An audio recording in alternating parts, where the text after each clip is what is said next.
Another one worked to death. I'm telling you, this kind of work just isn't meant for human beings. What else can we do if we don't work? We can't just starve, can we? In the darkness, Qin Feng vaguely heard several people speaking as a nauseating stench washed over him. Wearing a perplexed expression, Qin Feng slowly sat up and looked around. Piles of medicinal herbs rose like small mountains all around him, and not far away a few people were busy laboring over the washing process. "Where is this place?" he murmured. Before he could get his bearings, a sharp pain suddenly pierced his mind, and a vast sea of memories that did not belong to him exploded within his head. This place was called Qinghe Market, a remote corner in the southern part of the cultivation world. The original owner had lived in a village behind the mountain where everyone relied on working in the market to scrape. His mother had died in childbirth, and his father, overwhelmed by grief, passed away 2 years later. His elder sister toiled wherever she could find work and painstakingly raised him. Life was harsh, yet she had never allowed him to go hungry or be wronged. Last night, while the original owner was cleaning the alchemy furnace, he picked up a discarded pill, deluding himself that he could defy fate and step onto the immortal path. In that instant, Qin Feng crossed over into this body. Penniless, and on top of that burden with a mixed 5-element spiritual root. This start is truly catastrophic, he thought bitterly. After the memories fused, Qin Feng felt so aggrieved, he could almost cry. At that moment, a youth of about 15 or 16 entered his field of vision, carrying a basket. The youth was named Taiju. He was Qin Feng's neighbor, as well as his close friend. The errand-running job in the alchemy room had actually been found for the original owner by Tieju's father. Seeing Qin Feng sitting there as if nothing had happened, a puzzled look immediately surfaced in Tieju's eyes. Just a short while ago, Qin Feng's body had already gone stiff. How could he have come back to life? After a long silence, Taiju finally asked, "Brother Feng, are you all right?" "Didn't quite manage to die," Qin Feng replied weakly. Taiju tentatively felt his forehead for temperature. Only after that did he breathe a sigh of relief and help him up from the ground. "Brother Feng, did you sneak a bite of those discarded pills? That stuff can really kill you if you eat it carelessly," Taiju scolded. "Rest here for a while first. I'll finish washing these herbs, then we can go clean the alchemy rooms together." After a few more reminders, Taiju hurried off, carrying 2 large baskets of herbs. His small frame seemed to contain inexhaustible strength. Here, a full day of hard labor earned only 2 fragments of spirit crystal, and 100 such fragments could be exchanged for a single ordinary spirit stone. The annual head tax in Qinghe Market alone cost 4 spirit stones per person. Without paying the tax, one was forbidden to work. Paying it meant one could barely cling to life. Watching Taiju and the others toil away, Qin Feng felt as though the sky itself were collapsing. He thought in his previous life he had been a mere wage slave, and after crossing into another world was he still doomed to be a wage slave. Moreover, in this world people killed at the slightest provocation. Without some status backing or cultivation, one might die a miserable death at any moment. "If I had a choice, even becoming a furnace cauldron in the Hahuan sect would be better than this," he muttered. Grumbling under his breath, Qin Feng turned to glance at the herbs piled beside him. A line of tiny characters suddenly appeared before his eyes. 1 year Zhuangding grass, slightly sour taste, stops bleeding and replenishes bodily fluids, promotes blood circulation, and dispels stasis with a mild virility boosting effect. Can be combined into 10 year Zhuangding grass. Thinking he was hallucinating, Qin Feng hurriedly rubbed his eyes and looked again, but the lines of text remained crystal clear. He then shifted his gaze to other herbs nearby, and similar descriptions appeared one after another. According to the words he saw, 2 ordinary herbs of the same kind could be combined into a 10-year herb. It was essentially ordinary plus ordinary, equaling something of premium grade. Qin Feng tried picking up 2 stalks of Zhuangding grass to combine them. In an instant, a 10-year Zhuangding grass appeared in his hand. 10-year Zhuangding grass, slightly sweet taste, promotes blood circulation and dispels stasis with an excellent virility boosting effect. Moments ago he had been weak to the point of collapse, yet now Qin Feng felt his waist stop aching and his back cease to hurt. He immediately began searching for other items. Ordinary basket. Can be combined into exquisite bamboo basket, more pleasing to the eye than an ordinary basket. Discarded wooden bucket. Can be combined into ordinary wooden bucket. After tinkering for quite some time, Qin Feng roughly figured out how his ability functioned. In general, 2 identical items could be merged into one, and the resulting merged object would be of a higher grade. Qin Feng's heart pounded wildly in his chest. When cleaning the alchemy rooms, they swept up large quantities of discarded pills every day. If he could combine these waste pills into usable elixirs, his path to dominating the cultivation world would be within reach. "Brother Feng, are you feeling any better?" Taiju called, walking over, when he saw Qin Feng grinning foolishly while holding 2 pieces of a wooden bucket. Having such a good friend made Qin Feng feel grounded. Smiling, he replied, "You helped me with my work today. When I make it big in the future, I'll definitely treat you to a proper meal at a restaurant." "Brother Feng, you're being too polite. Last time I was poisoned from secretly eating waste pills. You helped me with my work too," Taiju said with a grin. So they had already shared that particular misfortune. There's still some time before we finish cleaning the alchemy rooms. Let's eat something first to fill our stomachs, he suggested. Taiju pulled out a large flat pancake wrapped in a plantain leaf from his clothes, broke off a piece, and handed it to Qin Feng. Only when he saw the food did Qin Feng realize how ravenous he already was. He wolfed down the hard, dry pancake, washing it down with cold water, but his stomach still felt hollow. After gulping a few more mouthfuls of cold water, he finally felt somewhat better. The herb washing work was finished. Qin Feng and Taiju stayed behind to wait for the chance to clean the alchemy rooms. The alchemy workshop of Qinghe Market belonged to the Zhao family and contained 8 separate alchemy rooms. Usually, besides the Zhao family's immortal masters refining pills, their other cultivators occasionally rented the rooms as well. Though exhausting, cleaning the alchemy rooms was considered a lucrative chore. Sometimes if a picky immortal master was dissatisfied with low-quality pills, he would simply throw them away, benefiting the cleaners instead. However, such opportunities were rare. One might not encounter them even once a month. While waiting, Qin Feng silently prayed that there would be plenty of waste pills today. As the sky gradually darkened, the two of them lingered outside the alchemy rooms for a long time, entering only after the last immortal master finally left. There were 8 alchemy rooms in total, so each of them had to clean 4. Taiju picked up a broom, a bucket, and other tools and voluntarily chose the largest alchemy room, the one with the most work. Before entering, he did not forget to remind Qin Feng, "Brother Feng, whatever you do, don't eat those waste pills again. Living as an ordinary person, safe and sound, is already good enough. Once your life is gone, it's gone for good. Don't worry, I definitely won't eat waste pills anymore," Qin Feng said with a smile, patting his shoulder. He then grabbed his tools and pushed open one of the stone doors. Luminous night pearls were embedded all along the inner stone walls, casting a gentle glow. Neat stone tables were arranged around the room, and a large dark red cauldron occupied the center. Beneath the cauldron lay piles of waste. The refuse was no different from wood ash mixed with charred fragments of herbs and a few blackened pill-shaped lumps. These were discarded pills. Qin Feng picked up one of the sooty pills and examined it in his palm. At once a line of text surfaced in his vision. Discarded body tempering pill, slightly bitter and astringent, possesses no beneficial effects and may cause gastrointestinal discomfort when ingested. Can be combined into inferior body tempering pill. I finally don't have to be a beast of burden anymore. Qin Feng exulted, confirming that his ability worked here as well. His spirits soared. He continued searching through the waste pile and ultimately found 8 discarded body tempering pills. He combined them all, obtaining 4 inferior body tempering pills. Inferior body tempering pills, slightly bitter taste, enhances bloodline and strengthens the body upon consumption, though it may also cause gastrointestinal discomfort. Can be combined into low-grade body tempering pill. Gazing at the 4 pills that had been transformed from trash into treasure, Qin Feng felt his heart pounding furiously. At last he had found a way to defy heaven and rewrite his fate. Taking advantage of Taiju still being occupied, Qin Feng slipped out and headed directly toward the other alchemy rooms. Each alchemy room was refining a different kind of pill. Time was pressing and he had no leisure to be choosy. Anything black and round he stuffed into his breast, then tightened his belt to ensure nothing would slip out. After finishing all this, Qin Feng returned to the alchemy room and continued cleaning. By the time he was done, night had already fallen. Without Taiju accompanying him, Qin Feng would never have dared walk the night roads in such an environment. Pushing open the door of his home, he was greeted by oppressive darkness all around. Only the brazier in the courtyard cast a faint glow, and beside it a young woman was mending clothes. Her long hair fell to her waist, her figure graceful. Even in such meager surroundings, her needlework remained deft and practiced. "Little brother, you're back," she called softly. "I made meat-filled buns for you. They're still warm in the pot." Seeing Qin Feng standing at the door, Qin Yu immediately put down her work and hurried into the kitchen, her eager, quick steps causing her voluptuous figure to sway with every movement. Qin Feng did not dwell on it. He simply sat quietly by the brazier, lost in thought. Memories surfaced in it. Qin Yu was only 6 years older than the original owner. Since childhood, she had worked in a restaurant washing dishes in exchange for food to raise herself.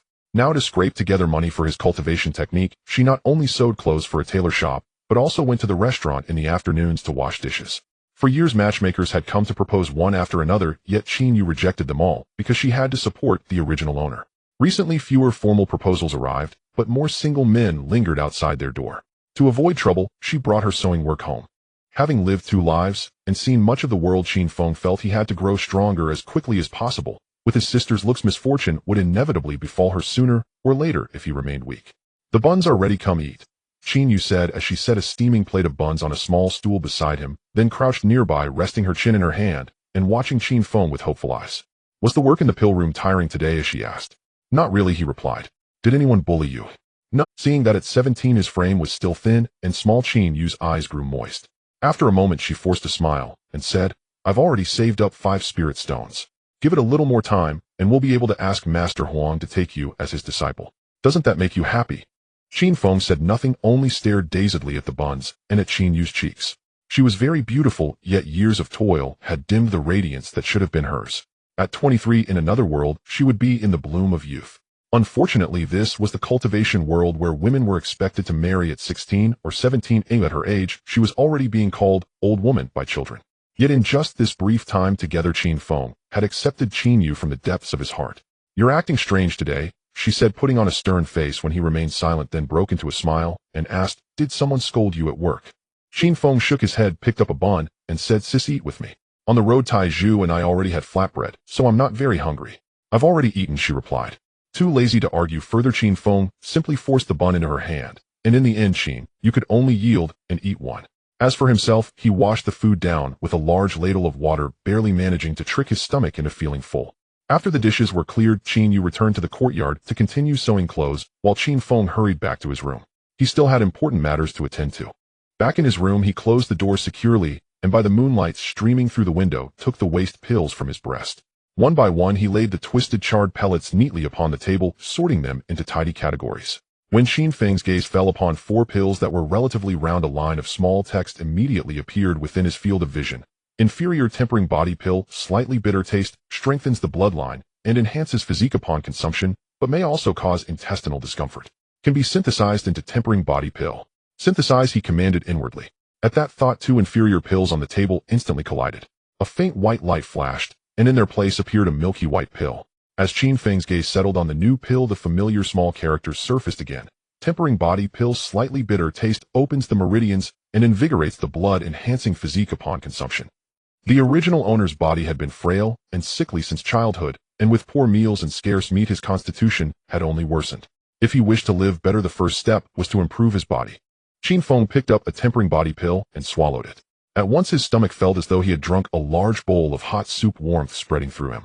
All the discomfort in his body vanished, and his strength seemed to increase markedly. It truly is a treasure, he murmured with delight. Having tasted its benefits, Qin Feng carefully stored away the remaining tempering body pills, then turned to processing the other waste pills. After a brief and simple round of operations, he obtained 3 low-grade foundation establishment pills and 2 low-grade spiritual energy pills. Qin Feng knew well the uses of these renowned pills. Spiritual energy pills were meant for cultivators in the Qi refining stage, allowing them to rapidly replenish their spiritual power. Foundation establishment pills were rarer, still the most desired treasures for any Qi refining cultivator. Yet having acquired them, Qin Feng began to worry. For an ordinary person, selling a single foundation establishment pill would be enough to live in comfort, but as a mere mortal, if he took it to the market to sell, he would almost certainly draw dangerous attention. Cultivators would stop at nothing to achieve their aims. Once targeted, he might not only lose his livelihood, but his life. Use them myself. Would that not be far too wasteful, he thought. Lying on the bed, Qin Feng scratched his head in frustration, unable to think of a perfect solution. In the end, he decided to hide the foundation establishment and spiritual energy pills, first sell a tempering body pill, to see how much it would fetch, and make further plans only if that proved unworkable. Tempering body pills were the sort of thing cultivators barely spared a glance for. The next morning, when Qin Feng awoke, daylight was already streaming in. Qin Yu was not at home, likely having gone to the market to deliver goods. As Qin Feng opened the door, he saw Tai Zhu outside, stomping his feet in agitation. Fengo, why are you only getting up now? Any later, and they'll dock your wages. Qin Feng clutched his stomach and feigned pain. Help me ask for leave. I've got diarrhea, he groaned. Fine then. Tai Zhu answered, turning on his heel and sprinting off. Wait a moment. Qin Feng called. What now? Tai Zhu turned back. Get me some waste pills to poison the rats, will you? The damn thing stole my flatbread last night. All right, Tai Zhu replied. After Tai Zhu left, Qin Feng washed his face hastily, then sat at the doorway in a daze for a long while before finally wandering off toward the market. Xinghe Market was already lined with stalls along both sides of the road. Vendors' cries rang out from every direction. All kinds of medicinal herbs, spiritual grasses, cultivation manuals, and talismans were on display. People flowed past in endless streams, each choosing goods to their liking. After wandering casually for a while, Qin Feng stepped into a small general store. As soon as someone entered, a shop assistant hurried up to greet him. Little brother, what are you looking to buy? Qin Feng did not answer, instead launching into a violent coughing fit. He coughed until his ears flushed red, then trembling slightly drew something from his breast. I want to sell this, he said hoarsely. How much do you think it's worth? The assistant frowned, impatience written across his face, as though afraid Qin Feng might drop dead in the shop. A tempering body pill, barely worth 1 spirit stone, the assistant muttered. One spirit stone was not even enough to purchase a cultivation method. Qin Feng had only one choice: to keep acting. Qin Feng launched into another intense coughing fit. Only when the assistant looked as if he thought Qin Feng was about to die, did Qin Feng slowly pull out a cloth bundle from his breast. Under the assistant's disdainful gaze, he carefully unwrapped 7 layers of cotton cloth before finally revealing a pale green pill. This was passed down in my family, Qin Feng declared. Whether I live or die today depends on how much it can sell for. With that, he broke into another bout of coughing. The instant he saw the pale green pill, the assistant's eyes flickered with surprise.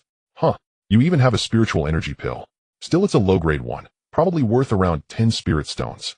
2 pills together make 11 spirit stones. Will you sell? I will, Qin Feng answered. Only then did the assistant's expression soften somewhat. Do you want spirit stones or are you looking to buy something, he asked. The doctor said I won't live another 10 days, Qin Feng said gravely. What do you think I should buy if I want to survive? If you truly want to live, the assistant replied, I'd suggest buying a Qi refining cultivation method. If you can step onto the immortal path, longevity will be yours. In order to make the sale, the assistant boasted recklessly, though he knew full well that the immortal path was not so easily trodden. Then I'll buy a cultivation method and seek longevity, Qin Feng declared. Qin Feng's eyes shone with a firm light, his voice ringing with determination. After a short while, several beginner-level Qi refining manuals were laid out on the counter. Songsong Qi refining art, Chongqun technique, basic Qi refining method, fiery art. Each cultivation method differs in quality and price, the assistant explained. Which one do you want? Qin Feng did not answer at once, instead staring fixedly at the most shabby manual, basic Qi refining method, the most fundamental entry-level Qi refining technique, with low success rate and poor efficiency. Can be synthesized into 5 elements, Qi refining method. You want to buy the basic Qi refining method, the assistant asked. How many spirit stones do you have? It's not expensive, the assistant said. 1 spirit stone is enough. But this worthless method is practically impossible to cultivate. I suggest you buy the fiery art instead. That Qi refining technique. His spittle flew as he tried to talk Qin Feng into purchasing the higher-priced method. Qin Feng, however, insisted that he had a fated affinity with the basic Qi refining method, and that as long as they were identical copies, he would buy as many as the shop possessed. Seeing such lavish resolve, the assistant's face lit up with joy, and he flattered.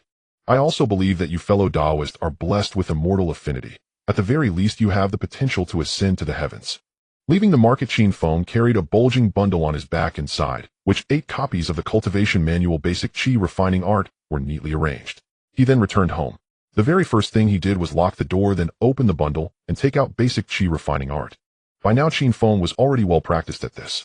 After 3 rounds of synthesis, the 8 basic Qi refining art booklets transformed into a single thin volume titled 5 Emperors, Qi Guiding Art. 5 Emperors, Qi Guiding Art, a top-grade earth-rank Qi refining technique, cultivating 5 attributes simultaneously, resulting in an exceedingly vast and majestic Qi sea. This technique should be utterly heaven-defying, Qin Feng murmured. He did not truly understand what a top-grade earth rank meant, but from the description, he could roughly infer that it signified something extremely powerful. To step onto the immortal path as quickly as possible, Qin Feng sat beneath the window and studied the technique. The book was written in traditional characters, yet reading it was not particularly difficult for him. Around noon, Qin Yu returned home carrying several bags. Seeing Qin Feng sitting under the eaves reading, she was curious but did not disturb him and went straight into the kitchen. Moments later, the clatter of wok and spatula echoed from within. Cultivating immortality was truly difficult. Qin Feng had been reading the technique for a long time. He could understand the individual characters, yet when strung together the meanings became uncertain, not to mention the many acupoints mentioned, which left him utterly at a loss. Harder than ascending to the azure heavens, he sighed, putting the manual back in his room. Then he dashed toward the market, where he bought many books from street stalls, volumes on human acupoints, as well as various treatises and autobiographies on cultivation. By the time he returned, Qin Yu had already finished cooking. Even from afar, the aroma of the dishes laid out on the table reached his nose: stir-fried greens with pork belly and tomato egg drop, soup, 2 simple dishes with rice that made Qin Feng's mouth water. You were just about to eat, yet you still went out. What were you doing? Qin Yu glared at him in feigned anger, then pushed a large bowl of white rice toward him. I went out to buy some things. What do you need so many books for? Qin Yu did not ask why he had not gone to work that day, as she simply felt that Qin Feng's behavior over the last 2 days had been rather strange. Wiping the sweat from his forehead, Qin Feng spoke, while eating, Sis, I want to cultivate and become a cultivator so that I can protect you. Qin Yu replied, if you cultivate blindly on your own, will that really work? After some time, I'll take you to see Immortal Master Huang. We'll talk about it when the time comes, Qin Feng answered, neither accepting nor rejecting. If he truly could not find the entry threshold on his own, taking a master would be inevitable. Even with 5 attribute trash spiritual roots, one must still hold on to a dream. After the meal, Qin Feng sat in the courtyard reading, while Qin Yu sat beside him doing needlework. As the sky gradually dimmed, Qin Feng was about to put the book away and leave it for the next day when he suddenly noticed a wax-yellow glow flaring to life beside him. Back when you were in school, you never liked reading. Now you actually enjoy it, Qin Yu said, placing an oil lamp on the nearby shelf. Her face was full of doting affection as she lightly pinched Qin Feng's shoulder. Qin Feng merely smiled, without replying, wholly absorbed in the contents of the books. Later, deep into the night, when all was still, Qin Yu had long since gone to sleep, yet Qin Feng remained seated in the courtyard reading, as though he had forgotten the passage of time. It was only when Taiju appeared at the courtyard gate that he finally put his book away. "Fengge, you'll have to treat me to a grand meal in the future." Taiju, face full of pride, lifted a sizable bundle out of the darkness and boasted, "When I cleaned the alchemy rooms today, I deliberately swept through every single one. There were even 2 pills that weren't spoiled too badly. They'll definitely wipe out all the rat poison in your house." Qin Feng took the bundle and weighed it in his hands. There were at least 100 waste pills inside. Smiling, he patted Taiju on the shoulder. "You've worked hard." Taiju gave a shy smile, but his expression quickly shifted to one of anger. "Fengge, I'm going to tell you something, but don't get mad." "What is it?" Qin Feng asked. "Steward Zhao heard about what happened yesterday and told me to tell you that you shouldn't go there anymore." After speaking, Taiju took out more than 10 crystal clear grains the size of rice from his coat. "But they did settle your wages." "It's fine. As it happens, I didn't want to go back anyway," Qin Feng said with a wide grin. Qin Feng picked out half of the spirit crystals from Taiju's hand and pushed his hand back toward him. Taiju immediately grew anxious. "Fengge, this is your wage. Why are you giving it to me?" Taiju refused the remaining spirit crystals, no matter what. In the end, only after Qin Feng fabricated a story about an immortal master needing his help catching rats did Taiju reluctantly accept them. Forced to accept the spirit crystals, Taiju felt rather embarrassed and thumped his chest in solemn promise. "Fengge, don't worry. From now on, I'll bring you waste pills every single day. Go back and rest," Qin Feng said, waving him off. Afterward, he returned to his room, topped up the oil in the lamp, and locked the door again. Only then did Qin Feng eagerly open the bundle Taiju had brought. Inside were more than 100 black pills of various sizes. Though they were waste pills, each type was roughly uniform in size.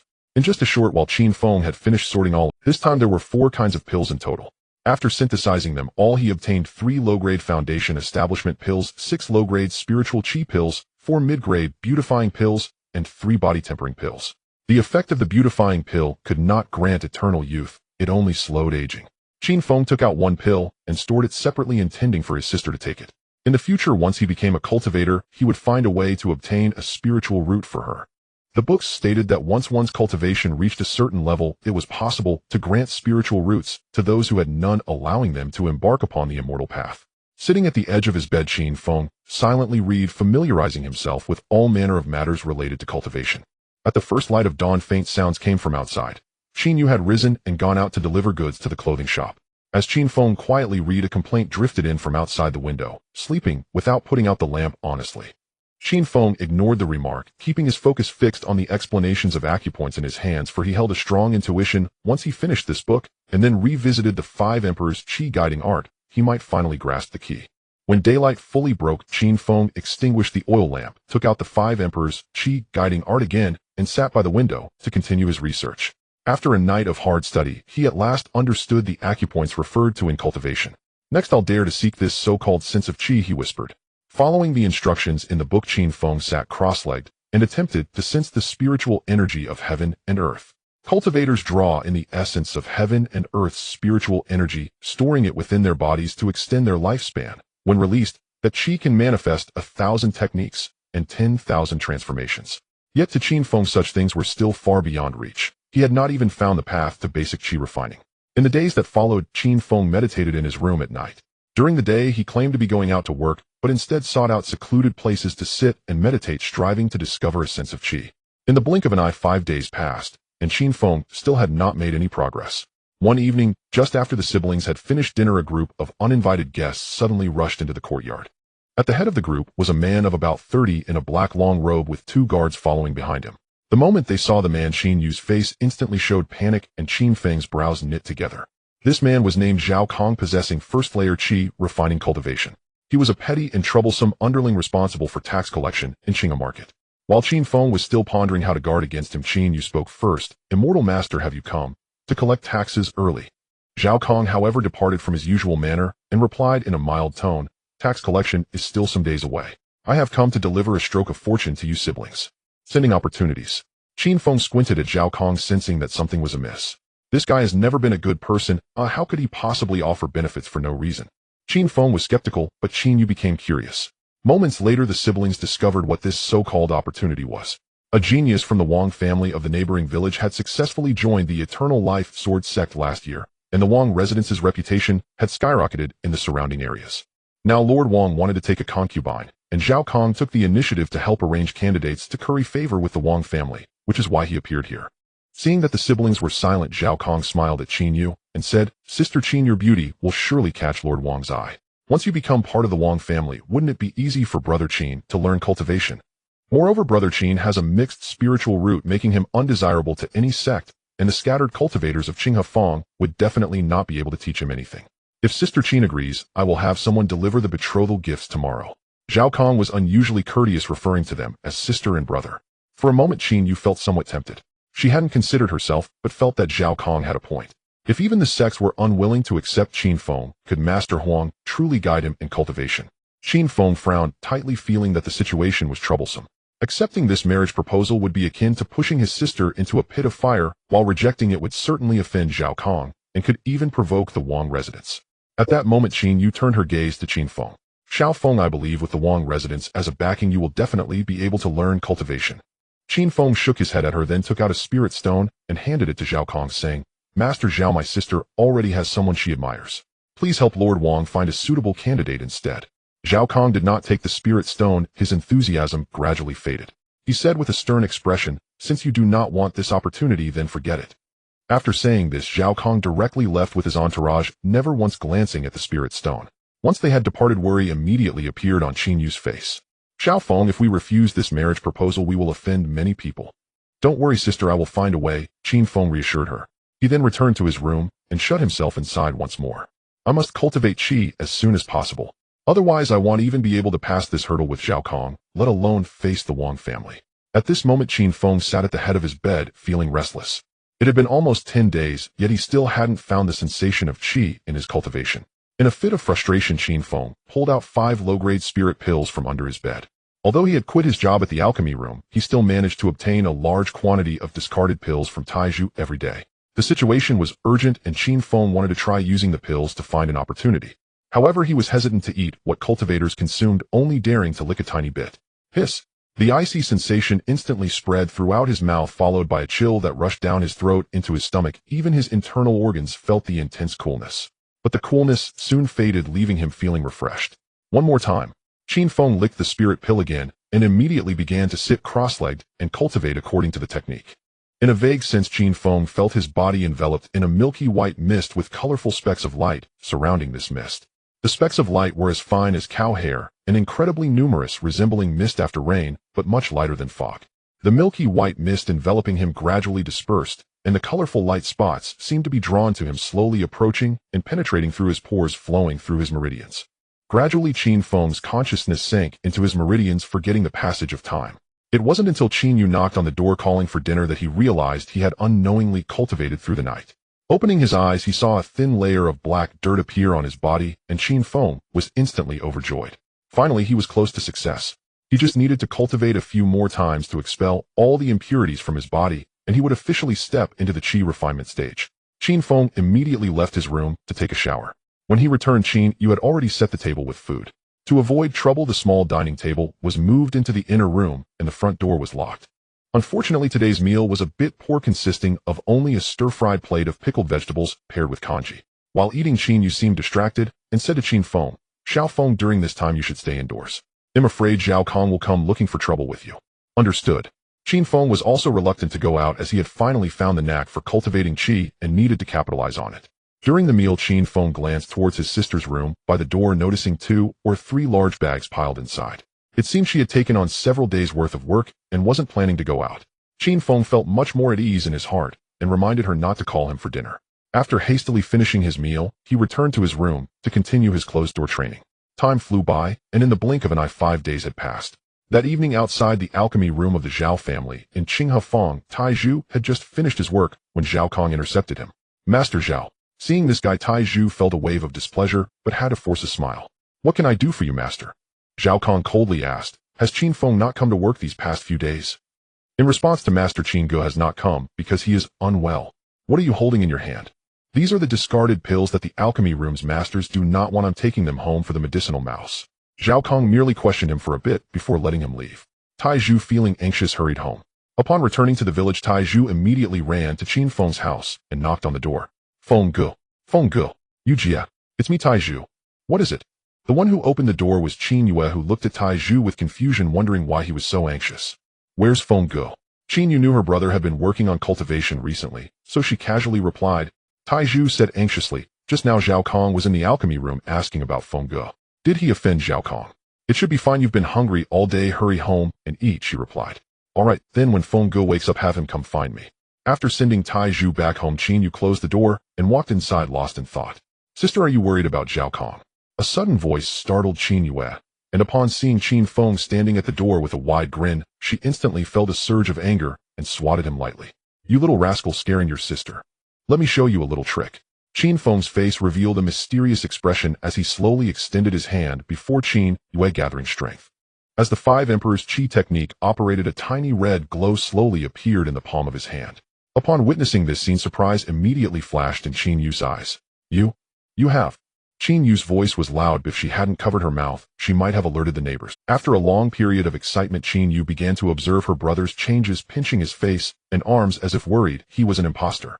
Confirming that it was indeed her brother, she broke into a silly smile and tightly hugged Qin Feng. Once Qin Yu's emotions calmed down, Qin Feng spoke up. Sister, I've only just begun, so please keep it a secret. I will find a way to deal with Xiao Kang's matter. Will go cook. Qin Yu nodded with a smile, wiped her eyes, and turned to head into the kitchen. Today's meal was quite lavish, consisting of 3 dishes and a soup. Before dinner, Qin Yu specially prepared some food and incense to inform their deceased parents of this good news, though she was unsure if they could know. As night fell, Qin Feng did not continue his closed-door training, but took the remaining 2 spirit stones and 3 foundation establishment pills to Qin Feng. Zhao Kong was also at the first level of Qi refinement, and given his experience, he had to be treated cautiously. During this time spent reading, Qin Feng had already learned a great deal. For instance, in battles among cultivators, they compete not only in the strength of their spiritual power, but also in the number and power of their magical artifacts. After more than 10 days of crossing over, he finally saw hope in cultivation. This time, Qin Feng went to Qinghe Feng with the intention of acquiring more magical artifacts for self-defense. At this moment, the sky was about to darken. The streets of Qin Feng were still bustling with people, though the vendors had significantly decreased. The passers-by included ordinary folk and cultivators, each going about their own business, ignoring one another. Many cultivators wore large black robes or veils to conceal their faces, and the others wisely kept their distance. Those types were very guarded, and anyone who approached would surely be met with disdain. Qin Feng felt enlightenment wash over him and immediately stepped into a regular grocery store. A moment later, a figure in a black robe emerged from the store, silently blending into the crowd. I am truly a genius. Wearing the black robe, Qin Feng felt a great sense of security. Although he lacked strength, this attire was enough to deter ordinary people from taking an interest in him. While searching for a shop, Qin Feng caught a glimpse of Tai Zhu through the gap at the front of his robe. He looked dusty and disheveled. His black clothes were marred by numerous footprints as he hurriedly passed by with a small bag of black objects. It seemed he had run into trouble today. However, Qin Feng had no chance to greet him and decided to ask later. After Tai Zhu left, Qin Feng took the opportunity to enter a shop selling items for cultivators. The reason he chose this grocery store was that there were no other customers inside, greatly reducing the risk of being targeted. Esteemed cultivator, may I help you with something? Upon seeing Qin Feng enter, a 15 or 16-year-old maid from Miolin immediately approached him, her purple robe faintly radiating a youthful aura. The girl was beautiful, but Qin Feng was clear about his purpose. After stuffing 2 pieces of freshly bought beef jerky into his mouth, he mumbled, "Do you buy pills here?" "We do." "What kind of pills does the esteemed cultivator wish to sell?" The girl leaned slightly forward, bowing her head in anticipation of a response. "Foundation establishment pill." Qin Feng finished speaking and directly pulled out a low-grade foundation establishment pill from his pocket, placing it on the counter beside him.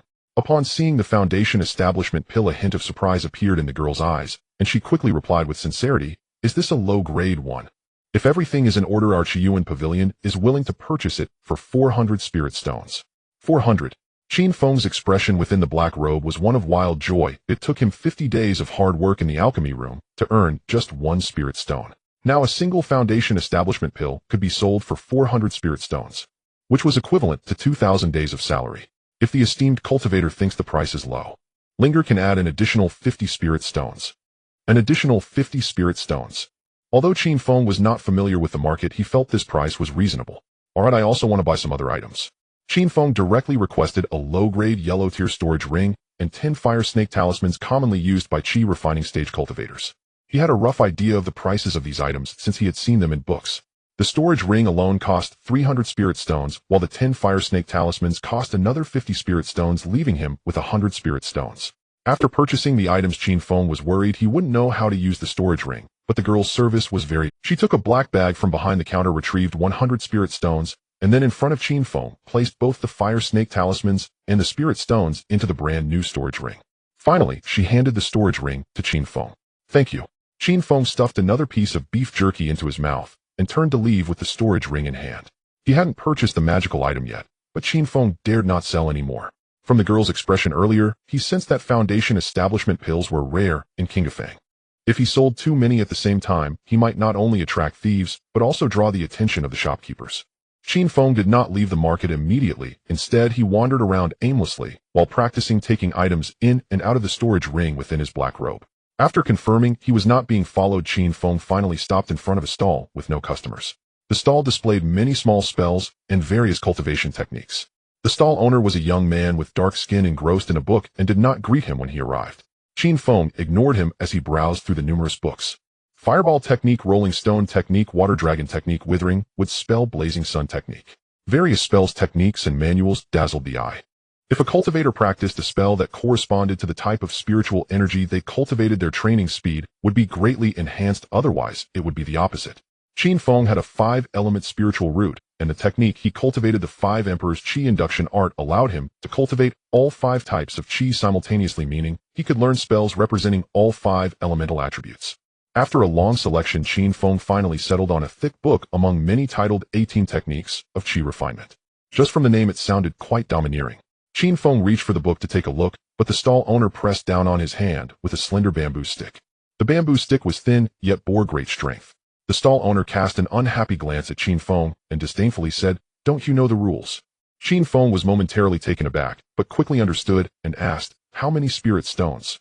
30. He took out 30 spirit stones and placed them on the stall, after which the stall owner withdrew the bamboo stick, accepted the spirit stones, and continued reading his book. Qin Feng couldn't be bothered to talk to him and directly put the book into his storage ring before turning to leave. Back in the village, it had been dark for quite some time. As Qin Feng passed by Tai Zhu's house, he noticed the light was still on inside, and he could vaguely hear his mother's intermittent sobs. The front door was merely ajar, and as he pushed it open, the smell of medicinal soup wafted out. Upon entering the doorway, 4 or 5 men immediately cast cold glances at him, while Tai Zhu's father squatted at the entrance, frowning as he smoked a pipe. Qin Feng, feeling a bit anxious, asked Tai Zhu's father, "Uncle Han, what happened?" Han Tinyu glanced at Qin Feng expressionlessly and coldly replied, "Tai Zhu was beaten by Zhao Kong." Qin Feng frowned and took a step inside, where he could see the situation in the inner room. Tai Zhu's mother was crying by the bedside, making it impossible to see Tai Zhu's face. All he could see was the blue pillow stained black by something with a small bag of black objects placed next to it. Qin Feng's frown deepened. Why did Zhao Kong attack Tai Zhu? And moreover, this family seemed to harbor significant hostility toward him. Damn it, once I learn the spells, I'll deal with him. Qin Feng clenched his teeth and turned to run back to fetch something. Although he hadn't worked in the alchemy room during this period, Qin Feng had still managed to synthesize quite a few treasures through Tai Zhu. He had body refining pills and blood replenishing pills suitable for mortals, and even the golden cow bile pill used by the wealthy to save their lives. Moments later, Qin Feng returned. The 3 types of pills had been ground into powder and placed into 3 bowls. Upon seeing Qin Feng's return, the men in the room seemed to have reached an agreement and directly blocked the doorway. Tai Zhu's mother heard the commotion and came out, her face filled with rage as she shouted at Qin Feng, "Disaster. Your whole family is a disaster." "Antonia, what do you mean by that?" Seeing that Qin Feng was pretending not to understand, Tai Zhu's mother immediately pointed at him, frantically cursing. Qin Feng could roughly comprehend. Just now Zhao Kong came here, and without saying a word nearly took Tai Zhu's life, threatening that either Qin Feng's family moves away or Tai Zhu's family does. In just a moment, Qin Feng understood. What a venomous scheme to sow discord. This person had already paved the way for his own demise. But right now, saving Tai Zhu was the priority. Without wasting words, Qin Feng protected the overlapping bowls in his hands and directly pushed his way in. Having entered the first layer of the Qi refining stage, his physical capabilities had greatly improved, and a mere 3 to 5 village men could not stop him. Reaching the bedside, Tai Zhu was barely breathing. Qin Feng hurriedly picked up the medicinal soup next to him, treating it as water, and poured the powdered pills into him one by one.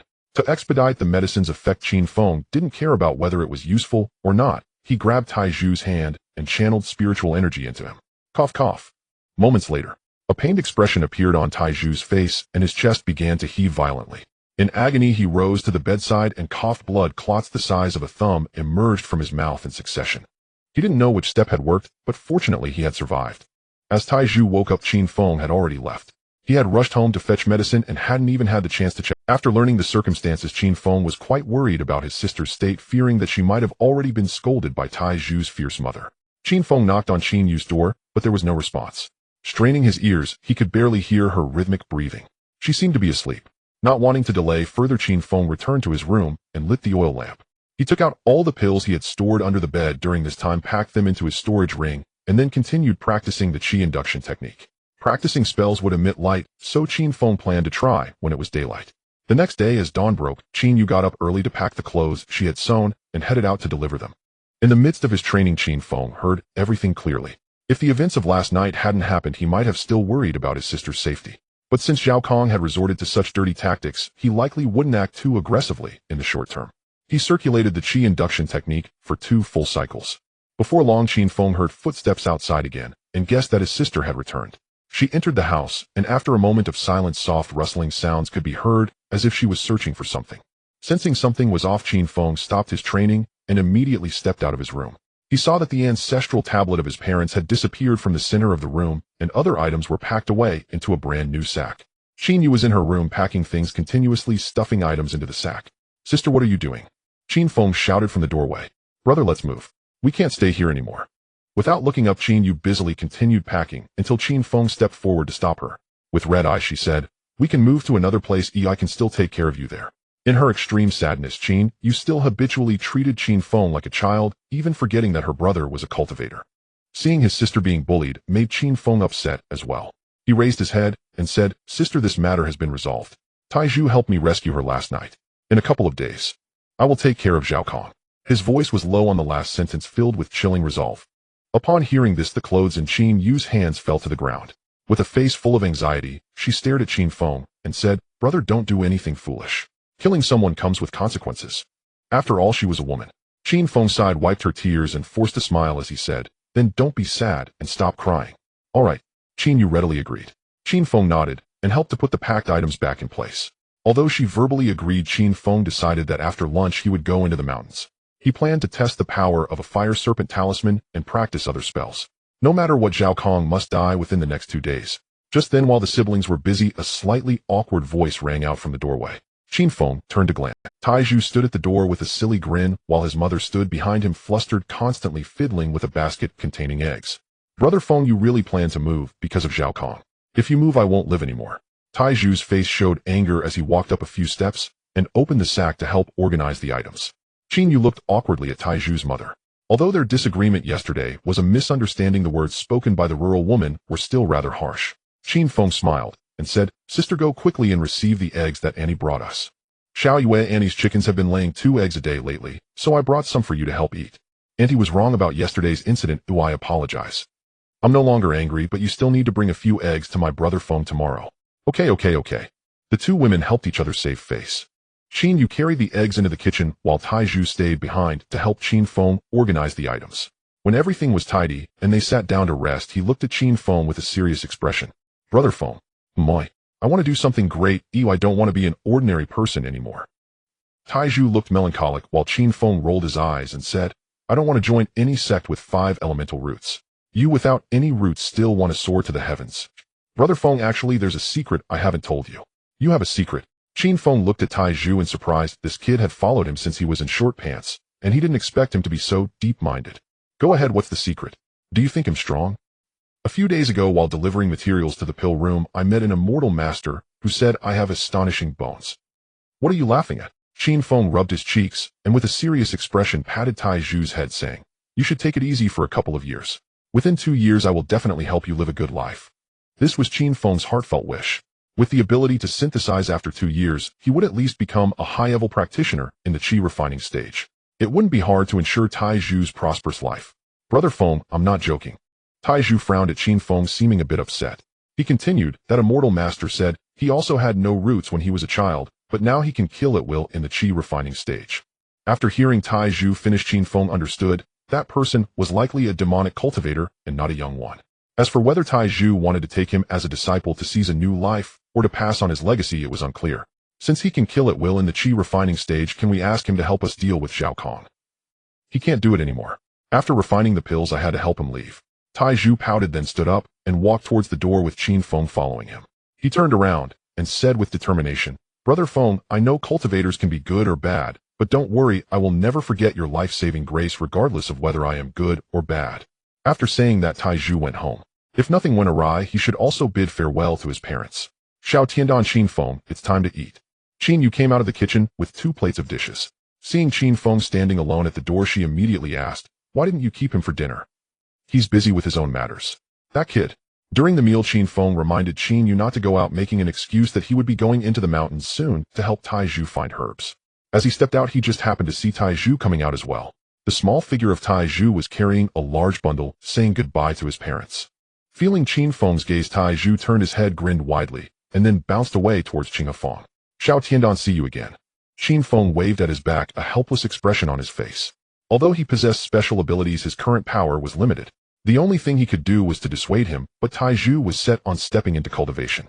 Without spiritual roots, the only method was to become a demonic cultivator. After watching Tai Zhu's figure disappear from view, Qin Feng turned and walked in the opposite direction. Based on the date, Zhao Kong should arrive in the village to collect taxes in the next couple of days. Perhaps to embezzle. Zhao Kong always came alone during tax collection. I must quickly learn some methods of cultivators. Qin Feng is built against Wulong Mountain, and so is Qinghe Village. Stepping out of the village, Qin Feng swiftly entered Wulong Mountain, while the surroundings were deserted. The mountain was densely forested with thick weeds. Small beasts occasionally scurried across the path, but Qin Feng paid them no mind, focusing solely on his journey. Occasionally hunters would be found on the outskirts of the mountains, but Qin Feng was unwilling to expose his identity and could only venture deeper into the mountains. Upon entering the first layer of the Qi refinement stage, Qin Feng's physique had already surpassed that of ordinary people, moving more swiftly than veteran hunters. However, the use of spiritual power to enhance his speed consumed immense energy, and after half an hour his spiritual energy was completely depleted. Fortunately, he had arrived at his destination.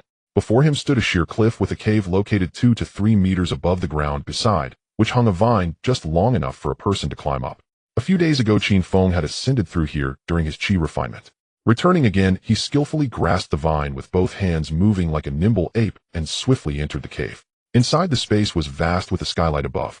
A few wild monkeys, seeing someone enter, immediately scampered away along the hanging vines.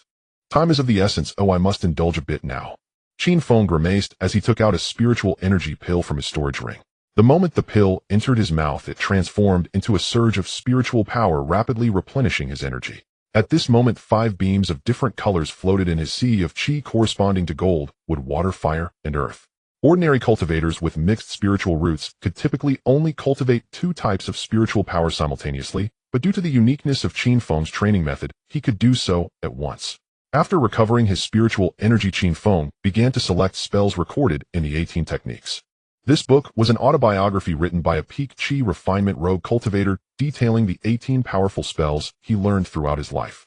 According to the records in the book, mastering these 18 spells would render one invincible among Qi refinement cultivators. Soil Wall Technique, Water Shield Technique, Golden Blade Technique, Fire Dragon Technique, Tai, Rejuvenation Technique. The 18 spells were primarily those commonly used by Qi refinement cultivators, but ordinary practitioners simply lacked the energy to practice so many techniques. Qin Feng also found his head spinning. Learning all of these would take an unknown amount of time. Ultimately, he chose the Golden Blade Technique and Soil Wall Technique. One for offense, one for defense, combined with the Fire Serpent Talisman. I refuse to believe I can't take down that scoundrel Zhao Kong. With a content expression in his eyes, Qin Feng began to recite the incantations and hand gestures for the Golden Blade Technique. Unknowingly, an hour had passed. After memorizing the incantations and gestures of the Golden Blade Technique, Qin Feng began to focus his mind and attempt to cast it. As the gold attribute spiritual energy circulated to the hand, making the hand gesture, and combined with the incantation, Qin Feng could feel the gold attribute spiritual energy gradually becoming violent. After 2 breaths, Qin Feng suddenly fixed his gaze on the stone wall ahead and forcefully struck out the hand gesture with one hand. Golden blade technique. Boom. In an instant, golden light burst forth in the air, and the spell failed. Damn. Qin Feng adjusted his mood and began to persistently practice the golden blade technique. The more failures he encountered, the more excited he became. If it were too easy, one might question whether they were genuinely cultivating a true immortal. An hour later, the casting of the golden blade technique failed. Half a day later, the casting of the golden blade technique failed. By evening, the golden blade technique finally succeeded. In front of Qin Feng, a 3-foot-long golden knife appeared out of thin air, swiftly slashing towards the stone wall. Bang! The stone wall trembled slightly, and fragments began to fall. Looking closely at the spot where the knife struck, the golden blade seemed to split the wall, like cutting tofu, leaving a gash. This thing is quite powerful, but it consumes a lot of spiritual energy. Just at that moment of success, Qin Feng felt all his spiritual energy being instantaneously drained, and his vision went white as he nearly fainted. If it weren't for the spiritual energy pill, he would likely have to spend the night here. While recovering his spiritual energy, Qin Feng also summarized the key points of casting. After a moment, he began to continuously cast the golden blade technique, managing to succeed 5 or 6 times in a row before stopping. At this time, outside the cave, the sky gradually darkened. Qin Feng knew there was no hope for practicing the soil wall technique today, but before leaving, he had to try the fire serpent talisman. Boom! Suddenly, a violent red light burst forth from the cave. After a while, Qin Feng emerged covered in dirt. The power was decent, but the attack range was a bit too large. When Qin Feng returned home, the sky was completely dark. The yard was still lit by the familiar glow of the fire pit, with Qin Yu sitting nearby mending clothes. "Brother, you're back. They'll go get you something to eat." Upon seeing Qin Feng enter, Qin Yu immediately got up and walked into the kitchen, where the food was already heating in the pot, ready to be served. After dinner, Qin Feng returned to his room, lit the oil lamp, and began to practice the breath-holding technique. Techniques like the turtle breath technique were used by mortals to feign death. Only the breath-holding technique could truly conceal the spiritual energy within, making it impossible for others to guess one's realm and spiritual energy. A night passed. Qin Feng managed to learn the breath-holding technique. As long as he maintained the breath-holding state, he would eventually master it over time. The next morning, Qin Yu was cooking in the kitchen, while Qin Feng sat at the door lost in thought. During this time, he not only entered the first layer of the Qi refinement stage, but also learned the golden blade technique and the breath-holding technique, along with acquiring a storage ring and various pills. Most importantly, there were still 9 fire serpent talismans remaining. This item had considerable power. When he used it, Qin Feng felt that at the moment of the talisman exploding, if he had taken a few more steps forward, he might have died on the spot. I wonder if Zhao Kong can withstand it. Sitting on a small stool, Qin Feng propped his chin in thought and unintentionally smiled. Do. A flurry of footsteps sounded from outside the yard. After a moment, several figures in black robes, led by Zhao Kong, walked in. Each person held silks and bundles, and 2 of them carried a red box in the middle. "Brother Qin, you must have thought it over during this time, right? Lord Wang sent someone to deliver the betrothal gifts. Let's see where to place them." Zhao Kong held a folding fan, and beside him stood a middle-aged man with a goatee. It seemed these people were from the Wang family.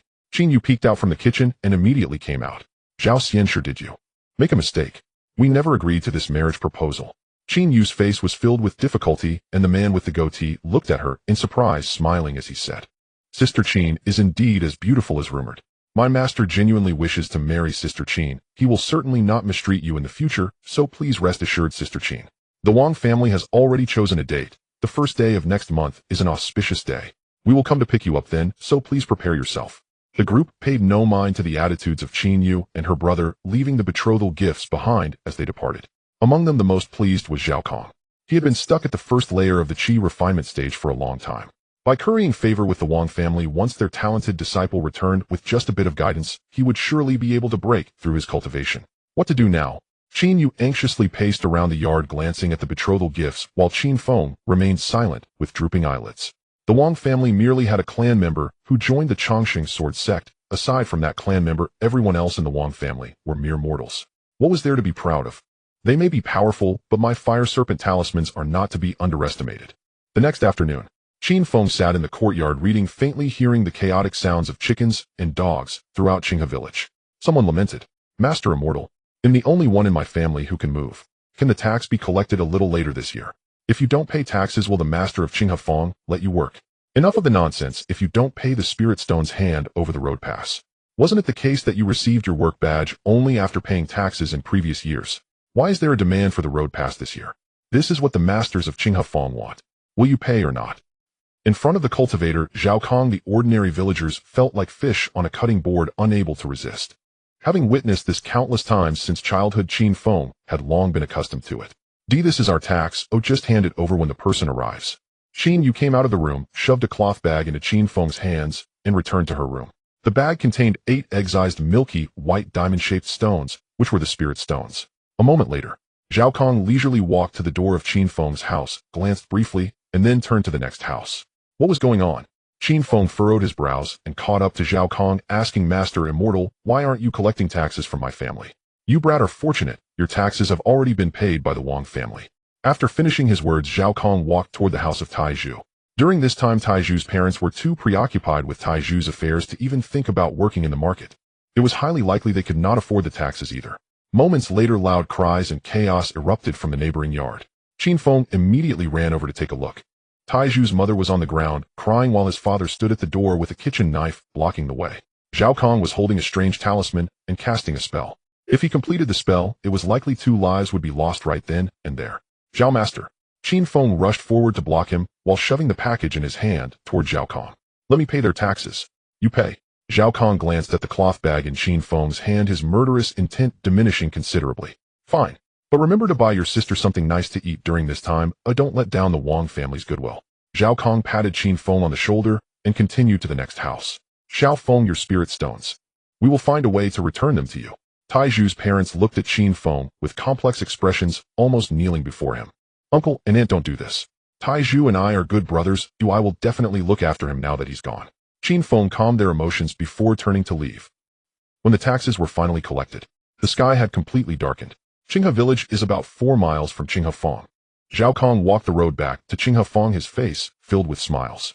Today I earned over 100 spirit stones again. Oh, Qinghe village truly is my lucky place. It's a pity I can only collect taxes once a year if it's really not enough. I'll think of other taxes. Zhao Kong, while hurrying, kept tossing a small heavy bag the size of an egg in his hand. Surrounded by darkness, a cold wind blew, causing Zhao Kong to shiver. In this situation, it was most suitable for ambushes. If someone attacked him from the grass, wouldn't it be dangerous?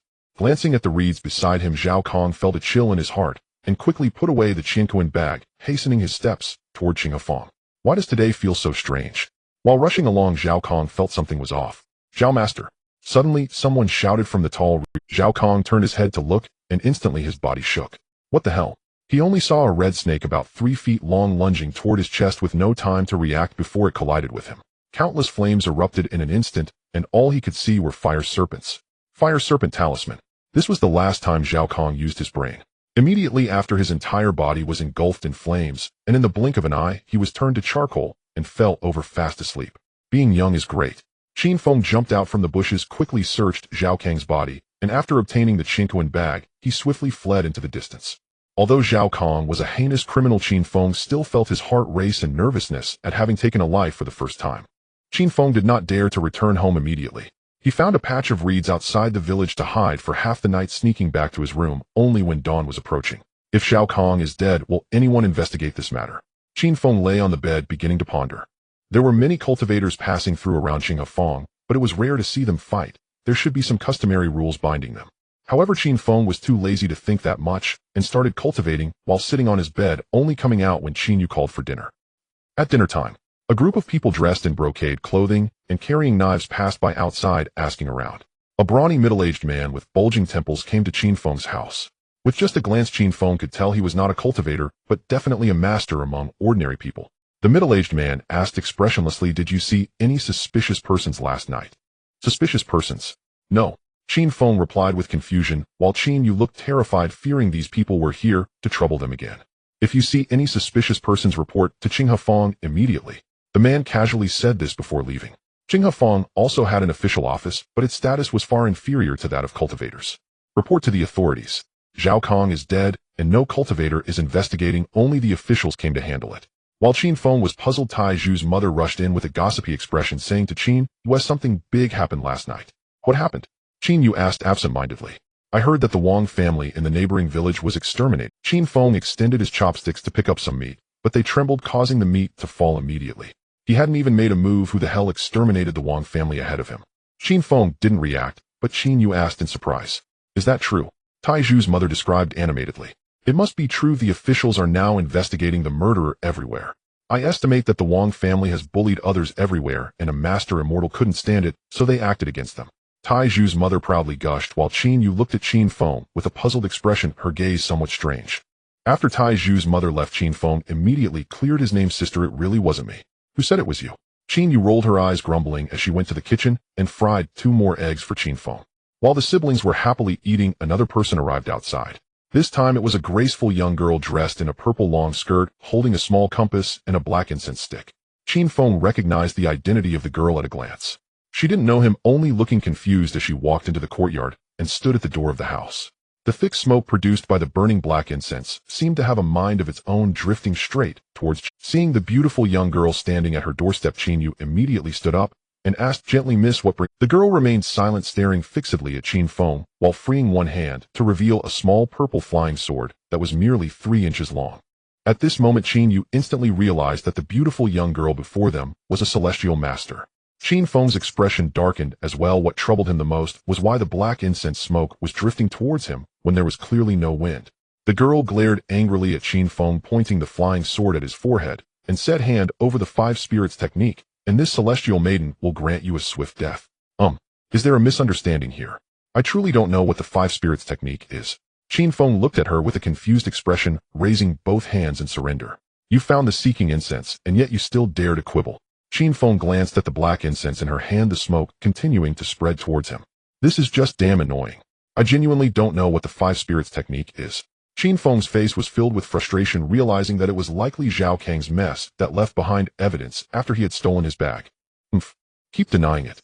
The girl's eyes showed a look of disdain, and she formed a seal with her hand, causing the smoke from the seeking incense to immediately change direction, wafting straight towards Qin Feng's room. Only then did Qin Feng let out a sigh of relief. He had already hidden the bag outside in the corner, and there was nothing in the room now. The girl slowly walked into the room, while Qin Feng and Qin Yu followed with puzzled expressions. Besides a simple bed, there was only a large wardrobe left in the room. Only then did Qin Feng let out a sigh of relief. He had already hidden the bag outside in the corner, and there was nothing in the room now. Gaze onto the space beneath the pillow, because the smoke from the seeking incense was lingering there. The girl threatened Qin Feng with the small flying sword, saying, "Go. Retrieve the item." Qin Feng walked to the bed with an air of disdain and reached his hand under the pillow to search, while explaining with annoyance, "Do you think I'm not familiar with my own room?" Indeed, there was something. Qin Feng slowly lifted the pillow, revealing the items beneath it, a yellowed leather book and a small porcelain bottle. There was a dried blood handprint on the book, and the porcelain bottle also had some stains, now dried and blackened. The room fell silent for a moment. Still denying it. They'll let you know the price of lying right now. The girl's voice rose sharply, and the flying sword pointed directly at Qin Feng's brow. I swear it wasn't me. Qin Feng immediately placed his hand over the blood handprint on the book, explaining, "Look, my hand is much larger than this." While comparing, Qin Feng noticed that the index finger of the blood handprint was slightly bent, and his eyes flickered momentarily. Let me try again. The girl retracted the flying sword and personally compared Qin Feng's hand with the blood handprint, then checked the pills inside the porcelain bottle. Only when she confirmed that nothing was missing did she let out a sigh of relief. Consider yourself lucky. It seems someone thought they couldn't escape and hid the item in your home. Anyone who dares to steal from our Qiyuan pavilion is simply asking for death. The girl muttered and glanced at the compass in her hand. After confirming that the man before her was not lying, she put away the items and left. Everything happened swiftly and left just as quickly. Throughout the whole encounter, the siblings hadn't exchanged a single word. "Xiao Feng, you really didn't steal anything, did you?" Qin Yu looked at Qin Feng with a worried expression. With the officials and a celestial master both coming to look for something today, she felt somewhat unsettled. "We'll go ask." Qin Feng, feeling puzzled, immediately rushed out the door and called after the girl, "Celestial master, what exactly is going on?" Perhaps feeling it was impolite to have pointed a sword at someone multiple times, the girl turned around casually and said, "Last night someone went to the Wang family to kill and steal, violating the rules of our Qiyuan pavilion." After the girl left, Qin Feng remained in a daze. What were the rules of Qiyuan pavilion? Moreover, that handprint resembled iron pillars because his left index finger looked just like that. Forget it for now. Qin Feng turned back, and while Qin Yu was not paying attention, he quickly dug out Zhao Kang's bag from the corner and headed straight for the back mountain. After hiding the bag, Qin Feng rushed to the river and washed it thoroughly. In the evening, at the entrance of Qinghe, a cultivator dressed in black stood before a herbal vendor, pulling out a spirit stone and asking, "Excuse me, do you know the rules of Qiyuan pavilion?" "I don't know." "Brother, do you know the rules of Qiyuan pavilion? Isn't it just a shop that sells things?" After inquiring for a long time, Qin Feng roughly understood the rules of Qiyuan pavilion. This shop seemed to have a strong backing if someone was robbed or killed, while while buying something Qiyuan Pavilion, would be responsible for retrieving it. They would also help manage cases like the Wang family being exterminated, waiting for other descendants of the Wang family to come and collect their belongings. Iron Pillar, why did you have to wipe out the Wang family and steal their things? For a moment Qin Feng felt a headache coming on. The blood handprint left on the book would eventually become an important clue in finding the murderer. In the future, Iron Pillar would definitely have trouble. Unfortunately, Qin Feng had no idea where he was. What can I get for you, fellow Taoist? Inside the Qiyuan Pavilion shop, as soon as Qin Feng walked in, the girl in purple welcomed him, still alone at the store. I would like to buy some items. I heard that the things sold in your Qiyuan Pavilion come with after-sale service. Of course, though the girl did not understand what after-sale service meant, she could roughly guess its meaning. Qin Feng chewed on some beef jerky, feeling somewhat troubled. While this after-sale service provided a certain level of safety, it also meant there would be no privacy. If they could find the items, it naturally meant they could also find the buyers. Seeing the black-robed man hesitating, the girl spoke up again. Are you worried about being tracked by Qiyuan Pavilion? We are a branch of Lingjia Xinyuan Tower and would never engage in such unscrupulous acts. Alright, I want to sell Foundation Establishment pills. Qin Feng flipped his hand and took out 2 Foundation Establishment pills from his storage ring, placing them on the table. These are low-grade Foundation Establishment pills. If there are no issues, our Qiyuan Pavilion is willing to purchase them for 400 spirit stones. I've already inquired. The selling price for Foundation Establishment pills at other shops is 1,000 spirit stones. After being seen through, the girl's expression remained unchanged as she said again, how about 850 spirit stones each? If other shops can afford this purchasing price, they'll double your compensation. Selling at 1,000 and buying at 850. Qin Feng thought this price was reasonable, but unfortunately, he had been cheated last time. This girl, though looking small and cute, was truly ruthless when it came to cheating people. What other items do you have? Do you have formations? Yes. Do you have any beginner flying swords? Yes. The 2 Foundation Establishment pills sold for 1,700 spirit stones, so Qin Feng finally had some money. Having money naturally brought thoughts of improving his cultivation. In the girl's puzzled expression, Qin Feng chose 2 beginner Misty arrays and 4 beginner Gathering Spirit arrays. Once synthesized at home, he could obtain 1 intermediate Misty array and 1 advanced Gathering Spirit array. If he bought them here directly, the price difference between the beginner and intermediate would be more than tenfold. Is that all you want? Yes. That'll be 6,850 spirit stones. So with a face full of frustration, Qin Feng was about to take out the last 8 Foundation Establishment pills from his storage ring, when suddenly a light bulb went off in his head, asking how many spirit stones can you offer for high-grade Foundation Establishment pills? The purchasing price for the mid-grade Foundation Establishment pill is 2,000 spirit stones per piece, while the high-grade is 5,000 spirit stones. Qin Feng is unsure if this girl is still trying to swindle him, but in any case, selling the high-grade Foundation Establishment pill is more profitable. Under the black robe, Qin Feng flipped his hand and instantly produced 4 low-grade Foundation Establishment pills. Low-grade Foundation Establishment pill, when consumed at the peak of the Qi refinement stage, it can enhance one's physique with a 10% chance of breaking through to Foundation Establishment. Can be synthesized into mid-grade Foundation Establishment pill. After synthesizing 2 mid-grade pills, Qin Feng continued to attempt the synthesis of high-grade pills, but at this moment a fragrant aroma unique to pills wafted from beneath the black robe. High-grade Foundation Establishment pill, when consumed at the peak of the Qi refinement stage, it can enhance one's physique with a 70% chance of breaking through to Foundation Establishment. It is already at the top level and cannot be synthesized further. Did 2 mid-grade pills directly synthesize into a high-grade one? Smelling the fragrance of the pills, Qin Feng's eyes revealed a hint of excitement, and the girl in front of him also displayed a curious expression. After pondering for a moment, Qin Feng asked, what if I want to sell a high-grade Foundation Establishment pill? How much? The girl showed a curious look, and after a moment of thought said, a high-grade Foundation Establishment pill can at least be sold for 10,000 spirit stones. 12,000. Alright. When leaving the Qiyuan Pavilion, Qin Feng's storage ring contained several sets of basic formations, 4 low-grade yellow-tier flying swords, and over 6,000 spirit stones. This transaction was very profitable for Qin Feng. The only regret was that the 5 spirits technique remained in the Qiyuan Pavilion. He dared not ask about it, fearing she would guess his intentions. Although the Qiyuan Pavilion had no malicious intent, Qin Feng was well aware of his current risk tolerance. Any risk could potentially shatter the fragile existence of his small family with his sister. At this moment, the sky had darkened, and there were significantly fewer people in the market. Qin Feng found an alley and removed his black robe before following a small path back home. Halfway through, he suddenly sensed movement behind him. Turning his head, Qin Feng saw a short figure in a black robe following closely behind him. Even after being noticed, the figure showed no reaction, standing there rigidly, giving off no hint of a living presence, but rather a foul odor. Qin Feng felt a chill run down his spine and mustered the courage to ask, do you have business with me? Brother Feng, it's me.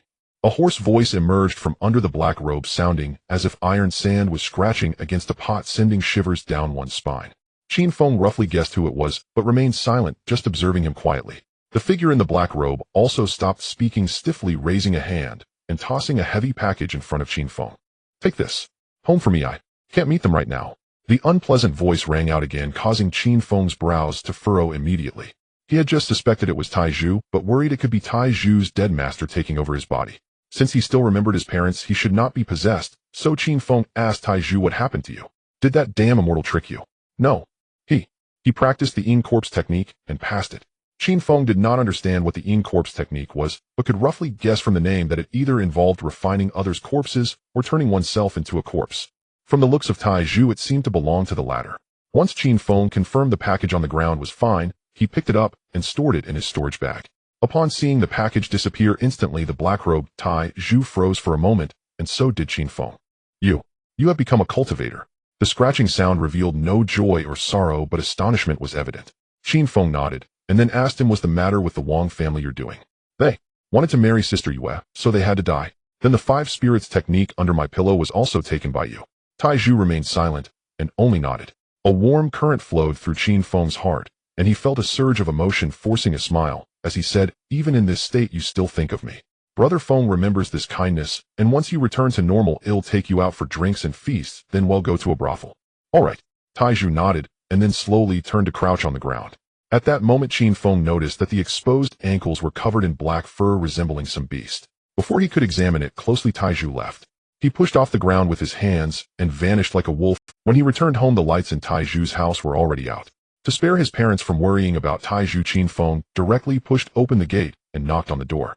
When a large bag of spirit stones was placed in Tai Zhu's father's hands, and he informed him that Tai Zhu had become a disciple of a small cultivation sect, the middle-aged man's eyes instantly turned red. After the sadness came joy. He immediately took out 10 spirit stones to repay Qin Feng for the taxes he helped pay 2 days ago, but Qin Feng insisted that Tai Zhu had already given it to him, so he stopped. After leaving Tai Zhu's home, Qin Feng leisurely returned to his own house. Zhao Kong was dead, and the Wang family had been annihilated. In the yard, a small fire pit was lit, and Qin Yu was seated by it sewing clothes. "Brother, what did you go to Uncle Han's house for?" Qin Yu asked while busy with her needlework. "Tai Zhu asked me to deliver spirit stones to them. I just explained a few things." "The rice in the pot is still warm. Are you hungry?" "I am." Qin Feng grinned, and Qin Yu set down her work, pinched his cheek, and then got up to serve the food from the kitchen. A large bowl of white rice topped with some leftover vegetables and 2 fried eggs. Qin Feng silently ate while watching his sister work on her sewing. After a while, Qin Feng finally spoke. "Sister, why don't you stop working? With the spirit stones I have now, we could spend a lifetime without running out. What fun is there in living without doing anything? Only pigs eat and sleep all day." Qin Yu pouted, showing no concern for how many spirit stones Qin Feng had. "All right, but you should do less work so you don't wear yourself out." After finishing the meal, Qin Feng pulled Qin Yu back into the house and forcefully gave her 20 spirit stones along with a beauty pill. After doing all this, Qin Feng returned to his own room. He lit the oil lamp and then took out all the items he had purchased today: 2 sets of basic illusion formation, 4 sets of basic spirit gathering formation, and 4 flying swords. Basic illusion formation. After the formation is deployed, it can confuse cultivators below the 3rd level of the Qi refinement stage with no attacking power. Can be synthesized into intermediate illusion formation. Synthesize. Intermediate illusion formation. After the formation is deployed, it can confuse Qi refinement cultivators, preventing them from entering the formation. The difference between basic and intermediate formations is so straightforward. One only interferes with vision, while the other prevents entry into the formation. After storing the illusion formation in the storage ring, Qin Feng continued to synthesize the spirit gathering formation and flying swords.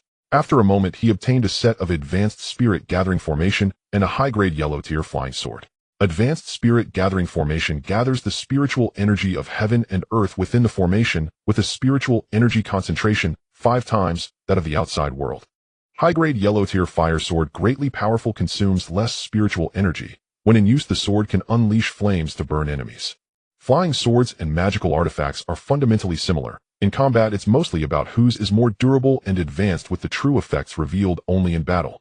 However, the spirit gathering formation brought great shock to Qin Feng. With 5 times the spiritual energy enhancement, cultivating within the formation for a day is equivalent to 5 days outside. With this spirit gathering formation, even with 5 spirit roots, I should be able to quickly increase my strength. Satisfied, Qin Feng stored the items in his storage ring, planning to immediately head to the cave in the back mountain to cultivate. As he stepped outside, Qin Feng noticed a shadow darting from his yard into the adjacent alley, accompanied by a strong wave of spiritual energy. A cultivator, and of a considerable level. Qin Feng was shocked and pretended to yawn as he walked into the outhouse to relieve himself, then continued to return to his room to sleep.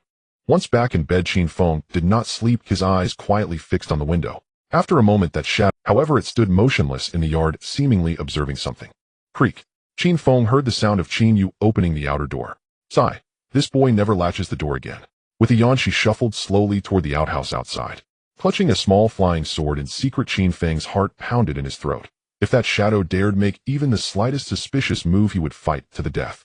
The moment Qin Yu stepped outside, the shadow vanished once more. Moments later, she returned, quietly latching the door before retreating to her own room. Only then did Qin Feng exhale in relief. Yet again the black silhouette reappeared upon the paper window pane, elongated and stark beneath the moonlight. Uncertain of the intruder's intent, Qin Feng chose not to act rashly, though he suspected the figure might be investigating Zhao Kang's death, or perhaps a relative from the Wang family. Through the long night, the shadow lingered until just before dawn, then faded entirely. Qin Feng rose early, sat beneath the eaves with a book, ate his meal, and then dashed toward the mountain behind the village. Thud!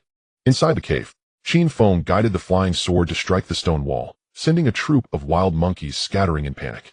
That single strike consumed nearly 1/3 of the spiritual energy stored within his dantian. Flying swords drain far more spiritual energy than activated talismans. I'm still too weak. Qin Feng sighed, then withdrew the mysterious trace formation from his storage ring and began arranging it around the cave entrance. The formation comprised 36 small banners and 18 large ones. Once all were planted precisely, the cave entrance dissolved from sight, leaving only an unbroken stone wall before the eyes. Holding an excised stone, Qin Feng infused it with spiritual energy. The formation shimmered open, revealing the hidden entrance once more. After entering, Qin Feng deployed the spirit-gathering formation as well. Setting up both formations took him half an hour. At the moment the spirit-gathering formation stabilized, he immediately sensed the cave's ambient spiritual energy grow markedly denser. And still more spiritual energy rushed inward from every direction, converging swiftly. Fivefold potency, truly exhilarating. Seated at the center of the formation, Qin Feng began circulating the 5 emperors' qi-invoking art. In an instant, thick streams of spiritual energy seeped through his pores and into his body. Each delicate thread of qi coursed through his meridians, cleansing impurities from his flesh and bones before finally settling into his dantian. Within his dantian, 5 distinct strands of qi, each shimmering in a different hue, rotated slowly. As more spiritual energy was absorbed, each strand swelled steadily in strength and clarity. Ordinary cultivators at the first layer of qi refinement lacked sufficient spiritual energy to command a flying sword, but Qin Feng wielded 5 independent streams. A single use consumed only 1/3 of his total reserves. This filled him with both elation and trepidation. Cultivating 5 types of qi would yield 5 times the standard reservoir. But what of foundation establishment? What of the nascent soul? Such questions were too daunting to contemplate now. All he craved was rapid growth in power. Bolstered by the spirit-gathering formation, his cultivation accelerated dramatically. Unaware of time's passage, he trained through the day. By evening, he returned home for dinner. Qin Yu, now aware of his true identity, asked no questions, only cooked in quiet silence. That night the shadow reappeared, standing motionless in the courtyard just as before. Seeing no hostile intent, Qin Feng resolved not to stir the waters. So 10 days passed thus. This afternoon, Qin Feng sat deep within the spirit-gathering formation, drawing spiritual energy from heaven and earth with relentless intensity. Within him, each stream of qi had grown immense, so vast they trembled on the verge of division. He was on the cusp of breakthrough. Overwhelmed with joy, Qin Feng intensified his cultivation, channeling qi with absolute focus. Boom! Inside his dantian, the 5 streams detonated like incendiary orbs, releasing a shockwave so fierce it sent his blood surging and his breath staggering. When equilibrium returned, each stream had split cleanly in 2. 10 radiant currents now pulsed in harmony within his body. Qi refinement layer 2. I've broken through at last. Flushed with exhilaration, Qin Feng clenched his fist, testing his transformed physique. His 5 senses and 6 perceptions felt lighter, sharper. His reflexes and physical strength had surged markedly.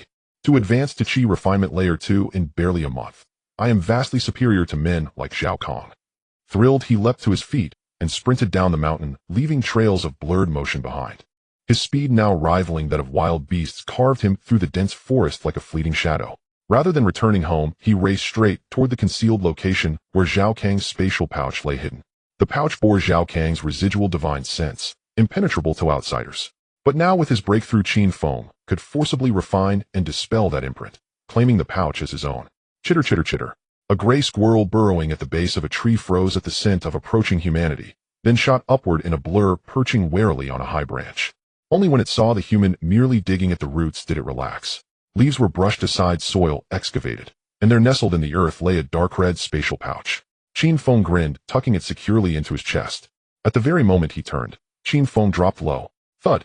A golden phantom of a flying sword pierced the massive trunk, blasting a crater as wide as a man's waist. I despise cowards who strike from ambush. Spitting out splinters of bark, Qin Feng already gripped the blazing flame flying sword. From the grassy slope nearby a figure rose slowly. A woman in her early 30s, fingers still curled around a golden talisman. Her face twisted with fury, her gaze sharp with murderous intent. You wretched rogue!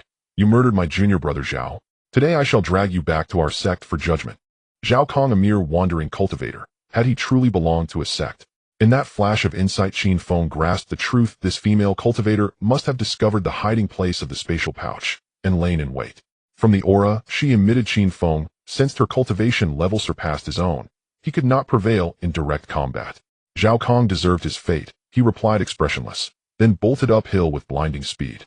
A look of disdain crossed the woman's face as she slapped 2 azure talismans onto her thighs. Her velocity exploded forward, closing the gap in an instant. Do you truly believe you can escape? Yield now, and we may grant you a swift, painless end. She hurled threats as she pursued. Though the golden talisman radiated immense power, she refrained from using it again, choosing instead to chase relentlessly. Qin Feng had initially intended to flee toward the mysterious trace formation, but reconsidered. She could perish anywhere, just not near his own cavern sanctuary. Changing course, he veered sharply toward another. The chase unfolded at breakneck pace. Yet the woman grew increasingly unsettled. How could a mere Qi refinement layer 2 cultivator sustain such prolonged spiritual energy-enhanced flight? Moments later, Qin Feng reached a colossal boulder, upon which 3 bold characters were carved: Wang Family Town. Thud! He pushed off hard with both legs, launching himself like a startled hare behind the rock. Is this all the cunning you possess, eh? She halted abruptly, sneering at the far side of the boulder. Qin Feng's voice rang out from behind the stone. Simultaneously, 2 crimson serpents shot forward, streaking toward the woman. Wretch, you dare ambush me. Feeling the potent surge of fiery energy, the woman paled with rage, and instantly summoned a radiant golden barrier to envelop her entire body. Behind the boulder, Qin Feng, fearing the attack insufficient, gritted his teeth and activated 2 more fire serpent talismans, one striking left, the other right, in a perfect pincer assault. The power of the fire serpent talisman is sufficient to threaten a cultivator at the 4th level of Qi refinement. Qin Feng was unable to gauge his opponent's realm, so he activated 4 talismans in one breath. Boom, boom. The first 2 fire serpent talismans violently struck the woman's light shield, instantly causing several cracks to appear on it.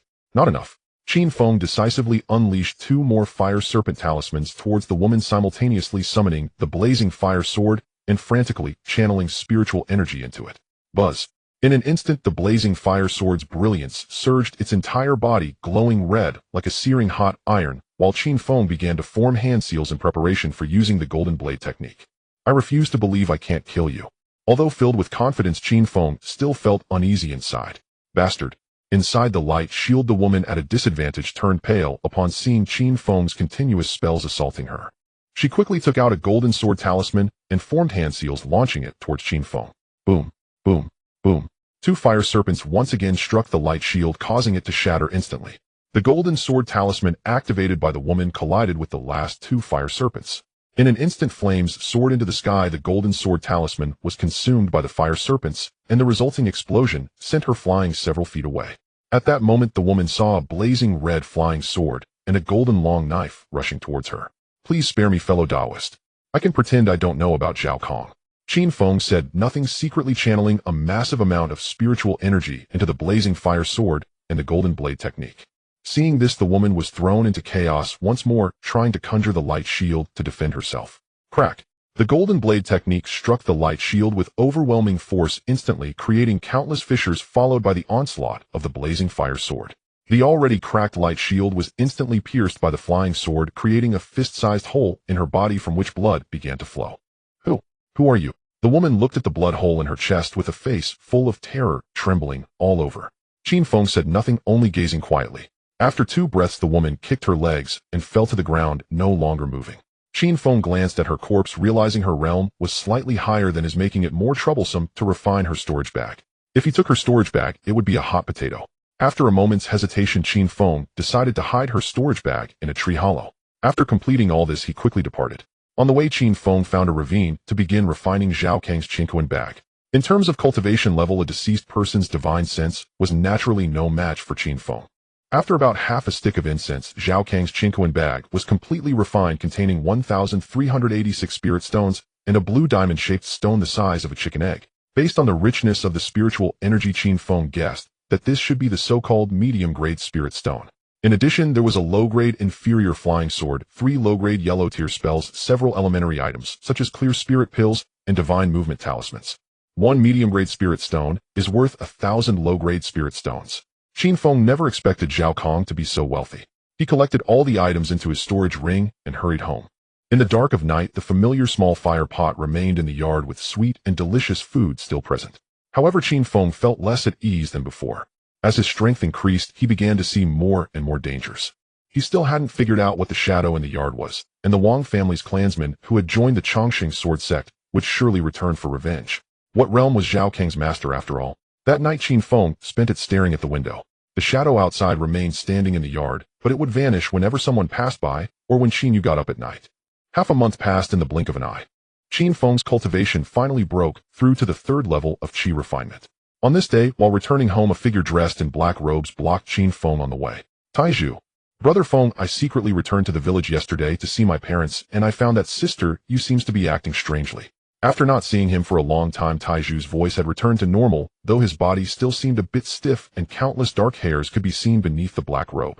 My sister. What happened to her?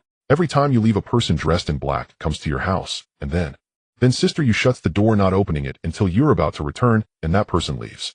Yesterday, I thought it was just a coincidence, but last night that person in black was also guarding your yard. Didn't you notice? Taiju's tone was filled with complexity, a mix of helplessness and suspicion. For a moment, Qin Feng was also bewildered. A person in black, male or female? Could it be that his sister was dating someone, but wasn't that progress a bit too fast? Brother Feng, what should we do now? Taiju's voice was full of worry, clearly sharing the same thoughts as Qin Feng.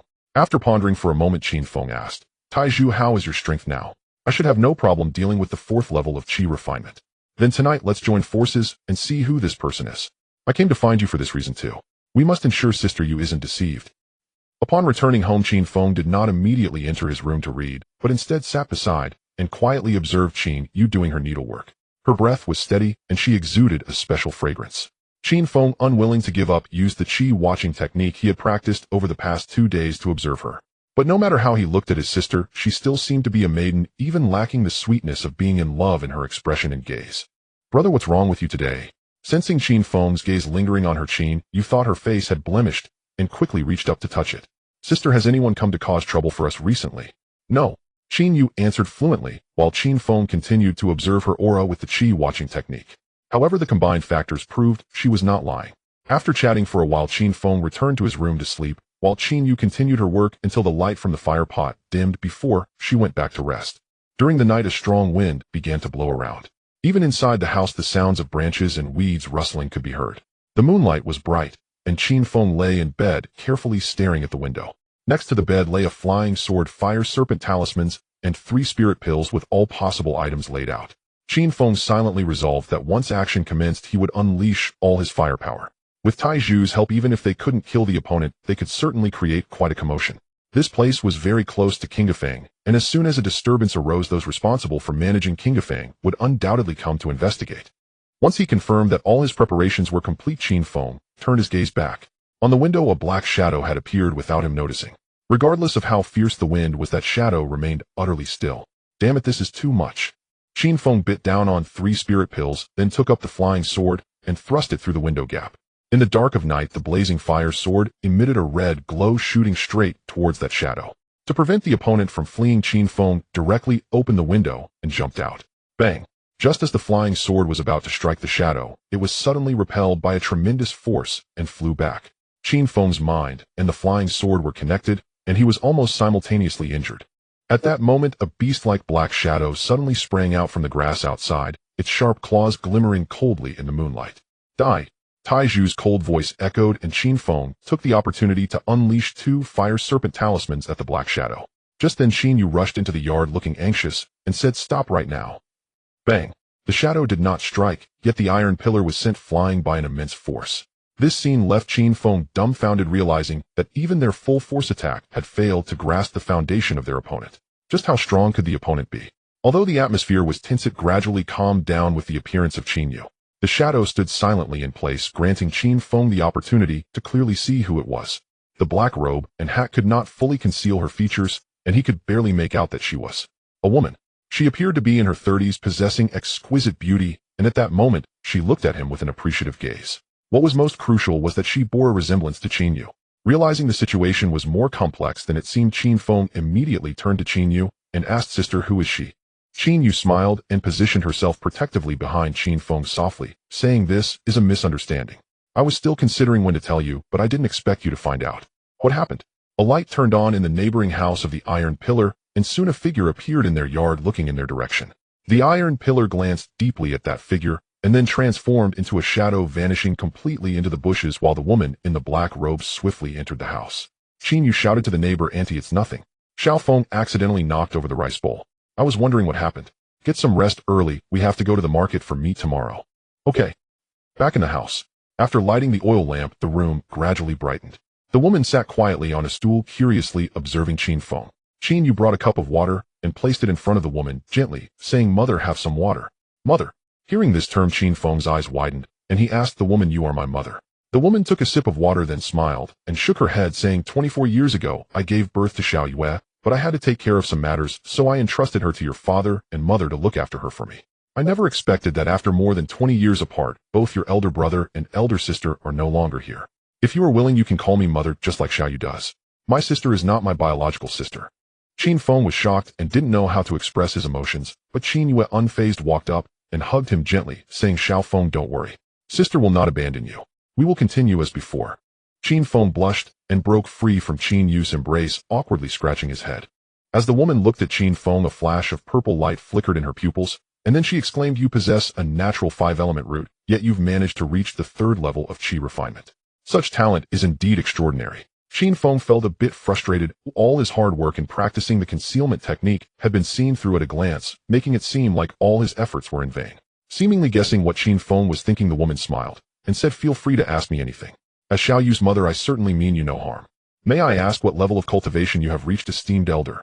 For you to reach the 3rd level of Qi refinement in just a month and be able to afford a high-level gathering spirit array and flying sword, it must be due to your own fortuitous encounters. If you wish to know my cultivation level, you will have to work hard on your own. However, the cultivation method your friend practices is rather special, and in the future, he will likely face pursuit from righteous cultivators. The night is getting late, you siblings should rest early. I shall take my leave now. After saying this, the woman stood up to leave, and Qin Yu hurriedly chased after her. "Mother, please stay for a while longer." Qin Feng felt as if his mind was about to explode. He had painstakingly hidden his identity for so long, and had even set up a mid-level concealment array to shield his cave dwelling. Yet he never expected her to see right through it.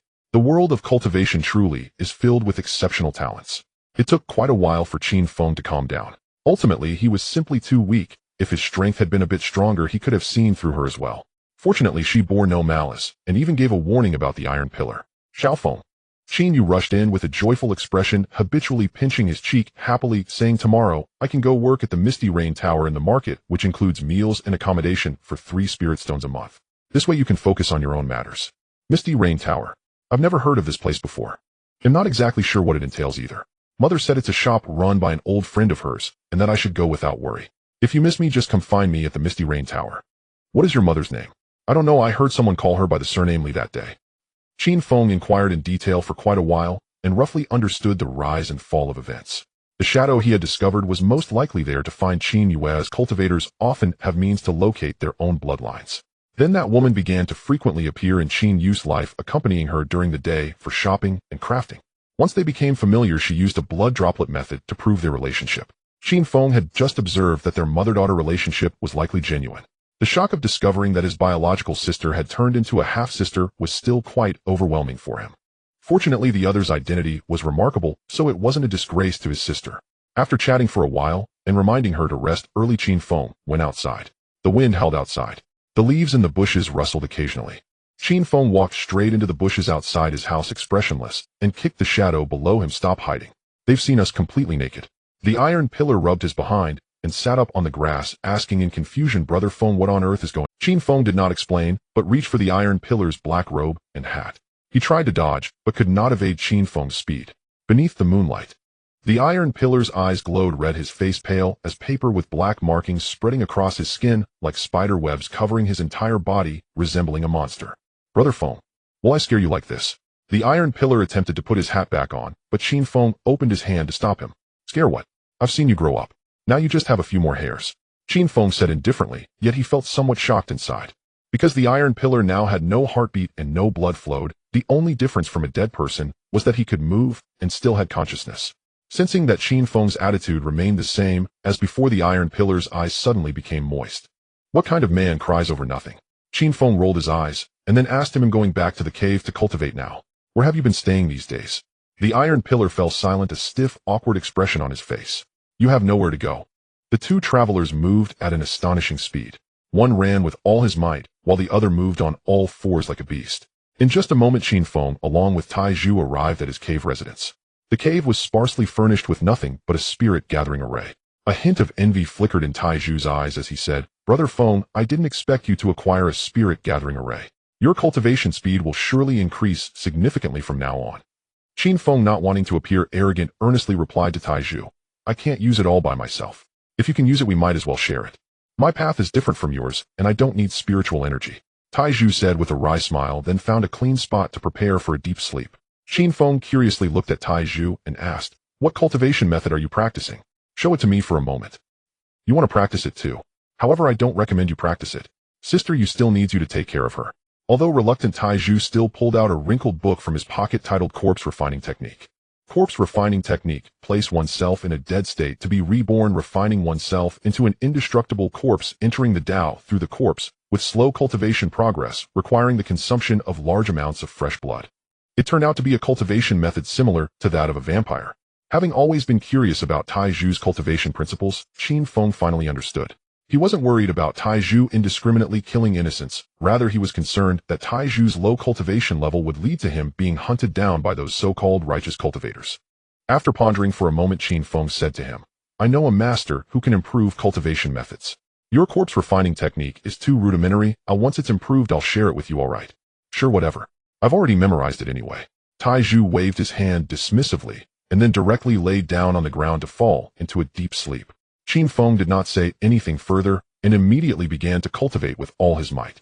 The moment the Five Emperors Qi technique was activated, the spirit-gathering array sensed the lack of spiritual energy within, and immediately began to absorb the spiritual energy from the heavens and earth, maintaining 5 times the spiritual power within the array. After several hours, Tai Zhu crawled up from the ground in an incredibly bizarre posture. The black markings on his face had multiplied, even connecting to his lips, turning them black. I'm so hungry. Brother Feng, I'm going to find something to eat now. Tai Zhu mumbled, and then walked straight out of the cave. Only after Tai Zhu's figure completely disappeared did Qin Feng open his eyes, silently storing the 2 fire snake talismans from his arms into his storage ring, before continuing to cultivate. When dawn broke, Tai Zhu returned. His complexion had returned to normal, his belly round and full, and he carried a strong scent of blood, though not of human blood. After coming back, Tai Zhu sat cross-legged in a corner of the cave to begin his cultivation, not disturbing anyone throughout. Tai Zhu, I'll head to the market for a while.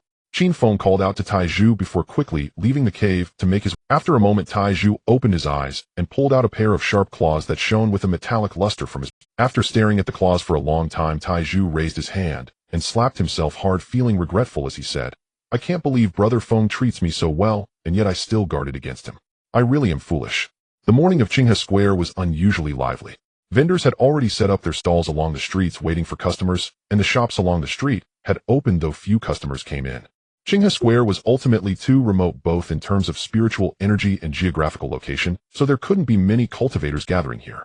Qin Feng donned a black cloak that wrapped him tightly, chewing on beef jerky as he leisurely followed behind Qin. As she walked, she also searched around, and after squeezing through 2 streets, she spotted their destination at a. It was a 3-story small building entirely red with a sign hanging above that boldly displayed the 3 characters Yinyu Tower.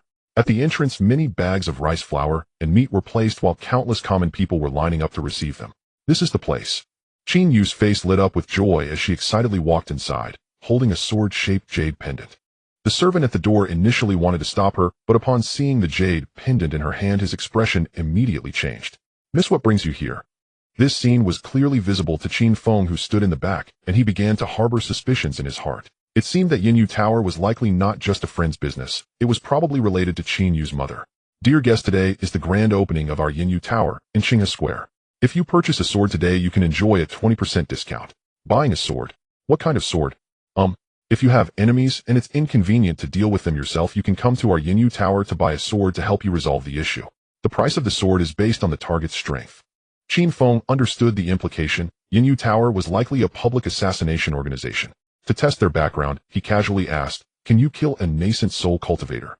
The servant's expression changed slightly, and he replied with a discontented tone, "If the guest can afford the price, we can sell you a sword even for a nascent soul cultivator.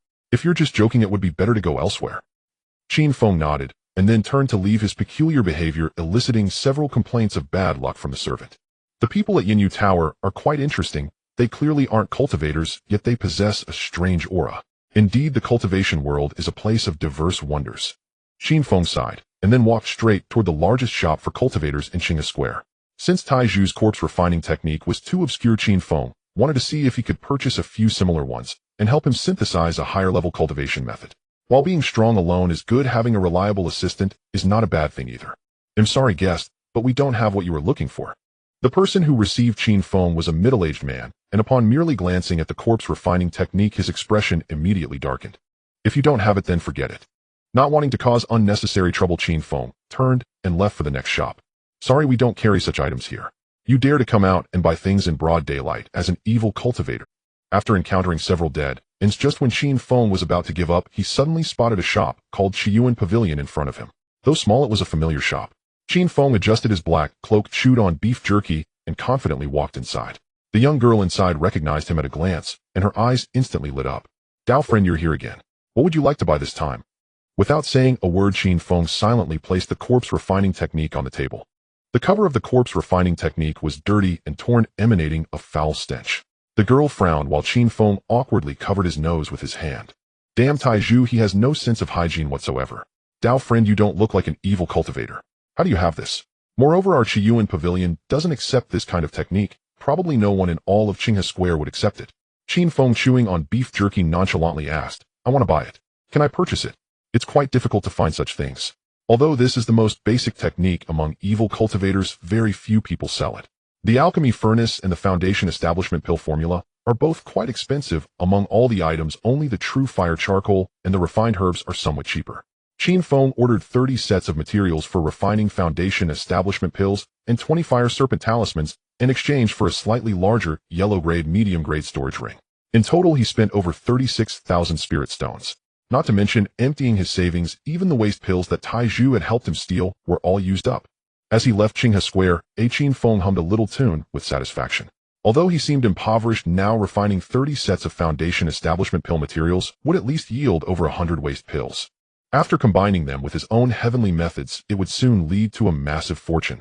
With his sister not at home, Qin Feng decided not to return and headed straight to his cave. Upon arrival, Qin Feng was immediately stunned. He saw that another opening had been chiseled into the stone wall next to his cave, resembling a 3-bedroom layout. At that moment, Taiju was crouched at the cave entrance studying something. Upon seeing Qin Feng return, he quickly walked over with something in hand. "Brother Feng, can you help me check if this map is real?" Taiju, looking completely confused, held out the sheepskin to Qin Feng for inspection. He had been taught to recognize characters by Qin Feng, as he often snuck away to gather bird eggs during his studies. The map only had the words Shuntian Prefecture, Jinming Mountain written on it, alongside many strange patterns that Qin Feng couldn't decipher. "It's probably real. What is this map? My deceased master said this is the place where the evil cultivator of the Golden Core stage perished, hiding many treasures. Should we go there in a while? With our current cultivation, just a single trap could kill us, not to mention others. Let's talk about it later." Qin Feng rolled his eyes, and then pointed at the 3-bedroom layout beside him, asking, "Are you planning to live here permanently?" Taiju grinned, showing his sharp teeth, and replied, "I don't know where else to go. If you ever move, make sure to call me. I'll follow you for life."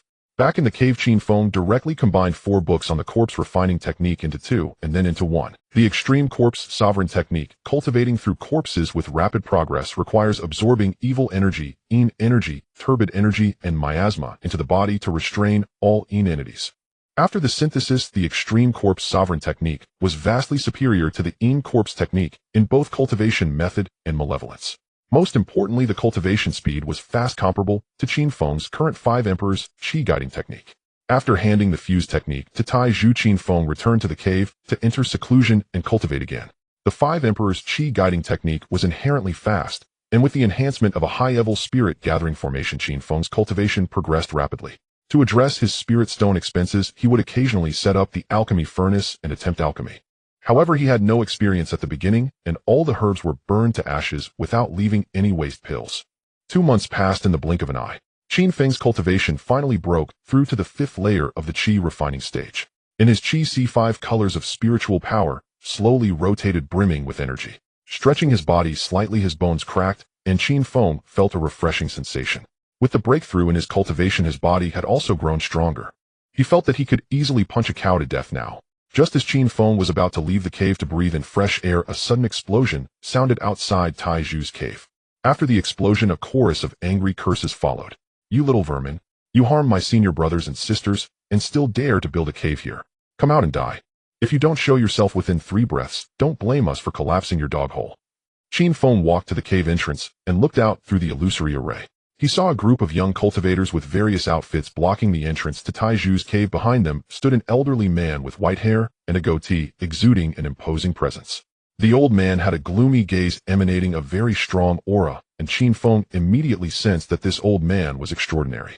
He had at least the strength of the 6th layer of the Qi refining stage. Seemingly sensing someone watching him, the white-haired old man turned his head, but could only see a stone wall, unable to suppress the doubts in his heart.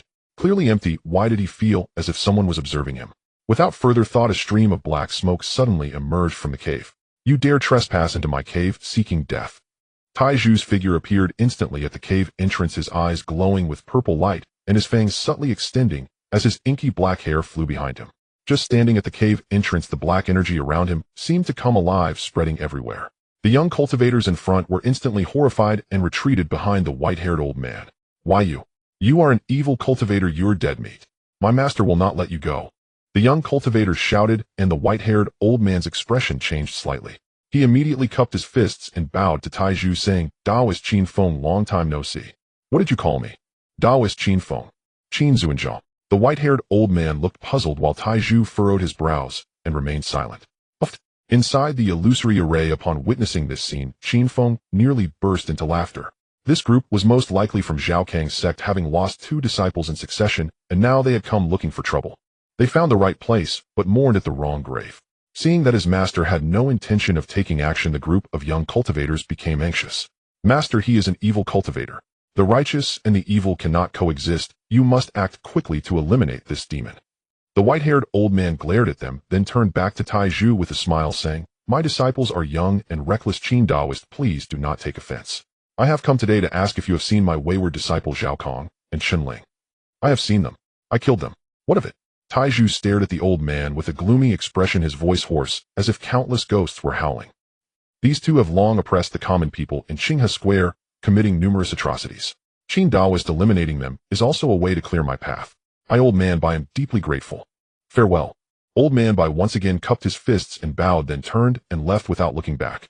Only after everyone had departed did Tai Zhu retract the black smoke, sitting at the entrance of the cave, gazing gloomily in Qin Feng's direction. "Brother Feng, why didn't you come out just now? If we teamed up, we could have taken them all down." Qin Feng, covering his stomach and smiling, stepped out from within the illusory array, mimicking old man Bei's mannerisms as he cupped his fists and bowed. "Why is Daoist Qin so angry? Sai, I could have taken the blame for you. This is just too unlucky." Tai Zhu sighed helplessly, then pulled out a dark red bag of holding from his pocket and tossed it to Qin Feng. A few days ago, while hunting in the mountains, he had encountered a female corpse that had been mangled beyond recognition by wild wolves. At the time, he found it strange why someone would kill and leave the valuables on the corpse. Now he finally understood. However, Tai Zhu still felt unsatisfied about the group that had just left. The duck that had flown to his mouth had just flown away. Tai Zhu, you need to remember a few things. Although cultivation is not exactly about human affairs, it is definitely not just about fighting and killing. Everyone's path of cultivation is hard. Sometimes it is unnecessary to vie for life and death. However, one must always be wary of others. I'll help you set up a few formations later. After saying this, Qin Feng headed straight to Qinghe Square, leaving Taiju lost in thought at the cave entrance. Cultivation is not just about fighting and killing. What is it then? Taiju rested his chin on his hand, repeatedly pondering the meaning of this phrase. As Qin Feng passed by Qinghe village, he cast a glance at his home. The remnants of broken eaves and walls lay in ruins, blackened by fire, with only the unburnt debris left behind. At the spot where the courtyard gate used to stand, there stood a middle-aged man in his 30s, carrying a flying sword on his back. He remained motionless, seemingly waiting for something. Qin Feng squinted at the middle-aged man, who exuded a strong aura of malevolence. After confirming there was no trace of his sister, Qin Feng asked the man in a deep voice, "Brother, did you do this?" The man initially wanted to get angry, but upon sensing the impressive fluctuation of spiritual power from Qin Feng, he instantly went silent and explained, "This is a misunderstanding. My master, the White Elder, ordered me to stay here and wait for you, Qin Xianzuan, to compensate him with 1,000 spirit stones. I am Qin Feng. You go back and tell your master that there are the spirit tablets of my parents inside, along with 3,000 spirit stones. If you don't want to die, bring me 5,000 spirit stones, otherwise it will be a fight to the end. You are not an evil cultivator, are you?" The middle-aged man looked at Qin Feng in horror, his feet moving uncontrollably to the side. Then he dashed away towards Qinghe Square. Qin Feng couldn't be bothered to explain further and followed the middle-aged man at a leisurely pace, intending to personally collect the spirit stones. Halfway there, Qin Feng sensed something was off. Along the way, he spotted a body of a cultivator every few steps. It was not like this before. Could something major have happened? Qin Feng pondered silently while following the man into the market. After passing through several alleys, they finally entered a lavish estate. Master, someone has come." The middle-aged man rushed into the courtyard shouting loudly, and immediately 5 or 6 agile figures emerged. The estate was filled with the scent of incense, and after a moment, the White Elder walked out from the main hall. Seeing Qin Feng's fierce aura, he did not get angry. Instead, he cupped his hands and bowed before asking, "My friend, you say you are Qin Feng. You burned my home and still don't know who I am." At this point, Qin Feng couldn't care less about politeness and used a technique to observe the White Elder's foundation. A 6th-layer Qi refining would attribute cultivator. While he might not be as easy to defeat as killing a dog, taking him down within 5 moves was certainly not a problem. Upon feeling the familiar gaze from Qin Feng, surprise instantly flickered in the White Elder's eyes. He recognized that this was the same kind of gaze he had sensed in front of the demon cultivator's cave. The White Elder immediately realized that he had chosen the wrong sect to join, and that this individual seemed even more formidable than that demon. Once he regained his composure, the White Elder quickly smiled apologetically and said, "Please do not be angry, Qin Daoyu. This is indeed a misunderstanding. I will compensate you with 5,000 spirit stones right away." Saying this, he tore a Qianquan bag from his waist, held it in his hand, and poured spirit stones inside before tossing it to Qin Feng. Thud! Qin Feng did not reach out to catch it. Instead, he let the bag of spirit stones fall to the ground and pointed to a young woman beside him. "You take the spirit stones out." "Okay." The young woman trembled slightly and immediately picked up the bag, retrieving exactly 5,000 spirit stones. "It seems I was overreacting." Qin Feng sighed in relief. But just then the young woman suddenly began to tremble, foaming at the mouth. The scene instantly fell into silence as Qin Feng and the White Elder exchanged glances. After a moment of silence, Qin Feng raised the blazing flying sword in one hand while forming a hand seal for the golden knife technique with the other. The very act of raising his hand was extraordinary, causing the White Elder's expression to change drastically as he exclaimed, "My friend, this is Qinghe Square, where it is forbidden for cultivators to fight. Rest assured I won't cause too much commotion." Qin Feng's expression turned cold as the blazing flying sword and the golden knife technique simultaneously surged towards the opponent. The White Elder's eyes revealed a look of fear as he quickly cast an earthen wall technique to block in front of him, while simultaneously slapping a talisman to activate a getaway spell. "You will not escape." Qin Feng coldly fixed his gaze on him, and the hand that had been holding the flying sword had already formed a hand seal without him knowing. The White Elder's eyes hardened, and he took out a talisman that was entirely waxy yellow and radiating golden light, infusing it with spiritual energy. Buzz! In an instant, a gigantic, transparent golden bell enveloped the White Elder, blocking the blazing flying sword and the golden knife. A golden bell talisman. If you had obediently compensated me with spirit stones, you wouldn't have needed to waste such a good item. Qin Feng's eyes revealed a look of regret as he once again struck the golden bell with the golden knife technique, while the blazing flying sword relentlessly slashed at the bell. Even a foundation establishment cultivator cannot break this golden bell talisman, so Qin Daoyu should conserve your energy. The White Elder wore a disdainful expression as he prepared to leave. Suddenly his expression changed as he noticed that vines had wrapped around his legs which he hadn't realized until now. This was the wood vine technique that Qin Feng had newly learned. Master. Seeing the White Elder fall into a disadvantage, more than 10 disciples nearby turned red with rage, drawing out their flying swords and talismans preparing to attack Qin Feng. At this moment, a large amount of black mist suddenly enveloped the courtyard, accompanied by a domineering voice that rang out, "If you move again, I will turn you into dried corpses." Tai Zhu's eyes emitted a purple glow and his disheveled appearance was quite terrifying. The younger disciples, already afraid of him, instantly froze in place. You are in cahoots with him." Upon seeing Tai Zhu, fear immediately appeared in the White Elder's eyes. Tai Zhu glanced at the White Elder's golden bell barrier, and then at the continuously attacking blazing flying sword. "Brother Feng, let me help you. You're being too slow." As he spoke, Tai Zhu dropped to all fours like a wolf and pounced toward the White Elder. Bang! Bang! Bang! The area around the golden bell barrier was shrouded in black mist, with the sound of incessant pounding echoing, as if countless claws were scratching a metal pot. In just a moment, a crack appeared on the surface of the golden bell barrier. To the White Elder, it seemed that the crack was not in the barrier, but in his heart. He immediately shouted, "My friends, shall we cease hostilities here, two friends?" Tai Zhu did not respond. Instead, the frequency of the attacks increased, and Qin Feng silently controlled the flying sword to escalate its assault. Crack! The golden bell barrier shattered, returning to its talisman form. The White Elder's expression changed drastically, and he hurriedly formed hand seals to cast a spell in defense, but the blazing flying sword pierced directly through his chest. "Run!" someone in the crowd shouted. At this moment, they could no longer care about Tai Zhu's intimidation, each fleeing faster than the last. Qin Feng stepped forward, familiar with the process of looting the corpses, while Tai Zhu went into the house to ransack.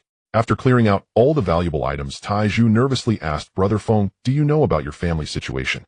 "I've settled things with that old man."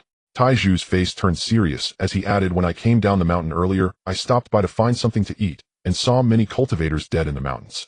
I don't know what has happened recently. You head back first. He'll investigate what has happened." "All right." After leaving the alley, Qin Feng immediately headed towards the Smoke and Rain building.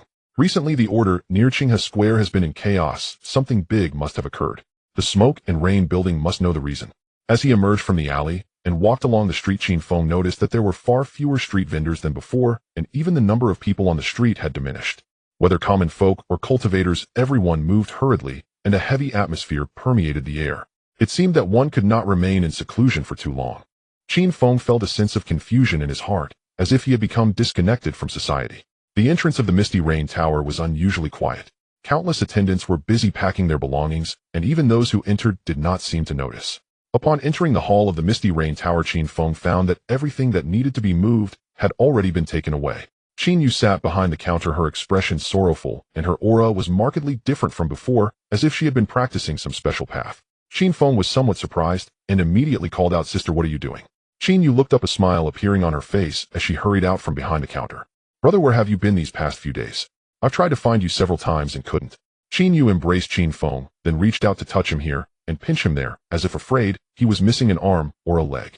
"Sister, I just went into seclusion for a while to cultivate, and now that I'm back, I feel like something is off." "What exactly?" Qin Yu turned around, poured a cup of tea for Qin Feng, and sighed, "I was trying to find you during this time to inform you about this matter. Everything was fine until half a month ago, when my mother received news that the Emperor of the Qin Kingdom had entered the path of immortality to alter his fate, and had allied with the Howren sect to set up the Tai Great Formation within the territory of the Qin Kingdom. This formation is said to be able to siphon the qi of the heavens and humans, and once activated, there will be no spiritual energy within the formation, leading to various natural disasters and calamities for the common folk. Everyone who caught wind of this has been migrating during this time. In short, we cannot stay in the Qin Kingdom." Facing discussions of formations and spiritual power, Qin Yu spoke eloquently, clearly having learned a lot during her time at the Misty Rain Tower. "So where do you plan to go?" "The headquarters of the Misty Rain Tower is in the Zhao Kingdom, but I want to go with you." "Wherever you go, I shall go." She tucked a strand of hair behind her ear and smiled at Qin Feng. A hint of a bitter smile appeared on Qin Feng's face as he silently sipped his tea. He had originally planned to acquire more supplies and stay in the cave mansion on the back mountain for an extended period, perhaps even cultivating a few acres of medicinal fields in the future, but he never expected the Dog Emperor of the Qin Kingdom to pull this stunt. He was indifferent to the Howren sect or the Qin Emperor. His only concern was for his sister's safety. After all, she was his only family in this world. After finishing his tea, Qin Feng asked someone for a map. The map was detailed, marking the national dynasties, sect powers, and cultivating families. Qin Feng was located in the northern part of the Qin Kingdom on the map belonging to the southernmost part of the cultivation world. Traveling north for 300 miles would take one into the Zhao Kingdom, where spiritual energy was more abundant. After examining the map, Qin Feng couldn't help but sigh. Why was it so difficult to settle down and live a peace? Qin Yu stood by the counter propping her chin with one hand, and said with a puzzled expression, if you don't go to the Zhao Kingdom, you must at least leave the Qin Kingdom. The path I am now walking is different from yours. Following you will only make me a burden. I don't care where you go, but you can't stray too far from the Zhao Kingdom. If you're going far, you must tell me. Qin Yu turned her head, her eyes showing a hint of pleading. Over the past 2 to 3 months, her life had undergone a tremendous change. Although she hadn't suffered at the Misty Rain Tower, and her mother had treated her well, Qin Yu still longed for the days when they lived in the thatched cottage. Sister, don't worry. I definitely won't stray too far from you. After some contemplation, Qin Feng decided to move towards the Zhao Kingdom. This way he would be close to his sister. Moreover, it would be convenient for Tai Zhu, as he would definitely want to bring his parents along, and the Zhao Kingdom was just right. The siblings chatted for a while before parting ways after having a meal at a nearby tavern. The Tai Great Formation would activate no later than half a month from now, and although it wouldn't lead to immediate deaths, the Misty Rain Tower was a business and needed to evacuate immediately. To put Qin Feng's mind at ease, Qin Yu shared many details about the Misty Rain Tower. For example, she practiced a path of killing similar to Tai Zhu's corpse path, and there were also ghost path, gu path, incense spirit path, and so forth. The master of the Misty Rain Tower, namely Qingqing, had assassinated 3 nascent soul stage cultivators among other things. Knowing this information made Qin Feng very happy. The stronger Li Qingqing was, the safer his sister would be. Only in this way could he cultivate without distractions. As for where to cultivate, it was not important to Qin Feng. Back at the cave mansion, Qin Feng initially wanted to inform Tai Zhu of this news, but unfortunately he was not home. The cave was filled with a pile of messy grass looking much like a wild boar's den. Qin Feng returned to his cave to cultivate, and it was not until evening that Tai Zhu returned carrying half a wild boar's meat leisurely. Clang! He threw the wild boar meat onto the ground, then pulled out a bunch of seasonings from his pocket before shouting towards Qin Feng's cave, "Brother Feng, come out, let's roast some meat." When Qin Feng stepped out of the cave, Tai Zhu had already started the fire and was slicing meat with a knife he had somehow procured. As the roasted meat began to sizzle and emit a delicious aroma, Qin Feng fetched 2 jars of wine from his storage ring. "Brother Feng, I can't drink, so you can have it all." Tai Zhu mumbled something indistinctly, then tore off a piece of wild boar leg and began to devour it. Qin Feng nodded, sharing with Tai Zhu the news about the Qin Kingdom and the Howren sect while they ate. Upon hearing that the Tai Great Formation would absorb the Qi of heaven and humanity, causing the common people to suffer, Tai Zhu immediately lost his appetite for the meat in his hands. Damn the Emperor. Why bring disaster to my parents while pursuing immortality? And that damn Howren sect, one day I will destroy them. Tai Zhu chewed on the meat, his eyes glowing with rage. If an outsider saw this scene, they would likely faint on the spot. Seeing that he seemed unconvinced, Qin Feng comforted him. "We are too weak right now to do anything but flee. You should focus on cultivating. In the future, if you become an immortal sovereign or demon sovereign, it won't be a problem to sacrifice an entire world, let alone a nation. Time is pressing. I still need to go to Jinming Mountain to seek my opportunities." Tai Zhu said anxiously, then added, "Brother Feng, I will go back to inform my parents to prepare and wait at home. How about we head to Jinming Mountain tonight?" Jinming Mountain in Shuntian Prefecture is about 100 miles from Qin Feng. If all goes well, a round trip would be completely sufficient in a day. It's very likely the resting place of a golden core stage cultivator, so there should be plenty of treasures. With their paths and cultivation being different, there was no possibility of unfair division of spoils. "So shall we leave tonight?" "Sure. The sooner the better." Tai Zhu's face lit up with joy, and he immediately dropped the roasted meat and ran towards Qinghe village. Qin Feng then made a trip to Qinghe Feng to buy some fire snake talismans, divine movement talismans, and various other talismans. Night fell. In the dense forest behind Qinghe village, 2 dark figures swiftly moved through the trees. One shadow moved with great power, leaping several zhang with each bound. The other shadow ran normally, its steps light and agile, effortlessly covering 8 or 9 feet with each stride, its speed slightly surpassing that of a swift horse. The forest was shrouded in darkness, where one could not see their own hand in front of their face. Only the crunch of dry leaves underfoot could be heard. For the 2 of them, 100 li would be traversed in just the time of a joss stick. "It seems we are approaching Jinming Mountain ahead." Tai Zhu stood on a large rock, excitedly pointing to a mountain shaped like a rooster in the distance. Jinming Mountain was remote, with no signs of life for dozens of miles around. Coupled with the cover of night, it was the perfect time for treasure hunting. "Brother Feng, let's go. You should keep your voice down, or it could be troublesome if there are others nearby in closed-door training." Hearing this, Tai Zhu immediately became alert and carefully scanned the surroundings. The 2 slowed their pace, cautiously approaching Jinming Mountain. Upon arrival, Taiju took out a map to examine it closely, then pulled out a small white porcelain bottle from his pocket and applied some powder to his nose. He then began to sniff around. Such a plain and unadorned method left Qin Feng dumbfounded. Is this method reliable? Absolutely. This is all taught to me by my late master. Taiju grinned proudly and continued to search for the resting place of the golden core cultivator using his nose. As time passed, Taiju stopped after applying the powder 2 more times. Found it. It's right in front at the chicken. Taiju excitedly pointed towards a large slope ahead which indeed resembled the backside of a rooster. Just as he was eagerly preparing to move forward, Qin Feng's expression suddenly changed, and he grabbed Taiju. Brother Feng, what's wrong? Without speaking, Qin Feng anxiously glanced at the surrounding environment, and then pulled Taiju towards a nearby ravine. The ravine was low, surrounded by chaotic rocks, making it a suitable hiding spot. Once they hid in the ravine, Taiju sensed something was off, and muttered, I finally came to look for treasure, but I didn't expect others to be here too. They probably just passed by. Let's wait and see. Qin Feng hid in a crevice of a large rock, intently watching the outside through the gap. Both held their breath, using their breath-concealing technique to minimize their presence. Before long, sounds of whistling filled the air outside the ravine.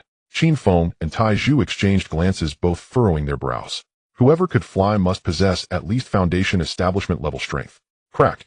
A woman dressed in black rapidly descended beside the ravine, her footsteps heavy. She looked around, and without hesitation walked directly into the ravine.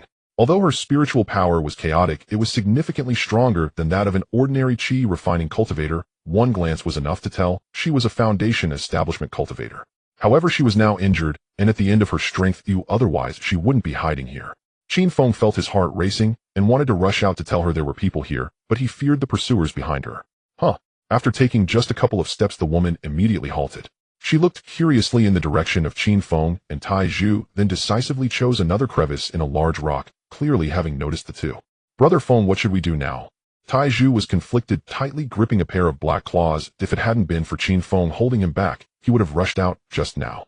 Let's wait and see. If it comes to it, we can escape through that way. Qin Feng pointed to a gap nearby where they could flee freely if they squeezed through.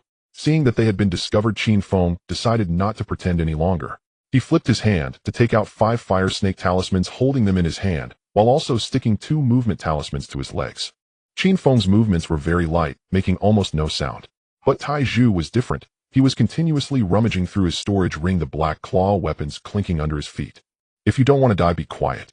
A cold voice came from the other side of the mountain, prompting Taiju to quiet down and pick up the 2 claws again. Just then, another sound of whistling came from outside. Soon something resembling a wooden boat about 3 zhang long floated outside the ravine. Standing on it were 5 or 6 young men and women dressed in blue robes, wielding flying swords. Though the fluctuations of spiritual power from these individuals were not as strong as that of the woman from earlier, they were more numerous, and at least at the perfection level of chi refining. Hiding behind the stone, Qin Feng tightly clutched the fire snake talisman. At that moment, the people outside began to speak. The demoness just disappeared from here. She must be hiding nearby. Everyone, don't panic. To catch that demoness, I brought my master's Tianwen compass. This time, she definitely won't escape. One could see the young man at the forefront holding a palm-sized purple compass. As spiritual power was infused into it, the needle on the compass immediately began to spin. Ding! Suddenly a crisp sound echoed from the ravine, and the scene fell silent. Qin Feng frowned and looked at Taiju, who immediately shook his head, indicating it was not the sound he made. At this moment, the 5 people had all jumped down from the flying boat, weapon in hand, vigilantly scanning the ravine for possible hiding spots. The leading young man had a cold expression and shouted, Demoness, as long as you hand over the stolen Chongsheng grass, our Chongsheng sword sect can consider letting you go. Silence. The ravine was deathly still, with no response whatsoever. Before this, Qin Feng had already discussed with Taiju that as long as the other party did not take action, they would not either. Although it was a bit cowardly, a turtle with its head withdrawn could live long. Thus at this moment, an awkward atmosphere pervaded the ravine. Brother, why are you wasting words with her? Let's attack. Since you refuse the toast, and only want the penalty drink, we will take your head back to complete our mission. A hint of anger appeared on the young man's face as he immediately took out a pair of mother and child rings and shot them towards the ravine. The other 4 also simultaneously launched their attacks, causing the large stones in the ravine to be cleaved with cracks. Do you really think I am a soft persimmon? Just as the stones were about to crumble, she made her move. She slowly stood up, first casting a shield around herself, and then summoned her flying sword to counter the incoming attacks. The gap in cultivation levels was too vast. Even at her last gasp, she could handle them with ease. In her spare time, she could even throw a couple of egg-sized round black projectiles at them. Puff! The spherical projectiles hit the ground, immediately erupting into a cloud of black smoke. Everyone be careful, this is soul-eating smoke. Upon seeing the black smoke, the faces of the Chongqing sword sect members changed dramatically, and they immediately retreated. At that moment, she turned her head to look at the hiding place of Qin Feng and Taiju. I almost forgot about you two little mice. Puff! Another black projectile came flying. Qin Feng quickly pushed Taiju toward the gap leading outside, then activated a fire snake talisman towards the demoness. After completing the sequence, he jumped into the gap and began to flee. Brother, could those two who ran away be her accomplices? Never mind, let's kill this demoness first. At the foot of Jinming Mountain, a woman in black was fiercely battling the disciples of the Chongqing sword sect. After Qin Feng and Taiju escaped from the ravine, they did not go far, instead running to the opposite peak. The two sat on the highest patch of grass at the mountain top, quietly observing the commotion at the foot of the mountain. Taiju excitedly said, Brother Feng, shall we launch a surprise attack later and wipe them out? Once they leave, we can go treasure hunting. To live long, we must not be too ostentatious. Although killing and seizing treasures was thrilling, Qin Feng had grander plans. The Zhao kingdom lay within the territory of the Chongqing sword sect. If they created enmity now, their future days would not be peaceful. Moreover, the Wang family still had unfinished business, so it was crucial not to provoke trouble. Currently, he was only at the 5th level of Qi, refining his strength was too weak. As a transmigrated, Qin Feng preferred to develop cautiously. The battle on the opposite peak had ended. Though they were far away, both Qin Feng and Taiju could see clearly. The Chongqing sword sect suffered heavy losses, with only 2 individuals managing to escape on their flying boat. The woman in black was already injured, and after this battle, she was barely hanging on like a candle flickering in the wind. If Qin Feng and Taiju had even a hint of evil intent, she would not escape. Taiju patted his chest, looking pained as he said, I feel so heartbroken. That woman must have many valuable things on her. We just let her go. Taiju's appearance of great loss rendered someone speechless. Cultivating was about surviving longer than others, not just fighting every day, but unfortunately he still did not understand these principles. As he watched the woman in black disappear into the horizon, Qin Feng silently turned to walk in another direction. Brother Feng, you're going the wrong way. We need to go to Jinming Mountain. Let's come back tomorrow today. Well, consider this just passing by. Why, oi? Taiju looked puzzled, but quickly followed Qin Feng away. Half an hour later, a woman in black emerged from the grass at the mountain top of Jinming Mountain. She was the one who had just fought with the disciples of the Chongqing sword sect. Those two should have just passed through here. It seems I was overthinking it. She cast a puzzled glance at the opposite peak, then turned and flew away on her sword, disappearing into the night. 3 hours passed. As dawn broke, the sun rose, illuminating everything. In the grass at the mountain top, Taiju maintained a low profile, while munching on beef jerky, while Qin Feng kept a close watch on the opposite peak. After finishing his 3rd piece of beef jerky, Taiju, unable to contain his impatience, urged, Brother Feng, she's probably really gone. Let's hurry up. If we delay any longer, the Tai Great Array will be activated. Alright then. Qin Feng put away the concealment array, and then headed towards Jinming Mountain with Taiju. As the saying goes, an uncle can tolerate, but an aunt cannot. If that woman was still lurking around, they would really have to deal with her. He didn't want to cause trouble, not because he was afraid. The moisture in the mountains was heavy. Dew clung to the weeds, and the leaves of the trees dripped water droplets. As the sun shone, a thick fog began to rise in the mountain. Upon reaching the spot they had scouted yesterday, Taiju took out a small dark red flag adorned with vividly painted spirits. After planting the small flag in the ground, Taiju drew a pattern around it with blood, chanting, When the heaven's gate is closed, the ghost gate comes. Let the myriad souls assist me to ascend the divine platform. The boundless ghostly demons cause the myriad souls to wither. As the incantation took effect, the spirits on the flag began to twist and contort, howling as if they came to life, making Qin Feng's scalp tingle. Truly frightening. No wonder evil cultivators were not welcomed, who could remain unperturbed upon witnessing this. Moments later, over 30 black misty figures emerged from the flag, beginning to search the entire mountain. Wiping the sweat from his forehead, Taiju excitedly lifted the flag to show Qin Feng. Brother Feng, look at my magical artifact. What is this? This is the legendary Wanhun banner. Only a few can refine this. I am among the fortunate few. Taiju waved the Wanhun banner with a smile, and instantly a dark mist swirled. Chaos ensued. Qin Feng frowned and took a few steps back, not hiding his disdain. Taiju felt embarrassed and hurriedly explained, Don't judge this thing by its frightening appearance. It has many benefits. What benefits? In the future, if you have any enemies, just tell me, and I'll capture their souls in the Wanhun banner to command them, ensuring they never achieve rebirth. Is that really a benefit? Qin Feng couldn't be bothered to argue with him, and used his divination technique to try and discern the situation. Unfortunately, his cultivation was too shallow to see through. At that moment, a mass of black mist suddenly exploded from the grass nearby, blasting up a rough stone slab from the ground. On it were over 10 black crevices that looked like symbols. Finally found it. Taiju summoned the souls with the One Hun banner and excitedly walked over. As 2 gourds of wild boar blood were poured onto the stone slab, the ground began to tremble. Immediately after, a faint ethereal light illuminated the nearby stone wall, evidently revealing the entrance. Only then did Qin Feng realize that the pattern was a formation.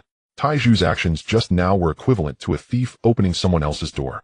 Entering through the stone wall, they found a deep, bottomless passage. Oil lamps hung on the stone walls on either side of the passage. As the light shone in one lamp after another lit up, illuminating the place considerably, but exuding an overwhelming sense of pressure. What if something goes wrong? Qin Feng felt a bit timid. He possessed synthesis abilities, surely he could acquire good things without taking this risk. There was absolutely no need to take such a risk. Brother Feng, don't worry. For you righteous cultivators, this place may seem terrifying, but I am here. Taiju patted his chest confidently and said, I am akin to family with the ghosts inside. What is there to fear? To prove his reliability, Taiju boldly went ahead to clear the path. Qin Feng followed behind, maintaining a distance of 2 or 3 zhang, while holding the golden bell talisman obtained from Taoist by Wang ready to activate it at any moment.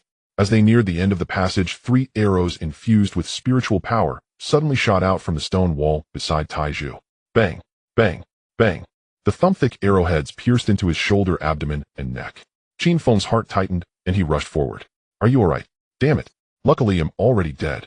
Taiju cursed as he pulled out the arrows and threw them harshly on the ground, then continued forward despite the 3 gaping wounds on his body.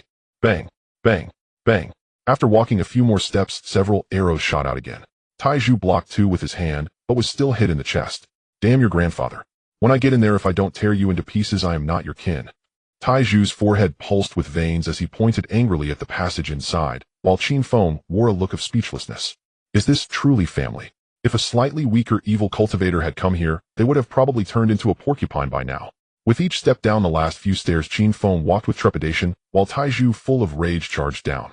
At the end of the passage was a massive, artificially excavated cave. The ground was littered with rotting white bones, and stone tables and benches were all around.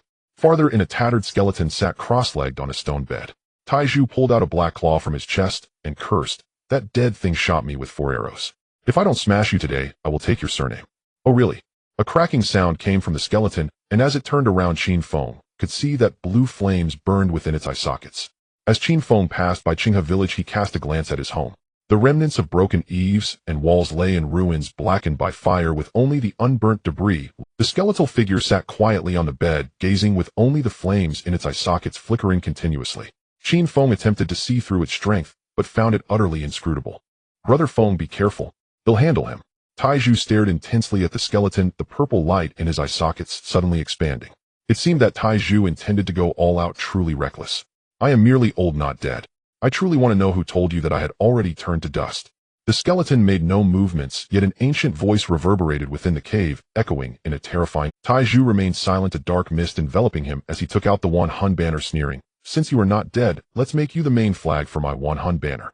One Hun banner. Quite interesting. The skeleton showed no fear, and ghostly flames flickered in its eye sockets as a soul appeared before the stone bed.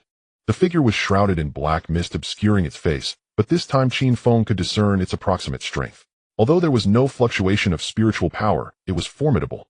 Taiju's breathing quickened as he fiercely swung the One Hun banner. Kill! Dozens of souls surged out from the One Hun banner, also enveloped in dark mist, howling as they charged at the old man. Taiju, hold on. Qin Feng called out, and then took out a black robe to put on, pulling out 8 fire serpent talismans from his storage ring. Beginner fire serpent talisman. Upon hitting a target, it can cause significant damage enough to threaten cultivators at the 6th level of Qi refinement. Can be combined into intermediate fire serpent talismans. After combining all 8 fire serpent talismans, Qin Feng obtained 4 intermediate fire serpent talismans, and then combined them into 2 advanced fire serpent talismans. Advanced Fire Serpent Talisman. Upon hitting a target, it can generate a spiritual shock enough to threaten early-stage golden core cultivators. Can be combined into Supreme Fire Serpent Talismans. The writing on them had turned golden, the paper entirely crimson, as if the 2 came from the depths of the inferno, with a terrifying heat palpable just by holding them. Capable of threatening early-stage golden core cultivators, Qin Feng hesitated. If he combined them again, his opportunity to attack would be reduced. Brother Feng, hurry and attack his skeleton. At that moment, Taiju turned and shouted at Qin Feng, then charged at the old man with his bare hands. Taiju was engulfed in black mist, black veins appearing on his face, every punch he threw surrounded by dark fog, yet the old man responded calmly. Kid, lend me your body for a year, and I'll take you as my disciple. The old man's voice was hoarse, causing Tai Zhu to strike even harder, his punches falling like a torrential rain. How utterly arrogant. Qin Feng threw the blazing flying sword at the old man. The fire-reed sword thrust directly at his chest, yet the old man did not dodge, allowing the sword to attack and pierce through his body without any effect. This old man must be in a soul state now. Qin Feng was astonished, quickly reversing the flying sword to attack its skeleton. Kid, a 5th level Qi refinement cultivator thinks he can attack me. Truly overestimating yourself. The old man cast a disdainful glance at Qin Feng, then continued grappling with Tai Zhu. It seemed he had no intention of dealing with Qin Feng. You truly look down on others. Qin Feng was furious, the blazing flying sword striking hard against the skeleton. Clang. A sound of metal clashing resonated. The blazing flying sword was directly knocked away. Brother Feng, bring out more tricks. As long as we destroy his skeleton, we win. Tai Zhu reminded him quickly, then slammed a fist into the old man's nose. Of course he himself felt the He'll bring out my tricks right now. Qin Feng took a deep breath, directly activating the advanced fire serpent talisman in his hand, while the old man's soul tried to come over to stop him, but was pulled back by Tai Zhu. Buzz. A humming sound resonated through the void. The fire serpent talisman seemed to come to life, transforming into a 3-foot-long red serpent, its body radiating a terrifying heat as it locked onto the skeleton. The initiation method for advanced talismans is different. Qin Feng felt that this wave was secure. The old man, who had initially been filled with disdain, suddenly lost his composure and hurriedly said, "Dear friends, if you stop now, I can grant you opportunities. You dog, killing you is also our opportunity." Before anyone else could speak, Tai Zhu replied first, and he intensified his attacks, as if a vengeful spirit was in a fierce struggle. Qin Feng also no longer hesitated, directly controlling the fire serpent to charge fiercely at the skeleton on the stone bed. The moment the fire serpent burst forth, Qin Feng immediately ran towards the corner passage. In the next moment, the entire passage erupted with a thunderous explosion, debris falling from the stone walls intermittently.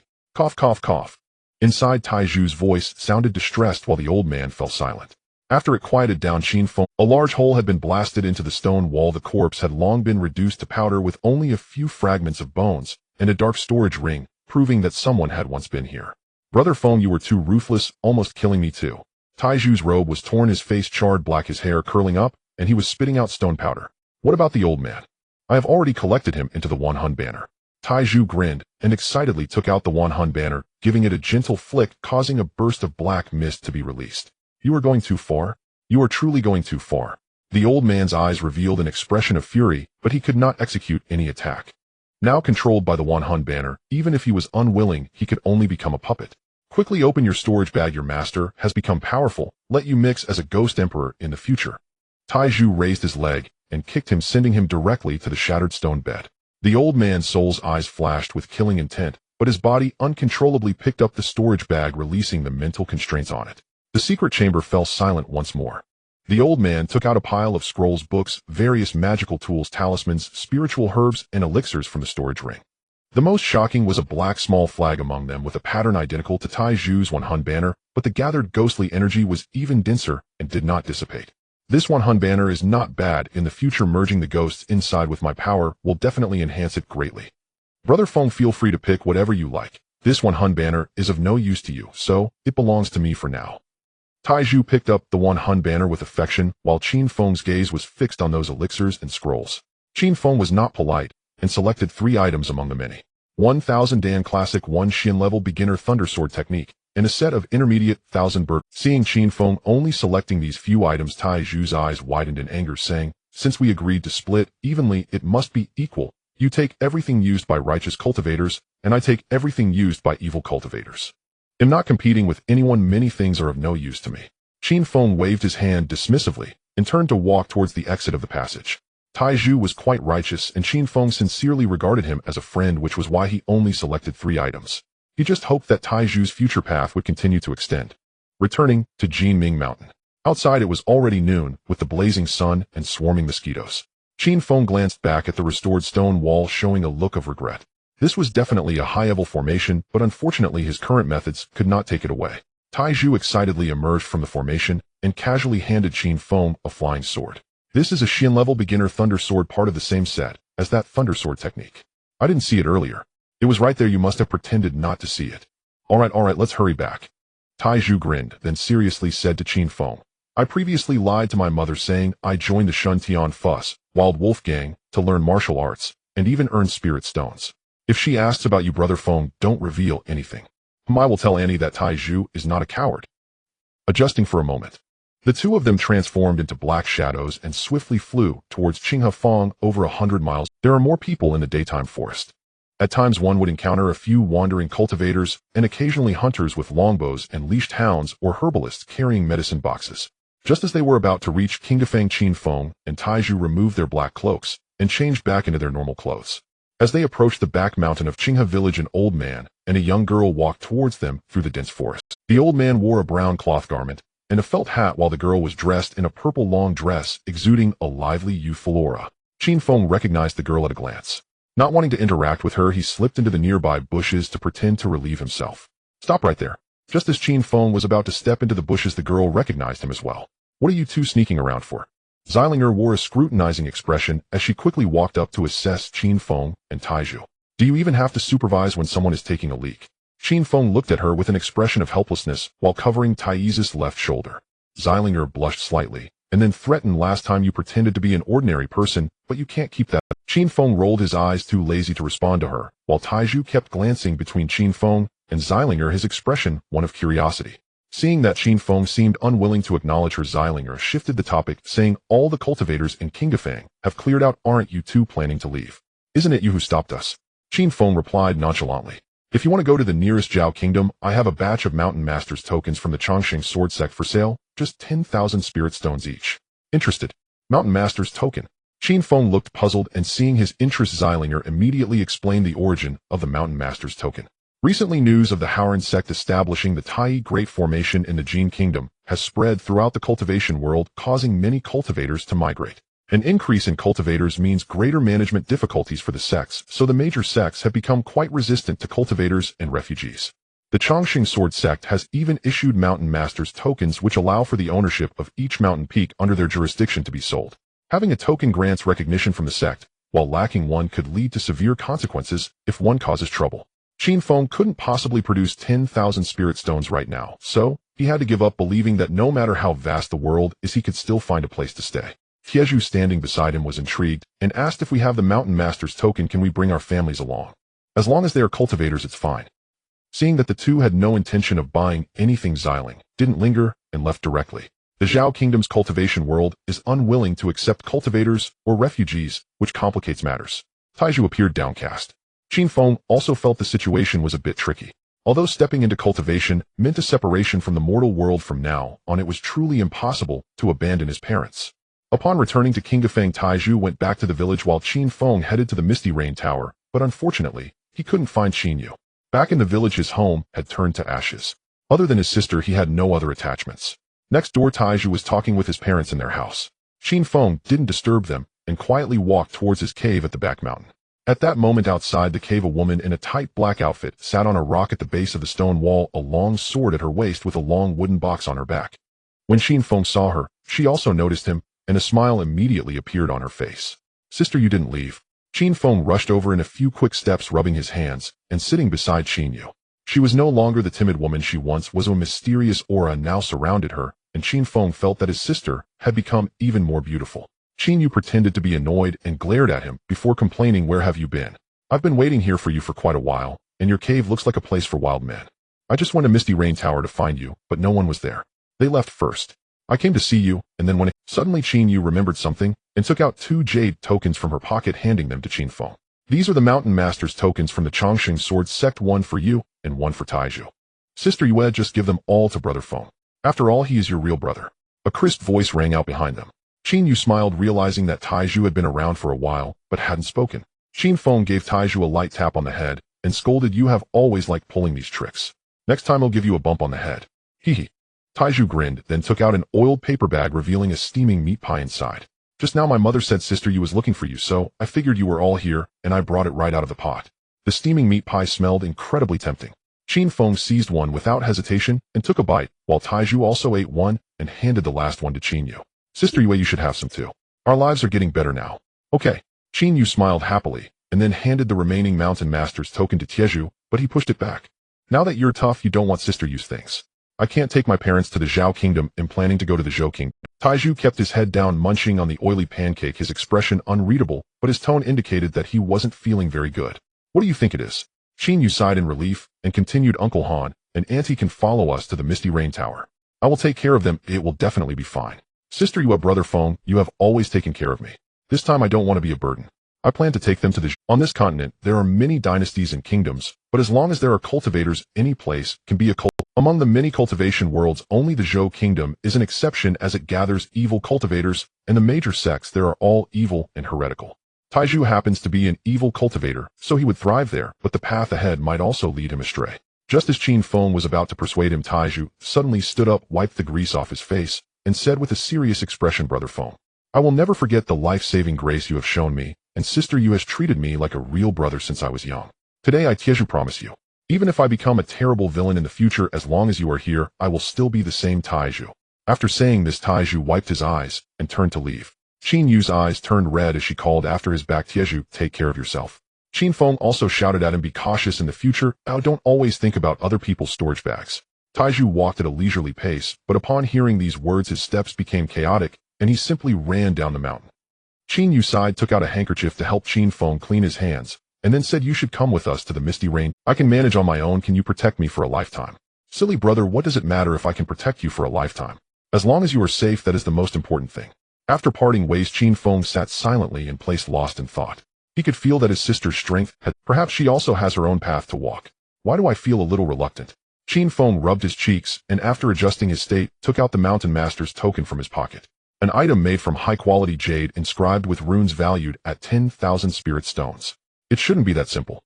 With the activation of spiritual power, the Mountain Master order immediately conveyed the location information of Woniu Mountain at the end of the Qinyun Mountain range, 300 miles to the west, shaped like a reclining cow, rich in spiritual energy valued at 100,000 spirit stones. Those who possess this order can obtain Woniu Mountain. After receiving this information, Qin Feng realized that the Mountain Master order could not be contracted or recognized. This means that as long as one has sufficient strength, they are qualified to obtain ownership of Woniu Mountain without spending spirit stones. Such a worthless thing is valued at 100,000 spirit stones. Qin Feng painfully put away the Mountain Master order into his storage ring. If he hadn't already held it in his hand, he truly wouldn't want it. It's just too damn expensive. Returning to the cave for continued cultivation. Early the next morning, Qin Feng ran down the mountain to take a look at Taiyi's home, but they had already moved away. The villagers revealed expressions of glee at Qin Feng's expense.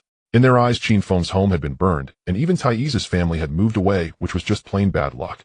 I am a righteous cultivator. Understanding the looks from the villagers, Qin Feng took a deep breath to calm himself, and then left.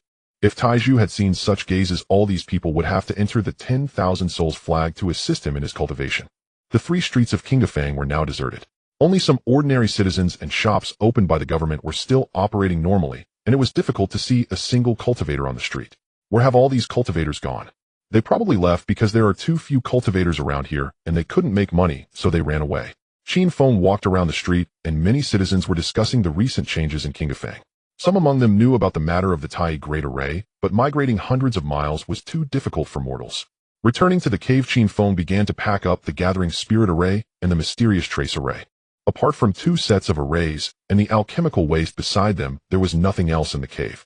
Moments later, several monkeys chattered as they descended along the vines from above the cave, staring at Qin Feng with resentful faces. This place is yours again. Qin Feng smiled and waved at the monkeys before walking directly out of the cave. He pasted 2 movement talismans on his legs, took out a map to determine the direction, and then hurried on his way. The Zhao Kingdom was nearby, but the Chongqing sword sect was far away. Woniu Mountain was even more unknown. He must first find the Qinyun Mountain range. Although possessing a cultivation of the 5th layer of Qi refining, Qin Feng still felt his legs ache after the long journey.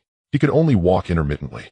Half a month later, based on the Qinyun Mountain range, Qin Feng finally found his own mountain peak. Standing atop a high place, Woniu Mountain was over 100 zhong, high, gently rolling with a flat summit like the back of a plowing cow. It was very suitable for building a cave and cultivating medicinal fields. Most importantly, the spiritual energy here was much denser than in Qin Feng, making cultivation faster.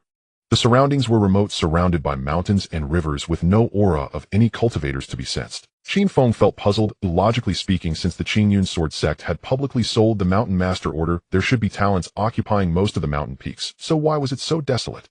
As night approached, Qin Feng couldn't think too much about it. He pasted 2 movement talismans on his legs and prepared to run to Wonyu Mountain. Just then, suddenly there were fluctuations of spiritual power from the grassy slope behind him. Moments later, a woman dressed in white emerged.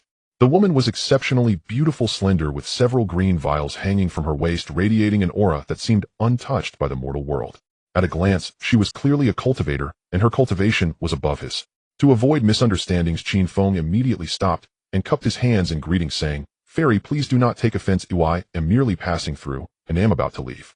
The woman glanced at the movement talismans on Qin Feng's legs and then smiled, asking, "Did you also purchase the Mountain Master Order from the Qingyun sect?" Qin Feng nodded and pointed to the Wonyu Mountain 100 zhang away. "Do you know the origin of the Mountain Master Order? Please enlighten me, Fairy." The woman showed a look of appreciation, then began to recount the story of the Mountain Master Order, which Qin Feng found increasingly frustrating. It turned out that the Mountain Master Order had been passed down for over 100 years. Those who possessed the token could occupy the marked mountain peak, but the Chongqing Sword sect would send people to collect management fees every month.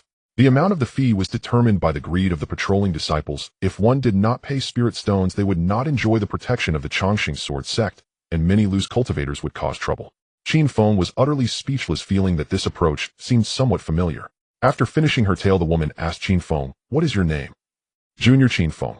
My cultivation is not much higher than yours, so just call me Senior Sister Ding from now on."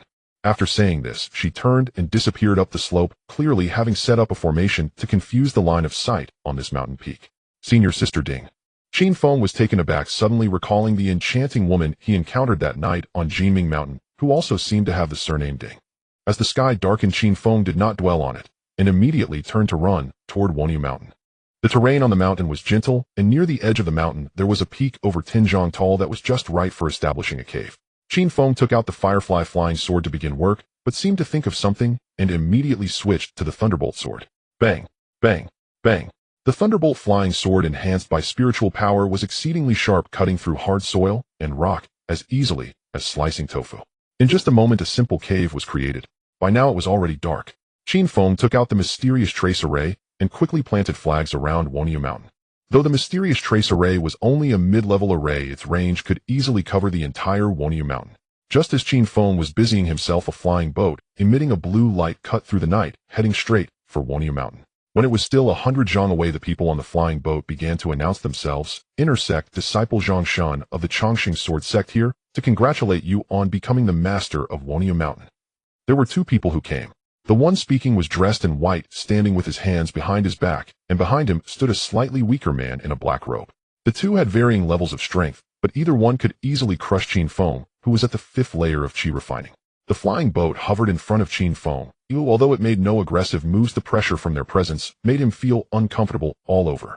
"I am delighted by the arrival of both masters, but my cave is rather crude, and I truly cannot accommodate esteemed guests." Qin Feng wiped the sweat from his forehead intentionally, showing a puzzled expression.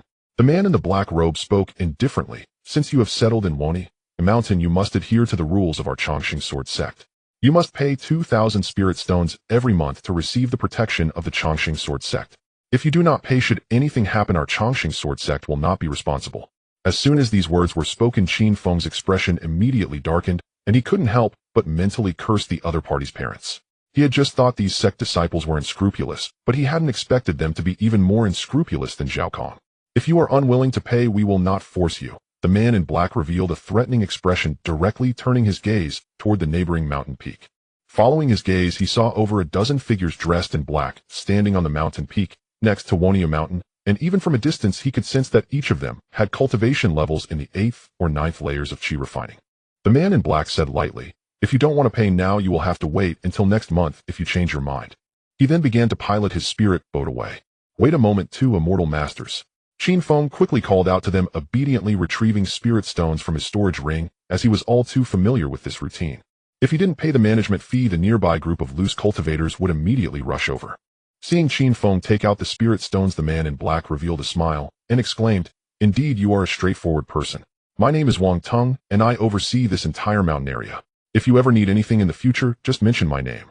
After accepting the spirit stones, Wang Tung's attitude changed significantly, and he congratulated Qin Feng a few more times before piloting his flying boat away. As for the man in white, he had remained aloof and uninterested in speaking since the beginning. "Let them jump around for now, or we'll find a way to finish them off later." After the two left, Qin Feng continued to set up the Misty Array, secretly sentencing the two to death in his heart. The Misty Array was quickly completed. Qin Feng did not rush to set up the Spirit Gathering Array, but instead made do with the cave for the night. Early the next morning, Qin Feng hunted a flower deer in the mountains, and then directly went to the neighboring peak. "Senior Sister Ding, are you free? If you're free, come out and have some barbecue with me." Qin Feng went to the slope of the mountain and threw the hunted flower deer on the ground, simultaneously taking out firewood that he had specially collected from his storage ring. Moments later, a wave of spiritual energy fluctuations came from the slope. Ding Shuli emerged from the cave smiling as she looked at Qin Feng and asked, "How many spirit stones did they take from you last night?" 2,000. "Those bastards are truly greedy." Qin Feng cursed without hesitation, and Ding Shuli instantly covered her mouth laughing and comforted him by saying, "Your strength is currently low. Anyone here can step on you. Once you break through to Foundation Establishment, they won't dare to mess with you anymore." "How much does Senior Sister Ding pay each month?" "They can only bully you small cultivators in the Qi refinement stage. When they encounter someone tough, they wouldn't dare to approach." Upon mentioning Wang Teng and the others, Ding Shuli's expression was one of disdain. Qin Feng understood that there was indeed a principle of bullying the weak and fearing the strong in the cultivation world. Senior Sister Ding's strength was at least above the Foundation Establishment stage. Such a figure would be sought after even by the Chongqing Sword Sect, as having one more friend means one less enemy. As for Qi refinement stage cultivators, very few people paid them any mind. Qin Feng silently began to process the deer meat. Upon smelling the blood, Ding Shuli frowned and said, "Actually, it was fine earlier. Low-level cultivators like you only needed to pay 500 spirit stones a month, but the requirements have only increased in the past 2 months. If you don't wish to stay here, you can sell the Mountain Lord's order. I won't eat the deer meat. I need to enter seclusion and cultivate. Unless it's something important, please try not to disturb me." After saying this, Ding Shuli left directly, leaving Qin Feng feeling awkward alone. However, Qin Feng quickly understood.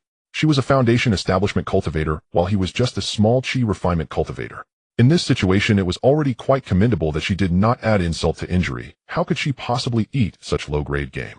Putting away his things quietly, Qin Feng took out a map from his storage ring and stuck 2 movement talismans on his legs, disappearing directly into the dense forest.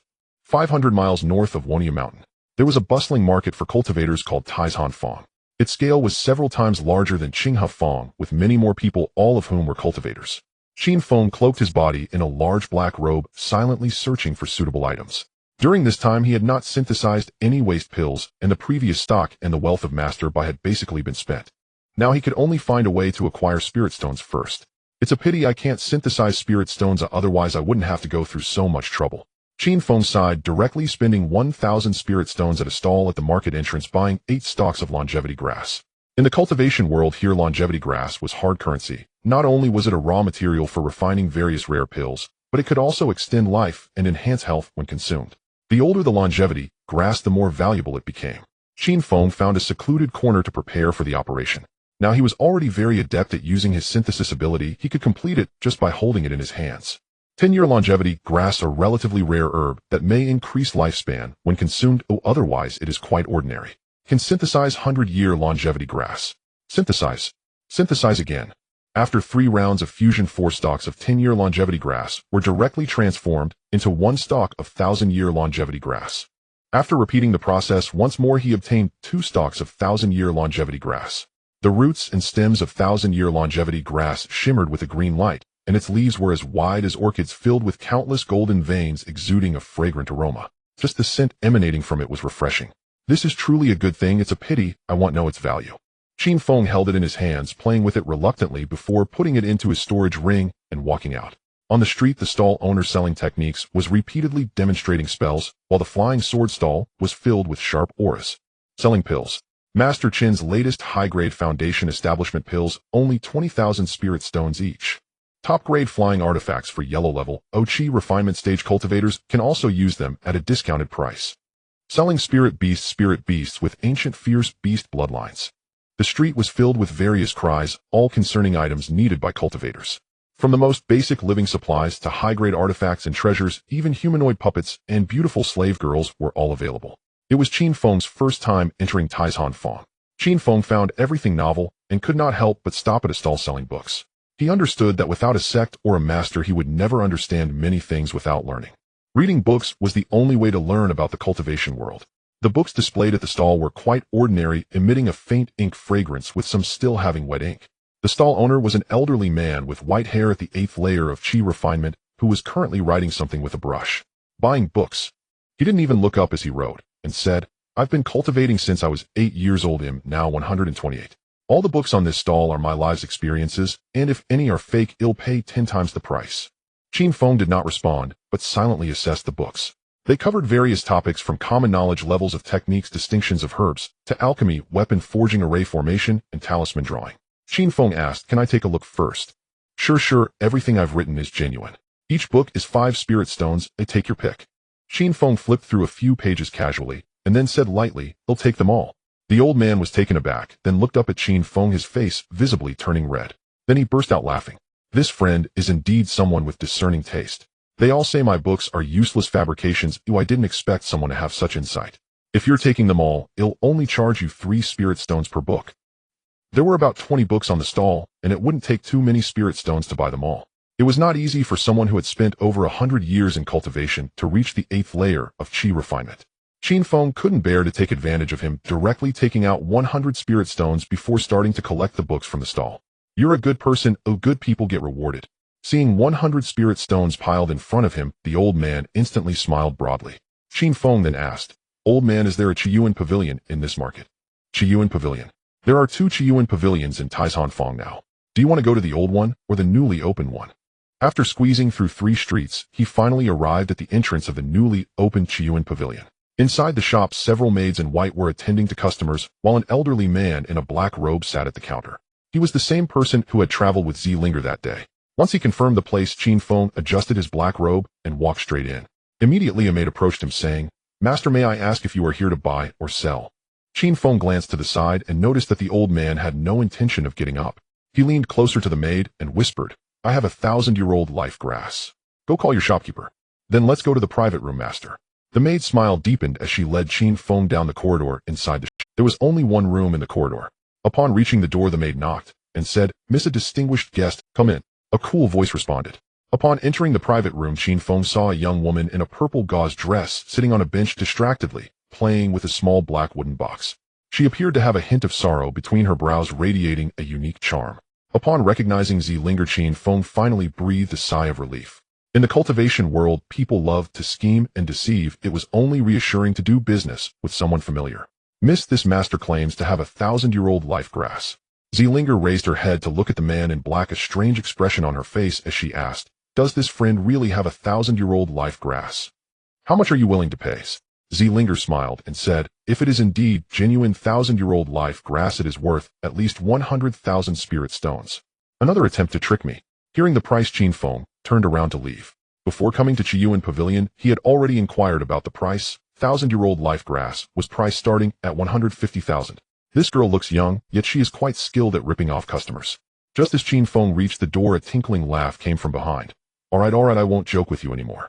16,000 spirit stones. If you have the goods, at least let me take a look. Your business style is quite rare indeed. Qin Feng replied nonchalantly, then directly took out 1,000-year-old life grass from his storage ring and placed it on the small table next to Zilinger. Upon seeing the authentic 1,000-year-old life grass, a look of surprise appeared in Zilinger's eyes as she picked it up to examine it closely. Since the shop had just opened, she had been worried about not having good items to attract cultivators. Although 1,000-year-old life grass was not extremely rare, this vintage was quite exceptional. Confirming that the goods were genuine, Zilinger directly took out a storage bag and handed it to Qin Feng. Inside are 65,000 spirit stones. Please count them. Not enough. Qin Feng replied calmly, taking out another 1,000-year-old life grass from his storage ring and placing it back on the table. Seeing the second herb, Zilinger's eyes widened in surprise. The appearance of 2,000-year-old life grasses was an irresistible temptation for certain old monster alchemists. Wait a moment, friend. To display the grandeur of Qiyuan Pavilion, Zilinger withdrew the previous storage bag and pulled out a small pink bag from her bosom. Inside are 350,000 spirit stones. Consider it a gesture of friendship from Qiyuan Pavilion. The pink bag still carried a faint fragrance, causing Zilinger to blush slightly. This was her private savings. If she weren't unable to produce so many spirit stones in such a short time, she would never have parted with her personal storage bag. Confirming that the number of spirit stones in the storage bag was correct, Qin Feng then spoke to her. I still want to buy some things. I hope the shopkeeper can attend to me personally. Okay, since we are all old acquaintances, I will personally attend to you. Zilinger happily accepted the 2 life grasses, then clapped her hands and stood up. Qin Feng was taken aback. Old acquaintances, eh? Linger's expression stiffened for a moment. Realizing she had let something slip, she simply stopped pretending and smiled, saying, "Did no one tell you that such a lowly black robe cannot hide your face under the divination technique?" Qin Feng felt dizzy. What did it mean to constantly wear a black robe in the streets? Perhaps in the eyes of other cultivators, he was just a fool. He was still suffering from a lack of culture. Qin Feng sighed and decided not to pretend any longer, turning directly toward the hall outside. To avoid such incidents from happening again, Qin Feng bought 16 sets of the lowest grade yellow robes and 8 sets of the beginner's misty array. Now that he had established a foothold, he naturally needed to set up adequate defenses. The misty array was just one of the formations he wanted to deploy. Qin Feng then asked Linger, "Do you have any attack-type formations?" "We have a middle-level flying sword array and a high-level golden light array. Other formations will probably take some time to obtain." "How many sets of the flying sword array do you have?" "2 sets. He'll take both sets." Linger silently nodded and noted down the items Qin Feng needed in her small notebook. Perhaps feeling that money was coming in too fast, her head felt a bit dizzy. She could make a considerable profit by selling the 1,000-year-old life grass, and now Qin Feng was buying in bulk from the shop, which meant more profit. Qin Feng selected many items in succession and returned to the previous private room to avoid being targeted. After Linger checked the items, she directly handed the storage bag to him. 16 sets of the lowest grade yellow robes, 8 sets of the beginner's misty array, 2 sets of the middle-level flying sword array, 50 beginner fire snake talismans, 100 low-grade spirit recovery pills, and 8 beginner body refining techniques. These items were not numerous in variety, but each had a considerable quantity. Linger's excited little face flushed as she said, "You spent a total of 365,000 spirit stones. He just returned the previous storage bag to me, and this will be a gesture of friendship." The price was fine, it was just that he had purchased a large quantity. After handing over the pink storage bag, Qin Feng directly changed into the new black robe in the private room. Before leaving Chiyuan Pavilion, Linger instructed him on some trivial matters. In the evening, when Qin Feng returned to Niu Mountain, he found a figure standing on a giant rock outside the mountain. The person was Wang Tung, whom he had met the night before. He wore a warm smile and said, "Brother Qin, you are quite meticulous setting up the misty array right after arriving here. If it weren't for inquiring about Ding Shiji, I would have thought you were angry and avoiding me." Wang Tung smiled as he walked up and put his arm around Qin Feng's shoulder, taking out 2 live fish from his storage ring. "These are the unique spirit fish of my Chongqing sword sect, specially brought for you to taste, Brother Qin." The 2 fish were tied together with straw, their gills constantly opening and closing, emitting waves of spiritual power. "You are too kind, Brother Wang." Qin Feng smiled as he accepted the spirit fish, then waved his hand to disperse the misty array, leading Wang Ting up the mountain. The entire mountain was still overgrown with weeds, with only a simple cave dwelling opened at the top. Wang Ting stood outside the cave and had no intention of going in further. He looked at Qin Feng and asked, "I heard you came from the direction of the Qin Kingdom. Have you heard of the Qin Feng in the Qin Kingdom's cultivation world?" Upon hearing Wang Tung's question, Qin Feng instantly grew wary. The incident in which the Wang family had attempted to forcibly marry Qin Yu was common knowledge. Admitting affiliation with Qinghe Workshop would be tantamount to having mud stuck to one's trousers. Innocent or not, suspicion would cling like stain. Qin Feng decided to brazenly lie and feigned regret as he said, "I am but a wandering cultivator roaming far and wide in pursuit of cultivation. I have never even heard of Qinghe Workshop. Brother Wang, you hail from there." "Alas, since joining the sect last year, I've had no chance to return home. I heard recently that a major upheaval had shaken the Qin Kingdom's cultivation world, so I went back for a brief look. Alas." Wang Tung's smile gradually darkened, his gaze still locked unflinchingly upon Qin Feng's eyes. As a latest-stage qi condensation cultivator, each realm represented a chasm of power. With 8 layers of cultivation, Wang Tung could intimidate numerous lower-tier cultivators with nothing more than a glance. Qin Feng stared blankly at him. Then his eyes suddenly brightened. Without hesitation, he retrieved 200 spirit stones from his spatial ring and pressed them into Wang Tung's hands. "Brother Wang, please hold these for me. And when you next visit home, buy generous gifts for your esteemed parents." "Excellent." Wang Tung burst into hearty laughter, pocketed the spirit stones, scanned the mountaintop once more, then produced a flying vessel and shot skyward without delay. Aboard the flying vessel, Wang Tung clutched a tattered book, his expression twisting into a snarl, until his jaw clenched tight with fury. The cover bore blotches of dried black ink and a small crimson handprint. "Despicable. If I ever uncover the murderer who obliterated my clan, I shall condemn him to eternal torment." Wang Tung roared bitterly, his resentment swelling. He had already prepared himself for this confrontation. He had resolved the moment Qin Feng admitted visiting Qinghe Workshop, he would strike without hesitation. Better to kill an innocent than let the guilty slip away. Yet the man claimed never to have set foot there, and even offered spirit stones as bribe. Such a coward could hardly be the killer who dared wander freely onto the territory of Chongqing's sword sect. As night descended, Qin Feng sat before his cave residence roasting a fish over a crackling fire. The flickering flames danced across his face, yet his heart felt heavy with unease. Damn it, did he suspect anything? He kept staring at my hands. Could he have retrieved that book from Qiyuan? Qin Feng absently turned the roasting fish torn between sending for Taizhu to Zhou Kingdom. Living on Wonium Mountain constrained his movements, but Taizhu faced no such limitations. He was a deviant cultivator. Orthodoxy and heresy stood eternally opposed. Slaying one or two righteous cultivators would raise no eyebrows. The fish sizzled with aromatic char. Qin Feng sprinkled seasoning and devoured it with relish. Though dubbed a spirit fish, it conferred no spiritual energy, merely a refined taste. Clearly Wang Tong had dismissed him as a beggar. He tossed the half-eaten fish aside and stretched out flat on the ground. Sigh. How difficult it is to live in. After a short rest, Qin Feng rose and sprinted tirelessly around Wang Mountain, busily installing flying sword arrays and a newly devised illusion maze. To avoid detection by senior sister Ding on the opposite peak, he had already reinforced both arrays en route back. Merging two mid-tier flying sword arrays yielded a high-tier formation capable of effortlessly slaying foundation establishment cultivators, and even threatening early-stage golden core adepts. Deployed atop the mountain, such a formation rendered its master virtually invincible, barring confrontation with golden core cultivators. 8 basic illusion mazes refined thrice coalesced into a top-tier human rank array. Qin Feng knew not its precise rank, yet this upgraded illusion maze proved vastly superior, able to withstand divine sense scrutiny from latest-stage nascent soul cultivators. His sense of security soared. Clang, clang, clang. Qin Feng began his work. When encountering rocks or hardened earth while planting formation flags, he drew his flying sword and used it as a chisel, piercing small holes before embedding each flag. Instantly the hillsides rang with ceaseless metallic chimes, and Qin Feng lost himself utterly in the rhythm. The higher the formation's tier, the greater the number of flags required, and each demanded precise celestial alignment. After an entire night's labor, only 1/3 of the flags for both arrays had been placed. Clang, clang, clang, ting, ting, ting. For the next 2 days the clang of metal striking metal echoed intermittently around Woniu Mountain. On the neighboring peak, wild grasses gave an impression of desolation, but beneath the surface lay profound artifice. At the mountain's very core stood an opulent courtyard, complete with koi ponds, spirit herbs, and rare medicinal plants. At that moment Ding Shuli, clad in flowing black robes, sat beside a stone table grinding medicinal ingredients. The table held rows of vials and jars alongside carcasses of the 5 venoms and other toxic specimens. She emptied all toxic mist into a black jar. Thick inky smoke billowed forth instantly. With a surge of true qi, she sealed the vessel and stowed it inside her spatial pouch. Her motions were swift, but the weeds beside the table withered instantly, turning brittle and yellow. Only then did Ding Shuli turn her head, her brow furrowed in exasperation as she glared toward Woni Mountain, where Qin Feng labored incessantly. What kind of formation takes 3 full days to complete?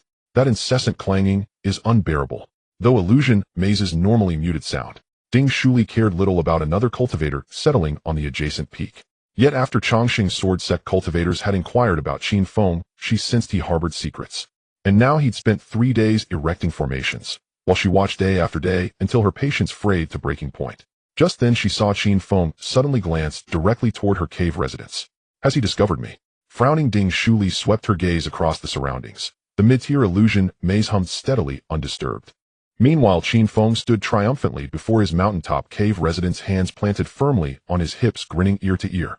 Ha ha, the formations are finally complete. From now on I could streak naked across this mountain, and no one would see a thing. He flashed a toothy grin toward Ding Shuli's abode, then sent 2 streams of spiritual energy to activate both the illusion maze and flying sword array. With the formations secured, Woniu Mountain truly became his own domain. Every motion within remained utterly concealed. As for latest-stage nascent soul cultivators, they would never deign to set foot in such an insignificant place. Once the mountain protection formation was finalized, Qin Feng turned seriously to excavating his cave residence. A pill refining chamber, cultivation hall, and living quarters all appeared seamlessly. Guided by the razor-sharp edge of his thunderbolt flying sword, excavation took but a single incense stick's time. After installing a spirit-gathering formation in the cultivation hall, Qin Feng refined 100 low-grade spirit replenishing pills into mid-grade ones. Mid-grade spirit replenishing pill enhances internal spiritual energy and accelerates realm advancement, effective solely for qi condensation cultivators. Synthesizable into high-grade variant. Finally, I may begin cultivating in earnest. My realm has stagnated for too long.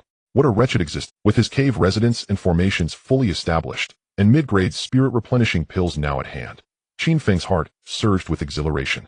After verifying that every formation operated flawlessly, he swallowed a spirit-replenishing pill and settled cross-legged within the spirit-gathering formation, slipping instantly into deep cultivation.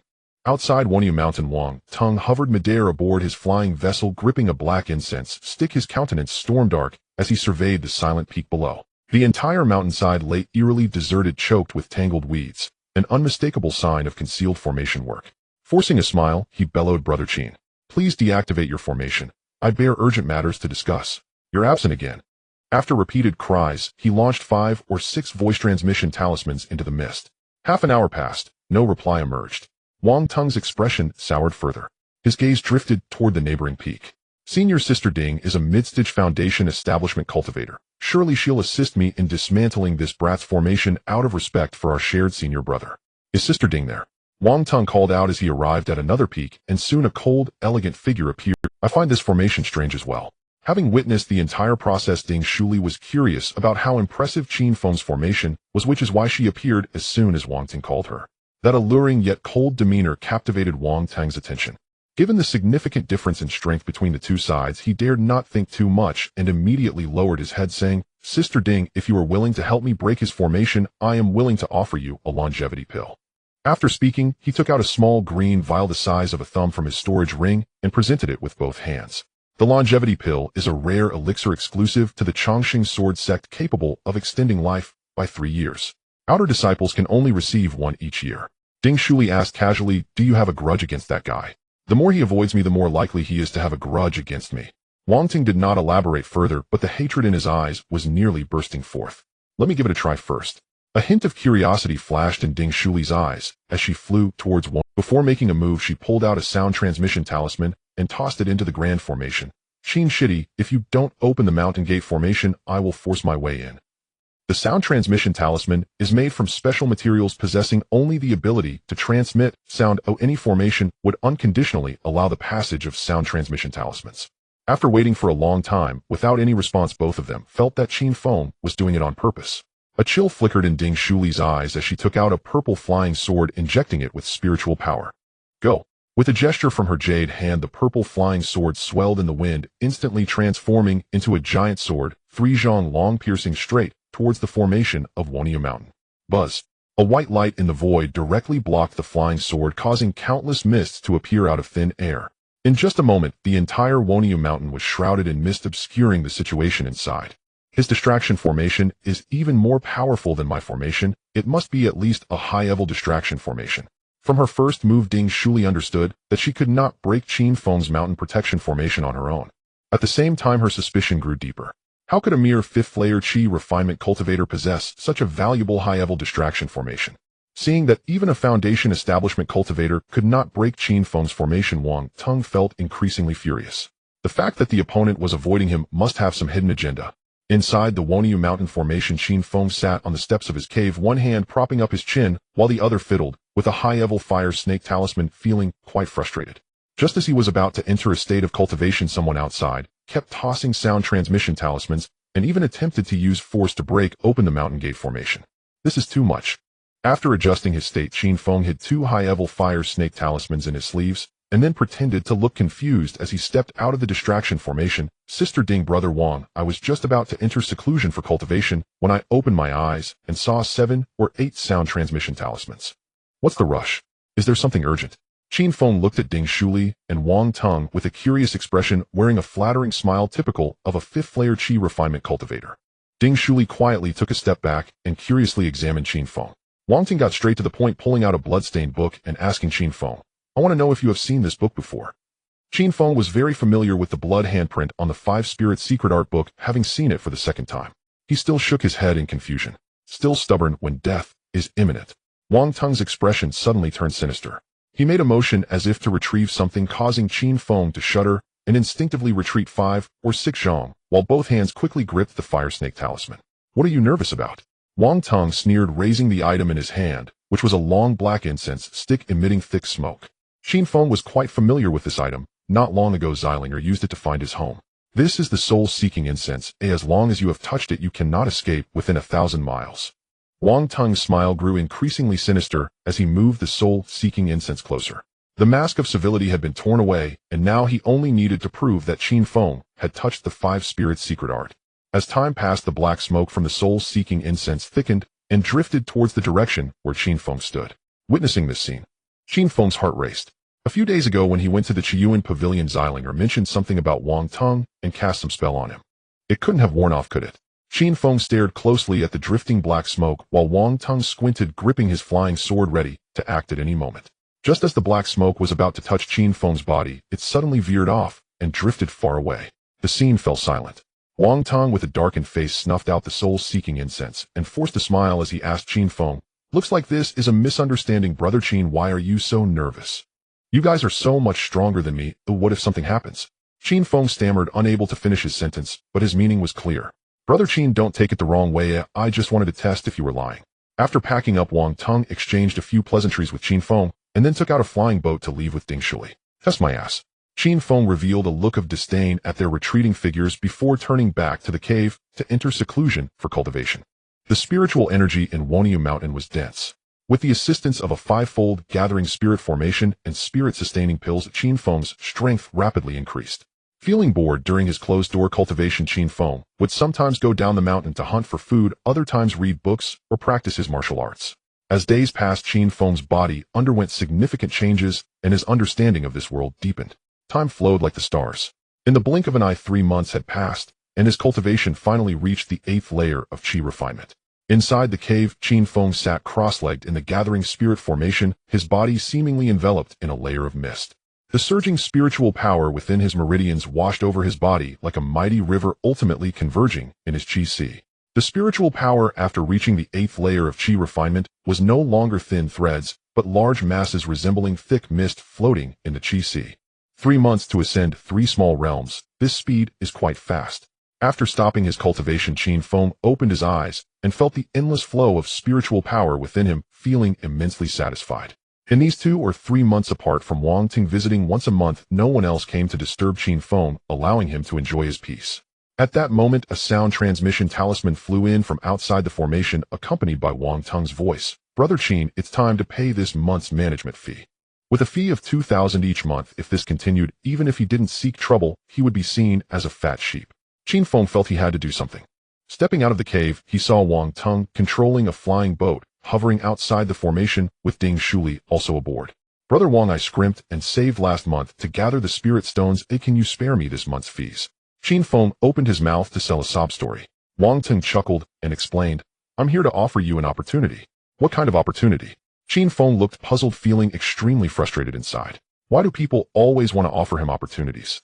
The sect recently needs to recruit a batch of outer disciples, each receiving a monthly salary of 100 spirit stones. If Brother Qin is willing to join the sect, we'll be like family, and the management fee for Woniu Mountain will naturally be waived. It's a pity that Qin Feng is born with a mixed spirit root and has already tried to enter the Chongqing Sword Sect. Qin Feng did not lie when the Chongqing Sword Sect publicly recruited disciples in Qin Feng. They looked down on his mixed spirit root physique and did not even give him the opportunity to become an outer disciple. Seeing his confused expression, Wang Tung smiled and explained, "Brother Qin, rest assured, I am a prominent figure within the sect. I can at least ensure that you become an outer disciple of the sect's Divine Elixir Peak." The Divine Elixir Peak, as the name suggests, is where the Chongqing Sword Sect refines pills. For ordinary cultivators, this place is akin to a cold palace. Not only can one not learn spells there, but there are also endless chores and countless herbs to tend to. Don't even mention achieving immortality. A lower-level outer disciples can be worked to death in such a place. But Qin Feng is different. For him, Divine Elixir Peak is a massive alchemy warehouse, exactly what he needs to search for useless pills. "Brother Qin, have you made up your mind?" Seeing the other party remain silent, Wang Tung narrowed his eyes, revealing a threatening look once more. Qin Feng felt delighted in his heart, but pretended to hesitate, asking, "Brother Wang, do you want me to go?" "Of course, then I'll go." Indeed, he was just a coward. Seeing Qin Feng agree, Wang Tang's eyes immediately lit up with a triumphant smile. Then he led Qin Feng and Ding Shuli towards the Chongqing Sword Sect. In the void, clouds and mist swirl around. Looking down, the majestic 10,000 great mountains stand tall with their peaks resembling giant dragons, winding and undulating. This was Qin Feng's first time riding a flying artifact, and a look of shock appeared on his face.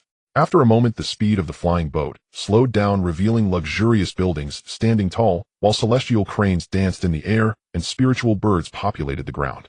The Chongqing Sword Sect covers a vast area with array formations on each mountain peak, radiating a dazzling brilliance resembling a fairyland. When the flying boat reached the first building, Wang Tong landed directly on the ground and began to walk. Apart from Wang Tong, other disciples of the Chongqing Sword Sect also entered in small groups. Sister Ding, Brother Zhang has already arranged everything for you. Just find him directly when you get there. Wang Tong wore a fawning expression, while Ding Shuli merely responded with a faint Entering the mountain gate, they walked along the winding stone path for several hundred zhang, and a flat area suddenly appeared ahead, where over 100 people had already gathered. As they approached, Qin Feng discovered that all these people were scattered cultivators from outside, consisting of men and women of all ages, with varying strengths, each showing expressions of both excitement and nervousness. In front stood a bald old man in a long blue robe, turning a string of black prayer beads in his hand, while quietly chanting scriptures. Even without using the observation technique, one could feel a tremendous sense of oppression. After a moment, the old man opened his eyes and glanced at the crowd, then asked, "How many from the refining peak?" Immediately someone in the crowd responded, "A total of 28 people from the refining room have been recruited." "How many from the divine pill peak?" In the crowd, a man in white carrying a flying sword answered loudly, 7 miscellaneous servants, plus 1 guest elder." "Good." The bald old man nodded and continued to inquire about other numbers. Wang Tong gave Qin Feng a knowing glance and said, "You should go with Brother Zhang. He will arrange things for you when you reach the divine pill peak." Zhang Shun and Ding Shuli chatted and laughed as they turned to leave. 6 scattered cultivators immediately followed, and although Qin Feng was puzzled, he quickened his pace to blend into the group. During the journey, Zhang Shun took the initiative to chat with Ding Shuli, showing great concern and explaining the sect's rules, completely ignoring the scattered cultivators behind him. The sycophant will meet a bitter end. Qin Feng silently cursed in his heart, then began to observe the surrounding environment. The sect's buildings were scattered, clearly indicating that each mountain had a different purpose. Soon they arrived at a mountain that resembled a triangular cauldron with a stone tablet at the entrance reading divine. The mountain was dotted with medicinal fields where some people were fetching water and fertilizing, others were using tools to plow the fields, and some were harvesting spiritual herbs. They reached the mountaintop.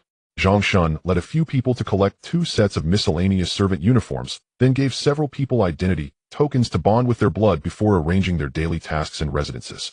After completing all this, he expressionlessly announced the rules to everyone.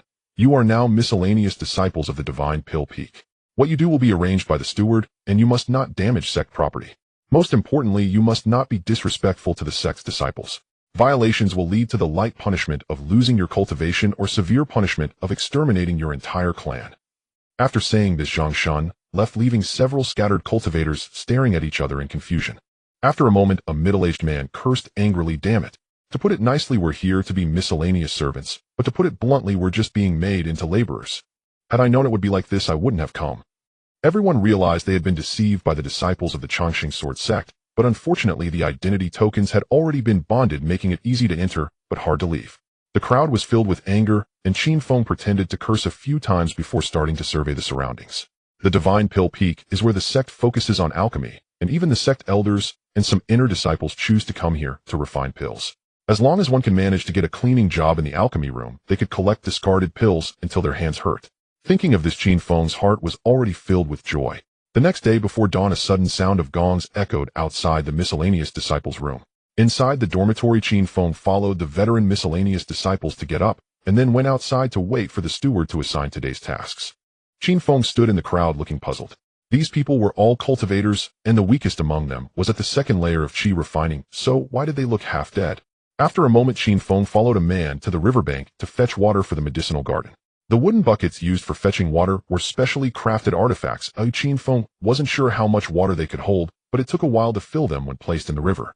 The key was that the steward's rule stated that these filled wooden buckets could not be placed in storage rings, as doing so would lose their spirituality and could harm the medicinal materials. After filling 2 buckets with water, Qin Feng squatted down, resting his shoulder on the yoke, and exerted his physical strength, but the bucket didn't budge. Even when his feet sank into the mud, the bucket still wouldn't rise. In the end, he had to use spiritual power to assist, and only then did the bucket wobble and barely lift off the ground. "Damn, this is heavy." Qin Feng silently cursed, instantly understanding why those miscellaneous servants looked half dead. In the evening, the miscellaneous servants returned to their rooms one after another after finishing their hard labor, gathering in small groups to play with stone cards or using soundproof shields to quietly cultivate in the corners. At this moment Qin Feng felt a hint of vitality from them. Bro, come gamble a bit. The man who led Qin Feng to fetch water during the day called out to him, and Qin Feng smiled and shook his head. They were betting spirit stones as well as small spells, but all were low-level spells not worthy of mention. After a moment the person who won the most frowned and cursed. You bastards, all using the breath concealment technique. I've had this thing for a year just to wipe my ass. While the breath concealment technique might be valuable in the eyes of ordinary scattered cultivators in a place crowded with this many cultivators, it seemed rather lowly. The person had at least 10 identical copies of the breath concealment technique in front of him. After the crowd dispersed, Qin Feng directly bought 16 copies of the breath concealment technique at the price of 2 spirit stones each and then dashed towards the restroom. Dao 1 technique. By operating the technique, one can conceal their own aura. It can resist the probing of strong practitioners up to 4 major realms above, and when practiced to perfection one can conceal their physical body, a top-tier technique. It cannot be synthesized further. From the literal meaning, Qin Feng could roughly guess that the Dao 1 technique was likely the top technique for concealment in this world. In the following days, apart from fetching water, Qin Feng also took turns planting spiritual herbs, gathering spiritual herbs, and cleaning medicinal materials, but had yet to be assigned the task of cleaning the alchemy room. Because this job was easy, it was monopolized by those with connections. Everyone was a cultivator, and coupled with the sect's rules against fighting privately, everyone practiced openly during the day, while Qin Feng secretly practiced the Dao 1 technique to the entry stage. One day Qin Feng was assigned the task of fetching water again. Along with him was an old man at the 3rd layer of Qi refining. When they were fetching water for the 2nd time, the old man's spiritual power was exhausted, and he was directly crushed down by the yoke, dying from the pain. Another one dead. Damn, Wang Ting, you truly gifted me a great opportunity. Looking at the tragic scene before him, Qin Feng's murderous intent towards Wang Tung intensified. Though his work partner had died, the tasks still had to be completed. Qin Feng had long since grown numb to such situations. Unsurprisingly, after watering the medicinal materials, the sky had already darkened. Qin Feng quickened his pace towards the sleeping quarters, operating the Dao 1 technique in hopes of mastering it soon. As he passed through a bamboo grove, he caught a glimpse of 2 white figures through the scattered bamboo leaves. Curiosity sparkled in Qin Feng's eyes as he slowed down and stealthily approached. Amidst the rustling of bamboo leaves, he could vaguely hear the conversation between the two. Sister Ding, I can agree to everything else, but I really can't agree to this matter. Stealing sect medicinal materials is a serious crime. The speaker's tone was humble, clearly Zhang Shun's sycophantic nature. A smile crept onto Qin Feng's lips as he took out a recording stone from his storage ring. This item could not only record images, but also capture sounds. Having this meant he could hold leverage over the two. With so many medicinal materials, what harm is there in losing a few stocks? The two were deadlocked, and Ding Shuli was clearly getting a bit angry. Zhang Shun hurriedly explained, each of these medicinal materials has been carefully counted. Even if they are withered, they must be submitted for the elders to deal with personally. Sister, please spare me. I don't want much. Can't you just find a miscellaneous servant to frame? Miscellaneous servants are all low-level cultivators who would have the guts to steal something. Ding Shuli was silent for a moment before speaking again. There's a guy named Qin Feng whose strength is decent. I feel he's not simple. Why not?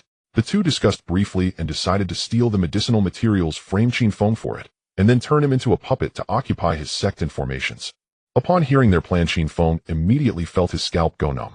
If it weren't for the recording stone he had just used, he would likely face disaster tomorrow. What a venomous and wicked woman. Qin Feng narrowed his eyes, pondering how to handle this matter. He had many treasures on him, and if they tried to confront him hidden, they would find it hard to deal with him. It would be better to confront them directly. If they succeeded in stealing the medicinal materials, there would be no way to clear his name, even if he jumped into the Yellow River. Just as Qin Feng prepared to step out, he noticed Zhang Shun leaving on a flying sword.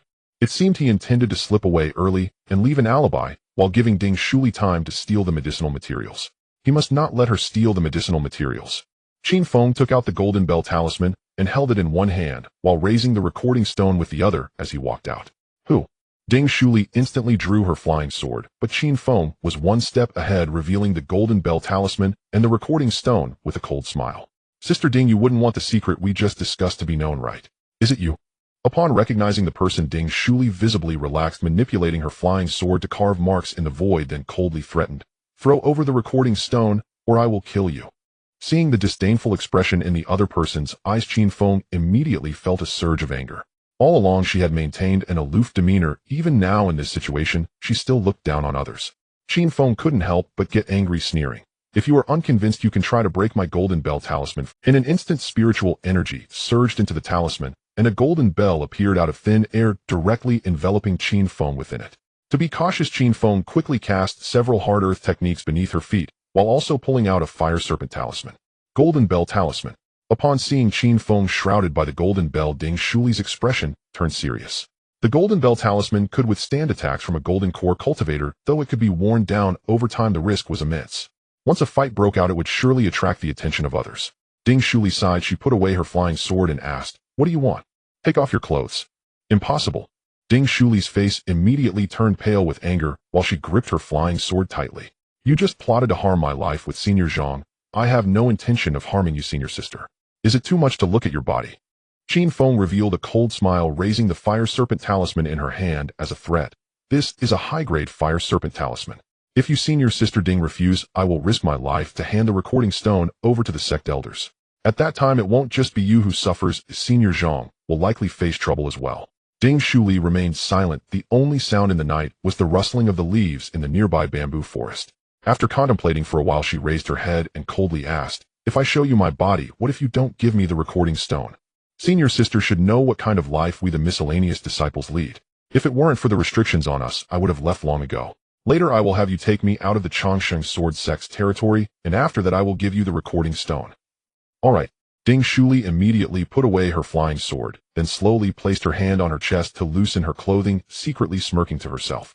After all, she was just a 17 or 18-year-old girl, but once she left the Chongsheng Sword Sect, even the Golden Bell Talisman wouldn't protect her. As each piece of clothing fell away, the blush on Ding Shuli's face grew increasingly evident. "Is this enough? Take off your undergarments too." A hint of murderous intent flashed in Ding Shuli's eyes, but she had no choice but to comply with Qin Feng's demands, and moments later, she was completely undraped. Qin Feng nodded in satisfaction, then retrieved an activated recording stone from the nearby grass, which happened to capture the scene at that moment. "What do you think this is, eh? You? Shameless."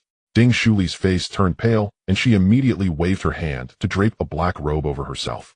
Inside the black robe, Ding Shuli trembled with anger. If it weren't for the protection of the Golden Bell Talisman, she would have loved to cleave the other person with her sword. "If Senior Sister Ding were to sneak some medicinal herbs to harm me tonight, tomorrow these two recording stones would surely circulate throughout the entire Chongsheng Sword Sect." After saying this, Qin Feng, with the Golden Bell Talisman still active, turned and left, leaving Ding Shuli seething with rage standing there. Returning to her lodgings, the miscellaneous disciples continued their card games, and drinking. The scene was chaotic. Qin Feng silently stood at the door, following anyone who went to the restroom. Half an hour later, those playing cards stopped, and those drinking ceased, and everyone began to wonder what Qin Feng was doing. "Xiao Wang, what did Qin Feng say to you?" "Nothing much." "Zhang Lizi, you are the most honest one here. What did Xiao Qin say to you?" "What could he say?" "He said he would escort me to the restroom." Qin Feng simply grinned at everyone, not offering any explanations. Because what they said was true, she hadn't really said anything at all. The days that followed, Ding Shuli seemed to have vanished from the world, and Qin Feng couldn't be bothered to pay her any mind. Time passed, and in the blink of an eye a month had gone by. During this time, although her cultivation hadn't progressed much, Qin Feng managed to uncover quite a few secrets about the Chongsheng Sword Sect. Zhang Shun was an inner disciple of the Shun Dan Peak. His strength was considerable, and with his beginner-level alchemy skills, he held significant prestige, thereby making it quite difficult to deal with him. As for Wang Tung, he was overlooked by the major peak masters, and was merely an outer disciple. He could be dealt with at any time. This morning, during the distribution of tasks, for the first time Qin Feng was assigned to the team responsible for cleaning the alchemy rooms. Aside from Qin Feng, everyone else was connected by relationships, and although puzzled, Qin Feng followed them to the work area. The Shundan Peak had 12 major alchemy zones designated A, B, C, and D. The closer the alchemy zone was ranked, the more intense the ground fires were. Qin Feng was responsible for cleaning the 9 alchemy rooms in Zone B. Upon arriving, Qin Feng realized she was the only one assigned to the entire Zone B, which immediately made her feel there was something amiss. An elderly miscellaneous disciple carrying a water bucket walked out, and upon seeing a 17 or 18-year-old boy taking over, a look of pity immediately appeared on his face. Qin Feng quickly took out 2 spirit stones and handed them over, asking, "Senior brother, this is my first time working in the alchemy room. Are there any taboos I should be aware of?" The old miscellaneous disciple's face lit up upon seeing the spirit stones, and he patted Qin Feng's shoulder, saying, "Recently a guest elder has been coming to refine pills. Every time he has an explosion, he becomes furious, and then..." He made a gesture across his neck, giving Qin Feng a look of good luck before quickly leaving. Qin Feng frowned. Her resentment towards Wang Tung and the manager increased a bit more. They only sent trusted followers when the work was easy. When it became difficult, they sent others to their doom. If she wasn't mistaken, there should have been several lives lost, and damn Wang Tung. Qin Feng cursed quietly, then silently walked to the waiting area of the alchemy room. At this moment, only 2 alchemy rooms were in use while the others had been cleaned up. Now she just needed to wait here until the people inside came out, then she could go in and clean. Bang! Just at a sudden explosion erupted from the innermost alchemy room, a dull sound, making her ears ring, followed by a hoarse shout from an old man. Come here. Quickly get someone to clean up the alchemy room. Coming right away. Qin Feng responded and immediately grabbed her tools, pushing open the heavy stone door of the alchemy room. She saw an elderly man with white hair standing at the door of the alchemy room, his expression twisted and nearly insane, while the alchemy furnace inside was billowing black smoke with the stone walls splattered with a substance resembling feces. Passing by the old man, Qin Feng could feel the strong aura emanating from him. Without uttering a word, she began her work, silently praying that he wouldn't cause her any trouble. She had finally landed a decent job. She absolutely couldn't afford any mistakes.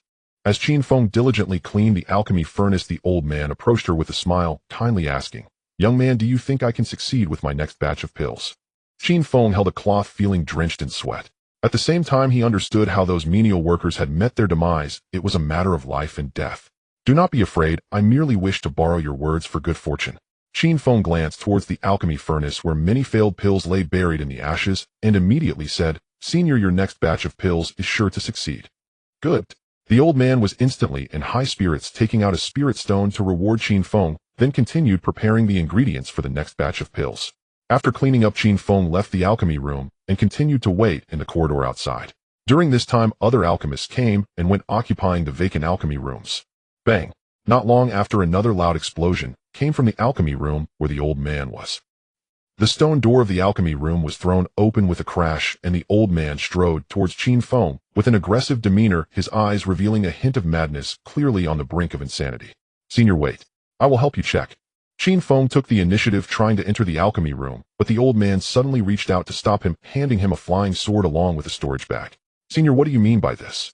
"Young man, do me a favor, and the storage bag will be yours." The old man's eyes showed a pained expression as he continued, "Help me sever my head." Seeing this, Qin Feng immediately took a few steps back. He had considered countless possibilities, but he never expected this old man to be so dramatic. If he wasn't careful with the flying sword, he would be killed on the spot. At this level, did one really need an excuse to kill someone? "I beg you, sever my head." Seeing that Qin Feng did not move, the old man suddenly knelt down, crying out loud. Qin Feng immediately turned and approached the door of the alchemy room, hastily trying to comfort the old man. "Senior, do not worry. Even if the furnace explodes, there is still a chance to obtain a finished pill. I will go check for you right now." With that, Qin Feng dashed into the alchemy room. What he said was not a lie. Such occurrences were documented in ancient texts, but the chances were akin to finding a needle in the sea. The stone chamber was a mess with flying ash and black smoke, making it hard to breathe. Beneath the alchemy furnace, many failed pills had turned into blackened char. Picking up a failed pill, a line of small text appeared in his vision. "Abandoned God-sealing pill, a low-grade, human-level abandoned pill. Consuming it has no effect and may cause diarrhea. Can be synthesized into 3-pattern God-sealing pill." High-level pills are categorized into 3 ranks: heaven, earth, and human, with each rank further divided into upper, middle, and lower tiers. The quality of high-level pills is distinguished by their patterns. A below 3 patterns is equivalent to being of low grade. To avoid alerting the old man, Qin Feng only picked up 2 abandoned God-sealing pills to synthesize. The God-sealing pill glimmered golden like crystal, yet possessed a hint of transparency. 3-pattern God-sealing pill. Consuming it greatly enhances spiritual power, capable of temporarily elevating 1 rank, but after the effect wears off, it will cause weakness for half a month. This pill was somewhat extraordinary. No wonder it was a human-level pill. Qin Feng was shocked. Without hesitation, he rolled the pill in the ash and hurriedly ran out of the alchemy room, holding the pill in both hands. Senior, is this the pill you refined?" The old man was sitting on the ground, weeping bitterly. Upon seeing Qin Feng rush over in a fluster, a hint of murderous intent flashed across his face. "I ordered you to kill me. Since you refused to do so, then I..." "Huh." Noticing the object in Qin Feng's hand, the old man's eyes lit up with a gleam of excitement, seizing it to examine closely. After a moment, he burst into hearty laughter. "It worked. I finally succeeded." With the God-sealing pill in hand, he ran about the alchemy room corridor disheveled. The other alchemists in their rooms felt displeased, peeking out to glance at the old man before quickly retreating. After quite a while, he finally stopped, tidied his messy hair, and turned his gaze to Qin Feng, asking, "You are my savior. What is your name?" "I am Qin Feng, but this pill is all thanks to your efforts." The old man waved his hand dismissively, then carefully scrutinized the aura emanating from Qin Feng. 5 spiritual roots, 8th layer of Qi refinement. Your talent is slightly inferior to mine, but you are my savior. I hereby officially announce that you will be my closed-door disciple from now on. Bang, bang, bang. The sound of exploding furnaces echoed from 5 or 6 alchemy rooms simultaneously, followed by a profound silence, with no one shouting to clean up the alchemy rooms. A bunch of useless people. The old man glared at the surrounding alchemy rooms in annoyance, then turned back with a different expression and tossed a token to Qin Feng. This is the God-sealing Peak Master token. I must go out for a while, and I will return to find you later. With that, he hurriedly left, leaving Qin Feng standing there in bewilderment.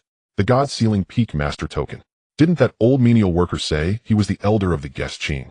At that moment, several people began to emerge from the surrounding alchemy rooms. All of them wore attire bearing the emblem of the Chongqing sword sect, exuding powerful auras. Upon seeing Qin Feng, everyone displayed warm smiles. Junior brother Qin Feng. Oh no, congratulations to senior Uncle Qin for becoming the closed-door disciple of Master Go. I hope you will take good care of senior Uncle Qin in the future. Although the others wore uniforms of inner disciples, they all joined in to congratulate him. This unusual treatment left Qin Feng somewhat puzzled, and he frowned as he asked, "Are you saying that, although the others were uniforms of inner disciples, they all joined in to congratulate him?" This unusual treatment left Qin Feng somewhat puzzled, and he frowned as he asked, "Are you saying that Gugo Dan is the master of God's Sealing Peak?" In response to Senior Uncle's inquiry, the master of God's Sealing Peak is indeed Master Gu, your master, our ancestral master, but apart from the masters, others can only call him Master Gu. The man's name was Qin Shaohan, one of the true disciples of God's Sealing Peak. In terms of status, he was naturally beneath Qin Feng. After asking several more questions, Qin Feng began to understand the situation. It turned out that Gugo Dan had been stuck at the level of an alchemy master for many years, unable to break through to refine human-level pills, and coincidentally, he had encountered Qin Feng, resulting in him becoming a closed-door disciple. Qin Feng stared blankly at the token in his hand, still feeling somewhat unreal. A mere menial worker like him had directly become the closed-door disciple of the master of God's Sealing Peak, one of the 12 peaks of the Chongqing sword sect. Moreover, the name Gugo Dan felt a bit too casual, didn't it? Seeing that Qin Feng was not in a good state, Qin Shaohan immediately bowed and said, "Senior Uncle Qin, need not worry. Master Guest's willingness to accept you as a closed-door disciple is no joke. Just wait patiently. I will arrange for someone else to handle the work here." "No need." Qin Feng waved his hand, immediately stopping him from calling anyone. Qin Shaohan's eyes revealed a look of surprise, and he could only clasp his hands and say, "Then if Senior Uncle has any matters, just send someone to inform me at Yuling Cave. I will take my leave now. Go on." After Qin Shaohan left, excitement finally appeared on Qin Feng's face. With his identity, he could now openly collect all the failed pills from God's Sealing Peak. However, he had to wait until he officially became Gugo Dan closed-door disciple first. A moment later, after collecting all the failed pills from several alchemy rooms, Qin Feng then walked straight out of the alchemy room corridor and headed towards the overseer in the distance. The overseer of the menial workers was a middle-aged man with a fat build and an ugly face, known as Wang Poppy. Upon seeing someone leave the alchemy area before the shift change, he immediately widened his eyes. "You little rascal, are you trying to abandon your post and throw away your life?" As Wang scolded angrily, his large, stinky foot lifted under his robe and was gently placed down. Because Qin Feng revealed a yellowed wooden token in his hand. The token bore the words Peak Master Order. As a terrifying pressure erupted from the token, Wang could no longer maintain his stance and fell to his knees with a thud. "You? How do you have the Peak Master's order?" Even while kneeling on the ground, Manager Wang still wore an expression of disbelief, for just this morning Qin Feng was merely a meek servant. Slap. A loud slap echoed, leaving a bright red mark on the chubby face. What do you want? Seeing the order is like seeing the person. Only then did he realize the gravity of the situation. His face instantly contorted with grievance, and his hefty body trembled incessantly. "Go find someone to clean up my alchemy area. I'm going back to rest." Qin Feng kicked him to the ground again, and then collected the Peak Master's order, clapping his hands as he strode away. Though the Divine Pill Peak was vast, news spread quickly. On his way to the servants' resting area, many intersect disciples passing by greeted him actively. Facing the flattery of the crowd, Qin Feng felt no stir within. Having a sect merely meant different resources. Ultimately, cultivation depended on oneself, nothing to celebrate. Moreover, that Gugo Dan seemed like a madman, so he had to be prepared for the other party's unpredictability. After walking for a while, Qin Feng sat down to rest on a large rock by the roadside, admiring the beautiful scenery below. Just sitting there, he could overlook most of the Chongqing sword sect. At this moment, people flowed like water on other peaks, as countless inner and outer disciples seemed to be rushing in one direction. A sudden sound of dense footsteps came from behind, and Qin Feng immediately turned to take a look. He saw numerous figures in white rushing down the mountain, among them a few young men and women in regular clothing, including Qin Shaohan. Seeing Qin Feng sitting on the rock by the road, Qin Shaohan immediately stopped to chat. Uncle Master Qin, are you enjoying the scenery here? Qin Shaohan showed a respectful attitude while the others furrowed their brows, sizing up Qin Feng without speaking. Qin Feng didn't mind their attitude and asked what happened. Recently, the Ghost Gate sect wants to perform a blood sacrifice on a city in our Zhao kingdom. They were repelled by us once before, but unexpectedly they returned. Now the sect's elders are gathering personnel to set off immediately to exterminate the evil cultivators. Then you should hurry. Qin Feng waved his hand at them and turned back to continue enjoying the view below. As a servant, he had no obligation to participate in the battle and hadn't received any notice to do so, so he didn't need to concern himself with the upcoming conflict. Only after everyone had gone far did a worried expression appear on Qin Feng's face. Because the Ghost Gate sect was within the territory of the Zhou kingdom and was the largest cultivation sect in the Zhou kingdom, Qin Feng was very worried that Tai Zhu might join the Ghost Gate sect for a shortcut. Beside the servants' resting area, there was a separate small courtyard which was Manager Wang's exclusive room. Qin Feng directly pushed the door open and walked in. Inside there was only a bed, a table, and daily necessities. The bed was messy, covered in white and brown spots, and there were many strands of hair or other items left by female servants on the ground, making one frown. Qin Feng didn't touch anything else. He just found a clean spot on the floor to sit down, cast a soundproof shield, and began to cultivate. It was evening. A plump figure swung open the door, embracing a woman. Upon seeing the figure inside, he was immediately frightened to the point of trembling all over, dragging the woman back outside. In the following days, Qin Feng simply sat in the room to cultivate, asking Wang Pengzi to bring him food when he was hungry. Without the aid of a gathering spirit array, Qin Feng felt that his cultivation progress was slow, but he could only pass the time with cultivation, especially since that old man Gugo Dan hadn't returned yet. 5 days later, Wang Pengzi nervously pushed open the room door to relay a message saying that Peak Master Gu had notified him to go to the Divine Pill Peak's Great Hall. Qin Feng stopped cultivating and directly instructed Wang Pengzi to lead the way. At the mountain top stood a purple palace. In front of the hall was a flat area paved with stone slabs, and near the edge was a 3-meter-tall black cauldron. As they entered the Great Hall, more than 10 pairs of eyes instantly turned to look at them. Some gazes seemed to carry a strong aggressiveness, making Qin Feng feel very uncomfortable, but he could only endure it. Inside the hall sat an old man in a white robe, who was Gugo Dan, whom he had seen before, with 5 people standing beside him, 4 men and 1 woman. Near the entrance stood more than 10 young people. Among them was Qin Shaohan. Clearly these people were all disciples of Gugo Dan. Seeing Qin Feng standing there in a daze, Gugo Dan instantly felt both angry and amused, and immediately asked with a stern face, "You see your master, yet you do not kneel?" Disciple Qin Feng pays respects to master. Qin Feng immediately performed the bowing ceremony to Gugo Dan, and just as he stood up, a storage bag came flying toward him. "Everything you need to learn is in here.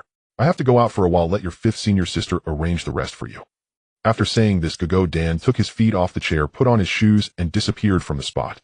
Qin Feng was left dumbfounded, clutching the storage bag in his hand, feeling that this master-disciple ceremony was somewhat farcical. However, the others seemed unfazed, their expressions showing little change. Among the 5, a very young-looking woman stepped forward, first smiling at Qin Feng, then began explaining the situation in the hall. 4 senior brothers and 1 senior sister, with a total of 18 junior disciples. These people were core members of the Divine Pill Peak. Additionally, there were over 100 intersect disciples, several guest elders, and various outer sect and servant disciples. After greeting a few senior brothers receiving bows from the junior disciples, Qin Feng followed 5th senior sister to select a cave dwelling. Along the way, 5th senior sister inquired about various matters while explaining alchemical techniques, but Qin Feng felt as if he were dreaming and absorbed nothing. There were a total of 33 cave dwellings on the Divine Pill Peak, but the spiritual energy was quite average, as those who ascended to the Divine Pill Peak were primarily focused on advancing in the path of alchemy rather than cultivation. Picking a cave dwelling at random, Qin Feng said goodbye to 5th senior sister and closed the stone door to the cave. Inside the cave, several spaces had been opened up, complete with a stone bed and stone table, and at the innermost part there was a hot spring surrounded by mist. Beside it was an alchemy room containing earth fire. Although the earth fire was not as fierce as that in the dedicated alchemy room halfway up the mountain, it was sufficient for refining ordinary pills. On the other side, there was a practice room equipped with a double gathering spirit array. Looking at the furnishings in the cave, Qin Feng felt very pleased. Not to mention anything else, just the presence of the earth fire in the alchemy room was something that outside cultivators could only dream of. What was stored in the bag was even more extravagant. 20,000 spirit stones, a high-grade alchemy furnace, a low-grade wooden spirit boat, materials for foundation establishment pills, spiritual energy medicinal materials, along with over 30 common pill formulas. Even though Qin Feng had never lacked spirit stones, seeing so many good items still made his heart race. It seems that Gugo Dan is serious about taking me as his closed-door disciple. Qin Feng sighed, then gathered all the items and directly left the cave to descend the mountain. He hadn't had a chance to go out in the 2 to 3 months since entering the Chongqing sword sect. Now that he had obtained a formal identity, Qin Feng wanted to go out to take care of some matters and see if he could meet his sister Qin Yu at Yinyu Tower. Qin Feng wore his own clothes, swaggering out of the Chongqing sword sect's mountain gate, then swiftly flew toward the direction of Wenyo Mountain on his wooden spirit boat. Isn't that Qin Feng? At this moment, just as Wang Tung, Ding Shuli, and Zhang Shun returned from a task and stepped into the mountain gate, they saw Qin Feng speeding away on his flying boat. You all go back first, I have some business to take care of. After recognizing Qin Feng, Ding Shuli hurriedly gave a brief instruction and then directly stepped on his flying sword to follow, leaving Wang Tung and Zhang Shun exchanging glances. Senior brother, does Ding Shiji have a grudge against Qin Feng? I don't know, but she's more than capable of dealing with that little servant. Let's not add to the chaos. Overlooking the mountains and rivers in the void, a sense of grandeur surged within. Qin Feng lost interest after a brief glance and accelerated towards Wenyo Mountain. In just a moment, he sensed someone was chasing him from behind, exuding a fierce, killing intent. Ding Shuli. Qin Feng turned his head, feeling a tightness in his chest, and immediately pushed the speed of the wooden spirit boat to the limit. The two chased each other, quickly arriving near Wenyo Mountain. Without hesitation, Qin Feng dashed into the misty formation, then turned around and looked at her indifferently. You Qin dare to hide in there for a lifetime. Ding Shuli, having experienced the power of Qin Feng's formation, did not attempt to attack it, but instead stood calmly on the opposite mountain, shouting at Qin Feng. Do you really think I'm afraid of you? After rolling his eyes at her, Qin Feng activated the misty formation to obstruct his view, as there were still some fire snake talismans and other items left in the cave. After collecting all the fire snake talismans into his storage ring and synthesizing the useless pills he had scavenged from the alchemy room, Qin Feng decided to teach that arrogant woman a lesson. If I don't show her a little color, she might really chase me relentlessly in the future. Seeing Qin Feng's figure, Ding Shuli immediately appeared on the neighboring mountain, exuding a murderous aura, and coldly said, You dare to come out? What guidance do you have, Sister Ding? Qin Feng stood on a hill outside the formation, holding a golden bell talisman in one hand and 3 advanced fire snake talismans in the other. Since you have come out, then I shall send you to your death. Ding Shuli flew over with a dark expression, and with a flick of her hand, a small black porcelain bottle appeared, crashing fiercely towards Qin Feng. Bang! The thunder sword appeared, instantly shattering the porcelain bottle, and a large amount of black smoke immediately filled the area. At this point, Qin Feng was basically certain that Ding Shuli was the woman in black from that night at Jiming Mountain. He saw that the black smoke seemed to have a will of its own, drifting straight towards him. Qin Feng immediately cast a fireball spell towards the black smoke. Bang! The fireball passed through the black smoke, striking the rocks behind, yet the black smoke remained unaffected, continuing to drift closer. Are you using poison? Qin Feng squinted at the toxic mist, casting an earthen wall spell to defend himself. However, at that moment, a purple flying sword slashed down fiercely. Buzz! The golden bell talisman activated instantly, while Qin Feng launched a fire snake talisman towards Ding Shuli. Ding ding! The purple flying sword struck the golden bell talisman instantly, creating a tiny crack, while the surrounding toxic mist spread rapidly, continuously corroding the light of the golden bell. The opponent was a Foundation establishment cultivator. If I don't unleash my full power now, once the golden bell shatters, there might not be another chance. Seeing that the toxic mist could drain the golden bell's power, Qin Feng gritted his teeth and took out 20 advanced fire snake talismans. On the other side, Ding Shuli, witnessing the formidable little fire snakes, displayed a look of surprise in her eyes and immediately took out a blue small shield artifact. After infusing her spiritual energy, the blue shield instantly expanded several times, fully shielding her within. Boom! The fire snake crashed into the blue shield, causing a violent explosion. Though she was unharmed, her expression was as dark as water, clearly feeling the pressure. No wonder you are my good senior sister. You can even withstand advanced fire snake talismans. I just wonder how much you can endure. After saying that, he launched 2 more advanced fire snake talismans. Ding Shuli's expression changed, and she immediately dodged to the side, but was still closely pursued by the fire snakes. Helpless, she could only use her shield to block again. Boom boom. 2 violent sounds erupted, and several tiny cracks had already appeared on the blue shield. Qin Feng did not stop continuing to activate fire snake talismans. After all, he had plenty of them. You a mere servant, how do you have so many advanced fire snake talismans? Seeing another fire snake charging towards her, Ding Shuli's face instantly turned extremely ugly. Standing on her flying sword, she quickly retreated. Sister Ding, don't run. Qin Feng put away the golden bell talisman and held it in his hand, then took out the wooden spirit boat, directly chasing after Ding Shuli. Damn it! Feeling Qin Feng closing in, Ding Shuli immediately turned around and cast a water dragon technique to attack, but was blocked by Qin Feng using the golden bell talisman, countering with a fire snake talisman. In the blink of an eye, Ding Shuli escaped back to her lilac mountain, relying on the formation on the mountain to hold Qin Feng back. Upon returning to her cave, Ding Shuli felt as if her lungs were about to explode. As a dignified Foundation establishment cultivator, she was actually being chased and beaten by a mere qi refining servant. If this got out, it would surely make people laugh their heads off. Just then Ding Shuli suddenly sensed that her misty formation was under attack, along with Qin Feng's mocking voice. "Sister Ding, come out. Do you plan to hide in there for a lifetime?" Bang bang bang. The fire snake talismans came crashing down onto the Lilac Mountain's misty formation as if they were free. The advanced fire snake talismans were quite powerful enough to rival golden core cultivators. A mere intermediate misty formation naturally couldn't withstand it. After 3 consecutive fire snake talismans exploded, the mist inside the formation had reduced significantly, clearly on the verge of collapse. Ding Shuli's face changed dramatically. She immediately dispelled the formation's mist and walked in front of Qin Feng, asking through the formation, "What exactly do you want?"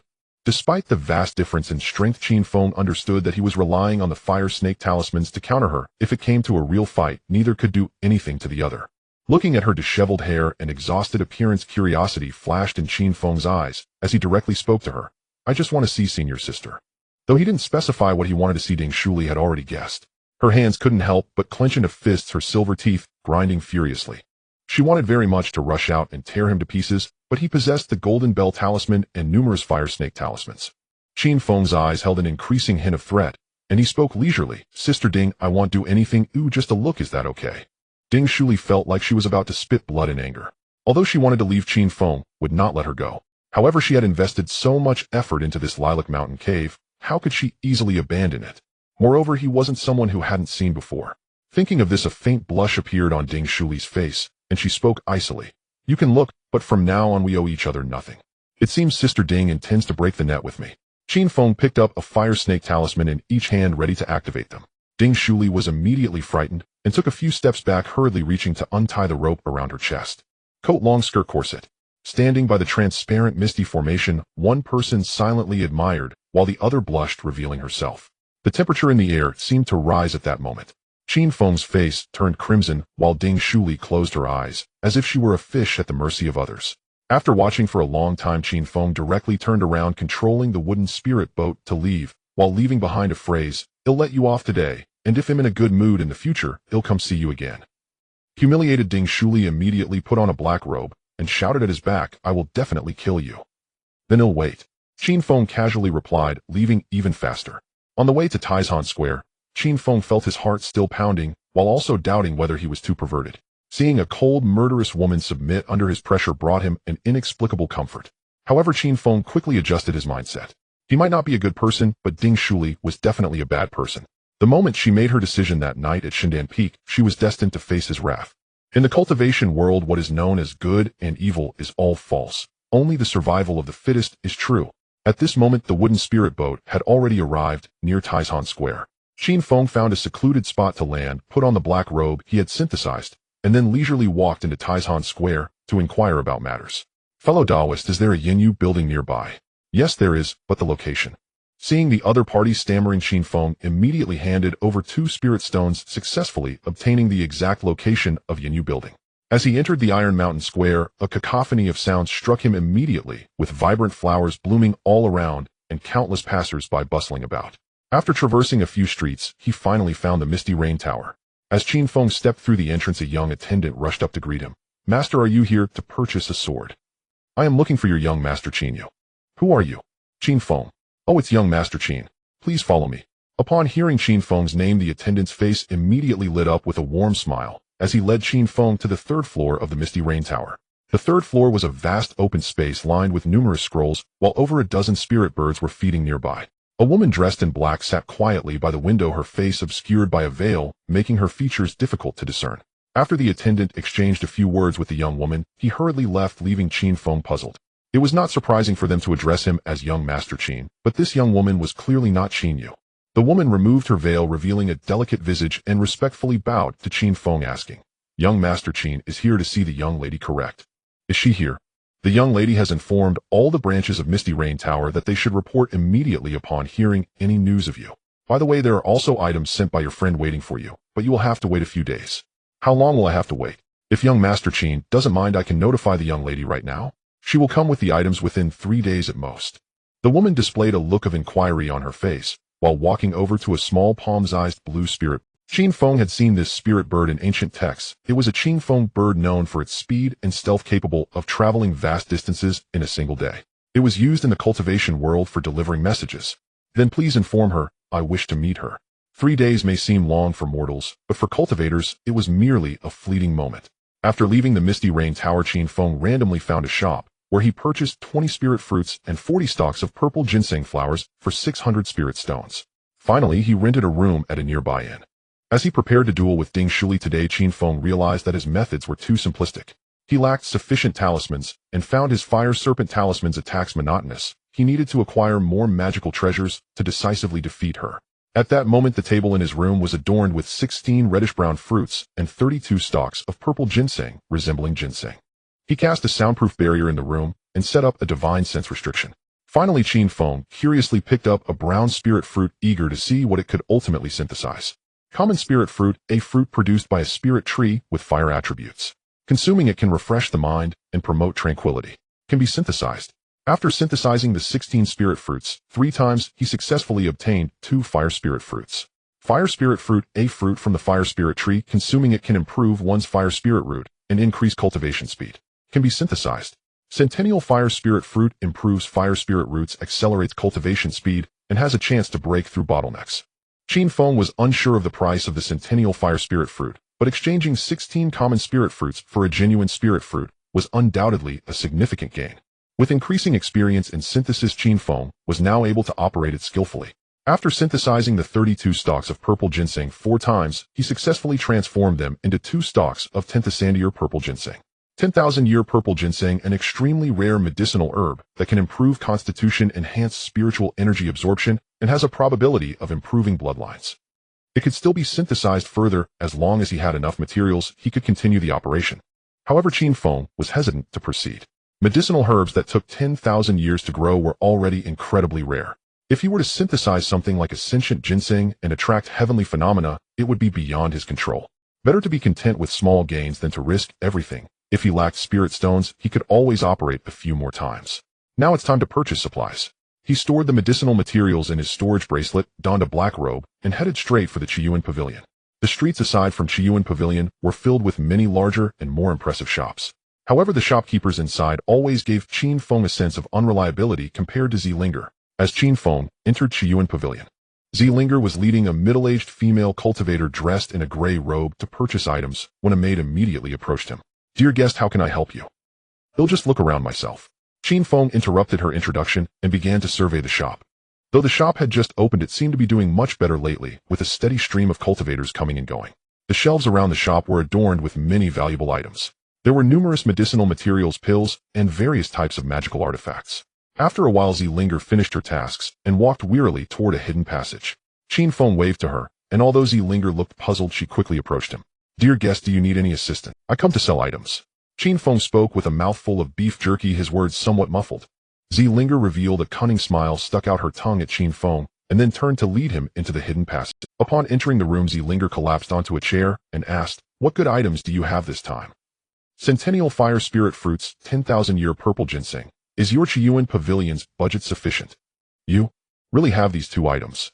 Upon hearing what Qin Feng intended to sell, Zilinger's eyes sparkled with excitement as she stood up and said, "Recently someone has been looking to buy these 2 items from Qiyuan Pavilion. If you have them, I can offer you 300,000 spirit stones for the Centennial fire spirit fruit and 1,000 medium-grade spirit stones for the 10,000-year purple ginseng. A medium-grade spirit stone is worth 1,000 low-grade spirit stones, so a stock of purple ginseng could sell for 1,000,000. Both items are recorded in ancient texts, and their prices are about right." In the room, Zilinger fixed her gaze intently on Qin Feng, her expression as if she wanted to snatch the items from him. Qin Feng asked, "Can you take out 2,000 medium-grade spirit stones right now? Do you happen to have 2 stalks of 10,000-year purple ginseng? You may doubt my financial resources, but you should never doubt that Qiyuan Pavilion lacks funds." Zilinger rolled her eyes, then walked over to a black stone cabinet. After performing a few hand seals, she retrieved a purple storage bag and tossed it to Qin Feng. "This contains 2,000 medium-grade spirit stones. I take a look." The medium-grade spirit stones were richer in spiritual energy and glowed blue like crystal gems. After confirming that everything was in order, Qin Feng took out the Centennial fire spirit fruit and 2 stalks of 10,000-year purple ginseng from his storage bracelet. As the 3 spirit items appeared in the room, the air instantly filled with the fragrant aroma of the purple ginseng and the sweetness of the spirit fruits. The moment she saw the spirit items, Linger's face lit up with delight as she stepped forward to inspect them. After a moment, she looked at Qin Feng with a curious gaze and asked, "Where did you obtain these treasures?" I didn't do it on purpose. You can rest assured that I have no ulterior motives." Seeing Qin Feng remain silent, Linger immediately stuck out her tongue playfully and took out a storage bag containing 300,000 low-grade spirit stones from her waist, handing it over. However, Qin Feng did not take it, but instead said, "I still want to buy some items." "I had already guessed you would want to buy." Linger once again wore a cunning smile, taking out a ledger and asking, "What do you wish to buy this time?" "I want some magical artifacts that can restrain or trap others, and I also need some defensive magical artifacts and talismans as well as flying magical artifacts. Preferably identical ones, the more the better." The other requests were normal, but Linger only focused on the artifacts that could bind others. It seemed she recalled something, her expression growing increasingly peculiar as she confirmed, "You want artifacts that can bind others." Linger soon returned and began recommending the high-end magical artifacts currently available at the Qiyuan Pavilion. The 9 Dragons Binding Sky Rope. A top-tier Xian-class magical artifact, when activated, can transform into 9 dragon-like serpents to attack enemies. Once the target is touched, the other 8 serpents will instantly arrive to tightly bind the target's hands and feet, sealing the spiritual power of cultivators below the Golden Core stage. The Yin-Yang Mother and Child Shield. A mid-tier Xian-class magical artifact that consists of 1 large and 1 small shield. Upon activation, they become bright and dark, capable of defending against both direct and spiritual attacks. A high-grade golden light talisman capable of withstanding attacks from cultivators at the peak of the Golden Core stage. Perhaps knowing that Qin Feng was wealthy, Linger directly took out the store's prized possession, the 9 Dragons Binding Sky Rope. In addition, the Yin-Yang Mother and Child Shield is also quite valuable. Together, these 2 magical artifacts are worth over 600,000 spirit stones. Qin Feng examined the 9 Dragons Binding Sky Rope and the Yin-Yang Mother and Child Shield in his hands. Even without infusing spiritual power, he could sense that the materials were quite special.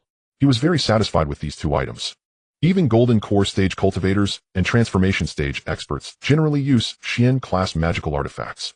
As for higher-grade ones, they are not only rare, but also priceless. It was only because of his wealth that he could afford them. A typical Qi refinement stage cultivator would be considered wealthy if they managed to acquire 1 or 2 Huang-class magical artifacts. Qin Feng quietly pondered whether there were any oversights in the combination of the 2 magical artifacts. Inside the room, on another chair, Linger saw Qin Feng holding the Binding Sky Rope with such affection, and the disdain in her eyes grew stronger. Now she was starting to suspect whether this guy intended to use these artifacts to become a thief. Ignoring Linger's expression, Qin Feng joyfully packed the 9 Dragons Binding Sky Rope and the Yin-Yang Mother and Child Shield, and then asked, "How many golden light talismans do you have in your store?" "We only have 5. If you think that's not enough, we have other defensive magical artifacts." "What is the most numerous flying magical artifact you have in your store?" "The low-grade Huang-class Wind Chaser boat, 5,000 spirit stones each." "How many do you want?" "The 9 Dragons Binding Sky Rope, the Yin-Yang Mother and Child Shield, 5 golden light talismans, and 32 low-grade Wind Chaser boats." Qin Feng shamelessly asked Linger to give him 200 junior fire snake talismans. They sell for only 5 spirit stones each, so she had no reason to refuse this big customer. In total, he spent 860,000 spirit stones. He handed over 260,000 low-grade spirit stones and supplemented it with 600 medium-grade spirit stones before swaggering out of the Qiyuan Pavilion. Back at the inn, Qin Feng immediately took out the junior fire snake talismans, golden light talismans, and wind chaser boats. The 200 fire snake talismans were just enough to combine into 50 high-grade fire snake talismans, whose explosive power was sufficient to threaten early-stage golden core cultivators. Including the ones he had left over from before, Qin Feng now possessed a total of 72 high-grade fire snake talismans. Next, Qin Feng combined 2 top-tier golden light talismans, and after 5 combinations of the 32 low-grade wind chaser boats, they transformed into the Xian-class top-tier divine wind boat. Top-tier golden light talisman emits golden light based on the user's body size, making it difficult for spirits and demons to approach within 10 feet, suppressing all evil entities, and can withstand attacks from golden core stage cultivators at the highest level. Xian-class top-tier divine wind boat, low spiritual power consumption with a sleek design that can pierce through the void, achieving speeds comparable to the latest nascent soul. He stored the items into his storage ring. Only then did Qin Feng feel a sense of security. With so many treasures, even facing golden core stage cultivators, he could escape unscathed. Once everything was settled, Qin Feng sat in his room and passed the time with cultivation. At this moment outside the dialing mountain, Zhang Shun held a long jade box in his hands and was continuously sending sound transmission talismans toward the mountain protection array. Junior sister Ding, I brought the longevity grass I promised you some time ago, and I've arranged for you to become a visiting elder. Shouldn't you fulfill your promise to me? Senior brother doesn't ask for much, just once will do. Zhang Shun stood outside the array pleading desperately, but all the sound transmission talismans seemed to sink into the ocean, receiving no response. As time passed, impatience appeared in Zhang Shun's eyes. He took out another sound transmission talisman and said, now everyone in the sect knows that Qin Feng is the direct disciple of sect leader Go. That day I personally saw you chase after Qin Feng. You wouldn't want this secret to be exposed, would you? As long as you agree to be with me, I guarantee that this matter. Before he could finish, a figure in a black dress suddenly appeared beside him. Ding Shuli's gaze was icy. She drew out a purple flying sword and pointed it at Zhang Shun, gritting her teeth. You dare to threaten me? Junior sister, I truly like you. As long as you agree, I promise to keep this matter to myself. If I can't kill him, can I not kill you? Sensing the threatening tone from the other party, Ding Shuli's anger surged, feeling as if she was about to go crazy. 3 small white porcelain vials instantly flew out, surrounding Zhang Shun. The purple flying sword also elongated with the wind, transforming into a 10-foot giant sword that charged forward. Junior sister, are you really going to fall out with me? Aren't you afraid? I'll return to the sect and tell sect leader Go. Go tell your old lady below. Ding Shuli's eyes revealed intense hatred as she quickly formed hand seals and unleashed a fire snake technique towards him. Zhang Shun was caught off guard. He couldn't understand why Ding Shuli was so furious, but various attacks were already coming at him, forcing him to hurriedly take out his magical artifact to defend. As a disciple of the inner sect of the longevity sword sect, Zhang Shun's cultivation had already reached the late foundation establishment stage. Even if he was at a disadvantage, he could still cope with the situation. Moments later, Zhang Shun successfully gained the upper hand. Ding Shuli's face darkened and she had to retreat into the mysterious fog great array to defend against Zhang Shun's attacks. Junior sister, are you injured? Zhang Shun's eyes revealed concern, but he was overjoyed thinking about methods to break the array, yet he was unable to do anything in a short time and could only use techniques to slowly wear down the array's spiritual power. 3 days later, inside the Iron Mountain Workshop's Misty Rain building, Qin Feng, dressed in a black robe, ascended to the 3rd floor. Qin Yu sat in a chair by the window, silently observing the figure that had just come up the stairs. It had been months since the siblings had seen each other after parting at Qinghe Workshop. Qin Feng excitedly removed his black robe and hat, calling out, sister, brother. She rushed over and hugged him tightly, then habitually began to check on him, asking with concern, you weren't hurt, were you? No. Qin Feng grinned and cleverly struggled out of his sister's embrace. You've gotten darker and more robust since before. You're a bit taller than me now. Qin Yu spoke to herself, but upon noticing Qin Feng's flushed ears, she playfully scolded, oh, look at you being shy in front of your sister. Qin Feng shook his head, wanting to explain the differences between men and women, but didn't know how to start. After all, his sister raised him and saying it might hurt her feelings. Look at that silly face of yours. Qin Yu rolled her eyes, turned around, and picked up an iron cage from a nearby table. Inside was a palm-sized black bird resembling a crow with glowing red eyes that were particularly eerie. This is the underworld bird sent to you by Tai Zhu from the Misty Rain building. From now on, you two can communicate through this underworld bird. Then Qin Yu took out an envelope wrapped in cowhide paper from her storage bag and said, this is a letter, Tai Zhu. After handing the 2 items to Qin Feng, Qin Yu sat quietly in the nearby chair and waited. The letter contained only a few short sentences. Brother Feng, long time no see. Since parting at Qinghe Workshop, my cultivation has greatly improved, and I have successfully become an inner disciple of the Ghost Gate sect. Recently, I've been fighting with those scoundrels from the Longevity Sword sect. I need to seize the opportunity to achieve merit and become a true disciple. If you receive the underworld bird, please send me a reply. Putting down the letter, Qin Feng looked at the underworld bird in the cage, beginning to ponder whether he could be considered a member of the Longevity Sword sect. How has Tai Zhu been? Seeing that Qin Feng had finished reading the letter, Qin Yu immediately walked over. That guy has been doing quite well. He has become an inner disciple of the Ghost Gate sect. The Ghost Gate sect seems to be an evil sect, but it doesn't matter. He's still him. Qin Yu wore a nonchalant expression, and Qin Feng felt it was no big deal either. Having just joined the sect apart from his master and 5th senior sister, he didn't care much about the others. Qin Feng extended his finger and squeezed out a drop of blood for the underworld bird to swallow.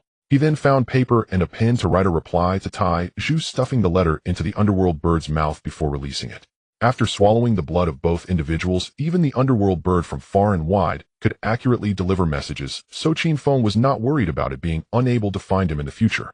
In the following time, Qin Feng accompanied Qin Yu as they strolled through the marketplace shopping for items. It was not until the next evening that he piloted the Divine Wind boat to leave, quickly heading toward the Wenyo Mountain. By the time they reached Wenyo Mountain, the sky was already dark. Qin Feng hovered the divine wind boat outside the mountain gate, curiously looking toward Ding Shuli's mountain peak. He saw two people on Ding Shuli's mountain peak fiercely attacking the mountain protection array.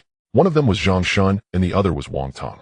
At that moment, both of them noticed Qin Feng, and astonishment appeared in Zhang Shun's eyes. "You didn't die?" Qin Feng frowned and glanced at the two, questioning, "Why would I die?" Having failed to break Ding Shuli's mountain protection array for 3 or 4 consecutive days, Zhang Shun was already burning with impatience. Now seeing Qin Feng alive and kicking, a brilliant plan suddenly came to his mind. He sneered, "Since you didn't die, I'll kill you in place of junior sister Ding." Qin Feng felt a surge of unease at the hostile expressions of Zhang Shun and Wang Tong. Why are people in the cultivation world all the same, so quick to resort to bloodshed? Far less honest than those from Qin Feng. While Qin Feng brooded, Zhang Shun already had a flying sword in hand, closing in through the air. To him, Qin Feng was nothing but a worthless servant disciple, easy to kill with a flick of the wrist.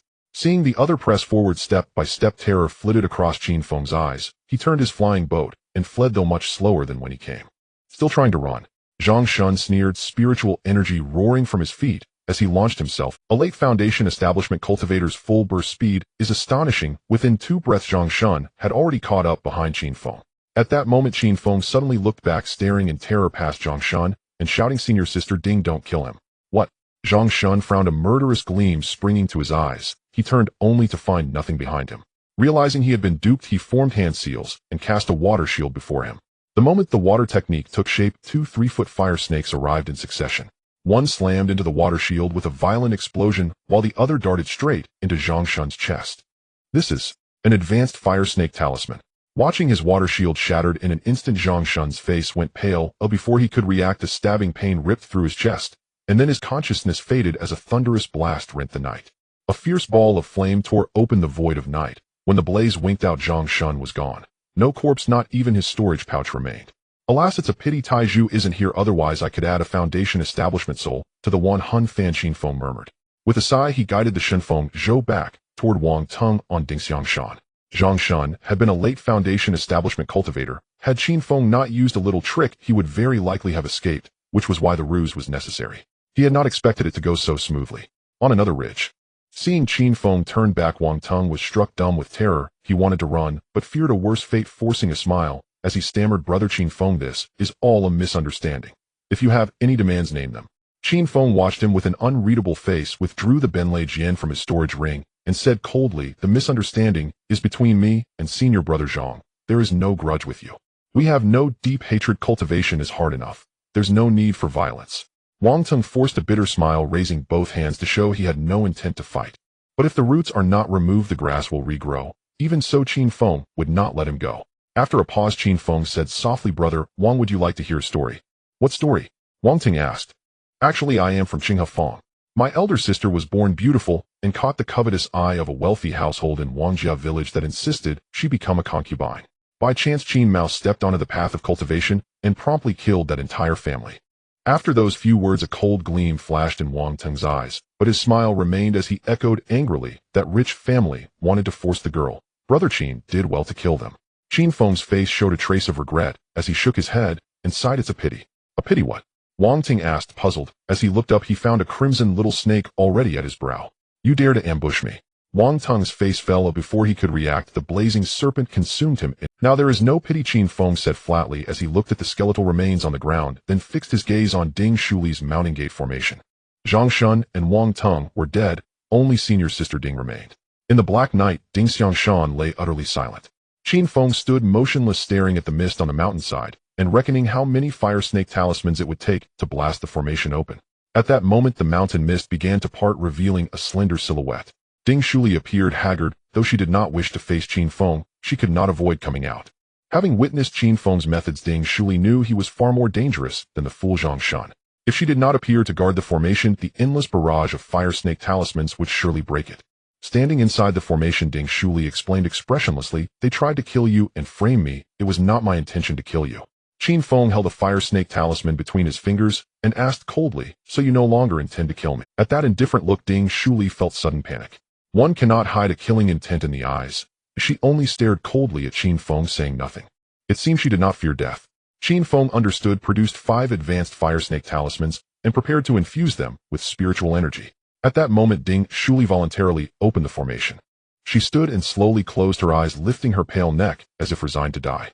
But letting her die so easily would be too lenient. Qin Feng watched for a while, then drew the Jilong Chantian Suo from his storage ring. As he poured in spiritual energy, the 9-foot rope lengthened and shed azure light as it flew straight toward Ding Shuli. In an instant it bound her from shoulders to feet, nearly wrapping her like a bundle. Ding Shuli's eyes snapped open as she felt her spiritual energy suppressed by an inexplicable force, and panic filled her gaze. What do you intend to do? She cried. Qin Feng said nothing. He observed her aura with a reading technique, and after confirming her spiritual power was sealed, he slowly stepped forward. Ding Shuli struggled violently against her bonds while Qin Feng watched in silence. The first 2 times he had seen her, Qin Feng had felt his heart burn. Now up close again, that heat still flared within him. Ding Shuli was a marked beauty, carrying an unworldly aura. Bound by the Jilong Chantian Suo, her flawless curves were laid bare. Sensing an unruly wicked glint in Qin Feng's gaze, Ding Shuli immediately shouted, "If you dare do anything to me, even as a ghost, I will not let you go. Since senior sister Ding is unafraid of death, I will punish you in another way." Qin Feng hoisted Ding Shuli onto his shoulder and steered the Shinfeng Zhou back to the cave dwelling on Wanyushan.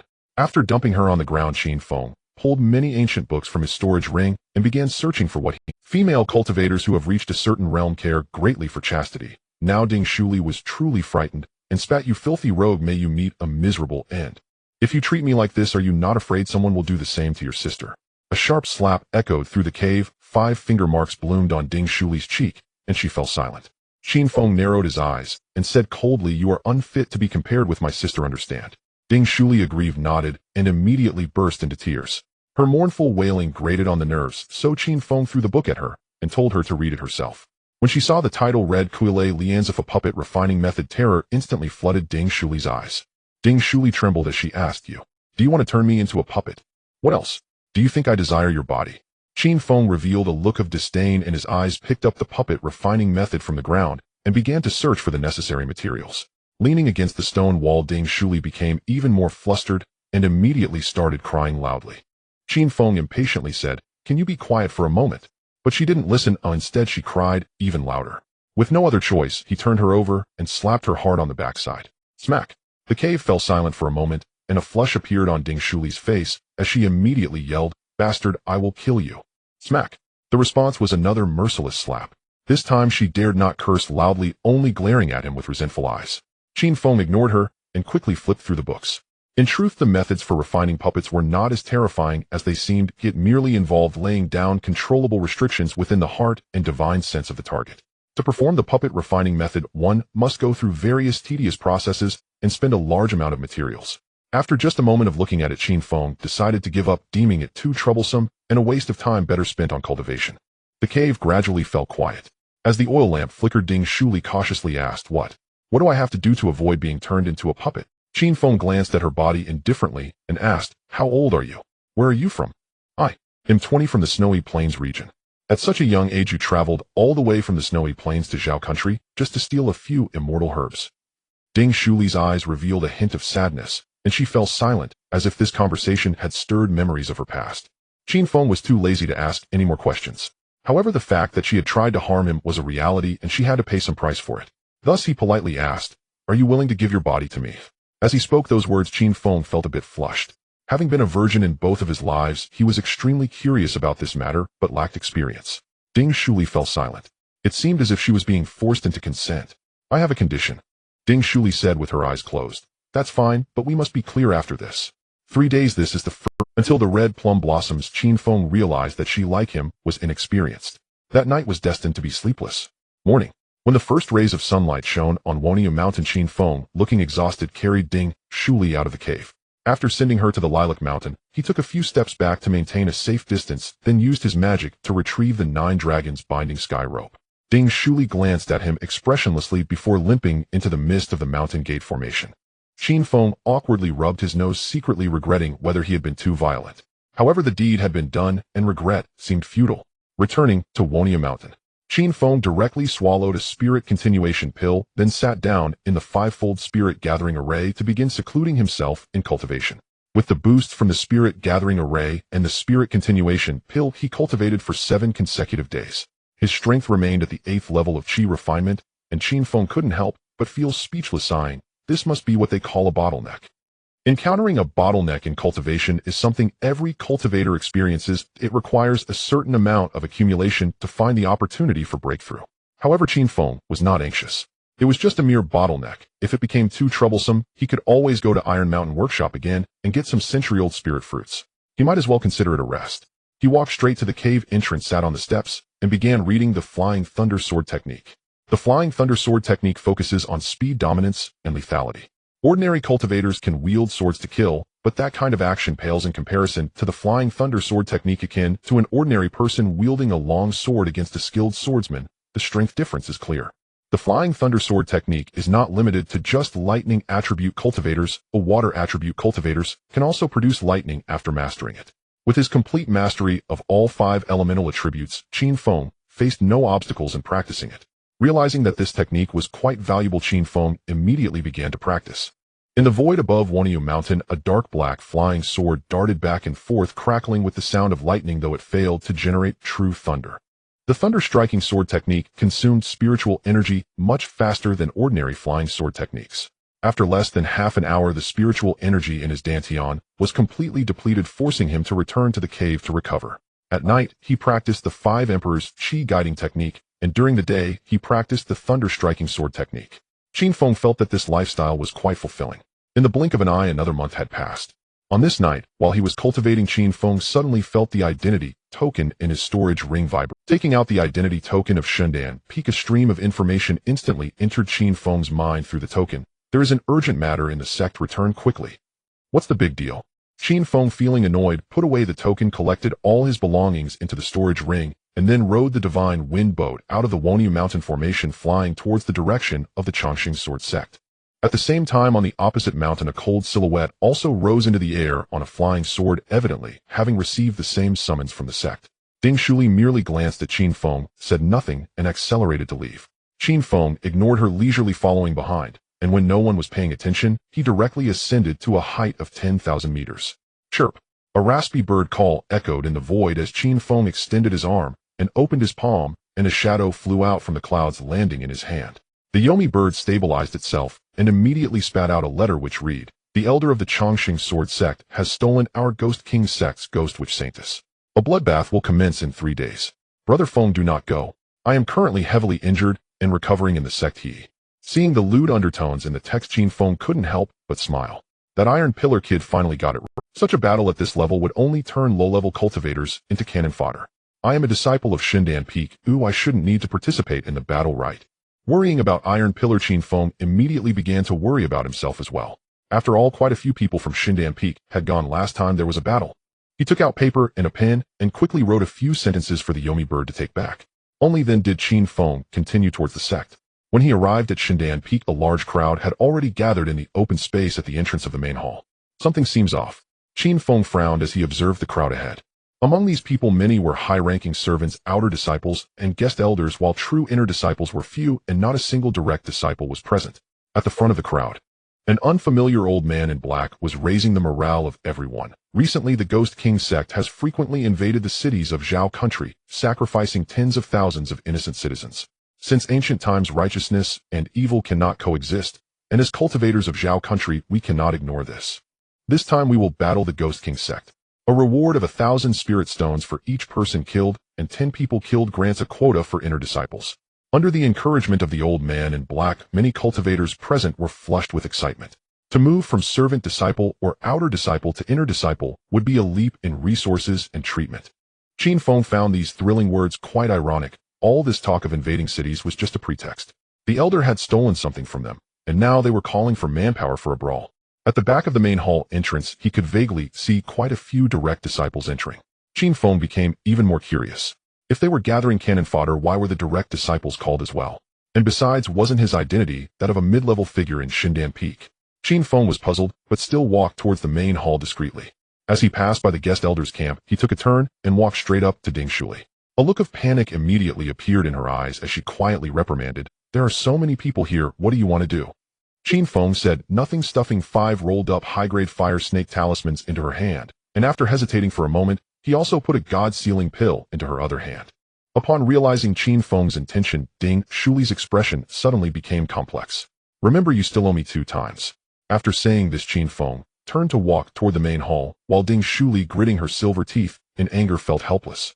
When she saw the high-grade fire snake talismans and the pill with 3 special patterns in her hand, a blush immediately appeared on Ding Shuli's face. Is he concerned about me? As he entered the grand hall of the Divine Pill Peak, the core members were mostly gathered, including his master, 5 senior brothers and sisters, along with 18 junior disciples. Qin Feng bowed politely to the figures at the front of the hall, while Gogodin waved his hand dismissively, and 5th senior sister returned a greeting to Qin Feng. The other 4 senior brothers stood expressionless, either focusing their gaze on the master or completely ignoring the others. Qin Feng observed their attitudes and quietly moved to stand beside 5th senior sister. She smiled at Qin Feng and said, "Junior brother, you may not understand yet, but there aren't many rules at our Divine Pill Peak. Next time just walk in boldly. There's no need to put a warm face against a cold backside." "Thank you for your guidance, senior sister." Qin Feng understood that 5th senior sister was standing up for him, and his fondness for her increased. At that moment, Gogodin, sitting in his chair, was leisurely munching on peanuts, occasionally taking a sip of tea beside him, showing no signs of wanting to speak. Qin Feng couldn't help but feel puzzled. With the impending conflict between the sects, shouldn't the master be inspiring the morale with some grand speech? 5th senior sister noticed Qin Feng's expression and quietly explained, "Don't think too much. We're just putting on a show. Once those people outside leave, it will all disperse. Aren't we supposed to be going to war with the Phantom King sect? You just entered the sect and don't understand how things normally work. Just remember, as long as the core powers are not engaged, it's mostly for show. You'll understand more of this kind of thing in the future." Qin Feng nodded, reining in his gaze, and standing still, observing with a calm heart. After 5th senior sister's words, he roughly understood. It was merely a matter of the cannon fodder wanting to participate in the battle, while the rest were just putting on a facade to boost the confidence of the cannon fodder. This kind of tactic is frequently utilized by emperors in the secular world. He just didn't expect the immortal cultivation world would be the same. After a moment, the gathered cultivators outside began to walk down the mountain, clearly setting out to clash with the Phantom King sect. Only then did Gogodin put down his teacup, look up at the crowd in the hall, and say, "The sect currently has a high demand for medicinal pills. If you don't have anything particularly important, try to do more tasks at the pill refining pavilion. Opportunities like this are rare." He spoke intermittently, but Qin Feng felt completely lost and could not comprehend anything. Eventually, as everyone left, Gogodin kept Qin Feng behind. "Master." Once everyone in the hall had left, Qin Feng once again bowed to Gogodin. "Qin Feng, do you know why I took you as my closed-door disciple?"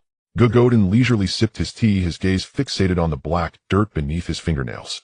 Qin Feng shook his head. He truly had no idea why he was accepted as a disciple. "I've been stuck at the 3rd grade alchemist level for a long time. If it weren't for meeting you that day, I might have fallen into my inner demon long ago. So you are my fortunate encounter. As long as I am at the Divine Pill Peak, you will enjoy the best treatment." Gogodin continued to speak to himself, but Qin Feng felt his heart sink. Though he had no particular feelings for the everlasting sword sect, Qin Feng had already regarded the people of the Divine Pill Peak as his own. He even foolishly envisioned helping the Divine Pill Peak to flourish, only to realize that he was merely a mascot. Qin Feng looked at Gogodin in confusion and asked, "So what does Master mean I should do? You want me to attend such meetings in the future? Arrange your own matters as you see fit."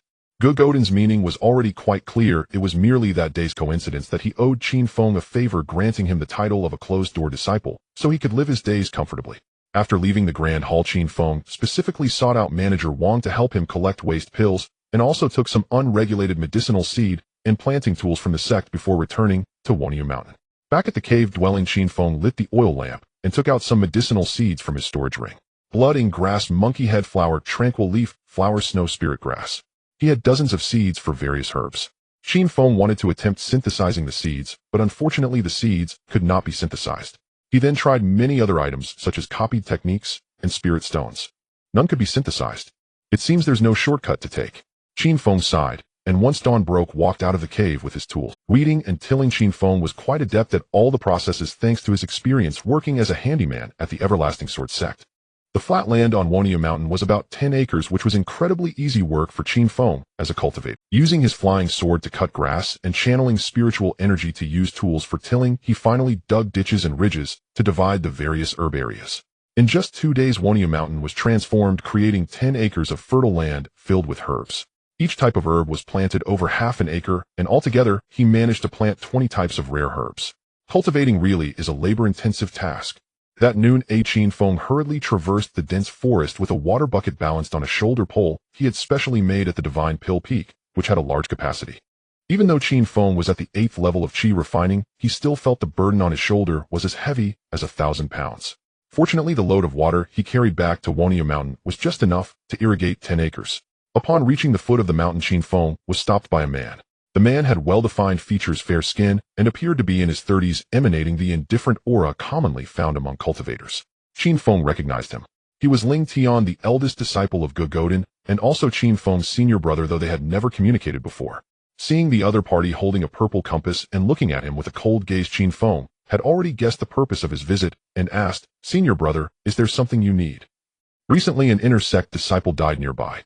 This location is very close to your cave dwelling, so you should know." Qin Feng set down the water bucket and asked, "What does senior brother want to know?" "Outer sect disciples can be casually killed, but inner sect disciples are cultivated with immense effort by the sect, and we certainly won't allow their deaths to be in vain." Ling Tian continued speaking to himself, then raised the compass in his hand and said lightly, "This is the sect's Earth-grade magical tool, the Asking Heaven Compass. It can not only locate the body, but also find the murderer." After saying this, Ling Tian directly infused spiritual energy into the compass, and the pointer immediately began to spin. After a moment, the pointer stopped directly pointing at Qin Feng's direction. Even if he changed positions, the pointer still pointed straight at him. Qin Feng couldn't help but feel a little downcast. Zhang Shun was just an ordinary inner disciple. How could he warrant the eldest brother's personal investigation, and even with the sect's Earth-grade magical tool? Moreover, since the eldest brother already knew he was the murderer, why was he still standing there without moving? He initially had no connection with Ling Tian, as just a small handyman. If the other party intended to enforce the law fairly, he wouldn't waste so many words. Qin Feng quickly realized the severity of the situation. It seemed he was about to be extorted. The eldest brother was well prepared. Clearly this time he had come for him. "I heard you have a flying artifact that moves at incredible speed." Just when Qin Feng was at a loss, Ling Tian, standing opposite him, spoke first. He wore a friendly smile as if it were just a simple inquiry. Finally, the truth was revealed. Qin Feng's expression was blank, but inside, he had already sent greetings to all of the other party's elders. Ling Tian shook the compass in his hand and infused it with spiritual energy. The needle immediately began spinning wildly, this time pointing to a nearby stone. He smiled and said, "Actually, this is not the Asking Heaven Compass. There are no such powerful artifacts in the world." Qin Feng forced a smile and asked, "Then why do you senior brother believe that Zhang Shun was killed by me? That night, I passed by and saw someone engaging in a battle of spells. I secretly took a look and happened to see you using the Fire Serpent Talisman to kill Zhang Shun and an outer sect disciple. Let senior brother see your flying artifact, and I guarantee this secret will stay buried." Ling Tian's eyes increasingly sparkled with enthusiasm. The implied threat was unmistakable. "Since senior brother wants to see, then I will show it to you." Qin Feng took out the Divine Wind Boat from his storage ring and handed it over. The unactivated Divine Wind Boat was only the size of a palm, a pale blue, translucent body resembling a slender bamboo leaf with intricate patterns enhancing its speed. Truly extraordinary. "It's actually a top-tier artifact of the Xian rank. Junior brother, you are indeed no ordinary person." The moment he took the Divine Wind Boat, excitement flashed in Ling Tian's eyes as he played with it in his hands. After a moment, he turned his gaze back to Qin Feng and said, "Please retract your divine sense from my Divine Wind Boat, lest senior brother's refinement process harm you." "How domineering. Just because you touched it, it's now your Divine Wind Boat." Qin Feng was seething with anger inside, but outwardly remained calm, glancing at the other party, who showed no signs of concealing his realm, exuding an aura that was at least at the Foundation establishment late stage. For a being of this caliber, regardless of whether the Fire Serpent Talisman could succeed in a sneak attack, the Chongqing Sword Sect would never let this matter go. After a moment of hesitation, Qin Feng chose to retract his divine sense from the Divine Wind Boat, and soon after the other party returned to his previous indifference. "You're quite perceptive, kid. Don't worry, the matter of Zhang Shun will just pass like this." After obtaining the Divine Wind Boat, Ling Tian left without hesitation. Back at Wonia Mountain, after activating the formation, a trace of anger finally appeared on Qin Feng's face.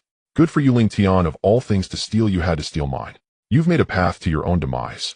Qin Feng was so furious he didn't even want to water the plants. He directly sat down on the edge of the field, contemplating how to quietly eliminate Ling Tian. He is most likely at the Foundation establishment late stage. Killing him isn't difficult, but the challenge lies with the sect. With Ling Tian's alchemy talent and strength, he was under close watch within the sect. If he died, the Chongqing Sword Sect might very well mobilize resources to find the murderer. After much thought, Qin Feng finally thought of the Misty Rain Tower. How dare a mere Foundation establishment cultivator steal my things? The more Qin Feng thought about it, the more anxious he felt. He threw the water ladle in his hand to the ground, took out 2 Xinqing talismans, and slapped them on his legs, heading straight for the Iron Mountain Square. Without the Divine Wind Boat, he didn't even have a flying artifact now. Although he could fly on a sword, Qin Feng didn't. What if someone else had their eyes on him? Even the Thunderblade could be stolen. The rugged and winding mountain path was difficult to traverse. After running for a long time, his legs began to ache, and his resentment towards Ling Tian grew even stronger. That bastard, I'll make sure to kill you tonight. Just as he was about to enter Iron Mountain Square, Qin Feng initially wanted to don a black cloak, but then thought better of it. His cultivation was too low. What if Ling Tian was secretly tracking him? Wealth should not be flaunted. If the other party knew that he had over 1,000,000 spirit stones in his storage ring, he would probably be tempted to kill him and seize his belongings. Passing through a bamboo forest, the entrance to Iron Mountain Square was ahead. Just as Qin Feng stepped into the market, a figure clad in black appeared in the bamboo forest behind him. This kid is indeed wealthy. He was just robbed of the Divine Wind Boat, and now comes to Iron Mountain Square. It seems he plans to buy another one. Ling Tian was completely shrouded in his black cloak, his tone filled with inexplicable excitement. He had a vague feeling that his fate was about to change dramatically. After using a secret method to lock onto Qin Feng's aura, Ling Tian immediately followed him. At this moment on the streets of Iron Mountain Square, Qin Feng walked leisurely through the crowd, heading towards the Misty Rain Tower, feeling increasingly uneasy. As he passed the Qiyuan Pavilion, Qin Feng naturally walked inside, and directly found Zilinger. "Oh, you've changed your style today." Seeing that Qin Feng wasn't wearing a black cloak, Zilinger immediately smiled and asked, "Did the rope you bought last time work well? If not, I have others here." Qin Feng, with a serious expression, didn't reply, and said, "I might be in trouble. Can you help me with something?" "You can encounter trouble." Zilinger raised her eyebrows, her expression gradually turning serious. Without saying a word, Qin Feng took out paper and a pen from his storage ring and wrote a brief letter saying to Zilinger, "Can you send someone to the Misty Rain Tower to help me deliver a letter?" After a moment, Qin Feng was hosted by the maid outside, bought 2 high-level fire serpent talismans, and then swaggered out of Iron Mountain Square. This kid is in such a hurry, just bought 2 fire serpent talismans. Ling Tian, hidden in the crowd, felt somewhat disappointed at this scene. After leaving Iron Mountain Square, he found a less populated spot, took out the Divine Wind Boat, and flew away under the envious gazes of the crowd. Why do I feel so calm now? After running for several hours, just as he was nearing Wonia Mountain, Qin Feng suddenly felt a surge of tranquility, completely free from the earlier anxiety. Never mind, my sister will definitely arrange something as soon as she receives the news. He'll head back first. Back at Qin Feng placed all his spirit stones, artifacts, and techniques into a seldom-used storage bag, and then dug a hole in his cave to bury them. In the storage ring on his hand, he only kept the Yin-Yang Mother and Son Shield, the Flame Sword, several Xinqing talismans, a Divine Sealing Pill, and 10 Fire Serpent talismans. These items seemed utterly meager to Qin Feng, yet they were already the top configuration for an ordinary firefighting cultivator. In the evening, Qin Feng left Wonia Mountain, preparing to return to the sect overnight. After all, Ling Tian was almost a dead man. His identity was special, and it would definitely cause a stir in the entire Chongqing sword sect. He needed to create an alibi. Just as Qin Feng left the cave halfway up the mountain, a figure in white flew in on a sword, stumbling to land on the nearby Lilac Mountain. Clearly returning was Ding Shuli. Qin Feng immediately shouted, "Senior Sister Ding, what happened?" The other party did not respond, so Qin Feng ran directly towards Lilac Mountain. When he reached the top of the mountain, the formation had already closed. Perhaps sensing his arrival, the formation immediately opened a small gap, and as Qin Feng entered, it quickly closed again. The scene inside was vastly different from the outside. Houses, small courtyards, spiritual springs, and various medicinal herbs were abundant, all infused with an inexplicable atmosphere. This was the spiritual energy produced when the quantity of spiritual objects reached a certain level. At this moment, Ding Shuli looked pale, sitting silently on a stone bench in the courtyard, constantly stuffing pills into her mouth. After consuming the elixir, Ding Shuli turned back to the room in the courtyard to heal, remaining silent. Qin Feng stood in the courtyard, feeling an intense sense of anguish. He wanted to move around, but feared she had set up a formation. He wished to show concern, yet she ignored him. After hesitating for a moment, Qin Feng decided it was best to leave, calling out to the room. As he approached the formation, it automatically opened a gap. Night fell. The stars in the sky shone brilliantly as Qin Feng flew swiftly towards Chongqing sword sect with the help of a movement talisman. He hadn't gone far when he noticed 2 figures in black appearing in his line of sight. The 2 figures stood atop a black flying vessel, hovering in the air as they observed him. Qin Feng paused, realizing something was off with their gazes, and immediately understood that it was his sister arriving. "Sister," Qin Feng called out tentatively, and Qin Yu jumped directly from the flying vessel to stand before him, asking with concern, "Brother, are you all right?" After speaking, she instinctively began to check if Qin Feng was missing any body parts. Feeling his sister's care, Qin Feng was profoundly touched. After all, he had only sent a letter asking Yinyu Tower to help him with someone, and she had brought the highest combat strength of Yinyu Tower to rush over. If she hadn't encountered him here, it was likely that Ling Tian would have been dealt with tonight. "Sister, I'm fine," Qin Feng said with a blush, then bowed to the figure on the flying vessel, saying, Junior Qin Feng pays respect to the esteemed elder. Li Qingqing, who had landed nearby, smiled and nodded at Qin Feng, her eyes filled with a hint of admiration as she said, "It's been a long time. Your cultivation has improved again." "It's just a stroke of luck," Qin Feng humbly replied, then turned his gaze to Qin Yu and said, "Sister, the opponent is merely a foundation establishment cultivator. How could it warrant the esteemed elder's personal involvement? We were out executing a mission and happened to run into you here." Qin Yu grinned casually, pinching Qin Feng's arm, as if it brought her joy. Li Qingqing commented nonchalantly, "It's true we were on a mission, but it certainly wasn't on the way. We at least took a 1,000-mile detour." "Mother." Qin Yu pouted, her face glowing under the moonlight. Soon she began to inquire about Qin Feng and Ling Tian. Upon learning that Ling Tian had stolen Qin Feng's Shinfeng, a flicker of murderous intent crossed Qin Yu's face, and her once gentle and soft hands turned unusually cold. As her time in Yinyu Tower extended, her temperament had also undergone significant changes. Once only gentle, she now possessed a blend of softness and toughness, still coaxing Qin Feng as she did when they were children, saying, "Little Feng, don't worry. In a couple of days I will personally help you deal with him." Qin Feng's eyes revealed a hint of surprise as he asked in confusion, "Can you handle a foundation establishment cultivator? Dealing with low-level cultivators for us is like chopping vegetables." "Cough cough, just rest assured." Qin Yu laughed as she patted her chest, and after chatting for a while the siblings parted ways. Before leaving, she playfully pinched Qin Feng's nose. On the flying vessel, Li Qingqing gently patted Qin Yu's back, her tone conflicted as she said, "Little Moon, he already has a Tao partner. You still have a chance to rebuild your cultivation, so please listen to me and stop, alright?" Qin Yu stood at the rear of the vessel, her aura icy, as if she were made of eternal ice, with a flicker of silver light glimmering in her pupils. "Mother, how did you figure out he has a Tao partner?" Li Qingqing fell silent. With her cultivation level, it was easy to see that Qin Feng was no longer a virgin, but revealing such matters would spoil the fun. "I have no regrets. I promise to protect him for a lifetime." Qin Yu said, a gentle smile gracing her face, her eyes reflecting happiness, as if she had returned to the time in Qin Feng. Li Qingqing sighed, and said no more, feeling that her daughter's fate was unfortunate. From the very first day they reunited, her request had been to protect Qin Feng. On the first day of training, when asked what she wanted to learn, she still wished to master powerful skills that could protect Qin Feng.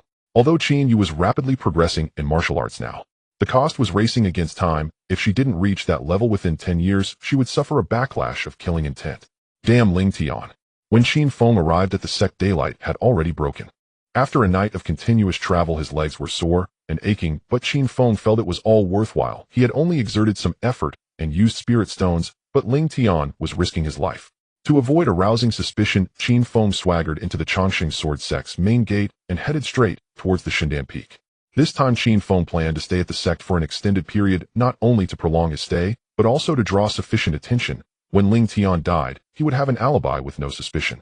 As Qin Feng passed through the alchemy area halfway up Shindan Peak, manager Wang rushed over.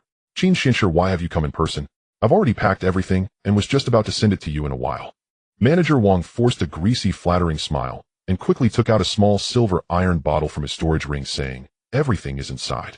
As per your request, I collected all of them, whether round or flat, but since it's only been a few days, the quantity isn't large yet." This small iron bottle contained vast space and could hold a large quantity. With a sweep of his divine sense, Qin Feng could sense the number of waste pills inside, at least over 1,000. A satisfied smile appeared on Qin Feng's face as he weighed the small bottle, saying, "You did well. Once this Xinsher thoroughly researches the alchemy and successfully crafts a foundation establishment, pill you Wang Fatty will definitely benefit." No rush, no rush. I'm only at the 6th layer of qi refining. Xinsher, take your time. Only careful work produces fine results," Wang Fatty said excitedly, blushing, his eyes already gleaming with joy despite his words. After pouring all the pills from the bottle into his storage ring and returning the bottle to Wang Fatty, Qin Feng instructed, "I'll be residing in the Xianma cave during this time. Just deliver the collected pills to me every day whenever you have free time." Alright. Rest assured, Qin Xinsher." Wang Fatty, exhilarated by Qin Feng's promise, felt weak all over. Let alone delivering once a day, he would willingly deliver 10 times a day. After all, the promised foundation establishment pill was something a typical loose cultivator might not obtain, even in a lifetime. Leaving the alchemy area, walking half a mile uphill, he could see a stone path winding around the entire Shindan Peak, surrounded by 30. Qin Feng's cave was located at the 17th position. The stone tablet at the entrance bore the words Xianma, cave, a name Qin Feng had chosen when he first moved in, and he hadn't expected it to be marked so quickly. Boom. As spiritual energy and divine sense were infused, the heavy black stone door at the cave entrance slowly moved aside. Qin Feng had no time to admire the gaudy scenery outside. He directly entered the cave, closed the door, and began to merge the waste pills. At this moment, a disciple dressed in white approached the entrance of the first cave among the 33, the Danwang cave. He tossed in a sound transmission talisman and quickly departed. Inside the cave, Ling Tian sat on the triple glazed jade lotus king cushion, expressionless, as he looked at the sound transmission talisman before him. At this point, Ling Tian was already aware of Qin Feng's return to the sect, even knowing about manager Wang collecting waste pills. However, he couldn't understand what Qin Feng wanted with the waste pills. Could it be that he intends to research alchemy techniques through those waste pills? Thinking of this, a cold smile appeared in Ling Tian's eyes as he immediately got up and left the cave, heading towards the main hall of Shindan Peak. After snatching a top-grade mysterious artifact from Qin Feng, Ling Tian felt an immense joy in his heart. However, for some reason, he always felt uneasy lately, as if he had a strong aversion to Qin Feng. Cultivators possess unique insights into their own emotions. Ling Tian already had a plan in mind: either find a way to get the person out of the Chongqing sword sect, or find a way to eliminate him. After arriving at the hall of Shindan Peak, he immediately cupped his hands towards God Egg and said, "Master, the sect has a massive demand for pills recently, but we are truly overwhelmed with work. As far as I know, fifth junior brother Qin Feng has made some progress in alchemy, so it would be better to assign him some simple tasks to silence others." God Egg frowned, feeling that his eldest disciple had a point. Many people in the Chongqing sword sect knew he had taken on a closed-door disciple, and if the supply of pills this time was too slow, it would inevitably draw the sect leader's displeasure. God Egg then asked, he should have returned to Wonium Mountain by now. The junior brother has a deep bond with the sect and returned early this morning. Then go ahead and arrange it. God Egg waved his hand casually and focused intently on the pill recipe in his hands. With the master's permission, Ling Tian's eyes lit up with joy as he immediately turned and left the hall, contemplating what task to assign to Qin Feng. Meanwhile, inside the Immortal Demon Cave, a wooden box containing dozens of pills rested on a stone table, with some leftover failed pills scattered on the ground. Qin Feng's hands moved like shadows as he rapidly synthesized pills. Every time he picked up 2 waste pills of the same attribute, he could obtain a slightly better quality pill, reducing the number of failed pills quickly, while the pills in the box gradually increased. Half an hour later, all the failed pills were completely synthesized, and Qin Feng took a quick glance. There were about 12 types of pills in the box: Foundation, Establishment Pill, Spirit Continuation Pill, Beauty Pill, and Vitality Pill. Basically all the pills required by cultivators, each type having over 10 pieces. Although these pills were not as rare as the God-sealing pill, selling them all would be worth at least several million spirit stones. As long as I completely monopolize the failed pills, they'll never run out of spirit stones in the future. Looking at the densely packed pills in the box, Qin Feng felt an immense satisfaction, realizing that no top-tier spiritual root or innate Tao body could compare to his synthesis ability. If this trend continues as long as he wished, he could break through the Huashan stage with 100% certainty, even if it meant consuming pills or asking someone to enlighten him. However, Qin Feng did not have such plans at the moment. The 5 Emperors Qi drawing technique was a top-grade, earth-level technique specifically designed for 5 spiritual roots, requiring a gradual advancement in cultivation. The cave was equipped with basic living necessities, and a bronze mirror hung on the wall. Approaching the bronze mirror, his appearance immediately came into view. With a wheatish complexion, he may not be as handsome as Panin, but he was certainly pleasing to the eye and appeared quite mature overall. Qin Feng stored all the pills in his storage ring, and then popped a beauty pill into his mouth. This pill only required 1 to maintain eternal youth, and its value was even slightly more precious than the Foundation Establishment pill. At that moment, a dark yellow talisman suddenly floated into the cave, followed by the voice of a woman. "Junior brother, are you free right now? It's your 5th senior sister." Opening the stone door of the cave, he saw a figure in a light yellow gauze dress with a graceful figure standing at the entrance. It was indeed his 5th senior sister. Seeing Qin Feng open the cave door, her face immediately showed a worried expression as she asked, "Did you offend eldest senior brother?" "5th senior sister, why do you say that?" "Currently the sect urgently needs pills, and all the alchemists on Shindan Peak are busy rushing to produce pills. Master has also agreed to let you take on a sect alchemy task, but the task assigned by eldest senior brother is to create Foundation Establishment pills and Tranquil Spirit pills. These 2 types of pills can only be refined by at least a latest grade 1 alchemist, and he knows you just joined the sect not long ago." 5th senior sister was so anxious that she was stamping her feet, adding, "Once a sect task is taken, failing the task will lead to punishment. Foundation Establishment pill and Tranquil Spirit pill." Qin Feng was stunned for a moment, and he roughly guessed that eldest senior brother was trying to drive him to the edge. Not only did he steal his Shinfeng boat, but he also wanted to expel him from the sect. How outrageous. 5th senior sister pondered for a while and said, "6th junior brother, how about this? When the materials are delivered later, you can send them all to me, and I will help you refine them." Qin Feng awkwardly rubbed his hands, feeling quite embarrassed, and said, "Senior sister, I want to try it myself first, but I was in such a hurry to leave that I forgot to bring my alchemy furnace." How could one forget such an important thing as the alchemy furnace and still expect to complete the task? Fifth senior sister was taken aback for a moment, but ultimately took out a small pink furnace from her storage ring. "This is the Qianhua furnace I used last year. If junior brother doesn't mind, you can give it a try." "I don't mind at all." Qin Feng quickly accepted the Qianhua furnace, then turned and rummaged in the cave for a while, producing a beauty pill and handing it to her. "Junior brother, what is this?" "A beauty pill. Consider it my exchange for senior sister's alchemy furnace."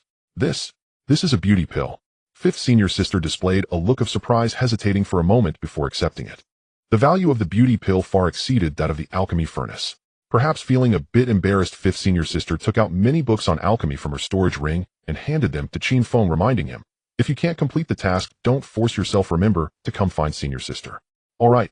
After sending off fifth senior sister, Qin Feng quietly sat at the entrance of the cave, taking out several other alchemy notes written by other alchemists to read. About an hour later, two outer sect disciples arrived at the entrance of Qin Feng's cave. "Elder Qin, we have brought you your medicinal materials." Qin Feng nodded, then pointed to the empty space inside the cave, gesturing for them to place the various medicinal materials for the pills were all packed in cloth bags. As the number of materials taken out increased, they gradually piled up into a small mountain in the empty space. Qin Feng was stunned. Wasn't his task just for 2 types of pills? There were at least 200 sets of materials on the ground. Seeing that the two had no intention of stopping, Qin Feng immediately walked up to them with a dark face and asked, "How many more are there?" In response to Elder Qin, the materials for the Foundation Establishment Pill and Tranquil Spirit Pill are 200 sets each. The Grand Elder said that in 20 days you only need to submit 300 pills. Qin Feng nodded and said nothing more. The average success rate for each furnace was 3 pills, so submitting 300 pills seemed reasonable, but the time was too short. To produce 300 pills in such a short time, even Good God Egg might not be able to complete the task. However, Qin Feng was not too concerned. With his synthesis ability, even if he couldn't refine good pills, could he not refine failed pills? With 400 sets of materials, he could easily complete the task. Once the two left, Qin Feng directly closed the stone door of the cave and began to examine the medicinal materials inside, his eyes revealing a gleam of excitement. After completing the task with 400 sets of materials, he should still earn quite a bit. The Qianhua furnace was entirely pink, adorned with numerous exquisite flowers, clearly a woman's possession. At this moment, Qin Feng could not afford to think about anything else. He directly placed the Qianhua furnace on the fire mouth of the alchemy room and took out several sets of Foundation Establishment Dam materials to put aside. As spiritual energy was infused, the Qianhua furnace immediately expanded in the ground fire, sensed the spiritual energy, and began to slowly emit heat, causing the temperature in the entire cave to rise in an instant. Following the order, he tossed the materials into the Dan furnace while his divine sense intensely focused on the changes in the materials to determine the appropriate level of fire. Qin Feng's ambition was grand. He planned to refine at least 8 pills in this batch. Bang! Moments later, a muffled sound came from the Qianhua furnace, causing even the lid to tremble. The instant the furnace exploded, Qin Feng shut off the ground fire and dumped all the residue from the Dan furnace. Amid the ashes, a medicinal aroma and a burnt smell wafted through. Qin Feng rummaged through the dust for a while and found 8 blackened, completely carbonized pills, and excitement instantly lit up his eyes. It worked. I'm truly a genius. The 8 discarded pills could be combined into 2 inferior Foundation Establishment pills, meaning this batch had successfully produced 2 Foundation Establishment pills. At this efficiency, only 150 sets of materials for Foundation Establishment pills and Spirit Calming pills were needed to complete the task. The rest would naturally go into his own pocket. After tasting success, he immediately focused all his attention on refining pills. After a long time, the materials ran out. When Qin Feng stepped out of the alchemy room to fetch more materials, he noticed several transmission talismans floating by the stone bed in the cave. These transmission talismans came from Senior Sister Wu and 2 other senior brothers alongside some unfamiliar individuals. They all conveyed one message: to notify Qin Feng to go to the main hall on the Shindan Peak immediately. What happened that was so urgent? Qin Feng walked out of the cave puzzled and saw that it was already deep into the night. Just then, a black-clad outer sect disciple was running towards him. Upon seeing Qin Feng, he sighed in relief and gasped, saying, "Qin Xinsher, you finally come out. Master Gu is currently in a furious rage." "What happened?" "Hurry, go to the main hall on Shindan Peak." The disciple's face was flushed, and he leaned on his knees desperately, trying to catch his breath, clearly having run very quickly. "All right, I'll go now." Qin Feng dusted himself off, closed the cave door, and applied 2 movement talismans to his legs, swiftly heading towards the main hall on Shindan Peak, all the while feeling a sense of unease. They had clearly said not to go to the hall unless something was wrong, yet now they were urgently calling him over. It was evident that something good had happened. On the way, Qin Feng couldn't help but smile broadly. Upon reaching the hall, all the core members of Shindan Peak had gathered, but he did not see Ling Tian's figure. Gugun's face was filled with sorrow as he sat in the central chair of the hall, drinking away his sorrows, while the tables and chairs beside him were all smashed to pieces. The others stood by with their heads bowed in silence. Sensing the ominous atmosphere, Qin Feng cautiously slipped in from the side entrance and stealthily moved to Senior Sister Wu's side. Feigning ignorance, he asked in a low voice, "Senior Sister, what happened?" Senior Sister Wu cautiously glanced at her master beside her, then turned to whisper in Qin Feng's ear, "Something has happened to Senior Brother, and we haven't yet figured out who did it." "What?" Qin Feng deliberately showed a shocked expression and asked softly, "When did this happen? Isn't Senior Brother very strong?" "It happened less than a stick of incense ago. It's said that the sect has already dispatched people to investigate. Yinyu Tower is professional. If they can find out, it would be surprising." Qin Feng felt secretly pleased while on the surface he remained indifferent, subtly observing the reactions of those around him. Although Senior Sister Wu appeared downcast, she was not overly heartbroken, perhaps just feeling nostalgic for their comradeship. The other three senior brothers also simply kept their heads down and said nothing, and some even showed worried expressions, perhaps concerned about the alchemy tasks. The most sorrowful were undoubtedly Guguden and a few of Ling Tian's disciples. At this moment, two decent-looking female cultivators among the true disciples were softly sobbing, their cries like rain-soaked pear blossoms, evoking pity. Guguden raised his head, his gloomy gaze sweeping across the crowd, and then in a hoarse voice said, "Everyone is here, follow me." After saying that, he strode out of the hall and took out a palm-sized flying artifact resembling a black boat. Once the flying artifact was activated, everyone instinctively stood up, although they were unsure why. Qin Feng followed suit, standing close to Senior Sister Wu. Moments later, Guguden led the many disciples in a furious rush to the main peak of the Chongqing Sword Sect, the Shenzhen Peak. Before the flying artifact had even landed, someone below called out in a difficult tone, "Master Gu, flying artifacts are prohibited within the sect. Get lost. I want to see the sect master." Guguden cursed at that person and then steered the artifact towards the palace atop Shenzhen Peak. On Shenzhen Peak, the lights were bright. Looking through the spacious doors, at least 50 people were gathered inside, their auras formidable, the weakest being at the Foundation establishment late stage, while Qin Feng could not discern the strength of the strongest. Guguden led the people from Shindan Peak straight into the hall, immediately attracting the attention of countless individuals. Among the crowd, an elderly man in white saw Guguden rush in and quickly approached him with a bitter smile. The old man was Chen Kuan, the Grand Elder of the Chongqing Sword Sect, whose cultivation had reached the peak of the Essence Core stage, just a step away from the nascent soul. Although his cultivation was extraordinary, he did not wish to easily offend a high-level alchemist like Guguden and could only smile wryly. "Master Gu, we are already investigating this matter with all our might. Why have you come here in the middle of the night?" Guguden maintained a serious expression, cupped his hands in salute to Chen Kuan, and said, "Grand Elder, you've seen how tirelessly I've worked for the sect over the years with no rewards, only hard work. I want to request the sect master to come out of seclusion to use the Asking Heaven compass to find the culprit and avenge my disciple." Chen Kuan wore a pained expression and reassured him, "We are all aware of Master Guest's contributions, but the sect master is currently in seclusion to forge the divine sword with the Supreme Elder. This is a major matter that cannot be easily postponed. Could you wait for another 2 months?" Guguden's face darkened, and he angrily replied, "Since you won't help me find the culprit, from today onwards, all personnel in Shindan Peak will cease alchemy until the true culprit is found." This? Chen Kuan appeared troubled and turned his gaze to the others in the hall. The crowd understood the situation and immediately began to persuade him. "Master Gu, we are also very saddened by this incident. Please don't act on impulse. The most important thing now is to maintain the normal operation of the sect. We have already sent people to investigate, and we believe results will come soon." Guguden's face tightened, and he scoffed at the crowd. "Among those present, the weakest is also at the Foundation establishment late stage. Can the one sent out be as fast as you to investigate? I now demand all of you to go out and search. If by dawn no clues are found, then we can only wait for the sect master to come out of seclusion." As he spoke, Guguden's tone softened considerably. He understood that the dead cannot be brought back to life, and the sect must continue to operate normally. Seeing Guguden relent, Chen Kuan sighed in relief and quickly assured him, "We will do as Master Gu requests, and I will personally go out to investigate later." The opinions of the crowd unified. Soon many high-level cultivators appeared around the Chongqing Sword Sect, traversing the void and using various artifacts to search for clues about Ling Tian. A few of Qin Feng's senior brothers and sisters, as well as the true disciples, also went out, but Qin Feng did not go. Because he was only at the 8th layer of Qi, refining his strength was too low. Returning to the Immortal Demon Cave, he closed the stone door. Lying on the bed, a happy smile appeared on Qin Feng's face as he had specifically reminded them to bring wealth when he wrote to Yanyu Tower that day. As expected, Ling Tian's storage bag was already at Yanyu Tower. I wonder who was behind this. If it was my sister, could it be uncovered by the asking heaven compass? After feeling happy, Qin Feng began to doubt their professionalism. After lying in bed for a while, Qin Feng got up and went into the alchemy room to continue refining pills. After a night passed, the discarded pills were combined into over 40 inferior foundation establishment pills, an efficiency incomparably higher than other alchemists. At dawn, Qin Feng sensed that the yumming bird responsible for delivering messages seemed to be nearby, so he left the sect and found a hidden spot, controlling his flying sword towards Taihan Feng. Qin Feng stood upon a blazing fire sword, guiding it swiftly through the void. When still dozens of kilometers from the Chongqing sword sect, a black bird emerged from the clouds and alighted steadily upon his shoulder. Growing impatient, weren't you?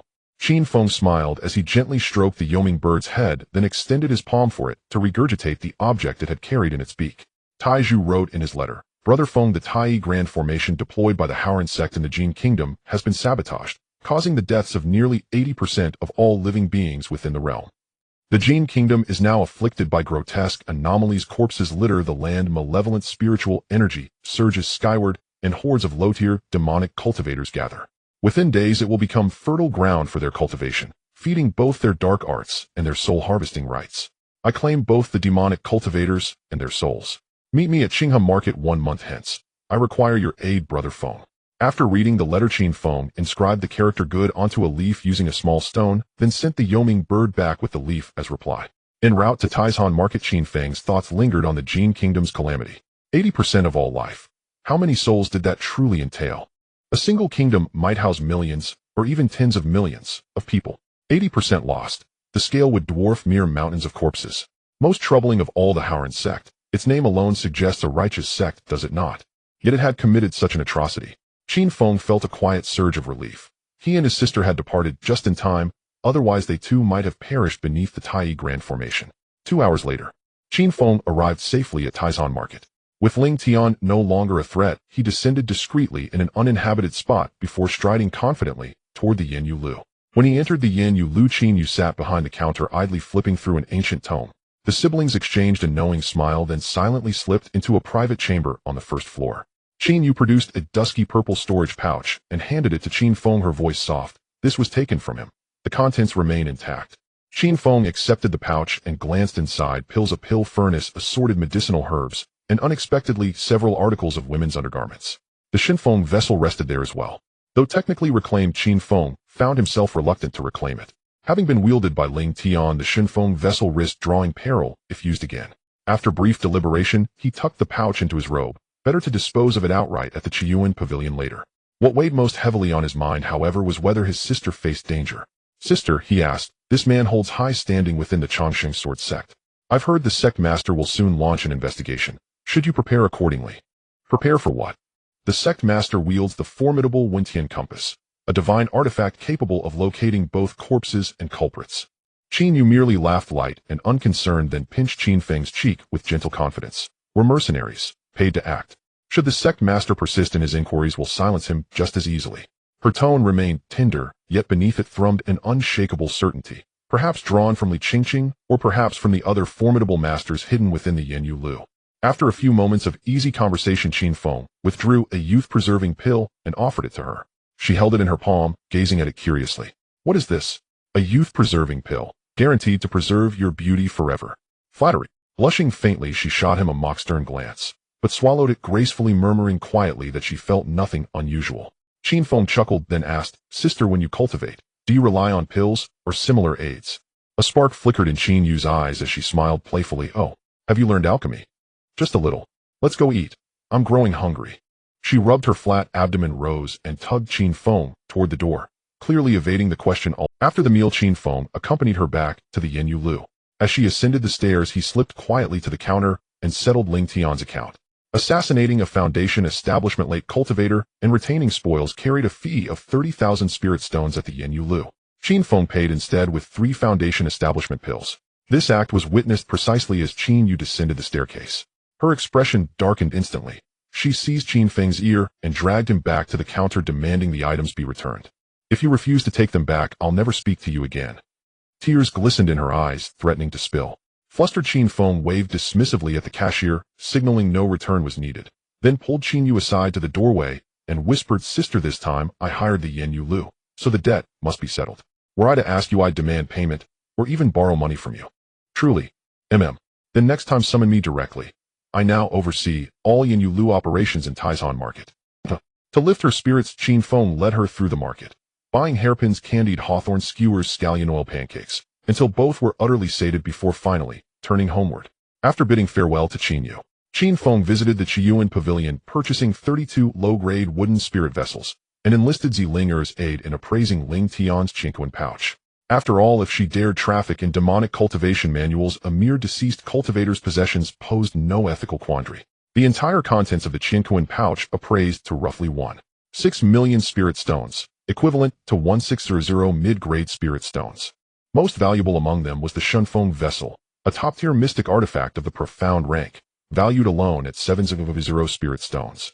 Adding these to the reserves stored in his Woniashan cave residence, Qin Feng estimated his total wealth at approximately 3 million spirit stones.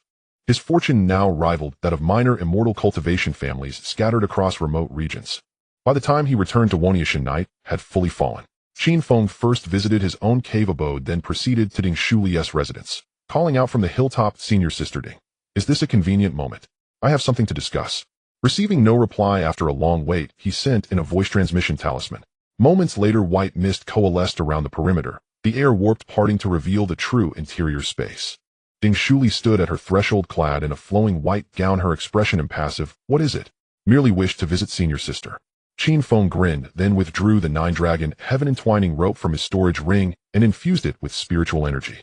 Fury flashed across Ding Shuli's face. She immediately raised a small shield before her and snapped, "What manner of person do you take me for?" Her retort left him momentarily speechless, but having drawn the rope, retreat was unthinkable. He pressed forward, shameless. "We agreed upon 3 times. He instantly commanded the 9-dragon heaven-entwining rope to coil toward her. Boom! A violet flying sword erupted from Ding Shuli's palm, cleaving fiercely against the rope. A top-tier mystic artifact of the profound rank could not be so easily shattered. Qin Feng braced with his right hand, splitting the rope into 9 serpentine strands, each striking from a different angle. Simultaneously, his left hand formed a mudra invoking the woodvine art. Ding Shuli's gaze sharpened with lethal intent. She drew forth a pale golden talisman. The instant Qin Feng recognized it, he froze. "Wasn't this the fire serpent talisman I gave her?"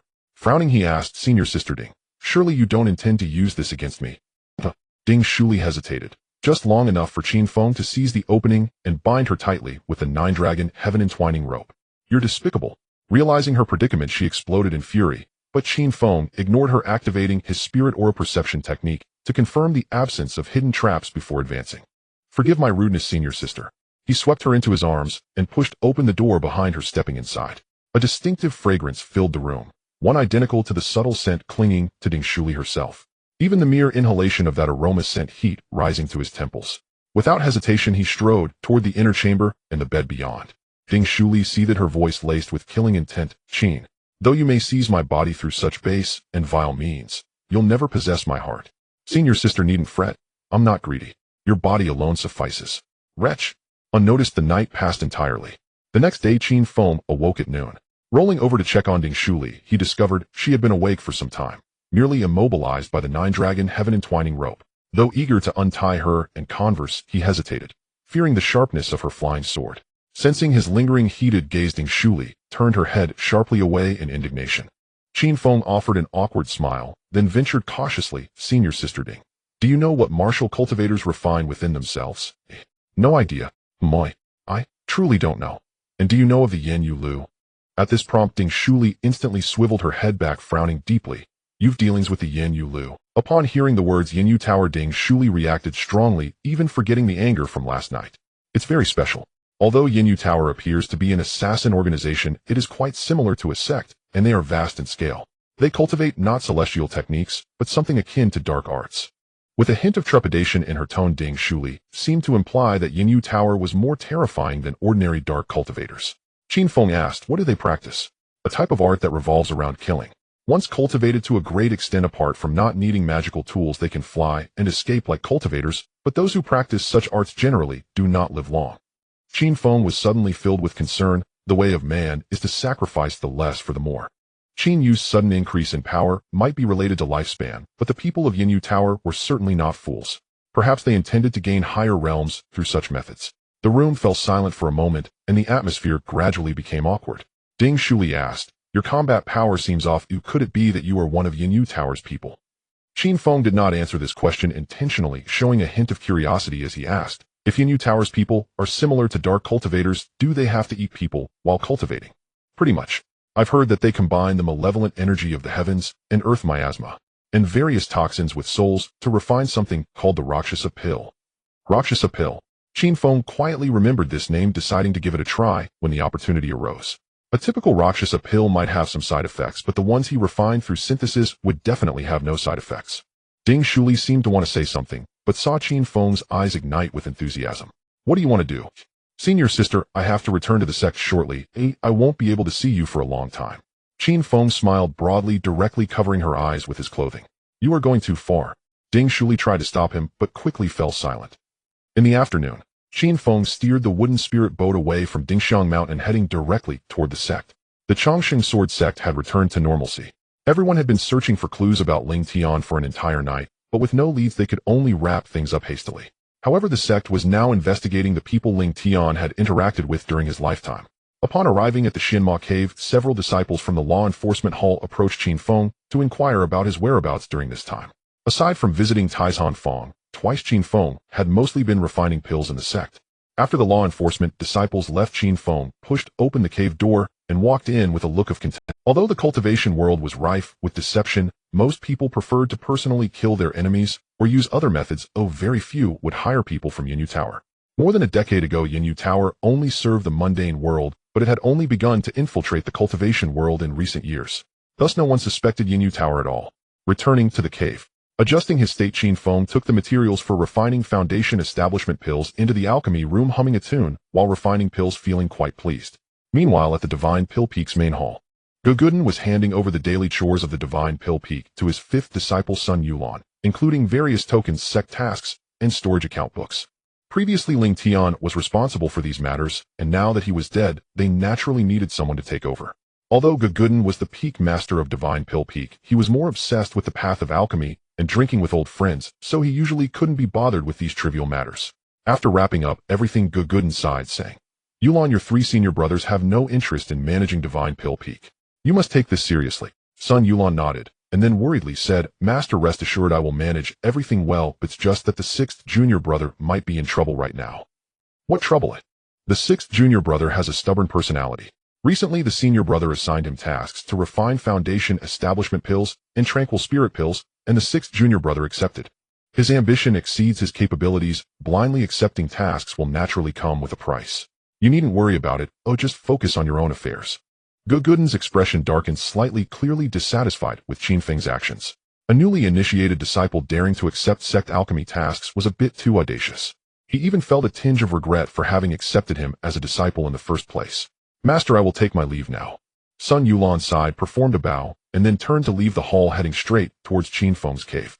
After throwing in 2 sound transmission talismans, the heavy stone doors slowly opened after a moment. Qin Feng was covered in dust, his face smeared with black grime, making him look like a mess. Seeing him in this state, one could tell without asking that he had been refining pills, but was the frequency of explosions a bit too high? Qin Feng clasped his hands in greeting, asking, "Fifth senior sister, is there something you need? How many times have you blown up the furnace?" Sun Yulan frowned as she looked towards the cave behind Qin Feng, where smoke was swirling and dust was flying, resembling the inside of a kitchen stove. Qin Feng smiled and explained, "It's normal to blow up the furnace when starting to refine pills. But this? No way." Sun Yulan's eyes revealed a hint of confusion, then she sniffed the air around her and asked in surprise, "Did you refine foundation establishment pills?" How did fifth senior sister know? Although there's a burnt smell everywhere, I still caught a whiff of the unique fragrance of foundation establishment pills. Hee, it's just luck. Qin Feng awkwardly shrugged, intending to argue, but saw that fifth senior sister had already quickly left. It seemed she was going to tell this good news to the master. Qin Feng understood it himself. Cultivators who could refine foundation establishment pills would be valued in any sect. After all, foundation establishment cultivators were the true backbone of the sect, and foundation establishment pills were naturally of utmost importance. Unable to stop fifth senior sister, Qin Feng turned back to continue refining foundation establishment pills. Each furnace explosion yielded 8 waste pills, just enough to synthesize 2 low-grade foundation establishment pills. This level of efficiency was extraordinarily impressive anywhere. Qin Feng was immersed in the joy of explosions, and the dull sound of explosions echoed throughout the cave at regular intervals. Over time, the rock skin around the alchemy room began to peel off. Until the evening, the battered Qianhua furnace emitted waves of medicinal fragrance, and only then did Qin Feng realize that he might have truly succeeded. Should I blow it up or not? Qin Feng's eyes revealed a conflicted expression. His goal was waste pills. Previously, whenever the pills began to take shape, he would suddenly intensify the flames, causing an explosion. Sometimes he would chastise himself for forgetting to raise the temperature, feeling it was a waste of time. Now, seeing the pills about to take shape, Qin Feng felt a surge of excitement.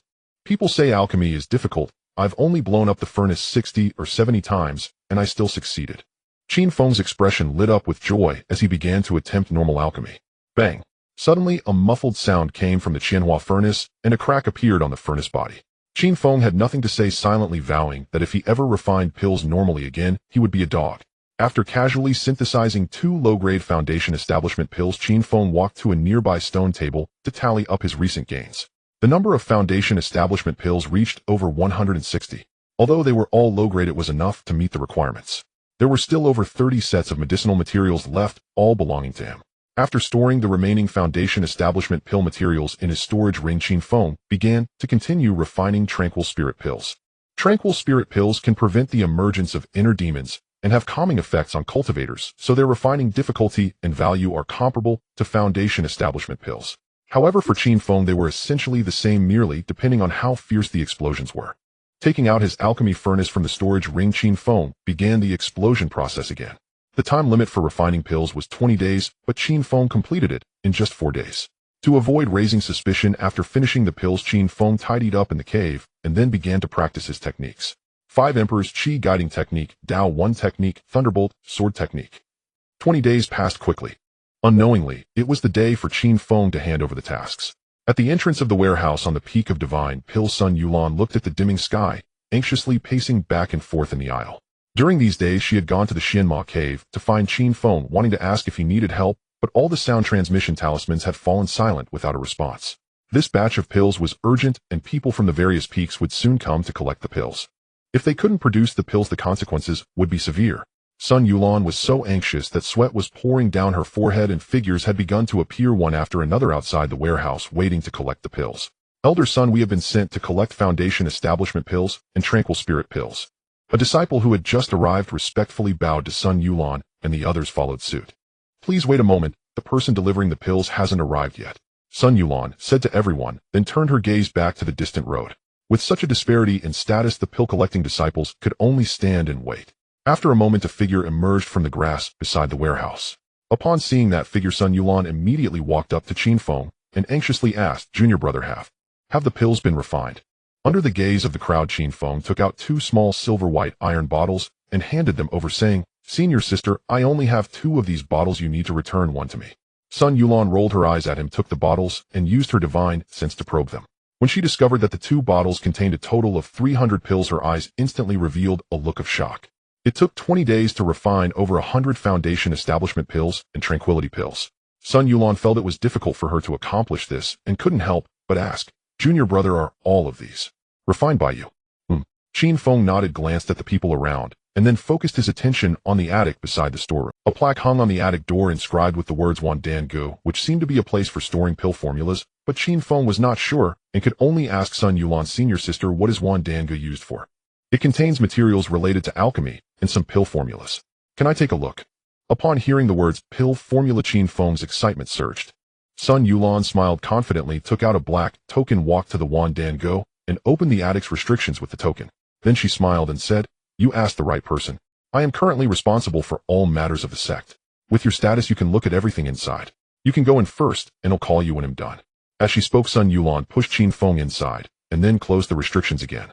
Wan Dan Gu is the most strictly guarded place besides the storeroom on the Divine Pill Peak. In addition to the disciples guarding the surroundings, the entire attic is protected by powerful restrictions set by the sect's experts. Anyone who forcibly intrudes will be immediately detected. Upon entering Wan Dan Gu, Qin Feng saw that the entire attic had been hollowed out with dense shelves everywhere, each filled with countless books related to alchemy. A rough glance revealed that the items inside could be roughly divided into 3 categories. One category was alchemical techniques, which did not interest Qin Feng. The other two categories were commonly used pill formulas and some rare pills.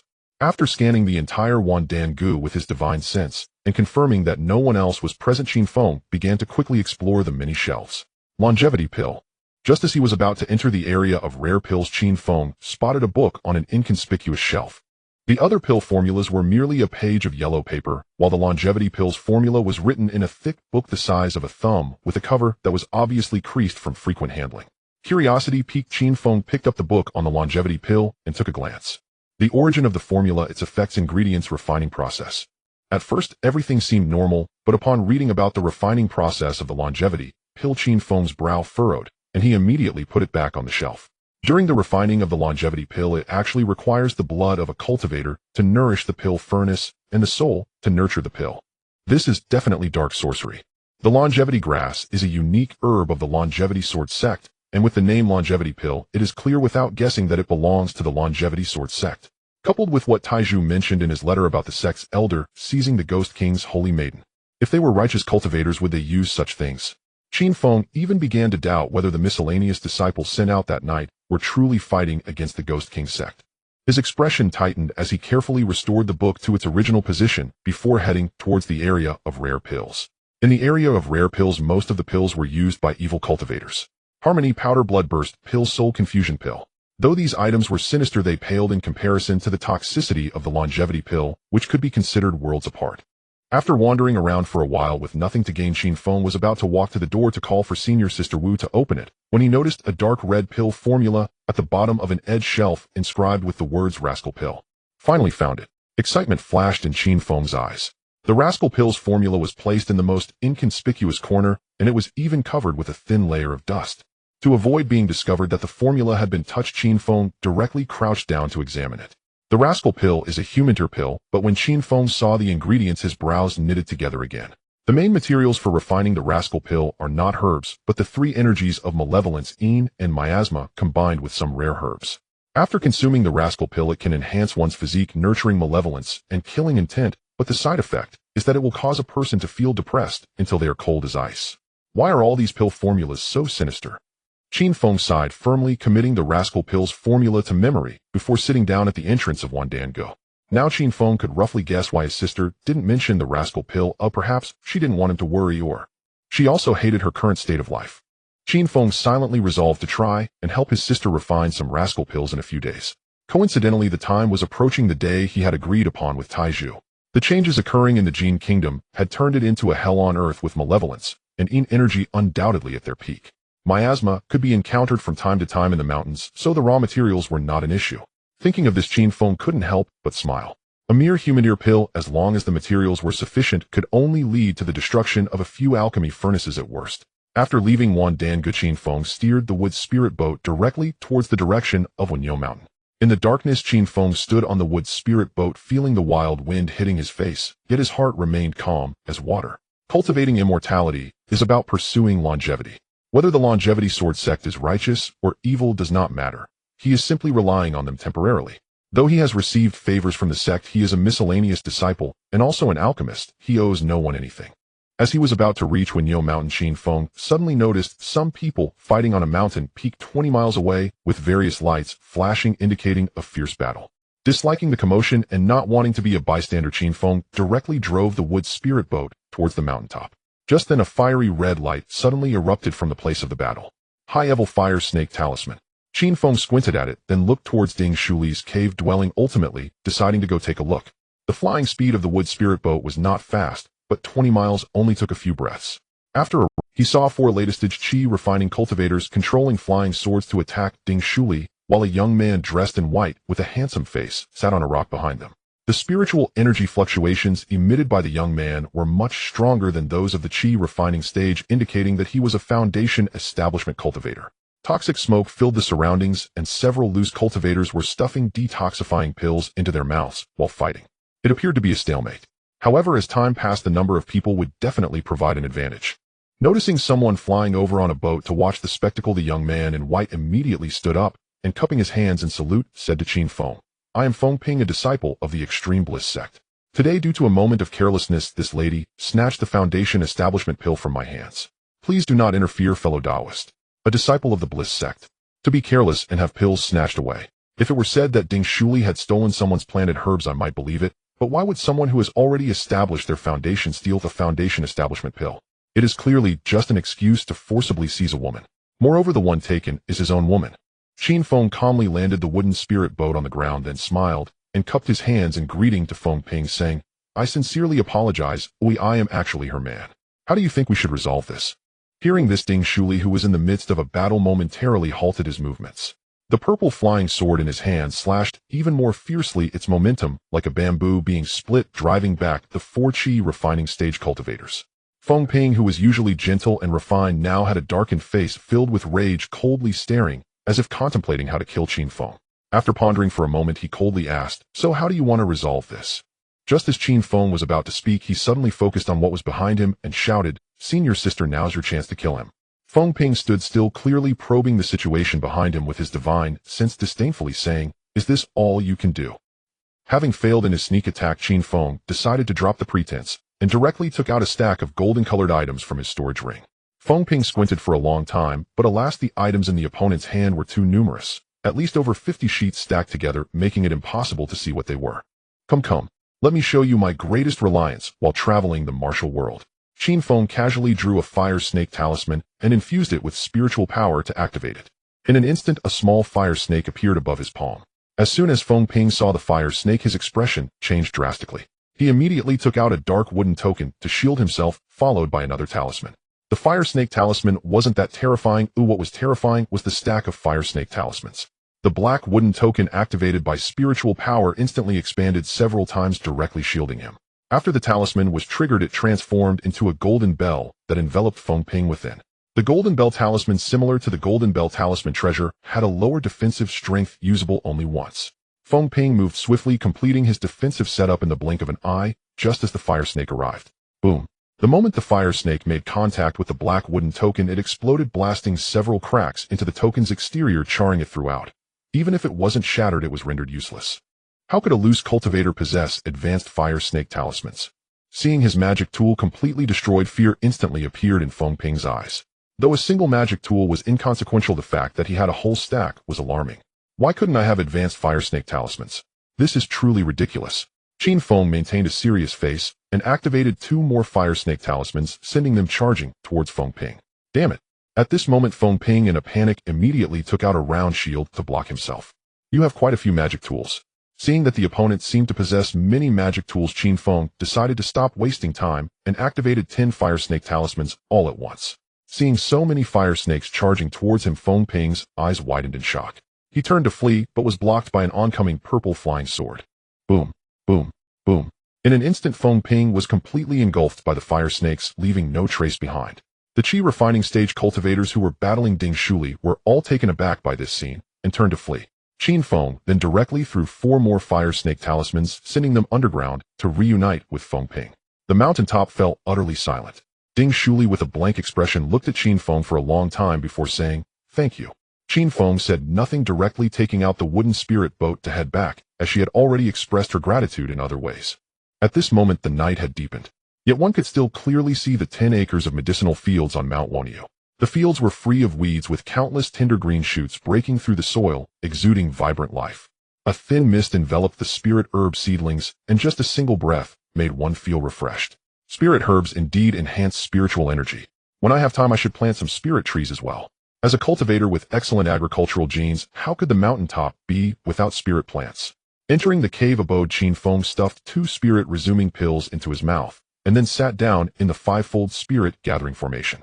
After this period of accumulation, Qin Feng felt that his bottleneck had begun to loosen, and there was a chance of breaking through to foundation establishment before going to Qin Feng.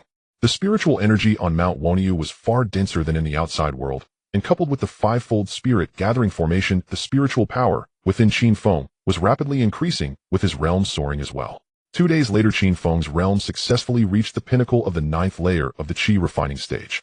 Cultivators can be hindered by aptitude bottlenecks and the constraints of the heavenly path. Various factors can block their path. Even those at the peak of the Qi refining stage may remain stagnant for years. However, Qin Feng practiced the 5 Emperors Qi introduction technique. Once reaching perfection in the Five Emperors Qi introduction technique, he only needed to disperse his power once, and then recultivate, allowing him to restore his realm in a very short time, ignoring any bottlenecks and minor realms. After 6 months of silence, I have finally waited for this day. Disperse power. Within the fivefold spirit gathering formation, Qin Feng sat cross-legged, and the spiritual power on his body rapidly dissipated like steam. In just a moment, he fell from the peak of the Qi refining stage to the first layer of Qi refining, becoming an ordinary person with no cultivation. Yet Qin Feng remained seated in the spirit gathering formation, filled with a mysterious aura. As the Five Emperors Qi introduction technique resumed operation, the undispersed spiritual energy within the cave abode was instantly drawn back. Countless spiritual powers, as if attracted by an unknown force, swiftly converged towards the cave. First layer of Qi refining. Second layer of Qi refining. Third layer of Qi refining. Qin Feng's realm began to ascend rapidly, reaching the fourth layer of the Qi refining stage in less than a stick of incense's time. After dispersing power and recultivating, the spiritual power within his Qi sea became increasingly dense and rich, almost reaching the level of a foundation establishment cultivator. Eighth layer of Qi refining. The 5 attributes of spiritual power within Qin Feng's Qi sea had become exceptionally rich, transitioning from a thin mist state to a state where one could not see their fingers. Ninth layer of Qi refining. The 5 attributes of spiritual power began to repel each other, seemingly marking territory in preparation for the liquefaction of spiritual energy. Feeling the surging spiritual power within him, Qin Feng was immensely excited and decisively bit the bullet, stuffing 2 more spirit-resuming pills into his mouth to speed up. It was midday. Suddenly, a layer of black clouds drifted over Mount Woniu, darkening the sky. Sensing the unusual weather, Ding Shuli immediately exited the cave abode to investigate. Noticing countless strands of heaven and earth spiritual energy rapidly converging towards Mount Woniu, a look of shock appeared in her eyes. What is this guy doing to cause such a phenomenon? Could it be that he is breaking through to foundation establishment? But she quickly dismissed this thought. Qi refining stage cultivators breaking through to foundation establishment typically do not cause phenomena. Even those with extraordinary talents only have a chance to attract such effects during the golden core breakthrough. Rumbling. The black clouds in the void swirled, with countless lightning flashes flickering within the clouds, and soon a torrential rain began to pour. The surrounding areas had only light rain, while Mount Woniu was shrouded in a deluge. What is this phenomenon? Ding Shuli furrowed her brow and reached out to catch a drop of rainwater, inspecting. She saw that the raindrop was crystal clear, exuding a faint sweet scent, but after a moment it quickly dissipated, leaving only a faint watermark in her palm. He broke through to foundation establishment and was able to cause spirit rain.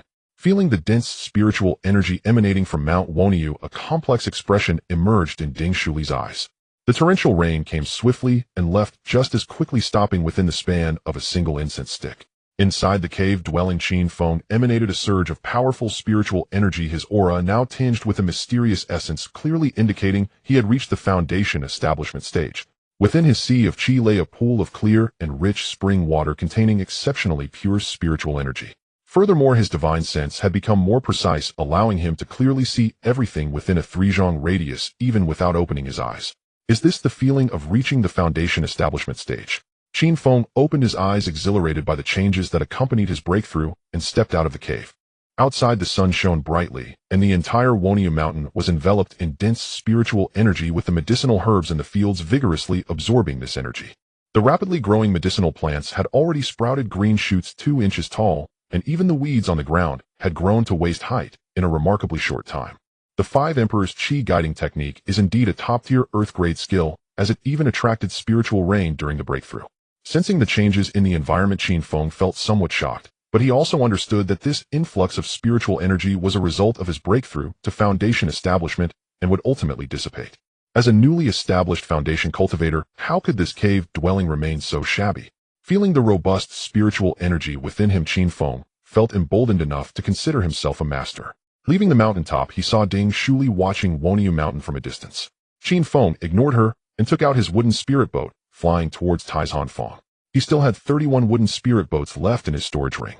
Qin Feng planned to buy a few more at Taishan Feng, striving to equip himself well. For instance, flying magical tools. If he were to make them, he would make them exceptional. And the fire serpent talismans. He would merge them until they could threaten even the most formidable opponents. Moreover, the cultivation techniques, formations, and magical artifacts. All must be of the highest quality. An hour later, Qin Feng appeared in the Taishan Feng market, dressed in the high-grade, earth-tier black robe he had crafted. While others named their magical artifacts, Qin Feng decided to name his black robe as well, the Heavenly Veil robe. This time he did not go to the Qiyuan Pavilion, but headed straight to Tongxian Pavilion, the largest business in Taizhanfang. Upon entering, a cacophony of sounds immediately assaulted his ears. The entire Tongxian Pavilion occupied a vast area with various items arranged by category, resembling a warehouse of a large sect. This venerable master, are you here to sell or to buy? After waiting for a while, a servant finally had the time to attend. Once one reaches the foundation establishment stage, they can manipulate spiritual energy to produce different sounds. After pondering for a moment, Qin Feng directly chose Wang Teng's voice, I want to buy something. Having said that, Qin Feng handed over the prepared list, which detailed 96 low-grade wooden spirit boats and 128 sets of junior gathering formations. Upon seeing the contents of the list, the servant immediately realized that a member of a major sect was here to procure supplies. His smile grew noticeably brighter as he respectfully said, please follow me, esteemed master. With that, he led Qin Feng into a private room. There were 5 or 6 such rooms in the Tongxian Pavilion. Inside sat a woman in a red long dress. Upon seeing the list, she displayed a faint smile and said, these items are quite numerous, but we can prepare them within an hour. If you have no objections, I will have someone get the goods ready. How many spirit stones will these items cost? Approximately 280,000 spirit stones. Qin Feng nodded, handing over 1,000 medium-grade spirit stones as a deposit before leaving the Tongxian Pavilion. Spirit stones disappear remarkably quickly. 300,000 spirit stones were nearly depleted at once, but making money was relatively easy for Qin Feng. He rented a room at an inn beside the street and casually swept up several spirit fruits from the street vendors, all of the same variety. 16 ordinary fruits could be combined to create 100-year spirit fruit, and the total stock from several vendors exceeded 100. Upon returning to the inn, Qin Feng immediately began mass synthesis of the fruits. 10-year spirit fruits, 100-year spirit fruits, fire spirit fruits, 10-year fire spirit fruits. It was only when he reached the 1,000-year fire spirit fruit that Qin Feng stopped. 1,000-year fire spirit fruit, consuming it can enhance one's realm and improve the foundation with a chance to comprehend the fire spirit Tao body. Synthesized to its limit, no further synthesis is possible. Looking at the extra lines of text on the fire spirit fruit indicating that no further synthesis was possible, he sighed, thinking he could make 2 10th fire spirit fruits for a profit, only to find that after reaching the 1,000-year spirit fruit, it had already reached its peak. However, Qin Feng suspected it was due to the low foundation of these spirit fruits. Perhaps directly using fire spirit fruits for synthesis could achieve a higher level. On the table lay 5 red, translucent fruits, each the size of a fist. These fruits glowed red as if magma flowed slowly within, but they emitted a refreshing and sweet aroma. 100-year fire spirit fruits could sell for 300,000 spirit stones. The 1,000-year fire spirit fruit would be worth much more than just 10 times that amount. An item with a chance to comprehend the fire spirit Tao body would be irresistibly attractive even to some nascent soul elders. This thing is quite good, I should sell it, and then make more. He directly placed the 5 spirit fruits into his storage ring and leisurely made his way to the Tongxian Pavilion. After this flurry of activity, nearly an hour had passed. Upon returning to the Tongxian Pavilion, he found a servant waiting at the entrance to greet him, immediately leading him into the private room. Inside was still the woman in the red dress, wearing a lukewarm smile and holding a dark red storage bag. Once Qin Feng approached, she pushed the storage bag from the table towards him and said lightly, the items you requested are all prepared. If there are no issues, you can settle the bill. Taking the storage bag and scanning it with his divine sense, he found it neatly packed with wooden spirit boats and junior gathering formations. There were even a few extra. Qin Feng did not rush to settle the bill, but inquired instead, can I pay with treasures here? Yes. Then how much is this worth? A fist-sized, entirely red fruit that exuded a refreshing aroma appeared in Qin Feng's hand and was placed on the table. Upon seeing this spirit fruit, the woman immediately exhibited a look of astonishment, uncertainly asking Qin Feng, a 1,000-year fire spirit fruit. Yes. The woman's face flushed slightly as she carefully held it in her palm to inspect, taking out a tool to test its spiritual energy. After confirming its authenticity, her eyes sparked with excitement, and a flirtatious smile appeared on her face as she said, esteemed master, if you wish to use this fire spirit fruit for payment, our Tongxian Pavilion will at least supplement you with 8,000 medium-grade spirit stones. This amounted to the equivalent of selling this spirit fruit for 11 million low-grade spirit stones, which was quite a good price. Sensing the other party's sincerity, Qin Feng replied nonchalantly, no rush, I still want to buy some things. What would you like to purchase, esteemed master? Our Tongxian Pavilion has several earth-grade magical artifacts at the moment. If you are interested, I can have someone bring them over for you to see right away.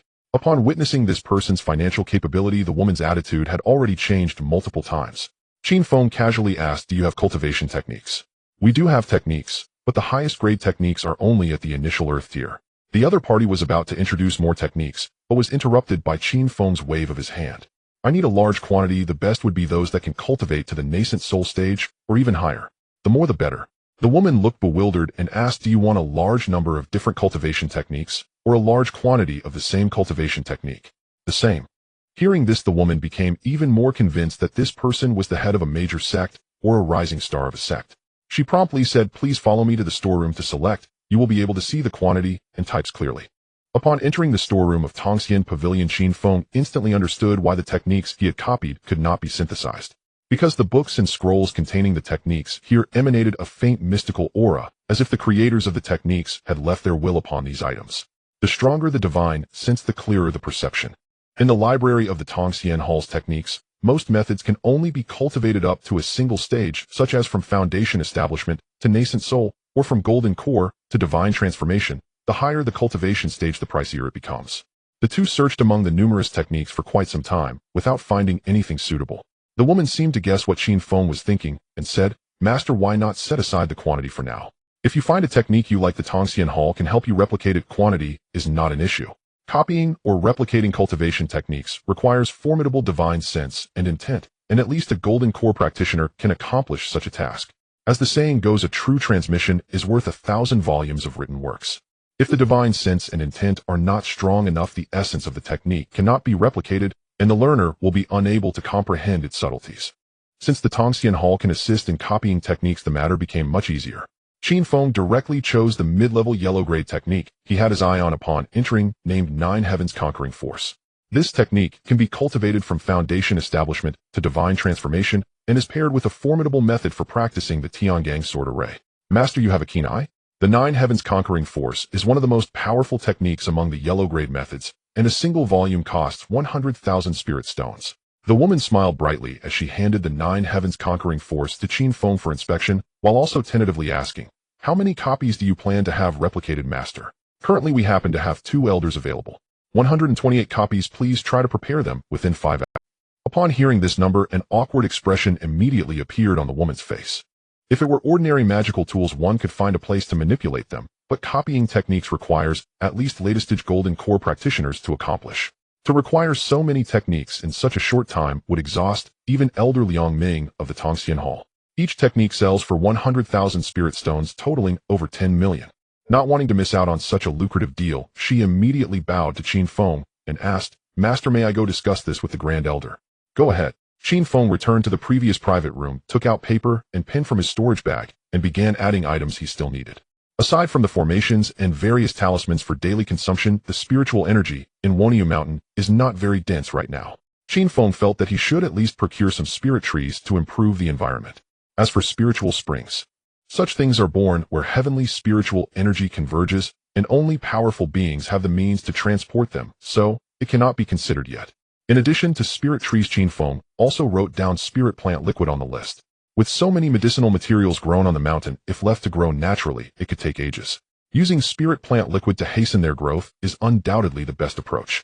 Moments later, a middle-aged man wearing a golden cassock adorned with gold teeth followed the woman in red into the private room where Qin Feng was. The woman introduced, this is our Grand Elder Real Person Jinshan of the Tongxian Hall. Qin Feng nodded and merely glanced at Real Person Jinshan without any further action. The other party was merely a latest-stage golden core practitioner. There was no way he could see through the obscuring robe on Qin Feng, making it entirely unnecessary to converse further. Sometimes the more one speaks, the more flaws one reveals. Seeing that the other party was ignoring him, Real Person Jinshan cautiously glanced at the black robe that Qin Feng was wearing. Upon realizing he could not see through it, he immediately understood that the person before him was not simple. He promptly clasped his hands in respect and humbly said, I've heard that you require a large quantity of techniques. Although our Tongxian Hall can copy them, we genuinely cannot produce that many in a short time. If you are willing to wait a few days, I can offer you a price of 90,000 spirit stones per volume. How does that sound? This would mean a reduction of 1,000 spirit stones per volume, totaling a discount of 128,000. Qin Feng shook his head and continued to use Wang Teng's voice, saying, the price per volume of the technique is 110,000, and I want them by tomorrow morning at the latest. At this moment, Real Person Jinshan felt a wave of heat wash over him, and he couldn't help but begin to sweat. He was used to negotiating, but had never encountered someone who proactively raised the price. He truly wanted to make this business deal, but to copy over 100 techniques in such a short time would require more than just the personnel of Tongxian Hall. They would have to call in outside help. Then you may come to collect the goods tomorrow. Real person Jinshan gritted his teeth and agreed. Although there weren't many latest-stage golden core practitioners within a few hundred miles, as long as one was willing to spend spirit stones, help could be found. Additionally, I need the items listed here. How many do you have in your store? Qin Feng pushed the list in front of real person Jinshan, which read a large quantity of spirit plant liquid, a large quantity of spirit trees, a large quantity of mountain protecting formations, a large quantity of attack talismans, defense talismans. Real person Jinshan looked back at the woman in red with a puzzled expression, then cautiously asked Qin Feng, "Friend, what do you mean by a large quantity? Exactly how large?" Qin Feng did not answer, but first inquired about the prices of various items. The price of an ordinary spirit tree was approximately 300,000 spirit stones. The most basic mountain protecting formation that met Qin Feng's needs was about 50,000 spirit stones per set. The most basic spirit plant liquid was 5,000 spirit stones per barrel, while talismans and other items were relatively cheaper. Qin Feng then purchased 16 spirit trees, 100 barrels of spirit plant liquid, 128 sets of mountain protecting formations, and various other talismans. At this moment in the private room, real person Jinshan and the woman in red who initially received Qin Feng were both extremely excited, their faces flushed. Selling so many high-priced items could match the Tongxian Hall's profit for an entire year. Rest assured, my Tongxian Hall will have the goods you require ready by tomorrow morning. Real person Jinshan immediately signaled to the woman behind him and then turned to begin preparations. Master, we have excellent guest rooms here. If you do not mind, I can accompany you to rest for a while. The woman in red moved closer, her clothing unintentionally slipping down, radiating a captivating fragrance, clearly using some kind of charm technique. In terms of figure and beauty, she was far inferior to Ding Shui. Most importantly, it was Qin Feng's first interaction with the Tongxian Hall, and if someone barged in midway shouting that this woman was his partner, what should he do? As the woman drew nearer, Qin Feng immediately shouted coldly, "Are you seeking death?" "My lord, forgive me. I merely wish to accompany you to ensure that you visit often in the future." Qin Feng stood up and calmly asked, "Does the Tongxian Hall have any Rakshasa pills for sale?" Rakshasa? The woman's eyes revealed a hint of surprise as she quickly replied, "We do have Rakshasa pills, but they were mostly sold out a few days ago. There are now less than 20 left, and all are 2-pattern pills. He'll take them all." Rakshasa pills are human-grade pills, although rarely used by cultivators. They are priced at 3,000 spirit stones each. After packing 17 Rakshasa pills into his storage ring, Qin Feng left the Tongxian Hall and returned to the inn. It was already afternoon. Qin Feng planned to first combine all the Rakshasa pills before heading to the Misty Rain Tower. Having made a fortune at the Tongxian Hall today, he would need a strong ally to help him when he left Taishan Square tomorrow. Back at the inn, Qin Feng sealed the room with a ward before taking out every luocha dan and holding them in his palm to inspect. Pills for mortal cultivators no longer fall into rigid grades of superior, middle, and inferior. Their quality is judged by dan marks. From 1 to 9, a pill bearing 9 marks is considered supreme. As he held a luocha dan, a line of small characters appeared before his eyes detailing the pill's effects. 2 mark luocha dan upon ingestion strengthens the body, enhances cultivation and killing intent, contains slight toxins that may affect disposition, potentially driving one to madness. Can be combined into 6 mark luocha dan. At present, Qin Feng possessed only 17 2-mark luocha dan, and after 3 rounds of synthesis, had obtained 2 supreme luocha dan. Supreme luocha dan, non-toxic, no side effects, greatly strengthens constitution and power.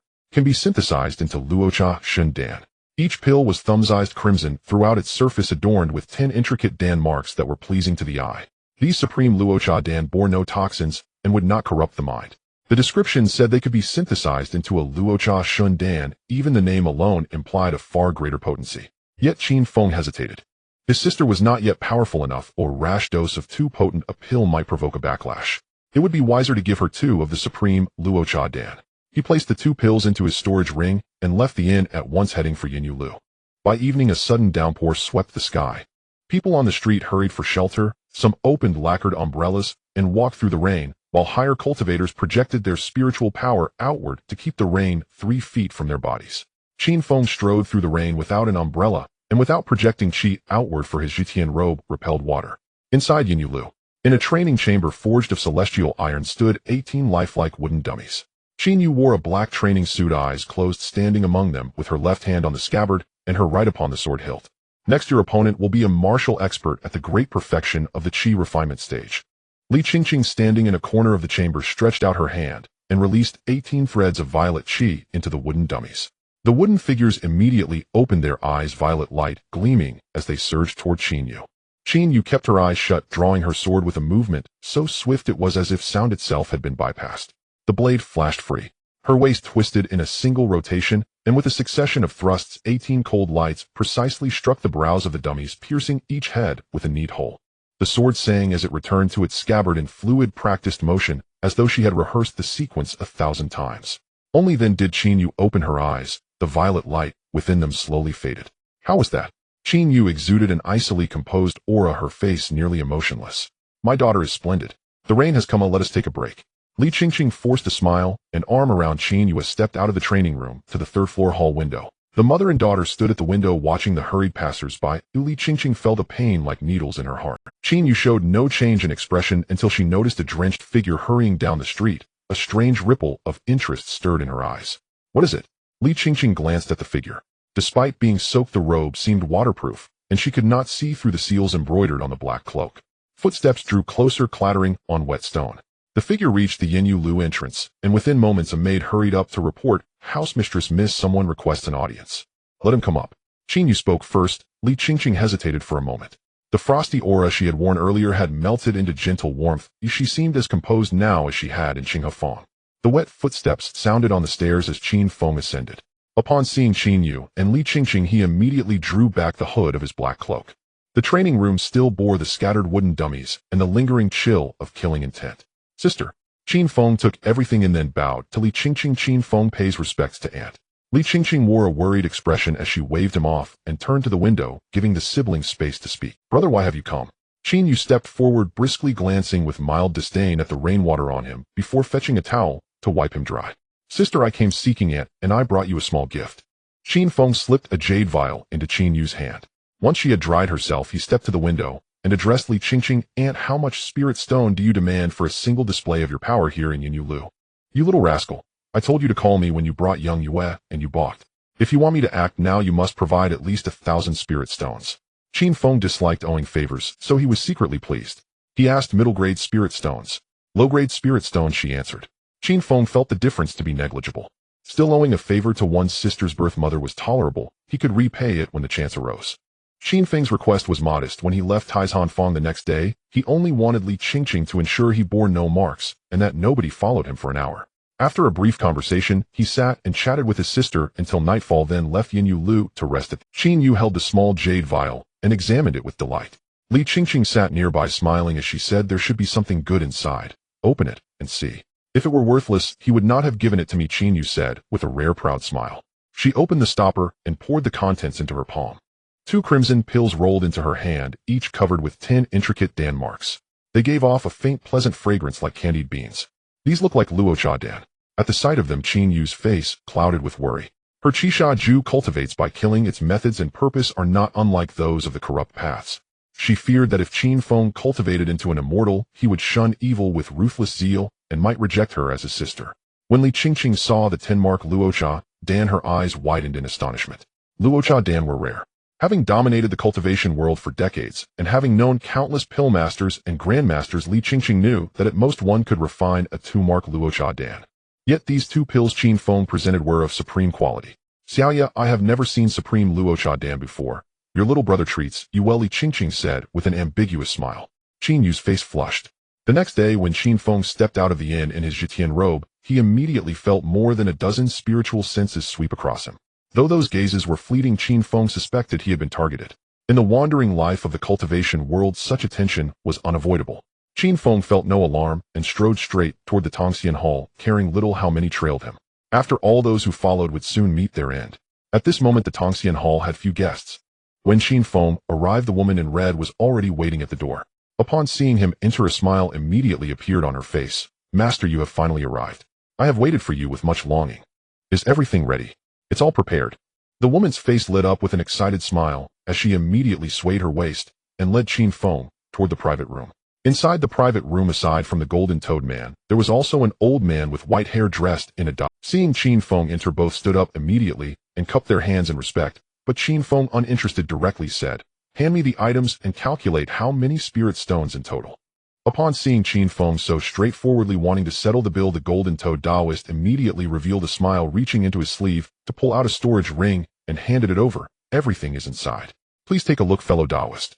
Scanning with his divine sense, Qin Feng could immediately sense that this storage ring was at least of mid-grade quality, containing a space equivalent to that of a large household. Inside it were neatly arranged the formation's wooden spirit boats and the ninefold celestial ascension art that Qin Feng required. In addition, there were 16 spirit trees, 100 barrels of spirit plant liquid, as well as 3 types of offensive talismans and 2 types of defensive talismans with 400 of each type. Seeing so many items, Qin Feng felt quite excited, for the contents of this storage ring were enough to sustain us. Confirming that everything was in order, Qin Feng put the storage ring on his finger and then turned his gaze to the woman. The woman immediately understood and reported the price. Master, including the deposit you previously provided, the total cost of all the items comes to 16,350 mid-grade spirit stones. The Millennium Fire Spirit Fruit you gave is counted as 10,000 mid-grade spirit stones, so you only need to supplement 6,300 mid-grade spirit stones. Although the price for changing from low-grade to mid-grade spirit stones was the same, it still gave a sense of being more expensive. Qin Feng was silent for a moment and asked, "What if I take out another Millennium Fire Spirit Fruit?" Another Millennium Fire Spirit Fruit. Before the woman could respond, the golden-toed man immediately approached with a wide grin, showing his big golden teeth, and said flatteringly, "Master, rest assured. If you are willing to provide another Millennium Fire Spirit Fruit, we will calculate it as 6,000 spirit stones and give you an additional 4,000 mid-grade spirit stones." Without hesitation, Qin Feng directly took out another Millennium Fire Spirit Fruit from the storage ring. The golden-toed man and the white-haired Taoist stared wide-eyed, immediately sending the woman in red to fetch the spirit stones. While waiting, Qin Feng spent over 400,000 low-grade spirit stones to purchase over 100 low-grade yellow-tier flying swords, receiving 6,000 mid-grade spirit stones. Qin Feng hung the storage bag at his waist under the black robe, and then left the Tongxian Hall, heading to another shop selling cultivation items. "Fellow Taoist, what do you wish for?" "I want to exchange for a storage ring." After a moment, Qin Feng had a brand new top-grade storage ring of the mysterious tier and a top-grade Qinquan bag in his hands. As for the ring and Qinquan bag gifted by the Tongxian Hall, they were exchanged for spirit stones. This person is quite alert. On the second floor of the Tongxian Hall, the golden-toed man and the white-haired Taoist sat facing each other with a blue compass placed before them. Upon seeing the compass needle remain still, they knew that the storage ring and Qinquan bag had been exchanged. The white-haired Taoist revealed a cold smile and said, "He is unwilling to reveal his true appearance, definitely not a local powerhouse. I have already spread the news, regardless of which force ends up with him, and I can share the spoils." The golden-toed man's face showed a hint of melancholy as he regretfully said, "If I weren't worried about his strength being too great, I would have been unable to restrain myself from wanting to take action. If he still possesses a third fire spirit fruit, it would surely cause a huge stir in the Zhao Kingdom's cultivation world."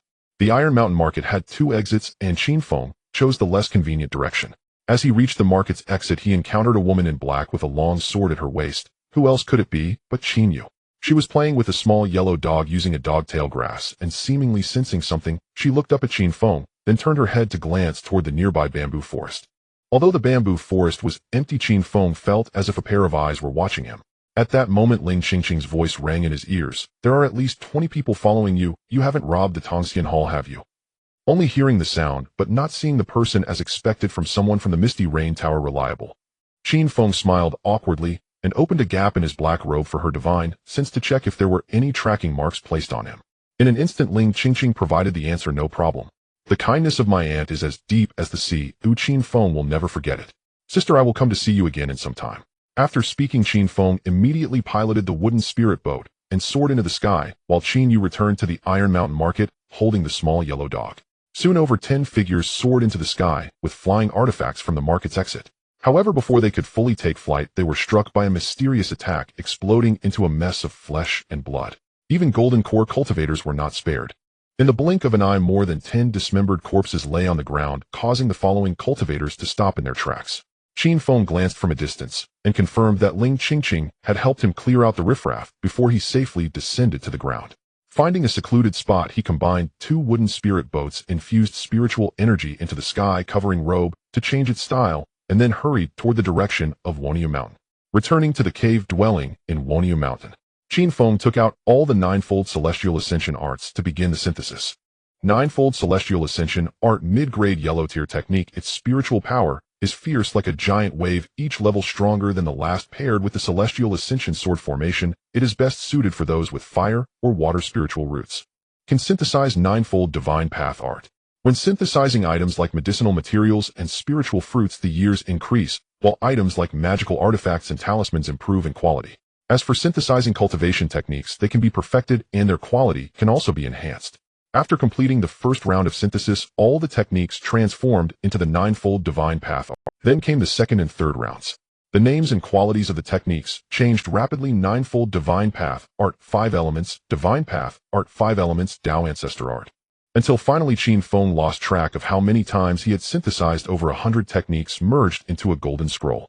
The scroll was entirely golden, shimmering with 5-colored light, and faintly revealed 5 small figures of different colors meditating within the glow. 5 emperors exterminating gods art, celestial tier technique, cultivates with 5 attributes, can be trained from foundation establishment to great ascension, comes with 1 set each of exterminating immortals, gods, and demons formations.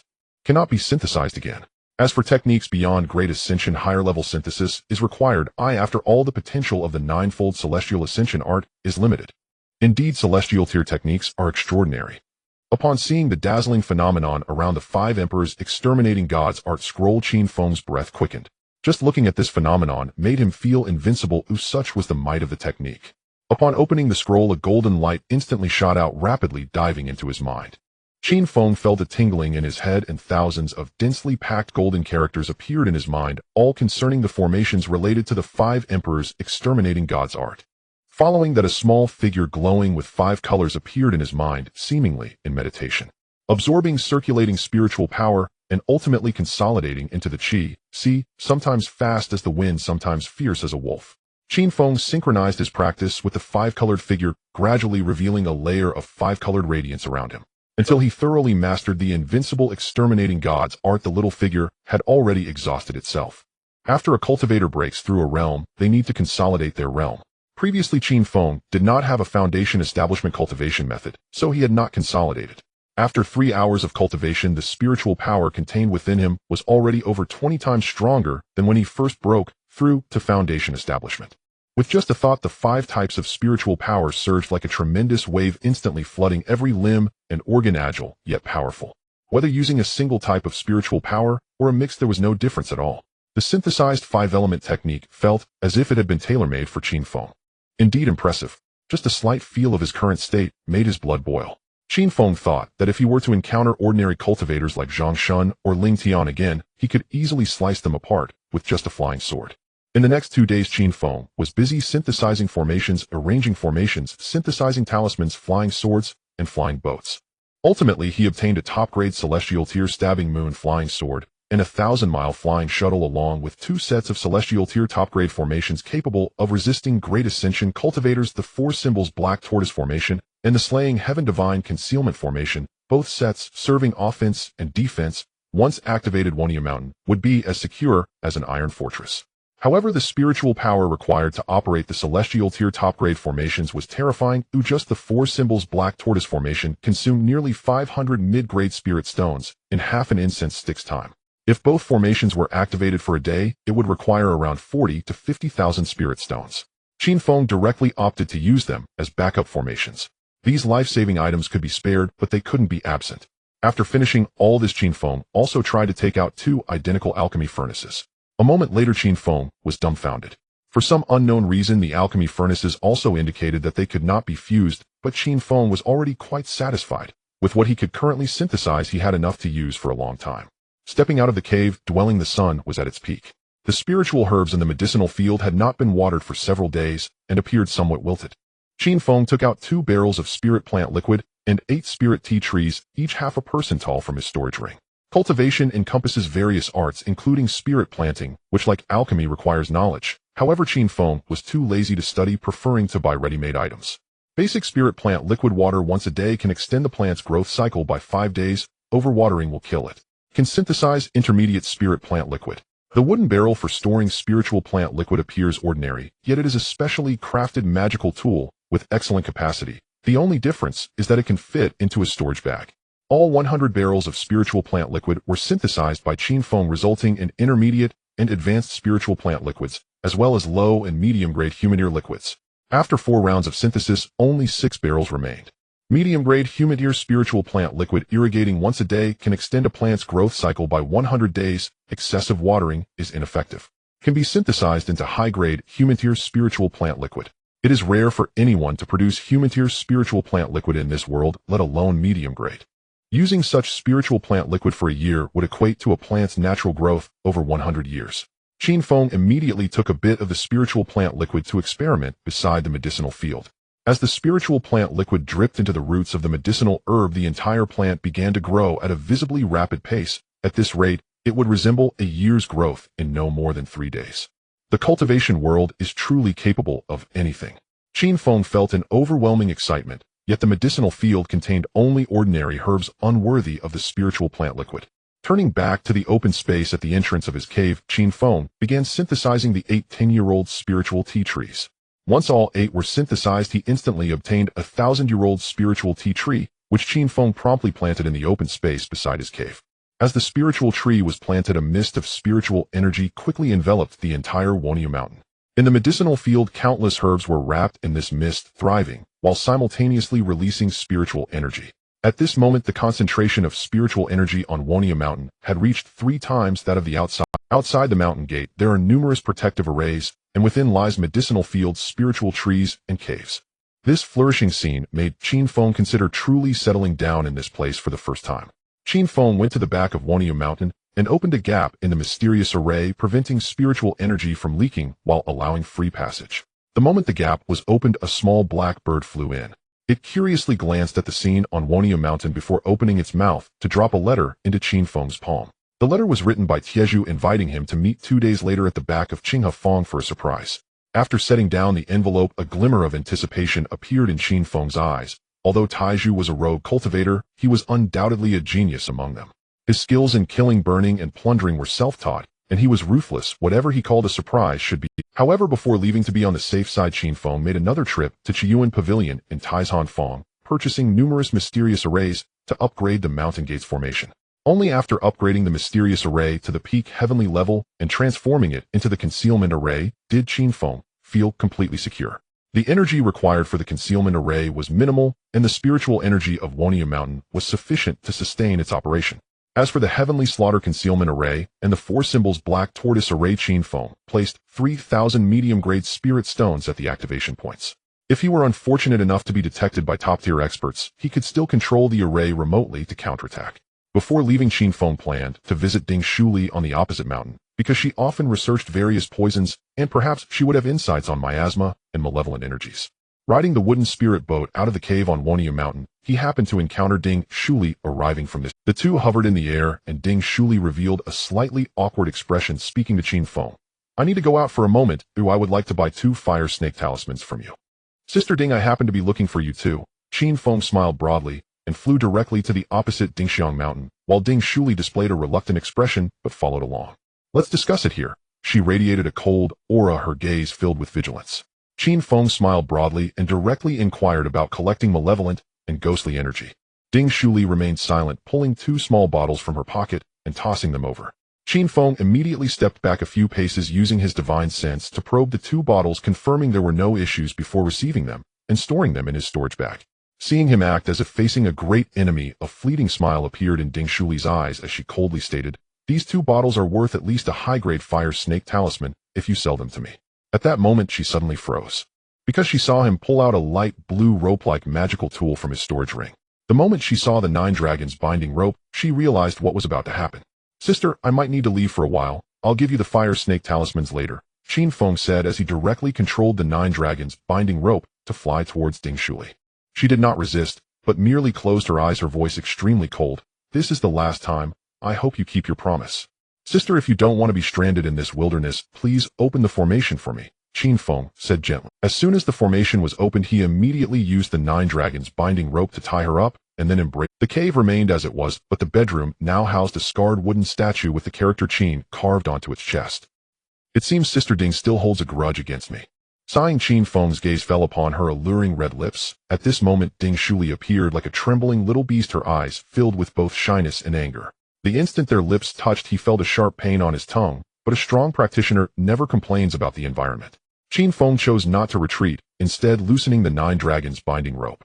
Although her eyes still radiated killing intent, she no longer bit or poisoned him. 3 hours later, Qin Feng took 5 fire snake talismans from his storage bag and placed them on the bedside, turning his gaze towards her. Ding Shuli, wrapped in the blanket, turned her back to Qin Feng and coldly stated, "You've already completed what you needed to do. Why haven't you left?" "Sister, I have something to say to you." "Spit it out quickly. This time doesn't count." After saying this, Qin Feng swiftly turned and left the room, only to suddenly feel a surge of killing intent erupt from behind, followed by the sound of the wooden statue shattering. Qin Feng dared not pause, swiftly taking out the wooden spirit boat and heading towards Qin Feng. Taiju had sent multiple letters. He absolutely must not stand him up. As for Ding Shuli, Qin Feng felt his relationship with her was rather unclear. Initially, he acted out of a desire for revenge, but now she seemed different. Moreover, Qin Yu's attitude also left Qin Feng puzzled. Though having lived 2 lives, he did not dare jump to conclusions. What if he misunderstood and she merely regarded him as a younger brother? Therefore, pretending to be confused was the best way to cope. Behind Qinghe village, the trees on the mountain had withered, and the flowers and grass were yellow, devoid of any vitality. A wild wolf with glowing red eyes and white pus dripping from its mouth emerged from the dense forest, its fur patchy and its flesh rotting within. Bang! A fist-sized stone arced through the air, precisely striking the wolf's head and causing it to explode. "Since you live in such suffering, why not enter my 10,000 souls banner to assist my cultivation?" Nearby, at the entrance of a suspended cave, a dark-skinned youth in gray clothing jumped down. He took out a dark red flag, lightly waved it, and a wisp of black energy was drawn from the wolf's corpse into the flag. The youth was none other than Taiju. He had become increasingly adept at controlling the 10,000 souls banner, which had turned a dark red, now nearly black. Roar! Just then, sudden howls from monkeys echoed from another cave nearby. Immediately after, a storm of stones rained down on Taiju, and a wisp of black gas floated out from the 10,000 souls banner, forming a wall to block the stones. Taiju angrily cursed at the cave. "You beasts! If I hadn't seen a glimmer of intelligence in you, I would have sent you all into the 10,000 souls banner long ago." After his words, the stones rained down even more fiercely. Taiju, suppressing his anger, quickly retreated back into his cave and lay at the entrance, feeling bored. "Brother Feng used to arrive early. Why hasn't he come this time?" Taiju complained with a frown, then began counting the passing cultivators. Since arriving here yesterday, Taiju had frequently seen cultivators passing by. Both righteous and evil cultivators were present, the weakest at the late stage of Qi refinement, and the strongest even at the golden core stage, but most were foundation establishment practitioners. It was noon, and the flow of passing cultivators was increasing. Taiju didn't bother to glance at those in the Qi refinement and mid-foundation establishment stages. Only those who had reached the great perfection of foundation establishment or the golden core stage warranted his careful vigilance. He clearly distinguished between those who could take lives and those who might take his own. In the evening, several figures descended beside the cave. 3 men and 2 women, all at the early stage of foundation establishment. Seeing Taiju lying at the entrance, they directly ignored him and approached another cave. The youngest girl among them exclaimed excitedly, "I didn't expect to encounter a spirit monkey here. What good luck." The strongest among the group, a man in black who had reached the mid-foundation establishment stage, explained with a smile, "Junior sister, this is an earth spirit ape. Don't be fooled by its small size. Its battle strength is formidable when fully grown." Hearing this, the girl became even happier and whispered, "Unfortunately, my strength is too low to subdue them. It should be quite difficult. It's just a first-tier spirit beast. Senior brother will help you later, and you will surely shine in the future sect competition." These monkeys were discovered by me first. Upon hearing their incessant discussions about the monkeys in the neighboring cave, Taiju immediately sat up. Noticing Taizu's movements, the black-clad man immediately looked at him with arrogance and said nonchalantly, "Friend, we are disciples of the spirit beast sect. If you have no business here, you may leave." "These monkeys were discovered by me first. If you have nothing to do, you should leave quickly," Taiju replied in a similar tone while reaching into his sleeve to grasp the 10,000 souls banner. The black-clad man's expression darkened as he patted a dark red bag at his waist. A dark red snake flew out about 3 feet long, its scales shimmering with a metallic sheen and its pupils gleaming golden. The moment the snake appeared, the temperature around surged significantly. The man proudly declared, "My flame snake has reached the level of a 3rd-tier spirit beast and can rival early-stage golden core practitioners. Today I'm in a good mood. If you leave now, I might spare you." "A 3rd-tier spirit beast is that powerful? Can I see for myself?" Just then, a figure wrapped in a black robe emerged from the nearby dense forest. He held a silver-white flying sword engraved with thunder patterns. Taiju glanced at the flying sword several times, a smile creeping into his eyes. Without hesitation, he drew the 10,000 souls banner and waved it fiercely, instantly releasing countless black smoke. Taiju mocked the disciples of the spirit beast sect, You're always thinking about flirting instead of focusing on cultivation. I'll have you all join the 10,000 Souls banner as brothers." Taiju moved with astonishing speed. Dark mists instantly enveloped the surroundings, plunging even Qin Feng into utter blackness. Within the mist surged a torrent of malevolent energy accompanied by shrill, ear-splitting wails, ghostly cries, and wolfish howls that unsettled the mind before battle had even begun. "Senior brother, he's a demonic cultivator." The youngest female disciple of the spirit beast sect paled in terror. The other 4 disciples immediately drew forth their magical artifacts, bracing for combat. A petty demonic cultivator dares stir chaos beneath the open sky. "Behold the might of my vermilion flames serpent," the black-robed man roared, and the serpent instantly opened its maw, unleashing a searing jet of flame that repelled the encroaching dark mists.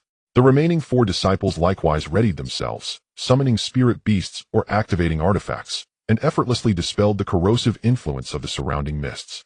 Disciples of established sects were indeed unparalleled. Their battlefield synergy and profound cultivation foundations were extraordinary. Within a mere heartbeat, they had already regained the upper hand. Yet Qin Feng remained indifferent. He had not yet lifted a finger. Taiju's earlier assault had merely been a probing strike to gauge the enemy's depth. "Feng, what are you waiting for, brother? Hurry up!" Taiju cried out urgently, his eyes betraying unmistakable anxiety. Gritting his teeth, he unfurled the 10,000 Soul banner, once more releasing a dense swarm of shadowy specters that swirled around him, the ghostly wails growing ever more piercing. "Here I come. No need to rush." Qin Feng infused spiritual energy into his rushing thunder-flying sword and cast it aloft. To cultivators, spiritual energy was the very essence of power, the invisible force enabling remote control of flying swords and magical artifacts. Until now, Qin Feng had held back, not out of hesitation, but to observe the enemy cultivators closely, meticulously comparing the strength of their spiritual energy against his own. Now he knew precisely where he stood, though lagging by a single minor realm. His spiritual energy surpassed even the strongest among them, the Foundation Establishment Midstage cultivator, by at least tenfold. The rushing thunder-flying sword resonated fiercely as immense spiritual energy surged into it, then shot forward like a streak of lightning toward a young woman in the enemy formation. For she was the weakest. "Junior sister, beware." Seeing Qin Feng strike, the black-robed man's eyes widened in surprise. Instantly, he hurled a golden bell into the air, and with a single hand forming a fierce incantation seal, pointed sharply at Qin Feng. The golden bell rapidly expanded until it reached 3 zhang in height and 6 qi in width, then drifted slowly through the void, directly on course to collide with the rushing thunder-flying sword. Dong! The sword pierced a tiny dent into the bell's surface, releasing a deep muffled resonance. But the bell continued its unhurried advance toward Qin Feng. Only then did he sense movement beneath his feet. Glancing down, he realized the enemy had activated the woodvine art. Though this minor art inflicted no direct harm, it possessed potent restraining power. Ordinary blades could not sever its vines. Qin Feng had intended to conceal some of his hidden strengths, but now he had no choice but to reveal them. With a resigned sigh, Qin Feng withdrew from his spatial ring a slender 6-long token-wide sword, its blade luminous white, with a central groove running its length. With a single effortless slash at the creeping vines, he severed them cleanly. At that very moment, the vermilion flame serpent darted forward, jaws wide, aiming straight for his throat. Qin Feng raised the moon-piercing flying sword and deflected the strike upward. Clang! Metal clashed against scale. Sparks erupted across the serpent's armored hide. Why do these artifacts feel like lifeless iron, without spiritual energy? Frustrated, Qin Feng immediately channeled spiritual energy into the blade. Instantly, it blazed with radiant light, and seizing the opening, he struck again with a swift reverse cut. Schlit! The head of the third-rank spirit beast, the vermilion flame serpent, was severed in an instant, its crimson body collapsing to the ground, convulsing wildly. Bound to the serpent by a soul contract, the black-robed man suffered immediate backlash, blood erupting from his mouth in a violent spurt. The golden bell spun relentlessly as it closed and poised to descend, and trapped Qin Feng beneath it. Only now did he realize this was no mere defensive artifact. It could attack as well. Yet having already drawn the moon-piercing flying sword, Qin Feng was determined to test its power. With a mere thought, the slender, elegant blade shot forth like a streak of moonlight, hurtling straight toward the bell. Crack! The spinning bell was pierced clean through, the sound of fracturing metal echoing from within, before plummeting earthward and shattering into jagged fragments of tarnished bronze. Schlit! The destruction of his artifact dealt another grievous blow to the black-robed man's spirit. Blood gushed from his lips a second time, his face turned ashen, his eyes wide with raw terror. Qin Feng did not continue wielding the moon-piercing flying sword. He switched back to the rushing thunder flying. First, the moon-piercing sword consumed spiritual energy at a terrifying rate, 2 strikes had already drained nearly half his reserves. Second, he feared exposure.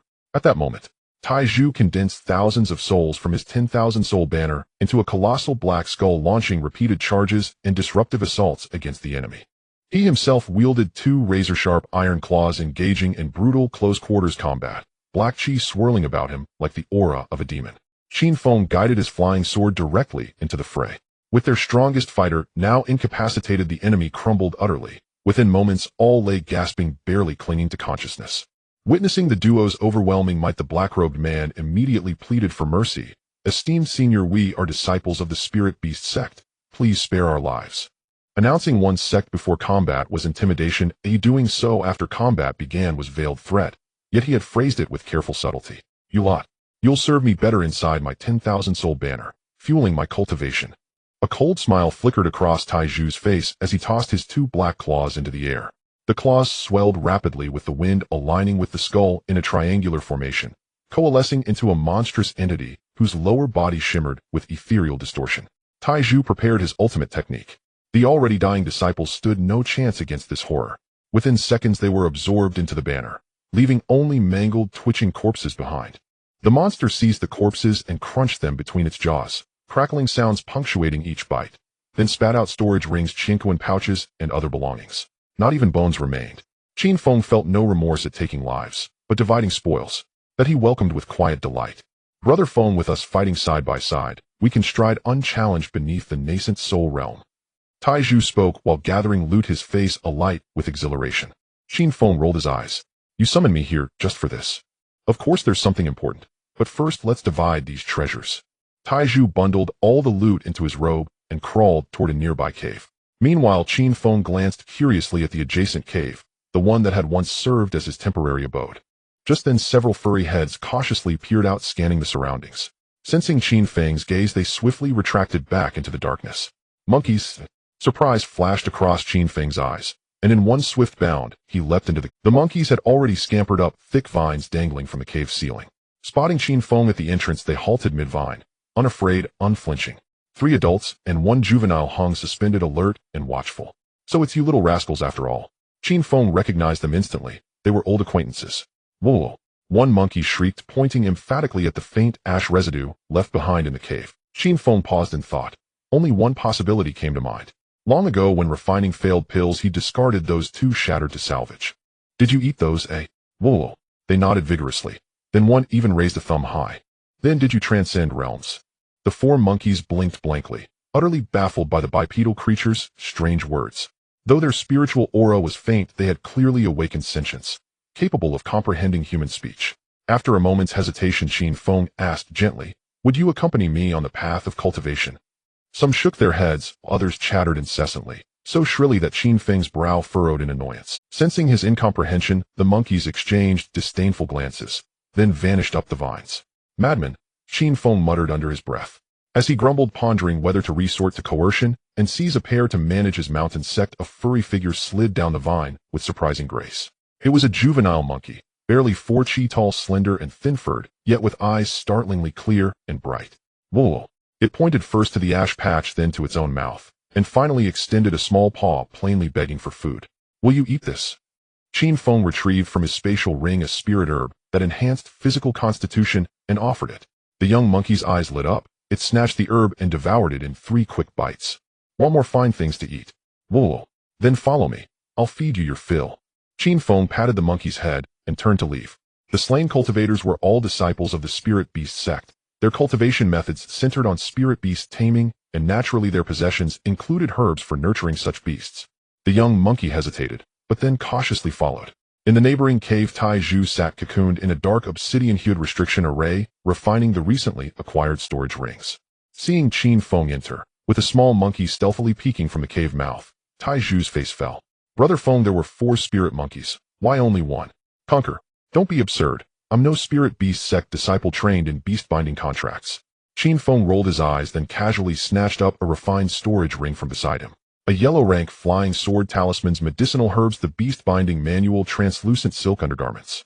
After prolonged searching, he finally unearthed a golden gourd from the spatial ring, containing pale green pills. Spirit Nourishing Pill, an unranked, ungraded pill capable of awakening a spirit beast's intelligence and accelerating its cultivation. Can be synthesized into low-grade spirit nourishing pills. Whoa.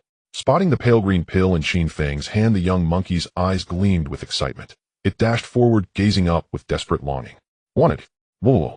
Then will you become my contracted spirit beast?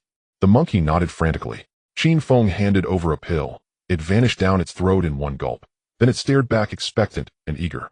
No rush. I'll teach you the binding ritual first. Calmly, Qin Feng picked up the beast binding manual he'd just uncovered, only to discover it was not a cultivation manual, but a specialized art for forging contracts with beasts. Fortunately, its practice was not overly demanding. For the next half an hour, Taiju sat within the restriction, forcefully refining the recently acquired storage bag, while Qin Feng practiced the beast contracting technique. The beast contracting technique sounds profound and mysterious, but it is essentially a method of controlling by using divine sense to extract a fragment of the soul of the beast to be contracted and merging it into one's own soul. It creates a bond of shared fate. If one thrives, both thrive. If one perishes, both perish. Although cruel, it is indeed effective. After mastering the contracting method, Qin Feng turned his attention to the little monkey and said to it, "Now, I will begin the contract. From now on, we are one. If I have a piece of meat, you will have a bowl of soup. What do you think?" Woo woo woo. The little monkey nodded excitedly, its eyes fixated on the golden gourd in front of Qin Feng. Qin Feng activated the beast contracting technique, and an invisible divine sense transformed into a large hand that reached into the monkey's brain, extracting a trace of its soul. The monkey immediately screeched in pain, and Qin Feng felt a slight pressure in his head. "Brother Feng, why did you let the other monkeys go just now? Those are spirit beasts. I heard they are earth spirit apes." Seeing that Qin Feng had only contracted one monkey, the busy Taiju immediately showed a pained expression. Qin Feng, unfazed, replied, "They are not destined to be with me. Forget it, let's divide the loot." Taiju excitedly dumped all the items from the storage bags. The several storage bags contained approximately over 60,000 spirit stones, along with 8 flying swords and magical artifacts. There were 2 spirit beast bags, over 60 talismans, various herbs, techniques, spells, and other miscellaneous items. Additionally, there was a small wooden box containing 3 seeds resembling walnuts. We struck it rich this time. Upon seeing the pile of items, excitement gleamed in Taiju's eyes, while Qin Feng remained indifferent. "Brother Feng, let's split it evenly as per our usual rule. You pick first. I want those 3 seeds, the spirit beast bag, and all the feeding spirit pills for myself, and you can take the rest." Alright, I won't be polite then." Taiju hesitated for a moment, then directly began stuffing items into his storage ring, while Qin Feng opened the wooden box and took out its contents, immediately revealing a line of small text: "Crystal core of the 10,000 beasts tree, a core born from ancient trees in a land rich in spiritual energy, where birds and beasts flourish. Bury it in the soil to take root and sprout with a chance to become a beast king tree. Can be synthesized into a beast king tree seed." Qin Feng calmly placed the crystal core back into the box, then stored it away. At this point, Taiju had already pushed all the feeding spirit pills and feeding spirit elixirs in front of Qin Feng, a guilty expression on his face, as he said, "Brother Feng, you always let me have more when we split things. How about this time, after we're done here, you come with me to Zhou country, and he'll treat you to some flower wine." As he said this, Taiju wore a strange smile, clearly no longer a novice. Qin Feng lightly tapped his head without saying anything, tossed 2 feeding spirit pills to the little monkey, and began to refine the spirit beast bag. The spirit beast bag served a similar purpose to the storage bag, except one contained dead items, while the other contained living ones. This spirit beast bag still bore the spiritual restriction of its previous owner, but the opponent's spiritual power was not as formidable as Qin Feng's, and it was refined in no time. After placing the little monkey into the spirit beast bag, Qin Feng then asked Taiju with a serious expression, "With the bizarre occurrences in the Jin kingdom, what other valuable items could there be besides the ghostly energy?" Taiju leaned against the stone wall of the cave, a hint of fear in his eyes as he said, "It is said that 2 years ago the Haoran sect discovered a large spiritual vein in the Jin kingdom. The elder of the Haoran sect is nearing the end of his life and needs a large amount of blood spirit stones to sustain himself.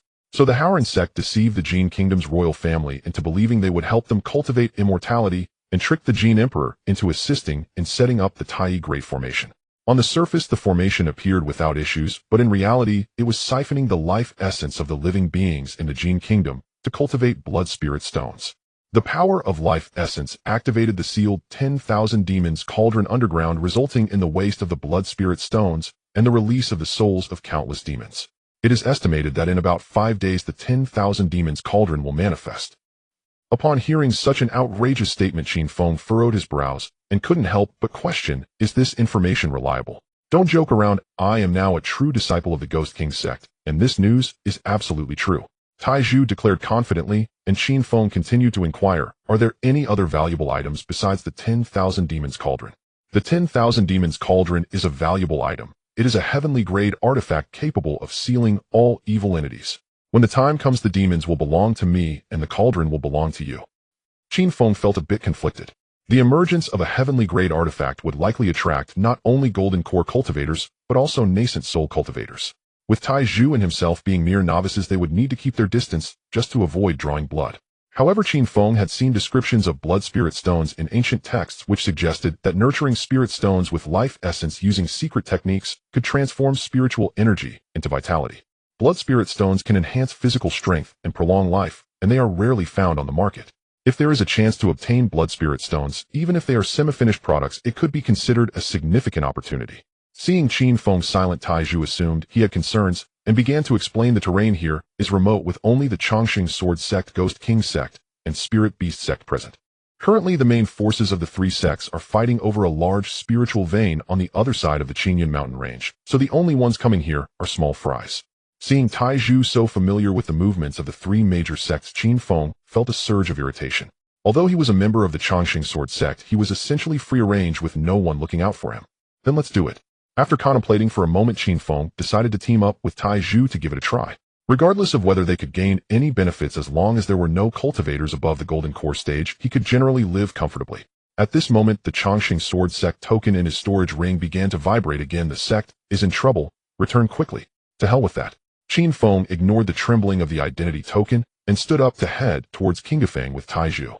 The location where the 10,000 Demons Cauldron appeared was only about 100 miles from Qin Feng, which was not far at all. They could leisurely make their way there, and it so happened that both planned to check on Qinghe village. After all, it was once their homeland.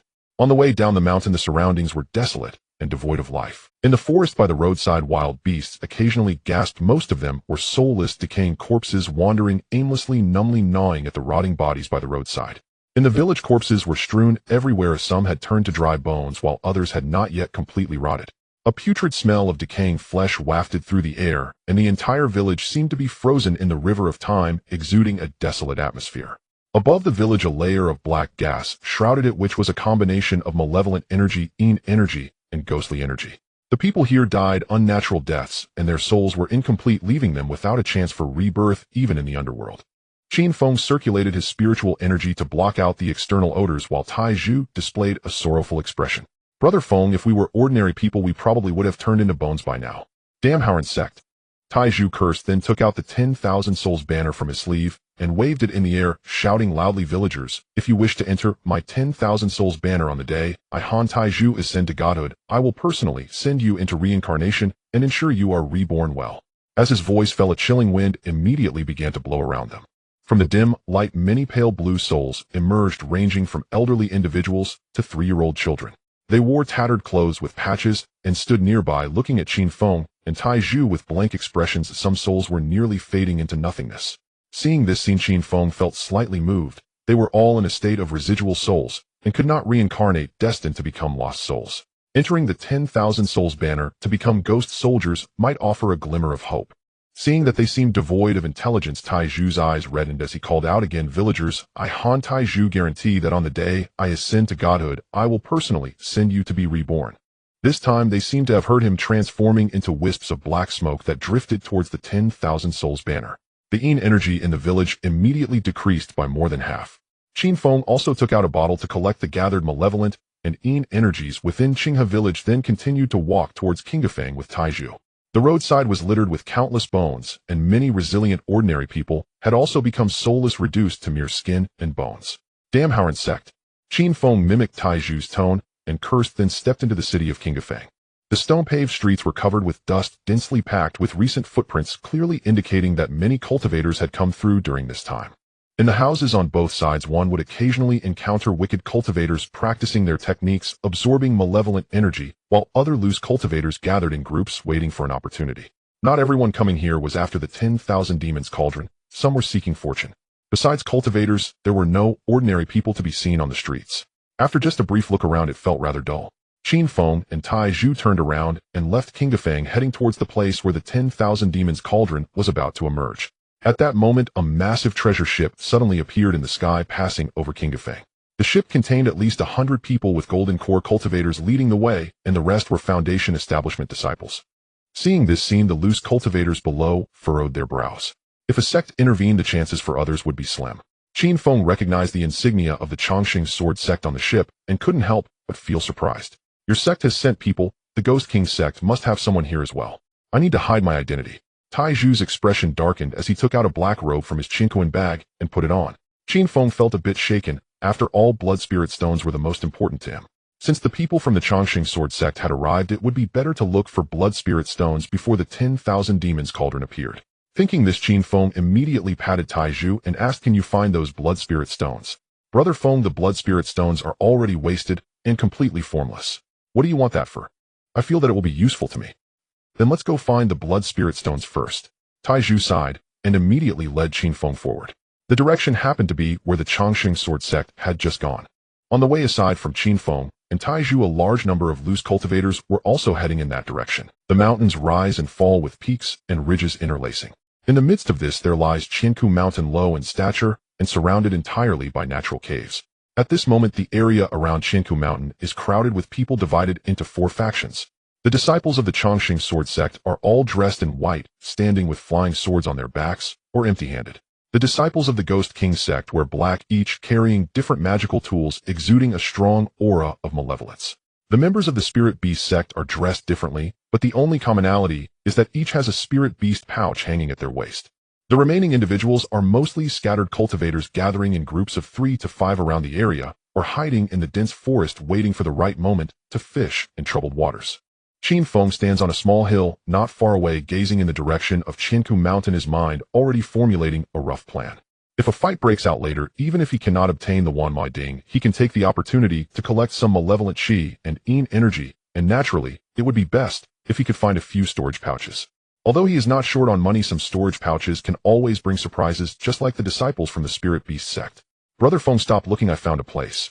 Tai Zhu, holding the Wanhun banner, stands at the entrance of a mountain gorge below. At this moment, countless ghosts are flying back from the gorge, clearly having found the location of the Blood Spirit Stone. The Blood Spirit Stone requires secret methods combined with blood qi for nourishment. Only after transforming the spiritual power within can it be deemed a Blood Spirit Stone. Now that the Howren sect has failed in their operation, not only did they fail to obtain the Blood Spirit Stone, but they also ruined the spiritual vein. Apart from Qin Feng, the other cultivators show no interest in the worthless stones. The light in the gorge is dim. Qin Feng and Tai Zhu enter one after the other, and the passage becomes narrower the deeper they go, surrounded by darkness, but to the cultivators it feels as bright as day. After walking about 20 zhang, a cave suddenly appears ahead, only 3 feet deep, filled with soil, where a dark red stone can be vaguely seen. Clearly this is a semi-finished Blood Spirit Stone. "Brother Feng, this should be what we're looking for. Take a look at this." Tai Zhu sits on a nearby rock, seemingly bored, and takes out a piece of raw meat to eat. Qin Feng squats at the edge of the cave, reaching out to carefully extract the dark red stone for examination. Scrapped Blood Spirit Stone, ordinary and seemingly useless in reality, it is indeed of no use.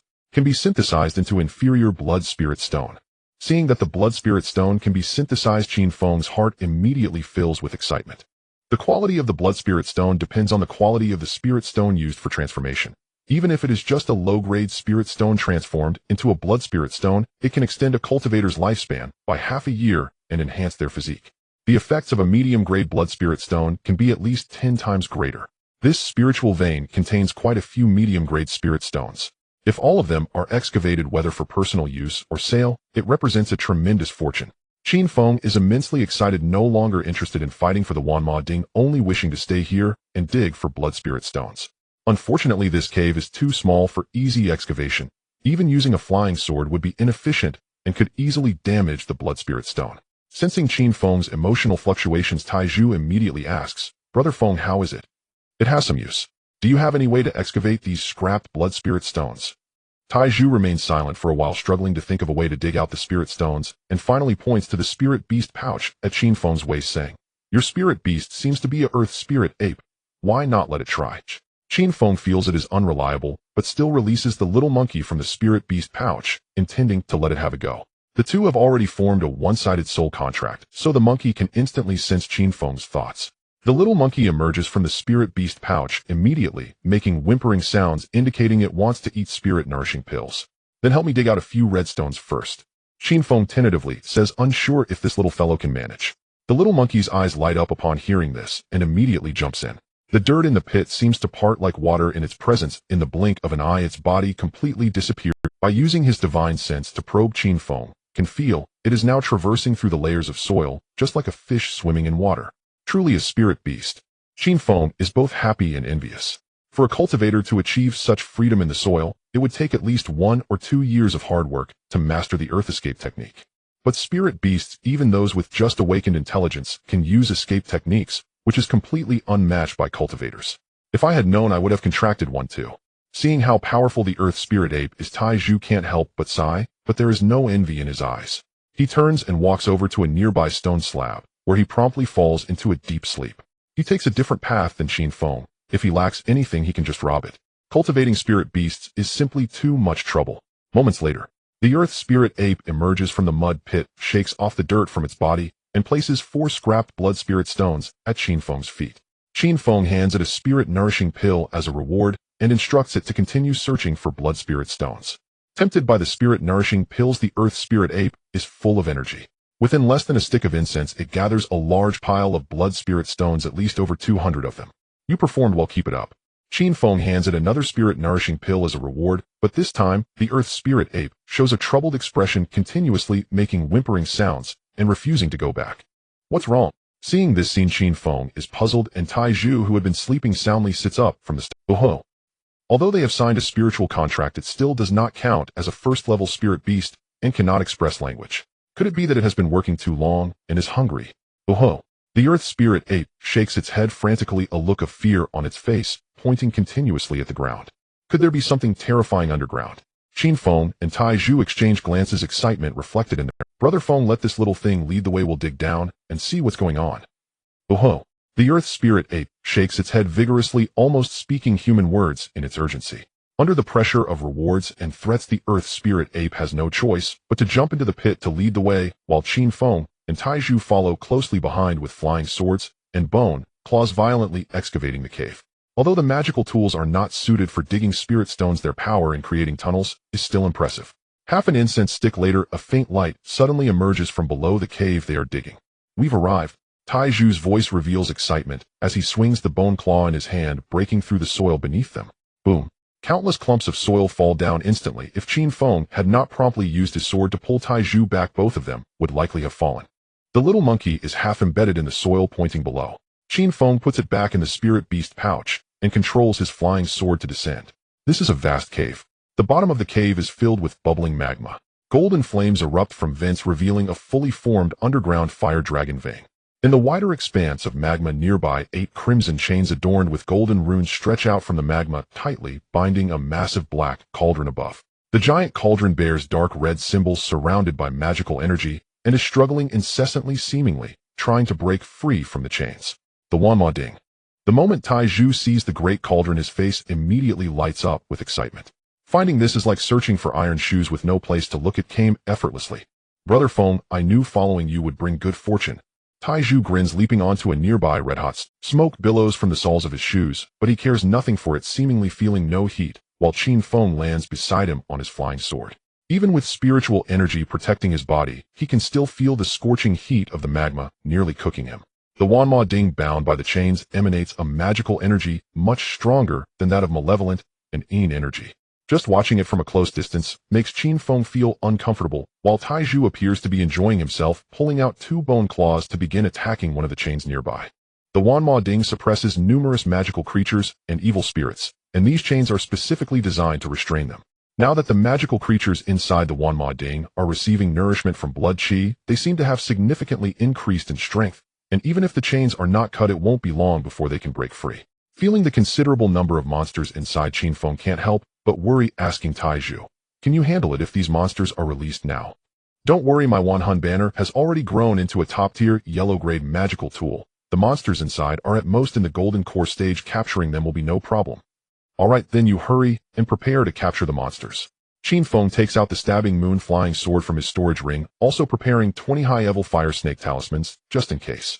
Taiju glances at the stabbing moon flying sword in Qin Feng's hand. Without hesitation, he uses a flying talisman to ascend above the Wanma Ding. As the magical power is infused, the Wan Hun banner instantly enlarges, directly covering the Wanma Ding. It's up to you now, Brother Feng. Don't worry. These chains are strong, but Qin Feng is equally confident in his stabbing moon flying sword.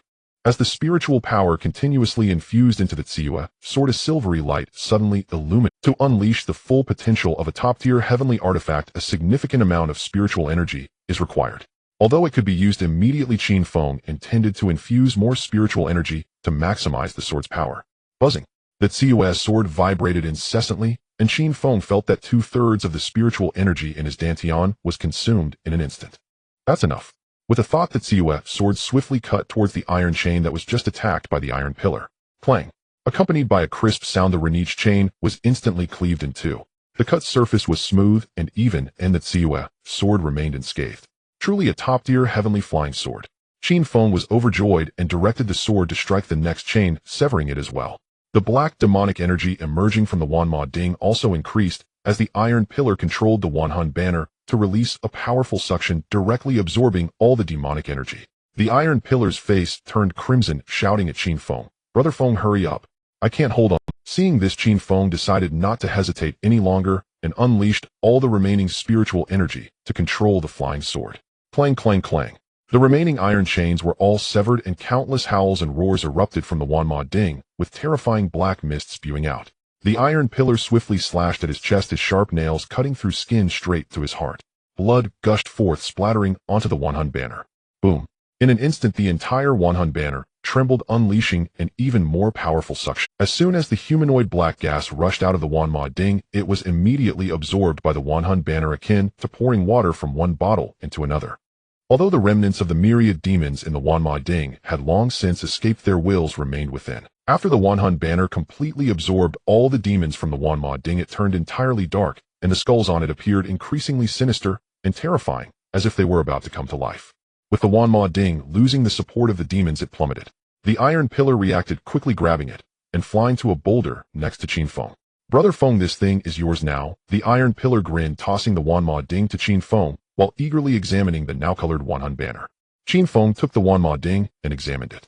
A low-tier heavenly artifact capable of alchemy and suppressing and containing demon souls. It was just what he needed for a suitable alchemy furnace. Although the Wanma Ding was somewhat overkill, at least it wouldn't explode easily. The Wanma Ding was an unclaimed object. With a mental imprint inscribed into it, it was successfully refined in an instant. After refining, the Wanma Ding could change size at will according to his thoughts. Qin Feng shrank it to palm size and stored it in his storage ring before beginning to survey his surroundings. Above the lava was a layer of scorched earth, and occasionally dark red unformed blood spirit stones could be seen. The unformed blood spirit stones were similar to waste pills, practically useless and unable to be processed further, which other cultivators wouldn't want at all. Qin Feng planned to return later to excavate them slowly. Now that he had acquired both the Wanma Ding and the Wanhun banner, he immediately returned with the iron pillar. As they exited the mountain gorge, faint sounds of a battle could be heard from the Qinku mountain, indicating that a conflict was in progress. Qin Feng and the iron pillar immediately sprinted to the mountain peak, finding a concealed spot to gaze towards Qinku mountain. They saw dark mist swirling around it. Every crevice on the mountain was continuously emitting black, demonic energy. The three major sects had already engaged in a free-for-all, striving with all their might to seize the mountaintop position, while the scattered cultivators searched for opportunities around them. Various flying swords and artifacts clashed in the void, and the light of talismans and spells exploded continuously in the air. In just a moment, countless casualties occurred. Qin Feng asked the iron pillar, "That demonic energy seems to be leaking from your Wanhun banner, right?"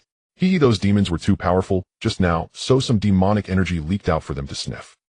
Qin Feng was uninterested in the sect matters, but still curiously inquired about the Ghost Witch Saintess. However, upon asking, Qin Feng felt his worldview shatter. Because the Ghost Witch Saintess was not human at all, but a Ghost King cultivated by the Ghost King sect, with the full strength of the sect, able to break through bottlenecks, through dual cultivation, and even extend lifespan. The Supreme Elder of the Chongqing Sword sect was after the Ghost Witch Saintess, which could only mean he was either ridding the world of evil or had ulterior motives. The Iron Pillar also asked about the Chongqing Sword sect. The two squatted on the mountaintop for a while, finding no further opportunities, and each departed. One returned to the Ghost King sect, while the other headed back to Wonia Mountain. Along the way, the number of people heading to Qinku Mountain increased, with countless scattered cultivators rushing towards it like beasts sensing blood. Qin Feng, cloaked in black, leisurely navigated back on his wooden spirit boat, collecting some miasma and bottles along the way. Woo woo woo. Upon returning to Woniu Mountain, Qin Feng immediately released the Earth Spirit Ape. The emaciated Earth Spirit Ape, seeing the rich spiritual energy around, and the ancient spiritual tea tree beside the cave, was instantly excited, pounding its chest repeatedly. He casually tossed a spirit-feeding pill, which the Earth Spirit Ape caught, and quickly stuffed into its mouth, revealing a blissful expression. Qin Feng said to it, "From now on, this will be our home. As long as you behave, life will get better and better. If you don't listen, it'll eat your brain, understand?" Woo woo woo.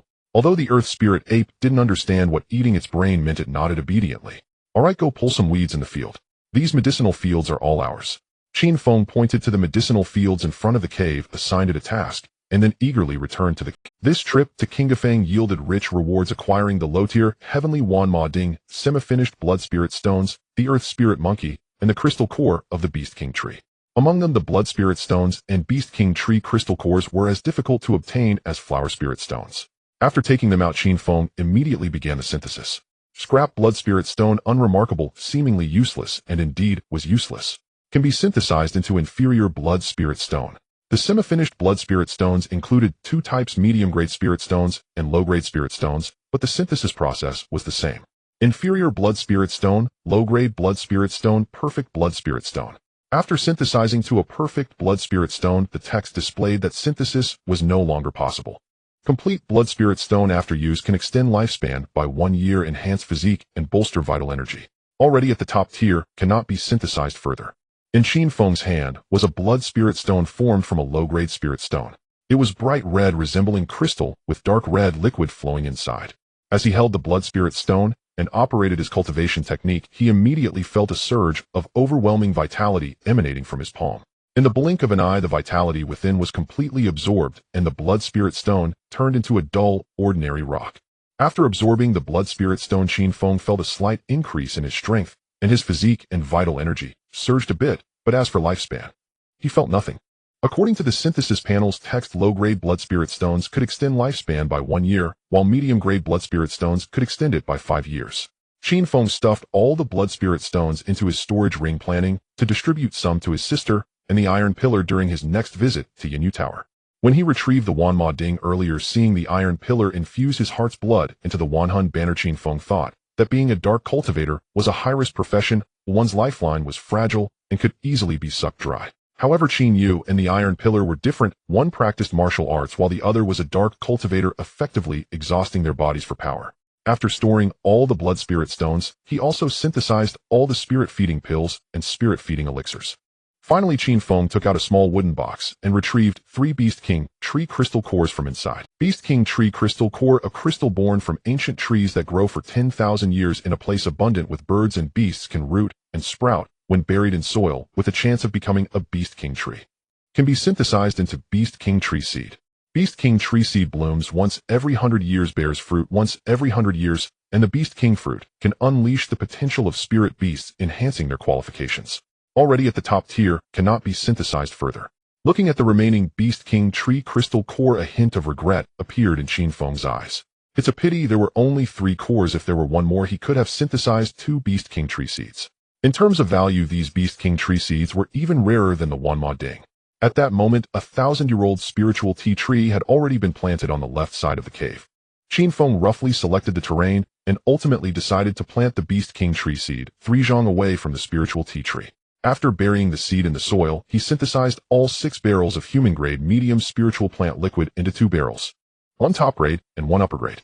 Upper-grade spiritual plant liquid can be watered once a day, increasing the growth cycle by 130 days. The human-grade top-grade spiritual plant liquid appeared clear and bright, exuding a faint fragrance like mountain spring water. Watering just once a day can extend the growth cycle by 180 days, equivalent to achieving a year's growth for an ordinary plant in just 2 days. Qin Feng took out a small wooden ladle, scooped half a ladle of top-grade spiritual plant liquid, and poured it over the small mound he just buried. The spiritual plant liquid slowly seeped into the soil, and white spiritual energy gradually spread. After a moment, a tender sprout slowly emerged from the soil. Although the speed was slow, it was still observable to the naked eye. Qin Feng casually cast a restriction around the sprout, and after thinking also added a restriction for the spiritual tea tree. The Earth Spirit Ape immediately ran over. It glanced in surprise at the tender sprouts of the Beast King tree beside it, then pointed towards the medicinal field, indicating that its work was done. As a spirit beast, it can distinguish between weeds and spiritual herbs very clearly.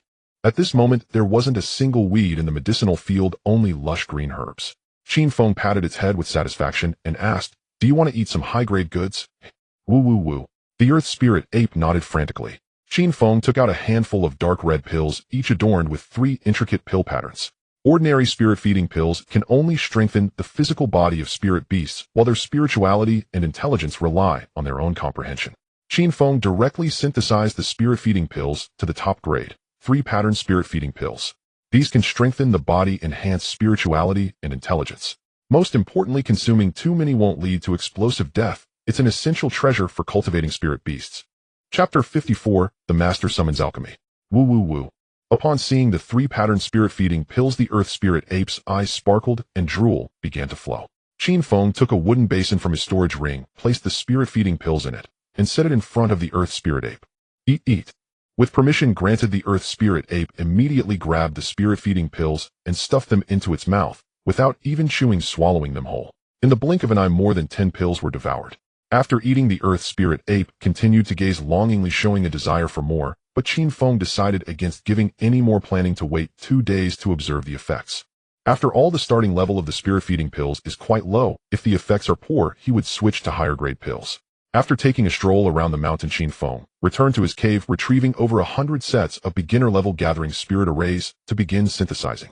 Intermediate gathering arrays, advanced gathering arrays. Xian Kuan swallowing heaven array, a top-grade array of the heavenly level, which generates a powerful suction to gather spiritual energy during operation. The concentration of spiritual energy within the array can exceed that of the outside world by 10-fold, capable of absorbing spiritual power within a radius of 300 miles. Already at the top level, cannot be synthesized further. 10-fold spiritual energy means that a year of closed-door cultivation is equivalent to 10 years for other practitioners. It may seem modest, but if placed in a location rich in spiritual energy, the effects become strikingly apparent. Currently, the spiritual energy in Wenyo Mountain is already twice as dense as outside, combined with the array's enhancement. Qin Feng felt excitement building within him. The Xian Kuan swallowing heaven array has no array flags, only 3 circular jade cones inscribed with the Xian Kuan, adorned with auspicious clouds and resembling a pagoda. They only need to be arranged in a triangle. Activating the array allows one to sit within it. Qin Feng replaced the original 5-fold gathering array with the Xian Kuan swallowing heaven array, then sat down to experience it. The spiritual power within the array can be freely adjusted according to needs. Qin Feng directly attempted to harness 10-fold spiritual energy. In an instant, the 3 jade cones emitted a glow, forming a white pagoda that enveloped Qin Feng in the center. Within the pagoda, the array's spiritual energy was abundant and continued to grow stronger. Centered around Qin Feng, the spiritual energy was continuously gathering from the cave Wenyo Mountain and the surrounding mountains, detectable by his divine sense. The spiritual energy swirled like water, encountering a vortex, continuously rotating and converging around Wenyo Mountain. This is a bit too monstrous. While Qin Feng was internally shocked, he also felt a bit conflicted. Although this speed of cultivation was fast, the risks of exposure were significant. After continuous testing, Qin Feng ultimately chose to cultivate at 8 times the speed. During the operation of the array, although there were still anomalies appearing, they only occurred within Wenyo Mountain. There would be no changes in the outside world. 3 days passed unknowingly. During this time, apart from cultivating, Qin Feng would water the Beast King tree with spiritual plant liquid, feed the Earth Spirit Ape spirit-feeding pills, and read books. At this moment, the Earth Spirit Ape had already grown significantly larger than when it first arrived. Standing 5 feet tall, its entire body was furry with a look that was both adorable and slightly beastly, its eyes constantly shimmering with a craving for spirit-feeding pills. The growth speed of the Beast King tree seedling had slowed considerably. After 4 days of being watered with spiritual plant liquid, it had only grown into a small seedling 3 inches tall, bearing 4 tender leaves. On the grass beside the medicinal field, the Earth Spirit Ape was busy cutting grass with a sickle, doing a commendable job. Qin Feng planned to teach it how to plow, water, and plant spiritual herbs when he was away from the mountain gate. After all, the medicinal field couldn't be left empty. Just then, a sound transmission talisman shot in from outside. Qin Feng reached out, and the talisman was immediately pulled into his hand with the voice of Senior Sister Wu coming from within. "Qin Shidi, are you there? I have something to discuss with you." Stepping out of the array, Senior Sister Sun Yulan stood under a tree, curiously gazing at the opposite Dingxiang Mountain. It wasn't until Qin Feng approached her that she turned her head. Qin Feng cupped his hands in greeting, saying, "Senior sister, you are looking for me." Seeing Qin Feng's calm demeanor, Sun Yulan frowned and said, "You haven't been to the sect lately. Master sent me to inform you to return to the sect tomorrow. He wants to teach us the art of spirit management. This is a rare opportunity, you must not miss it. Alchemy has its own secrets, but these things can only be understood through experience. You must witness it in person to comprehend it. The art of spirit management is clearly a unique skill of Gugo Dan. Don't worry, senior sister, I'll return to the sect early tomorrow. I definitely won't be late." "Alright then, I'll." Sun Yulan was about to turn and leave when suddenly she turned back regarding Qin Feng with a serious expression. "Have you broken through to Foundation establishment? Just luck. They'll treat you to drinks when I have time." After saying that, she took out a flying magical tool and hurriedly left.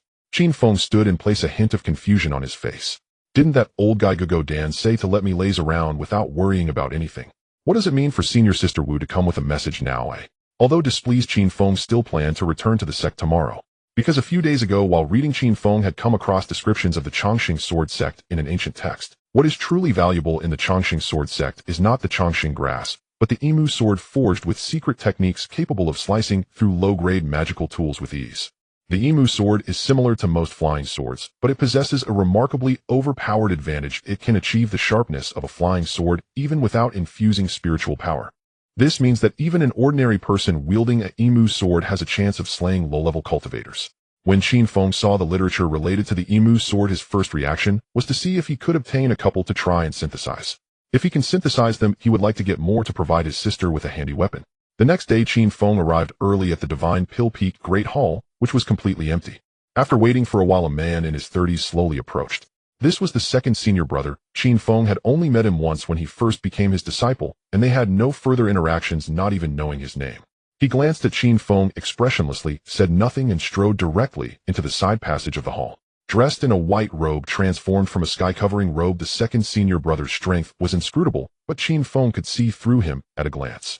What was there to be proud of with just mid-foundation establishment? If in a secluded place, such a person could easily be slain with a single sword. Just then, 2 or 3 figures continued to walk over from outside. The surviving senior brothers and sisters had all. Seeing Qin Feng arrive on time, Sun Yulan's face broke into a happy smile as she pointed to the nearby passage. "Junior brother, let's go. Master should already be waiting for us in the alchemy room." "Okay." Qin Feng smiled and nodded, immediately following her. He also prepared to show a friendly smile to the other 2 senior brothers, but their attitudes were cold and indifferent, just like the previous person looking down on him. At the end of the passage was a spacious alchemy room. The alchemical furnace and herbs were all prepared, and Gugo Dan was sitting on a nearby chair, resting with closed eyes. Once everyone had arrived, he stood up to control the earth fire, simultaneously stating, "Next, I will use the art of spirit management to refine 3 batches of Foundation establishment pills. Whoever can learn it will become the eldest senior brother." After saying this, Gugo Dan directly began his operation. The earth fire roared to life, and the temperature in the alchemy room suddenly rose, with herbs wrapped in divine scents being dropped into the furnace. Qin Feng did not understand what the art of spirit management was, and he hadn't even fully mastered the basics of alchemy. After watching 3 rounds of alchemy, he roughly understood the function of the art of spirit management. If the art of spirit management succeeds in refining pills, they would undoubtedly be top-grade pills. If they fail, they become waste pills. Only pills that have been mastered to an extreme can be refined using the art of spirit management. After 3 batches of Foundation establishment pills were completed, Gugo Dan, looking weary, addressed the 4 of them. "You will have 3 hours. Whoever can refine a top-grade Foundation establishment pill or a human-grade Foundation establishment pill will become the eldest senior brother." After explaining the requirements, Gugo Dan distributed 3 sets of herbs to each person, then sent them out. The freshly refined pills still had warmth and a rich aroma, so there was no concern about anyone cheating. Outside the passage were several small alchemy rooms, 1 for each person. Except for Sun Yulan, the other 3 quickly entered their respective alchemy rooms, seemingly determined to seize the position of eldest senior brother. Qin Feng asked Sun Yulan, "Senior sister, what benefits come with becoming the eldest senior brother?" "You want to become the eldest senior brother?" Sun Yulan laughed teasingly, then said, "Becoming the eldest senior brother is equivalent to being the deputy peak master. You can move freely within the sect except in restricted areas, and can conduct transactions openly with priority in task assignments." After briefly explaining, Sun Yulan also entered one of the alchemy rooms. Qin Feng chose a corner location, feeling secretly fortunate. Previously, when Qin Feng was synthesizing waste pills, he had grasped the rules of synthesizing pills. As long as he synthesized in a timely manner, both the aroma and temperature would be identical to freshly produced pills, easily deceiving others. Qin Feng originally had no interest in the deputy peak master position. However, the identity of the eldest senior brother allows free movement within the sect and legal trading. This benefit is simply too tempting. The position of eldest senior brother is mine for the taking. Qin Feng's eyes shone with determination as he locked the stone door of the alchemy room and set up a restriction. Finally, he took out the 10,000 demons cauldron from his storage ring. He placed the Wanma Ding at the mouth of the fire and arranged bundles of classified herbs on the nearby stone table.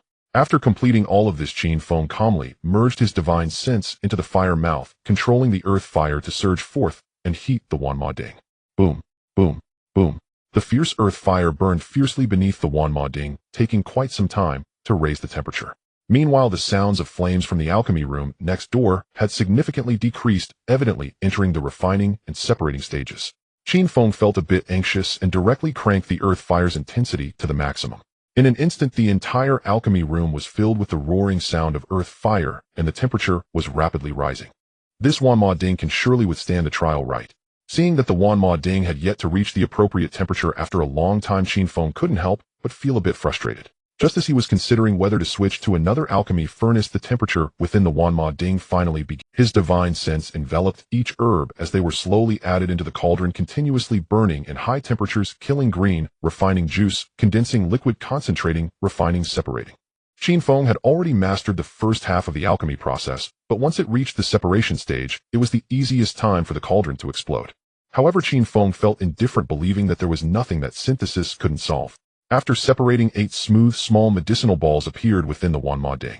According to the normal alchemy process, they would need to be further forged within the cauldron to absorb the elements contained in the heavens and earth. But Qin Feng's alchemy methods were quite simple. That's enough, let it explode. Qin Feng directly lowered the flame temperature at the fire mouth, and the temperature within the Wanma Ding instantly lost balance, with the power absorbed by the pills immediately returning. Boom! A muffled sound echoed in the alchemy room. Qin Feng's divine sense enveloped the 8 failed pills and took them out, then immediately added a second batch of herbs. 8 failed pills could be synthesized into a mid-grade foundation establishment pill. To synthesize a top-grade foundation establishment pill, at least 4 furnaces were needed. After a moment of hesitation, Qin Feng secretly took out a set of foundation establishment medicinal materials from his storage ring and placed them on the stone table. Although it was against the rules, the others were hardly honest. For example, the alchemy room next door, where the second senior brother was, had already exploded twice. Gugudin listened to the successive sounds of explosions, revealing a disappointed expression in his eyes. Except for Qin Feng, everyone else had been in the sect since childhood, following him in alchemy. After all these years, they still couldn't master the foundation establishment pill completely. What a bunch of useless people! Gugudin angrily cursed. At this moment, another explosion sounded from the alchemy room where Qin Feng was. The biggest useless one. 3 hours quickly passed. Gugudin sat expressionlessly in the hall, watching the 5 disciples with their upper grade. So close to top grade, what a pity. Mid-grade quality, so far off. 3. The 3rd senior brother, 4th senior brother, and 5th senior sister were eliminated on the spot. Seeing his second apprentice, Shinchong, holding 2 top-grade foundation establishment pills, Gugudin's expression finally softened a bit. Although they were all inadequate, at least not everyone was useless. What about yours? Gugudin approached, looking expressionlessly at the pills in Qin Feng's hands, his eyes suddenly revealing a look of surprise. The other few also turned their gazes over. The foundation establishment pills in Qin Feng's hands were round, plump, and fragrant, with a few faint dragon-shaped markings. This was the most standard top-grade pill capable of further breaking through to the human level. However, how could Qin Feng, whose alchemy room had just exploded the most, produce such a pill? Gugudin frowned, repeatedly examining the pill in his hand, then picked up the foundation establishment pill, refined by Shinchong. The atmosphere in the hall was quiet, and it took a long time. Gugudin returned to his chair and sat down again, then spoke to Qin Feng and Shinchong. Qin Feng has just entered the sect not long ago, and is unfamiliar with the sect's rules and distribution. For the time being, the position of senior brother will be taken by Shinchong. Qin Feng can enjoy the treatment of a senior brother, and after a year, you can compete separately. How about it? I have no objections. Naturally, Shinchong had no objections to replacing the senior brother position. He turned his head and glared at Qin Feng with a threatening look. If you dared to object, you would be in trouble. I have no objections either. Qin Feng turned his head and looked at Shinchong with a deadpan expression, then, seeing that both of them had no objections, Gugudin took out the Peak Master Order, performed a hand seal, drew on the token, and then pointed fiercely. In an instant, Qin Feng felt that something had been added to his identity token. With this, he should be able to move freely anywhere outside the sect's forbidden grounds. At this time Gaguden then said lightly, "Since you all have no objections you can disperse now." Shin Chong stated. As they left the hall the two eliminated senior brothers forced smiles at Qin Feng, but he did not give them a good look and directly chased after the fifth senior sister Sun Yuan. At this moment, she had a dejected expression, nervously twisting her skirt as she walked towards the cave residence. Seeing Qin Feng catch up, she managed to squeeze out a smile and congratulated, "Junior brother, you're impressive." "It was just luck," Qin Feng humbly responded and walked beside her. As they chatted casually while heading toward the cave area nearing their destination, Qin Feng finally asked about serious matters. "Senior sister, I heard there's a very powerful flying sword in the sect." Before he could finish, he was interrupted by Sun Yuan waving her hand, swallowing the spirit fruit in her mouth, and said with a face full of regret, "I just remembered that the 300 pills you refined last time have already been contributed. Don't forget to check at Tianji Peak." "You're probably referring to the Emu sword, which is a unique item of our sect. The requirements for distributing the Emu sword seem to be quite high. The second senior brother has worked hard for years to exchange for one for the sect." Qin Feng had a rough idea of what the Emu sword was in his mind. This item should be the foundation of the Chongqing sword sect's existence that hadn't spread within the sect, let alone outside. However, the more expensive something is, the more precious it becomes. After bidding farewell to the fifth senior sister, Qin Feng immediately headed down the mountain. The points distribution method at Tianji Peak was quite special, issuing grades A, B, C, and D according to task difficulty. Among them, grade A is the hardest to obtain, and the items that can be exchanged for grade A points are also quite rare. For example, exchanging to become the master of a mountain peak in the sect, or for human-level pills. The Emu sword is also on the list of exchanges. This shows how valuable this sword is. After wandering around the sect, Qin Feng went to find Wang Pengzi. He handed over the failed pills he had collected during this time, and asked him to pay attention to news about the Emu sword. After dropping a low-grade foundation establishment pill, Qin Feng turned and left the sect. Returning to Wonia Mountain, Ding Shuli was currently setting up an array on the neighboring mountain, which looked like a high-level maze array. At this time her aura was quite weak, as if she had sustained serious injuries. Qin Feng drove the wooden spirit boat to Ding Shuli's side and asked, "Sister Ding, are you okay? You went back to the sect again." Ding Shuli glanced at the direction Qin Feng had returned from, her expression carrying a strange look. "What's wrong?" Qin Feng looked at her in confusion, feeling that Ding Shuli had become increasingly odd during this time. Moreover, since that cannon fodder incident, it seemed that she rarely returned to the sect. Seeing Qin Feng looking silly, she sighed and said, "Actually, I entered the Chongqing sword sect to steal the Chongqing grass. By chance I became a guest elder. That night, when you gave me the fire snake talisman." Ding Shuli began to recount what happened that night, stating that after everyone gathered and set off, they indeed encountered people from the Ghost King sect. However, the two sides did not engage in battle, but entered a canyon under the guidance of their respective sect elders. Once inside the canyon, a group of black-clad individuals wielding long swords charged out and began indiscriminately slaughtering both sects, with the strongest elders from both sides standing by to watch the show. Ding Shuli, not lacking in strength herself, and with the powerful fire snake talisman, barely found an opportunity to escape back. As she spoke up to this point, a strong killing intent involuntarily appeared on her face as she indignantly said, "To outsiders it seems that the Chongqing sword sect is a righteous sect, but I clearly saw everything that night. The people from the Ghost King sect divided souls and evil spirits, while those from the Chongqing sword sect were collecting the heart's hot blood of the recently deceased." Qin Feng asked in confusion, "Sister, how can you be sure they were from our Chongqing sword sect?" "They were all holding Emu swords, so I saw it clearly." After saying this, Ding Shuli ignored Qin Feng's reaction and continued to reinforce the array. Qin Feng felt a bit bewildered. Initially, he thought the Chongqing sword sect was at least not evil. He didn't expect them to be hypocritically righteous while acting wickedly. Ding Shuli discovered the secret of the two sects. No wonder she hadn't returned to the sect during this time. "I should find a way to get a few Emu swords first." Qin Feng sighed and turned to fly towards the cave residence, feeling a further weakening of his sense of belonging to the sect. Upon returning to Wonia Mountain, just as Qin Feng put away the wooden spirit boat, the earth spirit ape jumped out. Woo woo woo. It squatted on the ground, looking eagerly at the storage ring in Qin Feng's hand. At this moment, all the flat areas on Wonia Mountain had been turned into fields by the earth spirit ape, though it had yet to be partitioned into plots, as it wouldn't know how since Qin Feng hadn't taught it. "You did well. Later I'll get you some higher grade goods at Taizhan workshop." Qin Feng took out a human-level spirit feeding pill and placed it in the palm of the earth spirit ape.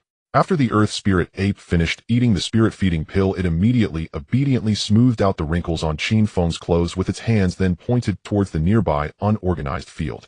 Qin Feng rubbed its head and began to teach it how to divide the field areas and fold the ridges. In just a moment it learned. Holding a hoe while standing on the ground, its legs spread apart, and raising the hoe to dig forcefully, it looked quite competent. Qin Feng stood by supervising. After a while he turned and returned to the open space at the entrance of the cave residence, taking out human-level spirit plant liquid to water the Beast King tree. At this point the Beast King tree had grown to 6 inches tall, with 9 tender green leaves. Although it was still a sapling, it could already release spiritual energy, making the spiritual energy around Wonium Mountain increasingly rich. After putting away the wooden ladle, Qin Feng infused spiritual power into his clothes. The sky-covering robe immediately began to change shape under the influence of spiritual power, transforming into a huge black robe that enveloped his entire body. The journey to Taizhan workshop was about 800 miles. Qin Feng planned to take this opportunity to test the Qianli Fei Shuo, which was also a top-tier heavenly artifact. The unactivated flying shuttle was only 3 inches long, slender, and shaped like a bamboo leaf, exhibiting a light blue color throughout. The flying shuttle resonated with Qin Feng's thoughts, transforming instantly into a long boat that measured 2 zhang in length and 3 feet in width. Qin Feng stepped on it, infused spiritual power, and attempted to control the flying shuttle. Buzz! A faint vibration sound arose. Qin Feng felt that more than half of the spiritual power within him was instantly consumed, and then the surrounding environment began to become blurred. Buzzing! The Qianli flying shuttle emitted a continuous vibrating sound, carving a long white streak through the void. In the blink of an eye, Qin Feng seemed to see the outline of Feng among the mountains. What the heck? So fast! Qin Feng's pupils dilated, and he immediately controlled the Qianli flying shuttle to stop. If he continued flying like this, he would surely attract a lot of attention. Finding a secluded spot, Qin Feng stowed the Qianli flying shuttle and held it in his hand, finally feeling a sense of relief. If he had flown directly over Feng, he would undoubtedly have become an obvious target, drawing the attention of many. With such speed, even a Golden Core practitioner probably couldn't catch up. Qin Feng clapped the flying shuttle in his hand, a joyful expression revealing itself in his eyes. This flying shuttle could indeed be considered a valuable treasure for survival. Upon entering Feng, Qin Feng headed straight to the Misty Rain Tower. The top floor of the tower was empty, and in the adjacent training room, Qin Yu was continuously striking at a wooden dummy with her sword, while Qin Feng quietly stood at the doorway watching. After some time apart, Qin Yu's aura had become much more formidable, and Qin Feng speculated in his heart. Without using the Fire Serpent Talisman and the heavenly grade artifact, he estimated that he would no longer be a match for his sister. However, becoming stronger always comes at a price. With just a simple glance using the Qi observation technique, Qin Feng could see that her vitality had weakened significantly, and perhaps her lifespan would also be greatly affected. Lost in thought, Qin Yu had already walked up to him. She playfully pinched Qin Feng's cheek, wiping her sweat as she said, "You're back again." Qin Feng grinned and smiled back, returning to the hall to cast a restriction, then sat quietly on a nearby chair watching her drink water. Qin Yu put down her cup and said to Qin Feng with a face full of complaints, "You shouldn't be running around lately. Recently news has circulated in Feng about 2 Millennium Fire Spirit fruits, and many are eyeing the sellers. Every day a large number of practitioners are being robbed." "Don't worry, sis, I'll be just fine," Qin Feng replied with a smile, then asked, "Sis, your strength has surged. It should be affecting your body, right?" Qin Yu paused for a moment, then immediately shook her head and raised her fist, declaring, "My body is just fine. Do you think the Qi observation technique of a cultivator is useless?" Qin Feng rolled his eyes, then took out all the blood spirit stones. "What's this?" "Blood spirit stones. They say they can extend lifespan, but I'm not sure how effective they are." Qin Yu recognized the blood spirit stones, and since Qin Feng didn't know their exact effects, he suggested she try one right away. There are 2 methods to use blood spirit stones: direct absorption or extracting the essence using spiritual energy. Uncertain if his sister could directly absorb what she was cultivating, Qin Feng used his spiritual energy to extract the essence from a top-quality blood spirit stone, wrapping it in his divine sense and presenting it to Qin Yu. The blood spirit stone, having lost its essence, instantly dimmed and even cracked in several places. "I suspect you came specifically to have me test this out." Qin Yu pouted at Qin Feng, then took the essence and swallowed it directly. Qin Feng's eyes lit up with a white glow as he closely observed the changes in his sister's body.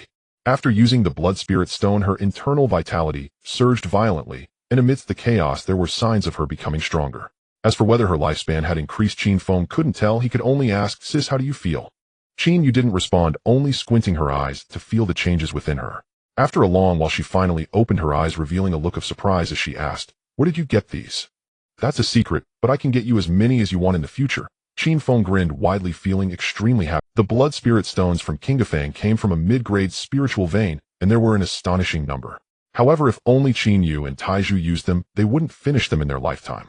"You still have secrets for me?" Qin Yu rolled her eyes, and then quietly said, "Just quote a price, and I'll have Misty Rain Tower get you spirit stones. After all, it's my mother's money. It would be a waste not to spend it." Before her words finished, a figure in a blue long dress appeared in the hall. It was Li Qingqing. The moment she appeared, the restrictions set by Qin Feng immediately shattered and lost its effect. You're already thinking about your mother's money. Li Qingqing glared at Qin Yu with a loving gaze before turning her attention to Qin Feng, finally looking at the red stones on the table. Just one glance, and a look of shock immediately appeared on Li Qingqing's face. The hall fell silent. Qin Feng felt embarrassed, and Qin Yu wanted to know the value of these blood spirit stones, but for a moment no one. After a long while, Li Qingqing finally raised her head, her face flushed, and asked Qin Feng, "These blood spirit stones are all for?" Yeah. Qin Feng nodded, and Qin Yu realized that these blood spirit stones seemed to be very precious. She immediately stood up, picked up a remarkably transparent, top-quality blood spirit stone, and asked, "Mom, are these blood spirit stones very valuable?" "Priceless. In our southern domain cultivation world, blood spirit stones have not appeared for decades. The method to refine blood spirit stones is only known to the Howren sect, but they also failed recently. To say they have value is to say they are priceless and rare." Li Qingqing explained a bit, then turned her excited gaze to Qin Feng, saying, "Xiao Feng, where did you get these blood spirit stones?" And is willing to pay a high price to buy them. Now it was Qin Feng's turn to feel troubled. Looking at Li Qingqing, she seemed to need the blood spirit stones too. It would be easier if she just wanted them. But if she wanted to equip the entire Misty Rain Tower, it would become a bit difficult. Qin Yu hurriedly tugged at the hem of Li Qingqing's clothes. She immediately realized her gaffe, forcing an awkward smile on her face, and then took a few steps back to sit in a nearby chair. After thinking for a moment, Qin Feng asked, "Aunt must need blood spirit stones too, right?" "These blood spirit stones are abundant, but they are still not enough for Xiaoya. I'm already old, it's better to leave opportunities for her." Li Qingqing glanced at the blood spirit stones in front of Qin Feng, showing a look of regret in her eyes. There were still 7 mid-grade ones left and 14 low-grade ones, which truly was a many. Noticing the regret on her face, Qin Feng immediately asked, "If my sister needs them, how many would be enough?" "At least 200 for better quality, and even more for lower quality. Just 200 pieces. A top-quality blood spirit stone can extend life by 5 years, and the more used, the less effective it may become. Conservatively estimating 200 blood spirit stones could add at least several hundred years to Qin Yu's lifespan." Qin Feng felt relieved and asked, "How many do you need, Aunt?" Li Qingqing smiled and said, 1 or 200 wouldn't be too few, 3 to 500 wouldn't be too many." Setting aside the value just to synthesize so many blood spirit stones, the time spent on mining half-finished products alone would be considerable. Although Misty Rain Tower had a large workforce, Qin Feng didn't want to expose his abilities. He could only take his time to find opportunities. Seeing Qin Feng silent, Li Qingqing smiled and said, "Aunt is getting old, don't worry about me. Just take care of yourself and Xiaoya. And you don't need to say that. I will try my best to gather more," Qin Feng said after exchanging a few pleasantries, leaving a top-quality blood spirit stone behind, and dividing the rest into 2 portions to hand over to Li Qingqing and Qin Yu. Li Qingqing's eyes revealed a hint of surprise, and without hesitation, she handed her portion to Qin Yu. Since cultivating, her greatest worry had always been her sister, now that she knew the blood spirit stones were useful for her, Qin Feng was naturally in high spirits. The 2 siblings exchanged pleasantries for a while before Qin Feng put on a black robe and hat, leaving the Misty Rain Tower. Before departing, he reminded his sister to use the connections from Misty Rain Tower to pass that mid-grade blood spirit stone to Taiju. It was already evening. The number of people on the streets had decreased significantly, and Qin Feng walked straight towards the Qiyuan Pavilion, feeling a hint of anger as he passed by the Tongxian Temple. Last time he sold the Millennium Fire Spirit Fruit, those guys turned around and sold him out. One day he would smash that store. Arriving at Qiyuan Pavilion, Qin Feng didn't look for Xilinger. Instead, under the reception of the maid, he bought some items: spirit beast pills, spirit plant liquid, several identical spirit beast cultivation methods, and the Huang grade intermediate 1 Hunjing. These items weren't very expensive. Even with a large quantity, it only cost 12,000 low-grade spirit stones. After finishing his purchases, Qin Feng left Taishanfeng. During this time, apart from not raising his cultivation level, he had acquired a lot of other things and couldn't think of anything else he lacked in the short term. By the time he returned, it was already night. From a distance, he could see a white flying boat floating outside Woniashan with several figures standing on it. Qin Feng felt puzzled, but still took off his black robe and hat, leisurely steering the wooden spirit boat over. As he got closer, Qin Feng was instantly dumbfounded. Among the figures standing on the flying boat was Guguden, along with 3 older men and a middle-aged man. The middle-aged man appeared to be around 40 years old, dressed in black cloth with long hair casually draped behind him. At this moment, he was staring solemnly at a pale purple compass in his hand, seemingly searching for something. Qin Feng silently cursed the situation. If even Guguden was standing behind him, this man was either the sect master or an elder. As Qin Feng approached aside from the middle-aged man who was observing the compass, the rest of the people, including Guguden, focused their attention on him. Qin Feng immediately clasped his hands in a respectful gesture and said, "I pay my respects to my master and to you esteemed seniors." Gu Gadin nodded expressionlessly, and the others followed suit, then directed their gaze toward the middle-aged man. The middle-aged man muttered to himself, "The last time I sensed her presence was around here," then lifted his head to look at Qin Feng and asked, "Are you a disciple of the sect?" Qin Feng was filled with confusion. After Gu Gadin's reminder, he quickly clasped his hands again and said, "I am disciple Qin Feng, paying my respects to the sect master." Li Qingyun glanced at Qin Feng, lightly put away the compass, and asked, "Do you know the guest elder Ding Shuli of the Shun Dan Peak?" "I do know her. Have you had any contact with her?" "Contact?" Qin Feng was unsure what kind of contact was being referred to, but it was clear from the atmosphere that they had come to silence Ding Shuli. Though his mind was racing with thoughts, Qin Feng did not hesitate to respond. "When I was still a handyman, I encountered Elder Ding once. She seemed to be trying to steal medicinal materials, and if it weren't for someone passing by, I might have already been killed by her." He fabricated a lie portraying himself as the victim. Moreover, being at the edge of the Wenyo mountain where the god-slaying array could be activated at any moment, he felt emboldened and was not the slightest bit nervous. Li Qingyun remained silent, his gaze piercing into Qin Feng's eyes like a needle, and after observing him for a while, he retracted his gaze and glanced toward the opposite Dingxiang mountain. "Having 5 spiritual roots and still being able to break through to foundation establishment, you are quite impressive," he said lightly, then steered the flying boat away, not uttering another word. At this moment, Dingxiang Mountain was enveloped by the misty array, appearing just like any other mountain from the outside. Qin Feng was uncertain whether they had noticed anything unusual, nor did he know where Ding Shuli was, so he stood in place for a while before turning back to Wenyo Mountain. Back in his cave dwelling, Qin Feng began to synthesize the spiritual plant liquid he had just purchased. The highest quality spiritual plant liquid could only enhance to the high-grade human level, and watering once could promote growth for 150 days. He synthesized a barrel of high-grade human-level spiritual plant liquid to water the Beast King tree, while the rest was synthesized into mid-grade spiritual plant liquid to irrigate the medicinal fields. Now the intelligence of the Earth Spirit Ape had increased significantly, making it fully capable of handling these tasks. Besides that, the Spirit Beast cultivation method had been upgraded to the Spirit Beast art, and the 10,000 soul scripture had become a mid-level mental cultivation technique. The Spirit Beast art is a technique that can only be cultivated by Spirit Beasts, promoting the ancestral return of their bloodline. The mental cultivation technique is specifically for cultivating divine sense, for cultivators enhancing their realm, and having a powerful divine sense brings tremendous benefits. In the following time, Qin Feng entered seclusion.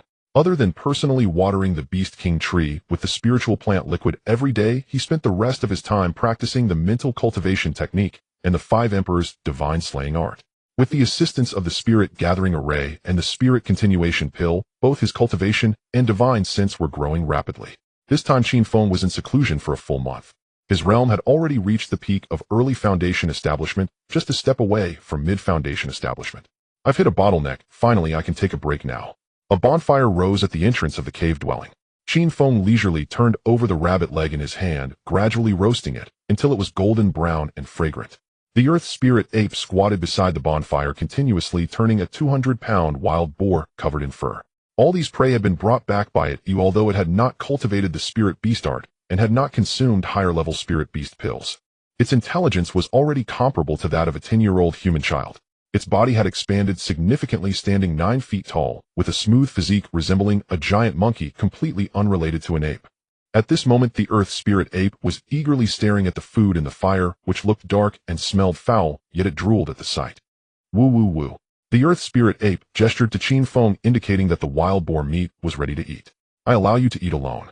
Qin Feng waved his hand and turned to enter the cave dwelling. He hadn't had the chance to synthesize the Spirit Beast pills he bought last time. Now that the Spirit Feeding pills were finished, it was a good opportunity to improve its diet. Qin Feng picked up the Spirit Beast pill and placed it in his palm. While synthesizing, he could also see the effects of the pill. Mid-grade Spirit Beast pill. After consumption, Spirit Beasts can increase their intelligence and strengthen their physique, with a small chance of awakening their bloodline. Can synthesize Divine Beast pill.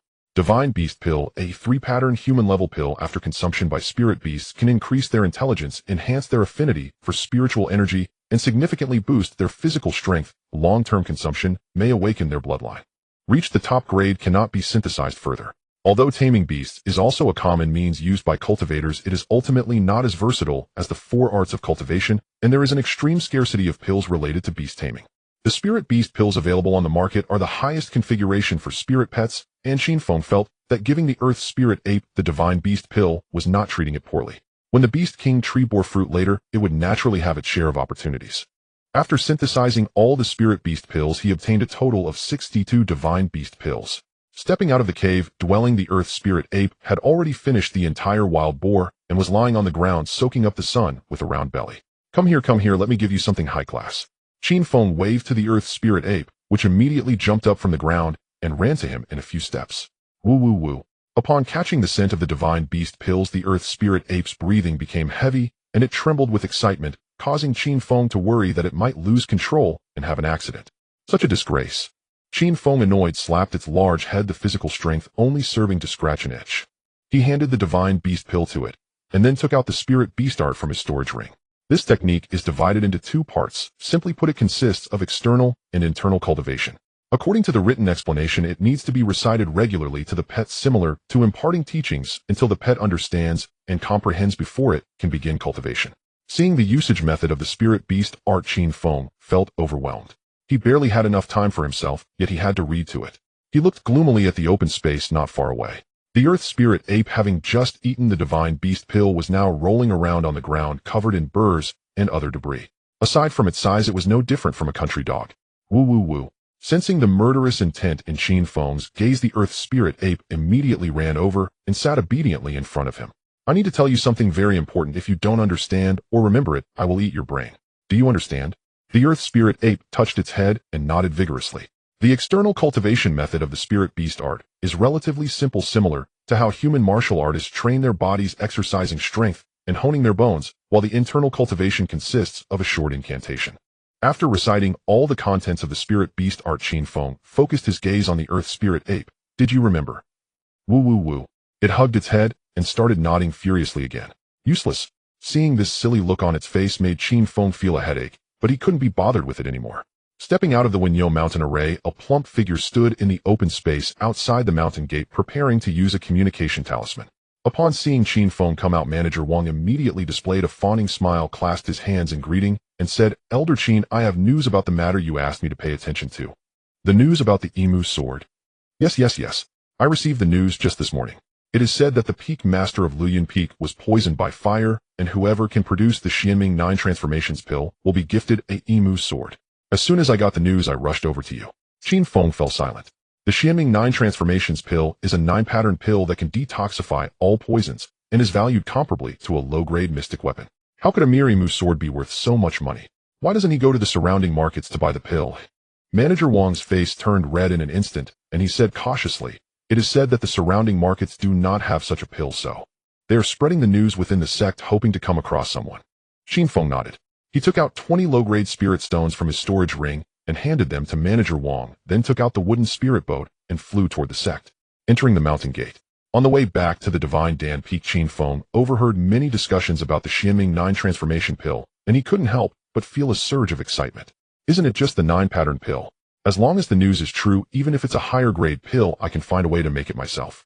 There weren't many people in the area where the true disciples lived.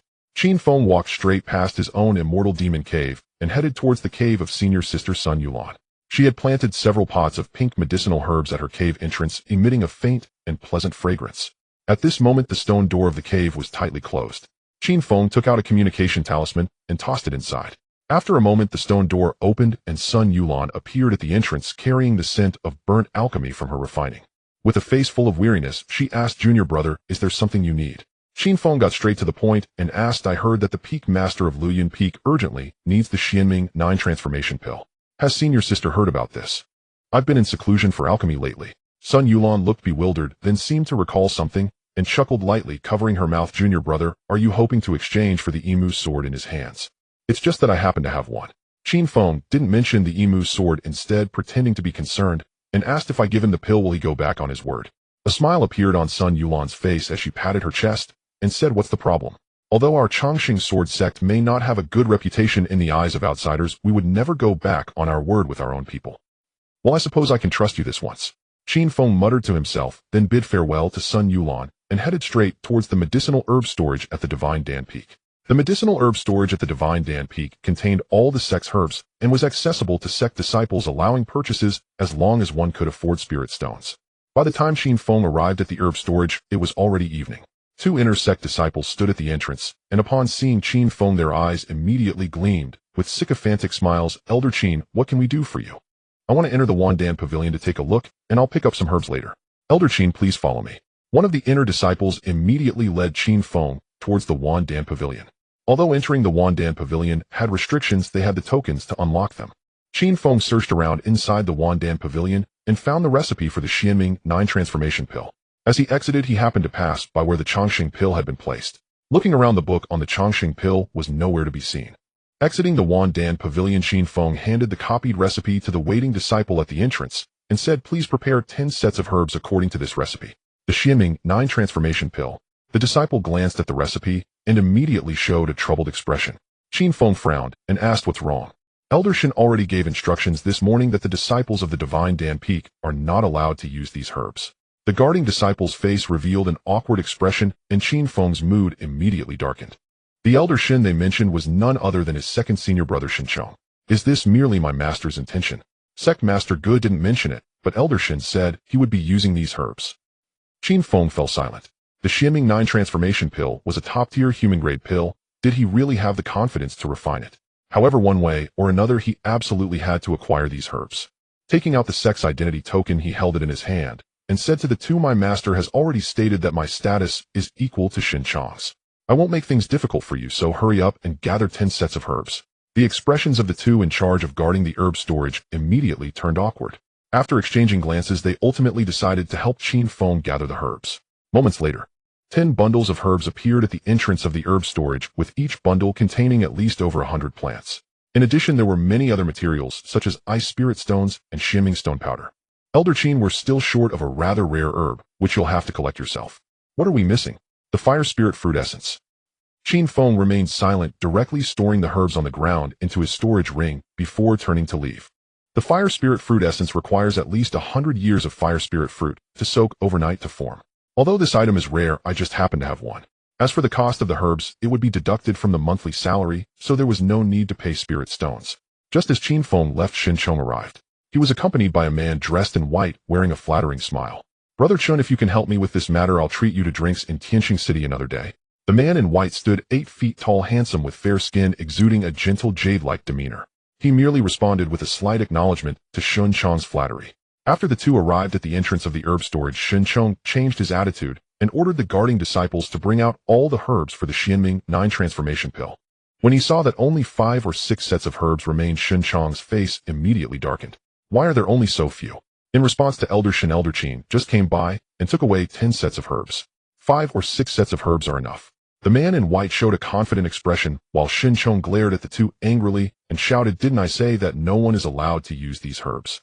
His aura was overwhelming, and he seemed ready to execute the two disciples on the spot, scaring one of them to kneel down immediately, hastily saying he said his status is equal to yours and has the right to use the herbs. Equal status. A shadow flickered in Xinchong's eyes.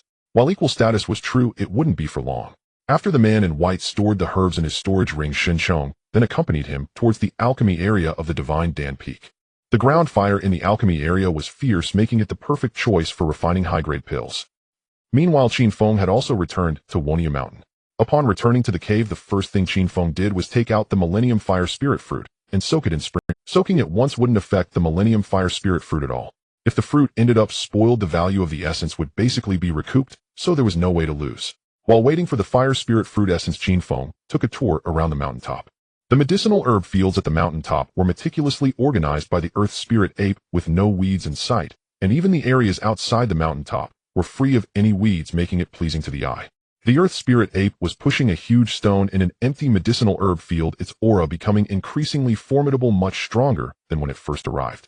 This must be its unique training method. Qin Feng used his observation technique to take a look. Each time the Earth Spirit Ape exerted force to push the giant stone, a thick burst of blood energy erupted from its body. Although it had spiritual energy, it seemed the Earth Spirit Ape hadn't yet discovered how to utilize it, relying solely on brute force to move the giant stone. After hesitating for a moment, Qin Feng directly waved at the Earth Spirit Ape. Oh. Upon hearing its master call, the Earth Spirit Ape immediately rushed over, and upon reaching him, obediently squatted on the ground, waiting for Qin Feng to issue orders. Qin Feng pointed at the Beast King tree seedling beside him and said, this thing is very precious, do you understand? Oh. The earth spirit ape immediately nodded, its eyes showing excitement. Qin Feng then took out the high-grade spirit plant liquid from his storage ring and instructed it, from now on you must water this little sapling with this spirit plant liquid every day, once a day, do you understand? The earth spirit ape turned around, carefully looked at the beast king tree seedling on the ground, and nodded at Qin Feng with a serious expression. Previously, it had observed the beast king tree seedling countless times, but unfortunately, it had been blocked by Qin Feng's restrictions.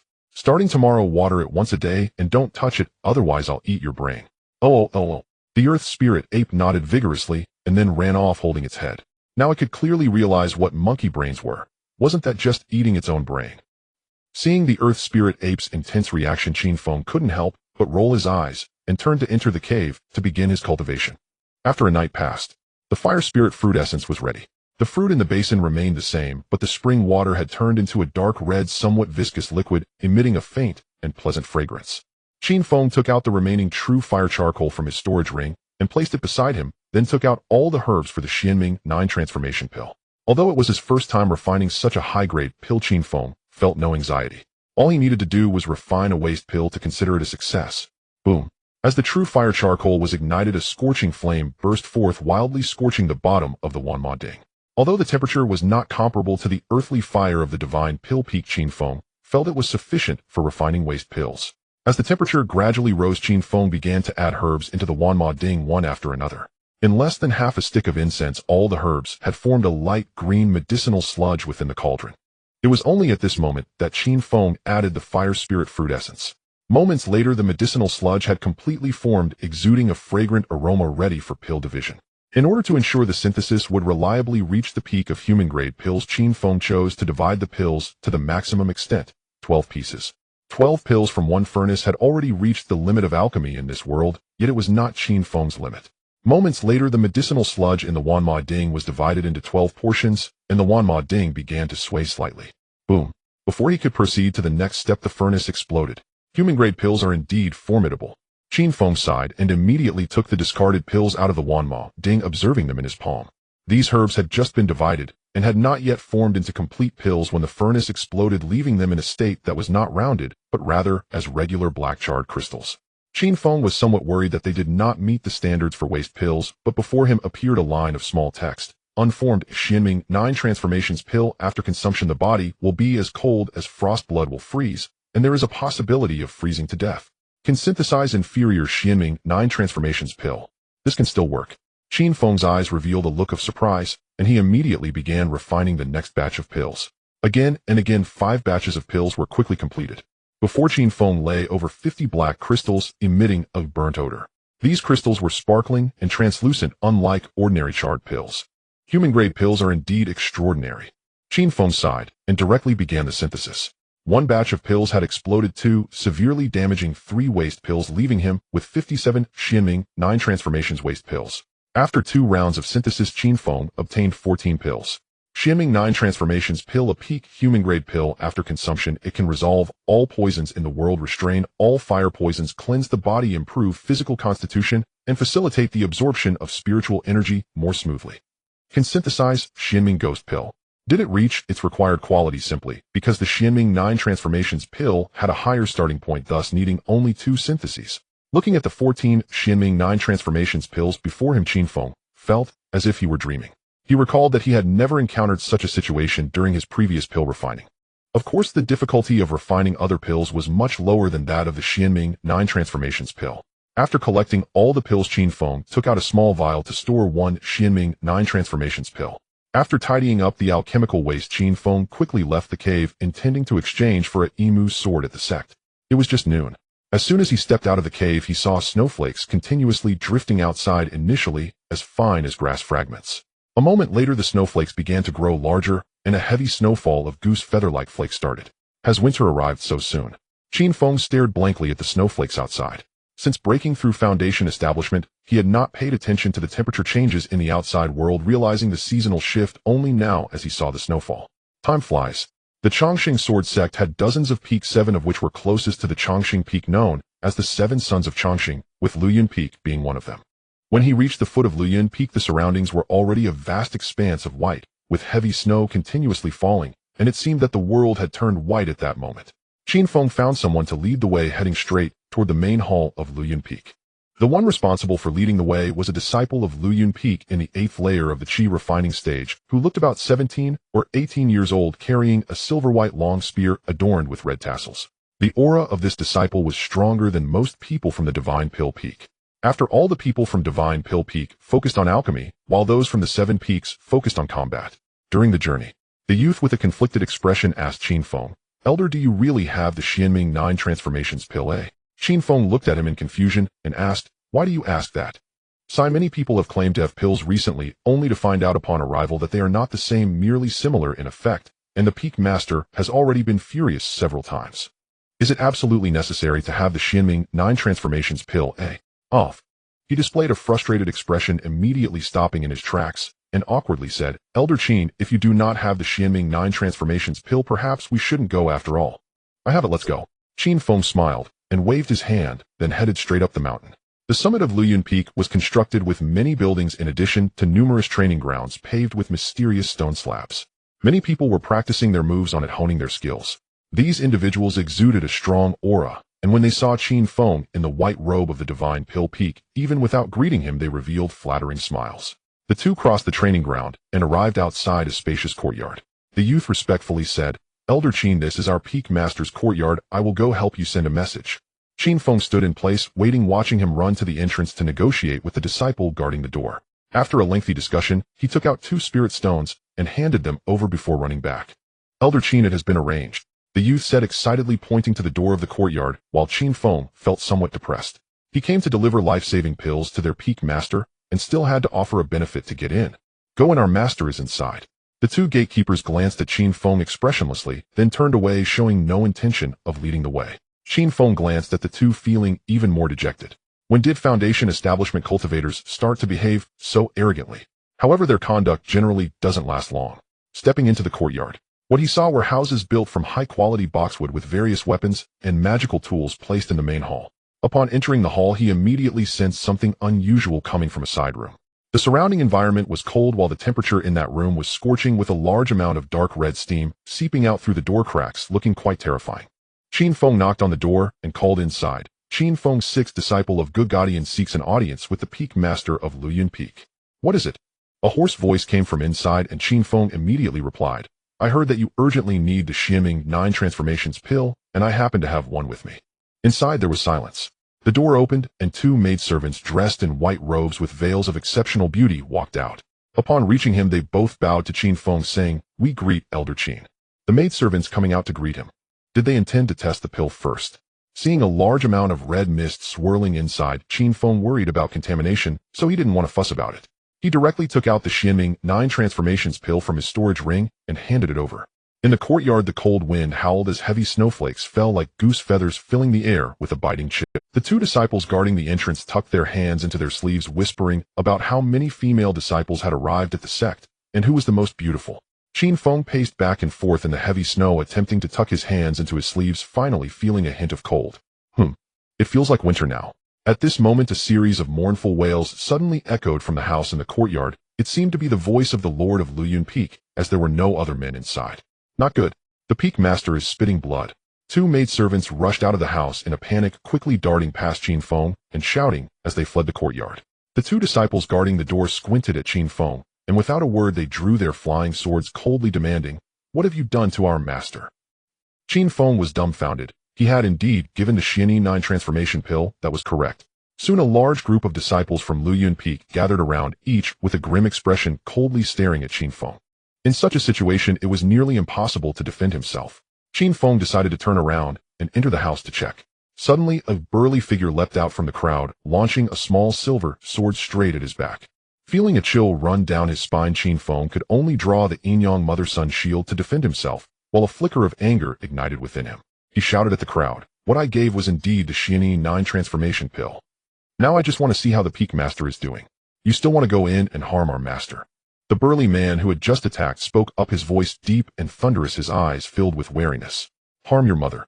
Qin Feng cursed, gripping the Yin-Yang Mother-Sun shield with both hands, addressing the crowd. "Then you go in and bring him out. If he dies, I will take the blame. You initiate an attack before even confirming the situation. Is this how you treat guests at Luyun Peak?" The crowd fell silent.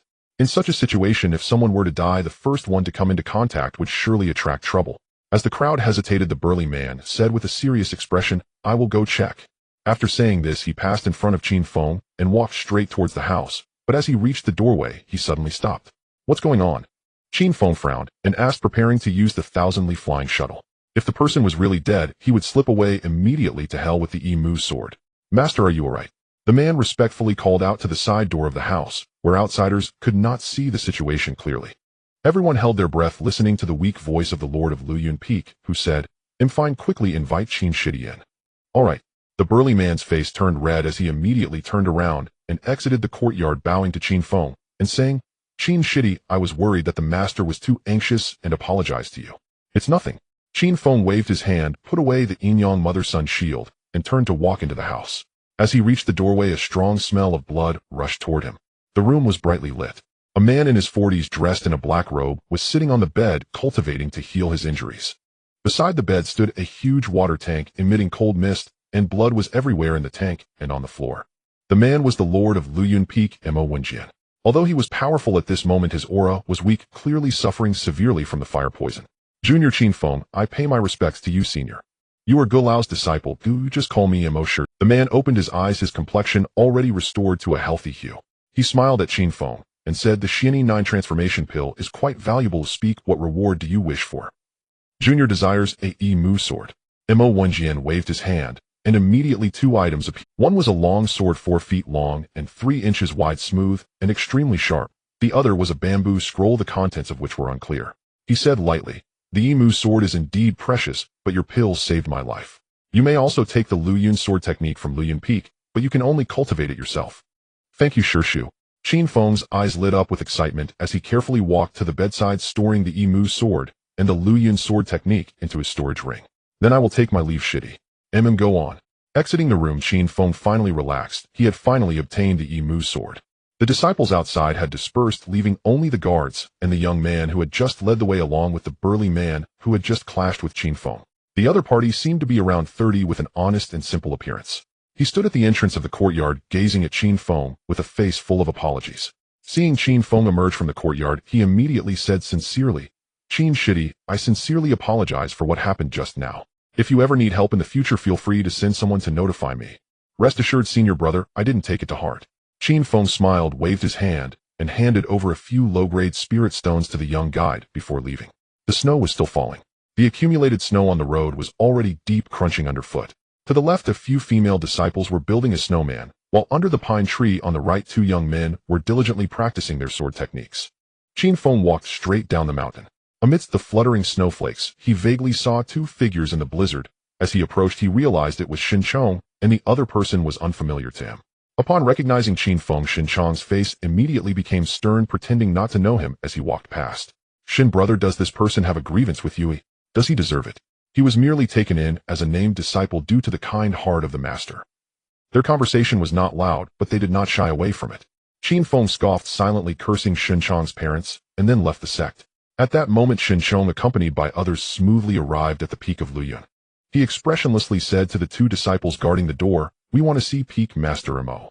The disciple responsible for guarding the entrance tucked his hands into his sleeves and replied indifferently, "Our Peak Master is currently preparing for closed-door training." Xinchong frowned and asked, "Did he not suffer from fire poison and urgently need the Xianyi 9 transformation pill? Who are you? If you want to see our Peak Master, that can be arranged, but..."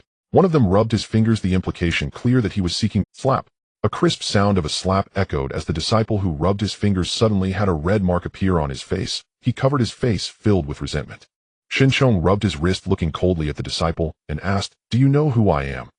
"I don't know." After delivering 2 resounding slaps, Xinchong walked straight into the courtyard, while the man in white stood waiting at the spot. Moments later, Xinchong stormed out holding a Xianyi 9 transformation pill, his face dark. "Xin brother, what happened?" "That brat Qin Feng got ahead of me. His name is Qin Feng. No wonder his aura is somewhat similar to my old rival." The man in white showed a subtle expression while Xinchong's face lit up with joy as he hurriedly asked, "Brother Qin, do you have a grudge with him?"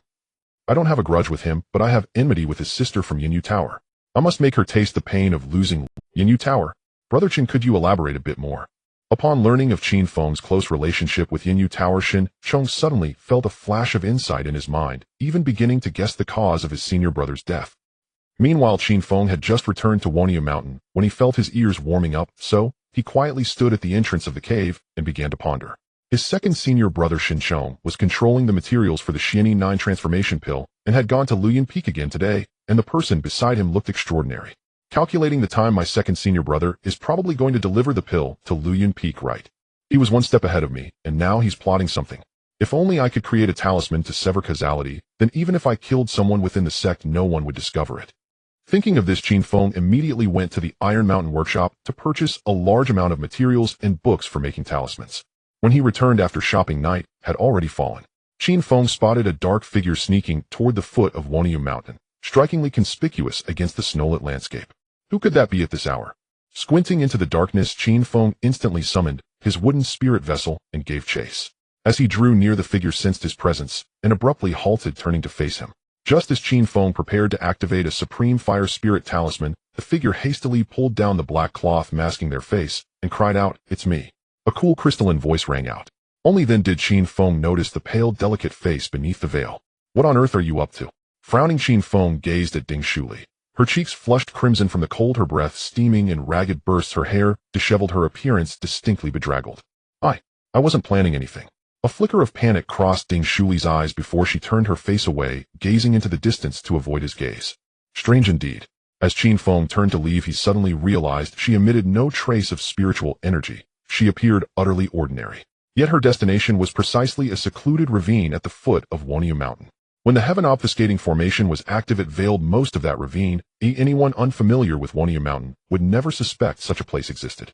In an instant, Qin Feng deduced her predicament. With Longxing sword sect disciples hunting him relentlessly, hiding was the safest course.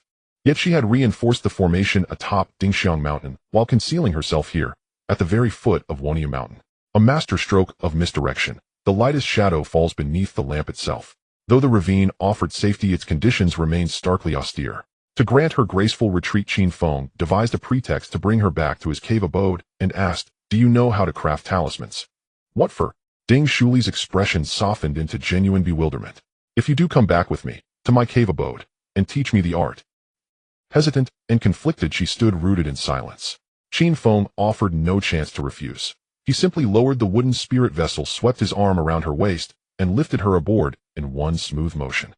Only upon encircling her waist did Qin Feng realize how icy cold her body was, her lower half soaked through by snowmelt. Back at Wanya Mountain, he gently set her down on the ground before asking, "Where is your cultivation?" "I've sealed it away. For now I'm merely an ordinary person. You need not fear what I might do."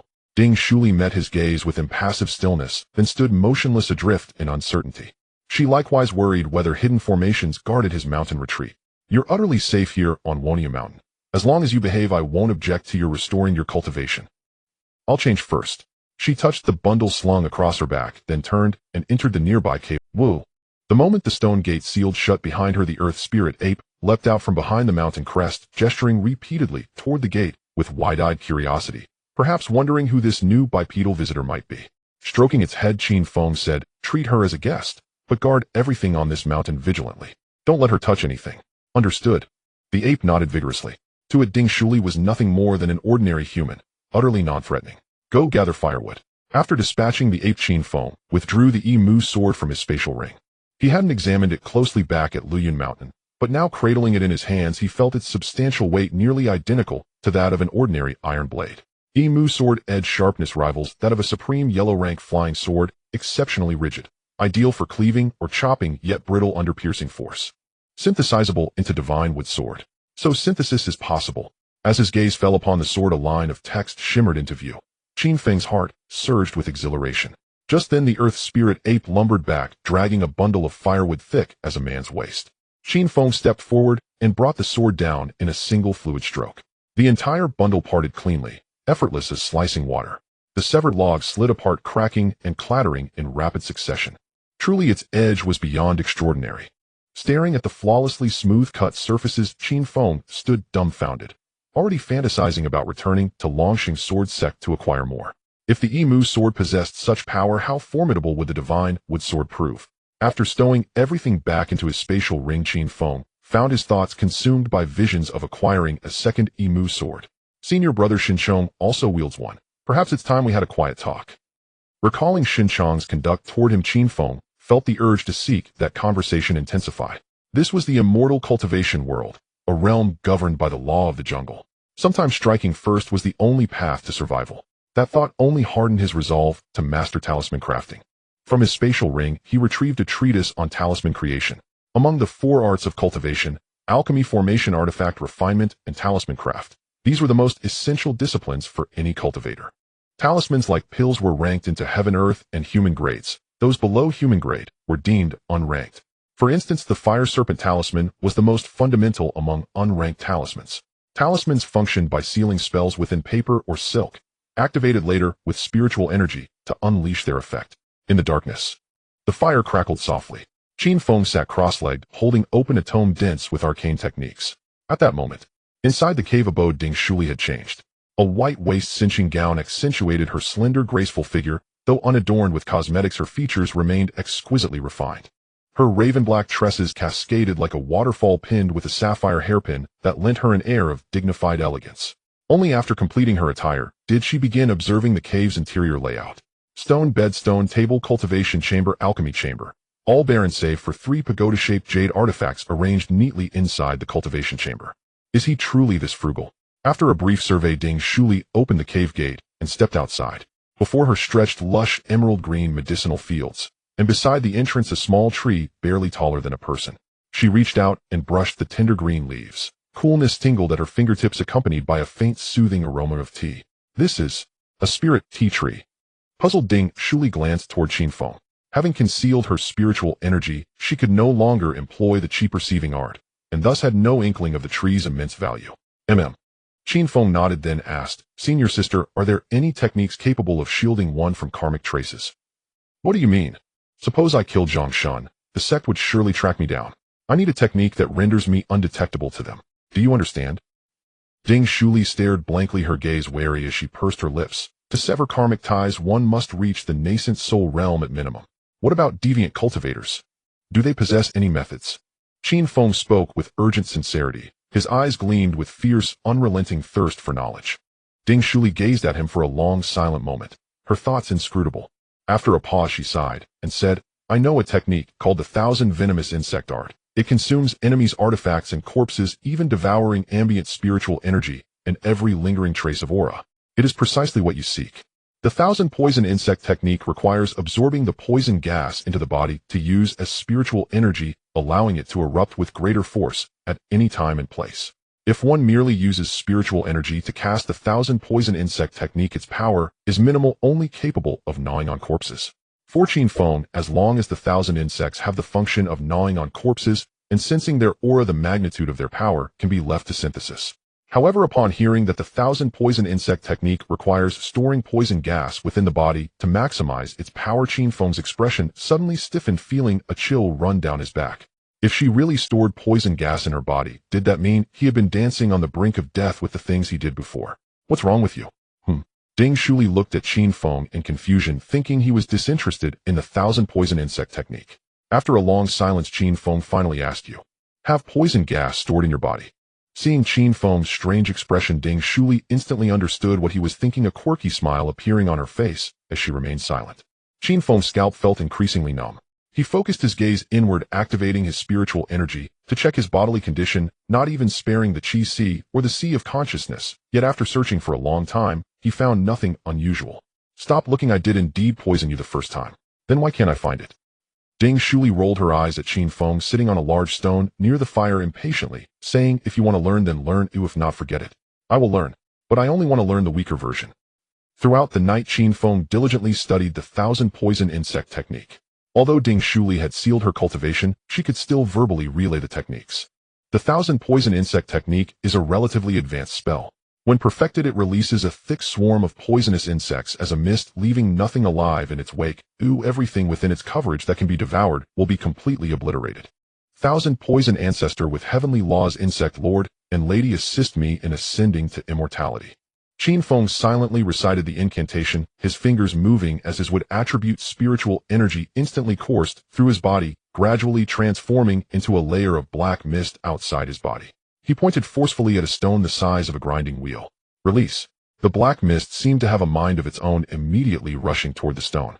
A sizzling sound of erosion filled the air, and in the blink of an eye the smooth stone was riddled with holes from the poisonous insects formed by the black mist.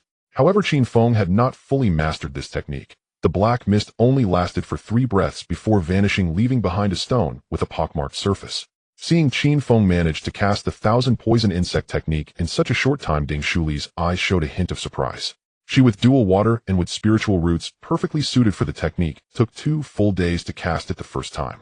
She did not expect Qin Feng, with 5 spiritual roots and low talent, to possess such high comprehension. By now dawn had broken. Qin Feng remained on the nearby open ground, tirelessly casting the 1,000 poison insect technique. After a few casts, the stone and the weeds around it were completely devoured, even leaving a small pit in the soil. At this moment, Qin Feng painfully took out the fire blade, intending to test whether the 1,000 poison insect technique could consume an aura or similar entities. The fire blade was his contracted artifact, and he had a deep impression of its aura and intuition. If he could no longer sense the aura of the blade after it was consumed by the 1,000 poison insect technique, then it would indicate success.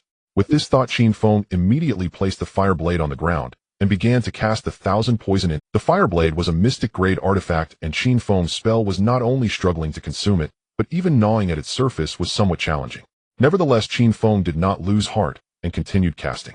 The day had fully brightened, and the entire Wonia mountain was clearly visible. Ding Shuli withdrew her gaze from Qin Feng and began to carefully examine the surrounding environment. Upon noticing a faint white mist enveloping the spirit tea tree beside the cave, Ding Shuli's eyes instantly showed a look of astonishment. She knew this was the spiritual energy released by the spirit tree. This spirit tree can actually release visible spiritual energy. It must be at least a 1,000-year-old spirit tree, right?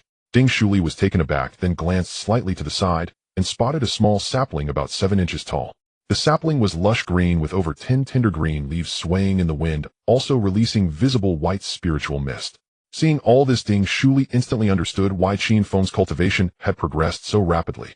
These 2 spirit trees could release spiritual energy, and with more than 10 acres of spirit herb fields outside, the spiritual energy in the entire Wonia mountain was at least double that of the outside world. In such an environment, the speed of cultivation was naturally extremely fast. Seeing Qin Feng still immersed in the 1,000 poison insect technique, Ding Shuli walked over to the 1,000-year spirit tea tree, intending to alleviate her boredom. As she approached the spirit tea tree, she spotted a large wooden barrel nearby against the stone wall, filled with a light green thick liquid. This quality of spirit plant liquid. It must be at least high-grade, right? Ding Shuli's eyes showed astonishment as she intended to move closer to ascertain the quality of the spirit plant liquid. At this moment, she suddenly felt a rush of heat from above her head. Looking up, Ding Shuli was instantly stunned. A monkey head as large as a grinding wheel was hanging upside down on the mountain wall of the cave, staring at her. Perhaps it was too close, all she could see was its head. Woo-woo. The earth spirit ape made a noise, agilely leaping in front of Ding Shuli, then extending a hand to shield the barrel containing the spirit plant liquid. At this moment, the earth spirit ape stood nearly a yard tall, its body robust, yet possessing a certain fluid grace resembling a monkey. Its eyes showed a reproachful expression, preventing her from advancing further. Is this the earth spirit ape? How can it possess such high intelligence? Seeing the anthropomorphic expression on the earth spirit ape's face, Ding Shuli was once again struck with astonishment. Earlier, when she changed clothes in the cave, she had thought Qin Feng's conditions were rather harsh, yet unexpectedly, he was living so lavishly. Spirit trees, spirit fields, spirit beasts, all were present. Woo-woo. The earth spirit ape gestured for her to step back, then took a wooden ladle to water the 1,000-year spirit tea tree and the beast king's sapling with the spirit plant liquid. After completing all this, it picked up the barrel and went to the herb fields to water other herbs. Despite its large size, it worked meticulously. What exactly is this guy's origin? Ding Shuli was overwhelmed with shock. After realizing that Qin Feng had returned to the cave, she simply lifted her seal, took out a spirit-gathering array from her storage ring, casually set up a restriction, and sat down to begin cultivating. At this time in the cave, Qin Feng sat at a stone table beginning to study talismans. Generally, talismans are crafted by drawing specific patterns on talisman paper according to the method of spellcasting, then infusing them with spiritual energy. It seems simple, yet it is quite similar to alchemy. If one's aura is even slightly unstable, all efforts will be in vain. These procedures are based on existing talismans, but no one has ever made the 1,000 poison insect technique into a talisman before. Thus, Qin Feng now needed to find a pattern that could represent the 1,000 poison insect technique. Sha. Qin Feng picked up the talisman brush and quickly wrote strange runes and patterns on the talisman paper, then infused it with the spiritual energy of the 1,000 poison insect technique. Boom. A small flame ignited on the talisman paper, leaving only ash. Failure is the mother of success. Let's try again. Again. Time flew by, and in the blink of an eye 10 days had passed. During these 10 days Qin Feng had wasted over 1,000 sheets of talisman paper, and his prolonged focus caused blood vessels to burst in his eyes. This thing has a low-cost performance ratio. Qin Feng set down the talisman brush. Looking at the talisman paper he had just drawn, his eyes revealing disappointment. If he had used these 10 days to diligently practice the 1,000 poison insect technique, he would have likely reached a minor success by now. Not to mention the time wasted on talismans. He had already spent around 20 to 30,000 on discarded talisman papers. Qin Feng's expression was gloomy as he placed the freshly drawn talisman paper in the center of the stone table, then activated his spiritual energy to cast the 1,000 poison insect technique. Buzz. A light flickered from the talisman paper, and Qin Feng's heart soared with joy as he immediately withdrew the magical power he had cast. With the loss of magical power, the light on the talisman paper instantly vanished, revealing its dark yellow essence, and the pattern appeared somewhat fractured. At least it didn't catch fire this time. Qin Feng was overjoyed as he held the talisman paper in his hand, and a line of small characters instantly appeared in his eyes. Discarded 1,000 poison insect talisman. Mediocre, has no effect, can be used for fire. Can be synthesized. 1,000 poison insect talisman. Excitement flickered in Qin Feng's eyes. Finally succeeded. Other cultivators require meticulous execution of every step in crafting symbols. However, Qin Feng is different. He only needs to create a half-finished product and leave the rest to synthesis. The success rate of fully crafting a talisman is not high, not to mention the time wasted. Looking at the discarded talisman in front of him, Qin Feng felt quite pleased. He immediately picked up the talisman brush, drew some talisman paper from the side, and began to replicate the earlier symbol patterns. After practicing with over 1,000 sheets of talisman paper, Qin Feng was now able to use the brush fluidly. With a few swift strokes, he completed the talisman and then infused it with the 1,000 poison insect technique. Buzz. The talisman paper immediately glowed with a dim gray light. If he continued, he would need to fully infuse the 1,000 poison insect technique into the talisman paper. A moment's inattention could ignite the paper, causing him to fail, so Qin Feng naturally chose to stop while he was ahead. As he withdrew his spiritual power, the shimmering talisman paper on the table began to lose its luster and instantly turned into scrap. Qin Feng cheerfully held 2 sheets of discarded talisman paper in his hands. Synthesis. In an instant, the discarded talisman papers merged into one, transforming into a dark yellow talisman engraved with a pattern resembling insects, radiating a faint gray light, looking extraordinarily remarkable. Finally succeeded. Qin Feng held the 1,000 poison insect talisman in his hand, nearly moved to tears. He had fought hard for 10 days and nights for this talisman, and now it was finally time to reap the rewards. After continuing to create for about half an hour, Qin Feng obtained another 10,000 poison insect talismans. He walked out of the cave with the talismans in hand. Ding Shuli was meditating beside the spirit tea tree. Qin Feng did not disturb him and walked directly to the nearby open space, took out 1,000 poison insect talisman, and activated it. As he infused his spiritual power into the talisman, the entire talisman instantly transformed into black mist, enveloping a stone the size of a fist in front of him. This black mist was much more powerful than the 1,000 poison insect technique that Qin Feng had cast. In the blink of an eye, it completely devoured the stone. The insect mist lingered in place, persistently consuming the ground and creating a small pit, only disappearing after all the spiritual power was exhausted. After the stone vanished, Qin Feng used the Qi observation technique to check the previous location, only to sense a dense presence of insects with no trace of the stone. When Qin Feng previously used the insect technique to devour the fire sword, he also did not sense the fire sword's presence. Although it seemed safe, Qin Feng chose to return to the cave to synthesize the talisman again and take another look. Although his synthesis ability was rather monotonous, he was quite authoritative in the identification of items. Qin Feng returned to the cave and immediately took 1,000 poison insect talisman in his palm to examine it. 1,000 poison insect talisman. Intermediate talisman. The poisonous insect mist contains deadly toxins and can devour numerous substances, including spiritual power. Can be synthesized into advanced 1,000 poison insect talisman. To test how far the 1,000 poison insect talisman could be synthesized, Qin Feng created over 100 half-finished talismans before starting the synthesis. Advanced 1,000 poison insect talisman. Human grade. Beginner. 1,000 poison insect talisman. Human grade. Intermediate. 1,000 poison insect talisman. Human grade. Advanced demon devouring talisman. Demon devouring talisman. Human grade. Advanced talisman. The poisonous insect evolves into a demon insect capable of devouring the Tao of the 9 heavens above and the demons of hell below. With sufficient numbers, it can gnaw at the laws of the heavens. Reach the peak, cannot be synthesized further. The demon devouring talisman is different from other talismans, appearing in a pale cyan color with a blue light surrounding it, giving off a sense of oppression, making it clear that it is not an ordinary talisman. Is a talisman synthesized to the peak really that powerful? Qin Feng cautiously placed the demon-devouring talisman in the center of the stone table, feeling an overwhelming shock in his heart. Although he was unsure if it could sever karmic ties based on its ability to gnaw at the laws of the heavens, Qin Feng felt that with the demon-devouring talisman, he could certainly wreak havoc in the Zhao Kingdom's cultivation world. The relationship between cause and effect in the laws of the heavens is generally profound. Even with some differences, it wouldn't be too far off. At least such a powerful being had yet to appear in the Zhao Kingdom's cultivation world. Thinking of this, Qin Feng suddenly felt an immense sense of liberation, as if he were a bird soaring at great heights or a fish leaping freely across the vast sea. Just then, a transmission talisman suddenly shot in from outside the cave, and shortly after Shun Chang's voice echoed from within the talisman. Junior brother Lu, tonight, at midnight we meet at the Qingyun Gorge 300 miles east of the sect. Senior Sister Wu asks us to help subdue the winged golden bird. After hearing the voice from the transmission talisman, Qin Feng immediately put away the talisman and exited the cave. Looking through the concealment array, he saw that the surroundings were empty, with nothing at all. Clearly Shin Chong left immediately after delivering the transmission talisman. Meeting me at midnight. Qin Feng's eyes revealed a look of doubt as he contemplated the authenticity of the matter. If it was truly Senior Sister Wu seeking his help, it would be no problem. But if this was Shin Chong's scheme, then preparations would need to be made. After hesitating for a moment, Qin Feng decided to take out the wooden spirit boat and head to the sect to take a look. Upon arriving at the sect and asking around, he found no trace of Senior Sister Sun Yuan. Fortunately, two informed individuals stated that she had gone out to capture spirit beasts, but no one knew where exactly.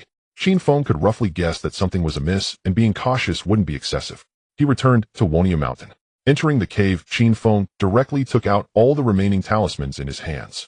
Last time he went to retrieve the 10,000 demons cauldron, he had prepared many items, but had no opportunity to take them out. Now they could serve as trump cards. Currently, there are 87 advanced fire snake talismans left, along with more than 300 flying sword talismans and thunder induction talismans of the same quality, though they have yet to be synthesized.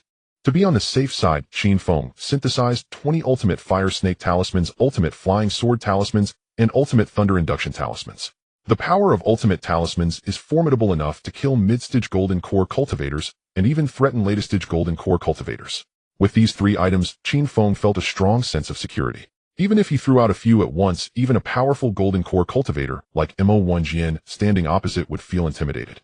In addition, there were the 9 dragons binding sky rope, Inyang motherchild shield, moon piercing flying sword, 1000-leaf flying shuttle, spirit recovery chi pills, detoxifying, Xianming 9-turn pills, and demon devouring talismans. Qin Feng carefully counted all the life-saving items to ensure that everything was in order. Synthesizing the talismans consumed a considerable amount of time. When Qin Feng stepped out of the cave again, it was already evening. The surrounding mountains were covered in white snow, blanketed in a silver coat. The snow had stopped. The crimson sunset shone through the clouds, casting a golden hue over Wonia Mountain at that moment. Ding Shuli was still sitting cross-legged beside the spirit tea tree, cultivating. Qin Feng did not disturb her.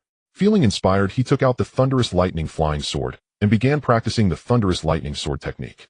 At this point, Qin Feng had already cultivated the technique to the beginner stage. The thunderous lightning sword darted through the void, moving so swiftly that the sound of breaking air filled the atmosphere, accompanied by constant thunderous roars. Although it was merely a flying sword, its overwhelming momentum hinted at an air of dominance. Simply put, he was unsure of its actual power, but it certainly looked impressive.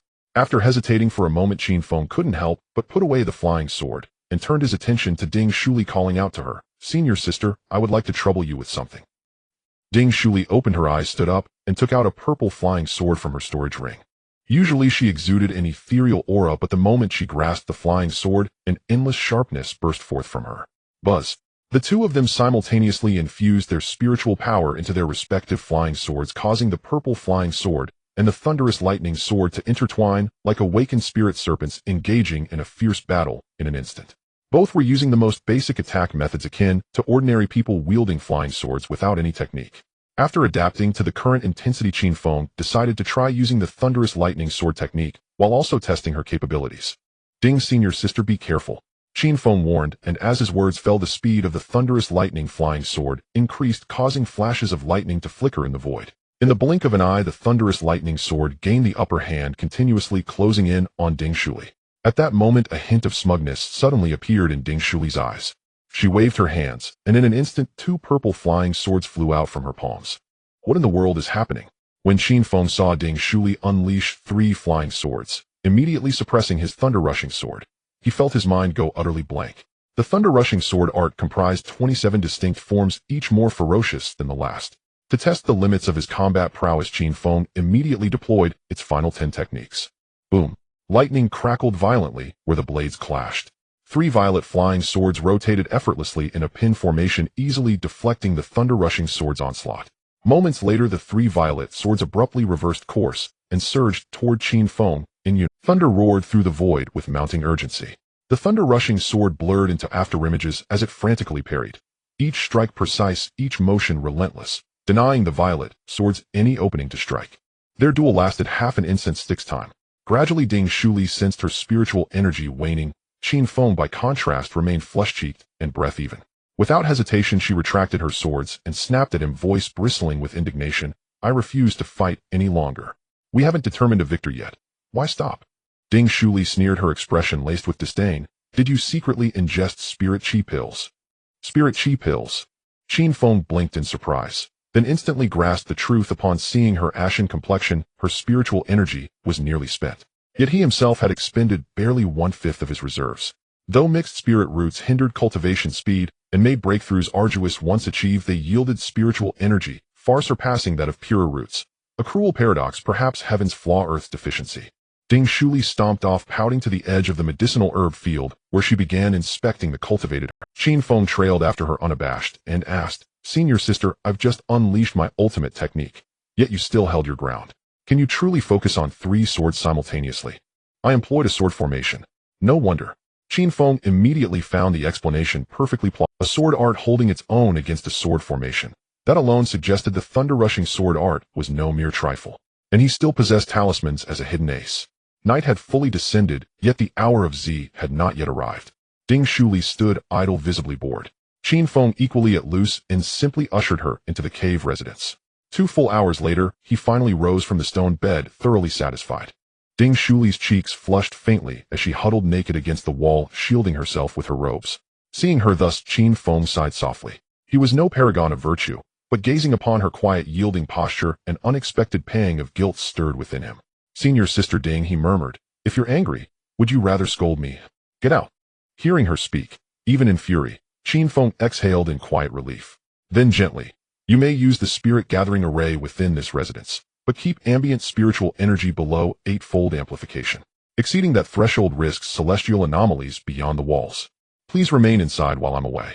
The Chongqing Sword Sect's mountain gate will soon open. They'll likely seek you. Having hastily imparted these instructions, Qin Feng departed the cave residence, retrieved his wood spirit skiff, and sped toward Xinchang's appointed rendezvous. Qingyun Gorge lay near the Chongqing Sword Sect, yet its remoteness ensured few ever passed that way. Gazing toward the gorge beneath the moonlit snow, a colossal, crouching shape loomed in the distance. Qin Feng activated the Daoi art to conceal both himself and his skiff. 50 li from the meeting point, he landed in a secluded spot and continued on foot. His heaven-hiding robe shimmered white, and empowered by a spirit stride talisman, he darted through the dense forest like a phantom. Just before reaching Qingyun Gorge, he halted, pressing himself into a narrow crevice along a ravine to observe. Above, the moon hung high. The hour of Z had arrived. Yet the forest ahead, and the gorge itself, lay deathly still, utterly silent. According to Xinchong, if Senior Sister Wu had truly subdued a spirit bird here, she would have left some trace, some resonance, some flicker of aura, to guide them. But there was nothing. Not a whisper, not a ripple. The deeper the silence, the sharper his suspicion grew. To rush forward now would be to walk straight into an ambush. Xinchong might be inept, but the white-robed man who'd accompanied him that day radiated quiet, unnerving power. To avoid entrapment, Qin Feng resolved to stay hidden. Under the black sky, snowflakes drifted down, layering silently over his form until he vanished beneath a pristine shroud. An hour slipped by, still no movement stirred in the surrounding woods. Doubt coiled in Qin Feng's chest. Had Xinchong deliberately misled him? Then, crunch, crunch, a brittle rhythmic sound pierced the hushed snow, compacted under immense weight. Qin Feng froze, breath suspended, and pushed the Daoi art to its absolute limit. Footsteps drew nearer, 2 sets distinct and deliberate. Moments later, Xinchang's furious voice erupted from the thicket. Damn it. I felt his aura just moments ago. Perhaps our ambush site was too close. The gorge seemed empty, so he withdrew. They advanced through the snow-laden woods, speaking as they walked. Xinchong clenched a flying sword in his fist, hacking wildly at branches and undergrowth, each slash echoing sharply in the stillness. As they neared Qin Feng's hiding place, Xinchong declared, So what now? I say we head straight to Wonia Mountain and lure him out. then kill him outright. Precisely my thought. Having reached consensus, Xinqiang immediately withdrew a spirit skiff from his storage ring and prepared to depart. At that instant, a faint glow flickered deep within the thicket. Brother Chun, what are you doing? Xinqiang looked up bewildered toward the source of light. Two crimson serpents, each no longer than 3 inches, shot forth like streaks of living flame. Shit! Xinqiang's face drained of color. He snatched a defensive artifact from his storage ring, fumbling to activate it. But before he could channel energy into it, the fiery serpents plunged into his chest. A Foundation establishment latest-stage cultivator, even shielded by spiritual energy, could not withstand their searing force. Terror contorted his features. Then in a single blinding flash, he was reduced to a charred, blackened husk. The second fire serpent talisman veered sharply, pursuing the white-robed man instead. The man moved with preternatural speed, vanishing 30 zhang in the blink of an eye. The fire serpent talisman missed him entirely. Swift little fox. Witnessing Xinqiang's instantaneous demise, Qin Feng abandoned stealth. He drew forth his thousandly flying shuttle, activated it, and gave chase. The shuttle closed the gap in an instant. One soared through the air, the other fled across the snow-draped earth. A cold smile touched Qin Feng's lips. He activated 3 peerless flying sword talismans, and released them with a sharp cry, kikiki. 3 silver-white miniature swords shot forward, aimed unerringly at the man's back. As he scrambled to deploy his artifact, he cried out, "Hold your hand, fellow Taoist. I am Qin Shaoyang of the Haoran sect. You've mistaken me entirely." His artifact proved formidable. Even mightier flying sword talismans capable of threatening latest-stage golden core cultivators shattered harmlessly against it. This is a misunderstanding. Misunderstanding my ass. Qin Feng gritted his teeth, unleashing all 7 remaining flying sword talismans, and gripping the last fire serpent talisman tightly, ready for contingency. Infused with spiritual energy, the 7 talismans transformed into 7 gleaming silver-white swords, each humming with lethal intent, as they surged once more toward Qin Shaoyang. Where did you get so many high-grade talismans? Panic flared across Qin Shaoyang's face. In desperation, he hurled a jade sea-like artifact high into the air. Crack, crack, crack. Violent impacts resounded. 5 of the 7 swords shattered instantly, yet the jade seal too exploded into splinters. As the seal disintegrated, an ancient withered aura flooded Qin Shaoyang's body. His features twisted grotesquely, and in a voice thick with malevolent resonance, he hissed, "Boy, you dare destroy my puppet. You are dead." The sinister expression on Qin Shaoyang's face grew increasingly terrifying as the remaining 2 flying swords pierced through the protective spiritual power around him, leaving 2 bloody fist-sized holes in his chest. You're dead for sure, haha. His eyes flickered with madness as he emitted a harsh, piercing laugh, which lasted several moments before he finally ceased to breathe, collapsing lifelessly to the ground. Qin Feng did not rush forward immediately. Instead, he took out the Thunderbolt sword and shot it at Qin Shaoyang's corpse, creating several more holes in his head, dantian, and heart, and severing his tendons in his hands and feet. Seeing no reaction from the opponent, he finally felt somewhat relieved. "Daring to threaten me, I shall make it so you have no way to heaven and no door to earth." He retrieved the 10,000 demons cauldron from his storage ring, then infused it with spiritual energy. Buzz. The palm-sized 10,000 demons cauldron suddenly erupted with a wave of black aura, and a powerful suction force emanated from its opening. Within the bloody corpse there was nothing but a decreasing temperature. Could it be that Taiju was wrong? The 10,000 demons cauldron truly cannot contain souls. A look of doubt appeared in Qin Feng's eyes as he casually flicked out a demon-slaying talisman. The demon-slaying talisman instantly transformed into a dense black mist enveloping Qin Shaoyang's corpse, including the storage bag at his waist. After a moment, Qin Shaoyang's corpse and the surrounding snow were eaten away, leaving a depression, while a significant amount of black mist still lingered around the storage bag. Crack. The sound of shattering echoed as the remaining storage bag instantly broke, revealing several items on the ground: a 3-inch tall jade figurine, 2 flying swords, a dark red alchemy furnace, a scroll, various bottles and jars, and everyday trinkets. The jade figurine was now covered in cracks, with several small holes penetrating its chest, head, and abdomen. Qin Feng opened the scroll to take a look, but it was blank, presumably used. After collecting everything, Qin Feng quickly returned to Xinqiang's corpse and attempted to use the 10,000 demons cauldron once more. Buzz. Infusing spiritual energy into the cauldron, a fierce suction force erupted from its opening again. From within Xinqiang's corpse came a series of howls, and shortly after, a faint blue aura drifted out and was sucked into the 10,000 demons cauldron. With his divine sense probing into the 10,000 demons cauldron, he could see Xinqiang's soul colliding within, seemingly searching for an escape route. If the 10,000 demons cauldron can truly absorb souls, then Qin Shaoyang lacks a soul. Could it really be a puppet? Qin Feng couldn't help but furrow his brows. Without a soul, combined with the injuries on the jade figurine in the storage bag, matching those on Qin Xiaoyang, it was highly likely he was indeed a puppet. He took the storage ring from Qin Chang's hand and found another storage bag on his body. After ensuring he had missed nothing, Qin Feng tossed out another demon-slaying talisman and then steered the 1,000-mile flying shuttle swiftly away. The snow was falling heavily. In just a moment, the large pit left by the depression was filled, making it seem as if nothing had occurred. Half an hour after Qin Feng left, a small green light the size of a thumb suddenly appeared in the snow forest. Having played the hawk for a lifetime, I never expected to be pecked in the eye by one today. However, that fellow was still too young. A mere 10,000 demons cauldron thinks it can absorb this old man's divine soul. How naive. Within the light stood an old man with a resentful expression. Although he could not clearly see the true visage beneath the white robe, it was easy to discern his true identity through the flying sword talisman, fire snake talisman, flying swords, and the 10,000 demons cauldron. The old man again shrank the green light and swiftly traversed the snow forest. Moments later, a small lark with green light emanating from its eyes flew out from the snow forest. In the vast white void, Qin Feng stood on the 1,000-mile flying shuttle, quietly observing everything that had just transpired below, feeling a chill run down his back. Fortunately, he had not truly left, otherwise he would have let the old man escape. Buzz. The 1,000-mile flying shuttle emitted a slight tremor and quickly pursued the lark. The lark was incredibly fast, having flown dozens of miles in the blink of an eye. Something felt off. The lark displayed a look of confusion, turning its head to glance back, yet feeling as if someone was pursuing it despite seeing nothing. "Don't look back, it's above you." A cold voice rang out above the lark, startling it and causing its wings to stiffen, its feathers standing on end. The lark looked up and saw a figure in a white robe riding a flying shuttle, coldly gazing down at it. Fear instantly filled its eyes. "How could you still be here?" Qin Feng did not speak. In response, he only sent forth a flying sword crackling with lightning. Although he didn't know the true strength of this soul at present, its avatar was merely an ordinary lark, easily extinguishable with a wave of his hand. The lark's body was instantly torn apart by the thunderbolt sword, exposing the old man's divine soul once more in the void. The small green light darted away at high speed, quickly fleeing into the distance. "I can't let you escape." A cold smile appeared in Qin Feng's eyes as he sheathed the flying sword and piloted the flying shuttle, closing the distance to the green light in the blink of an eye.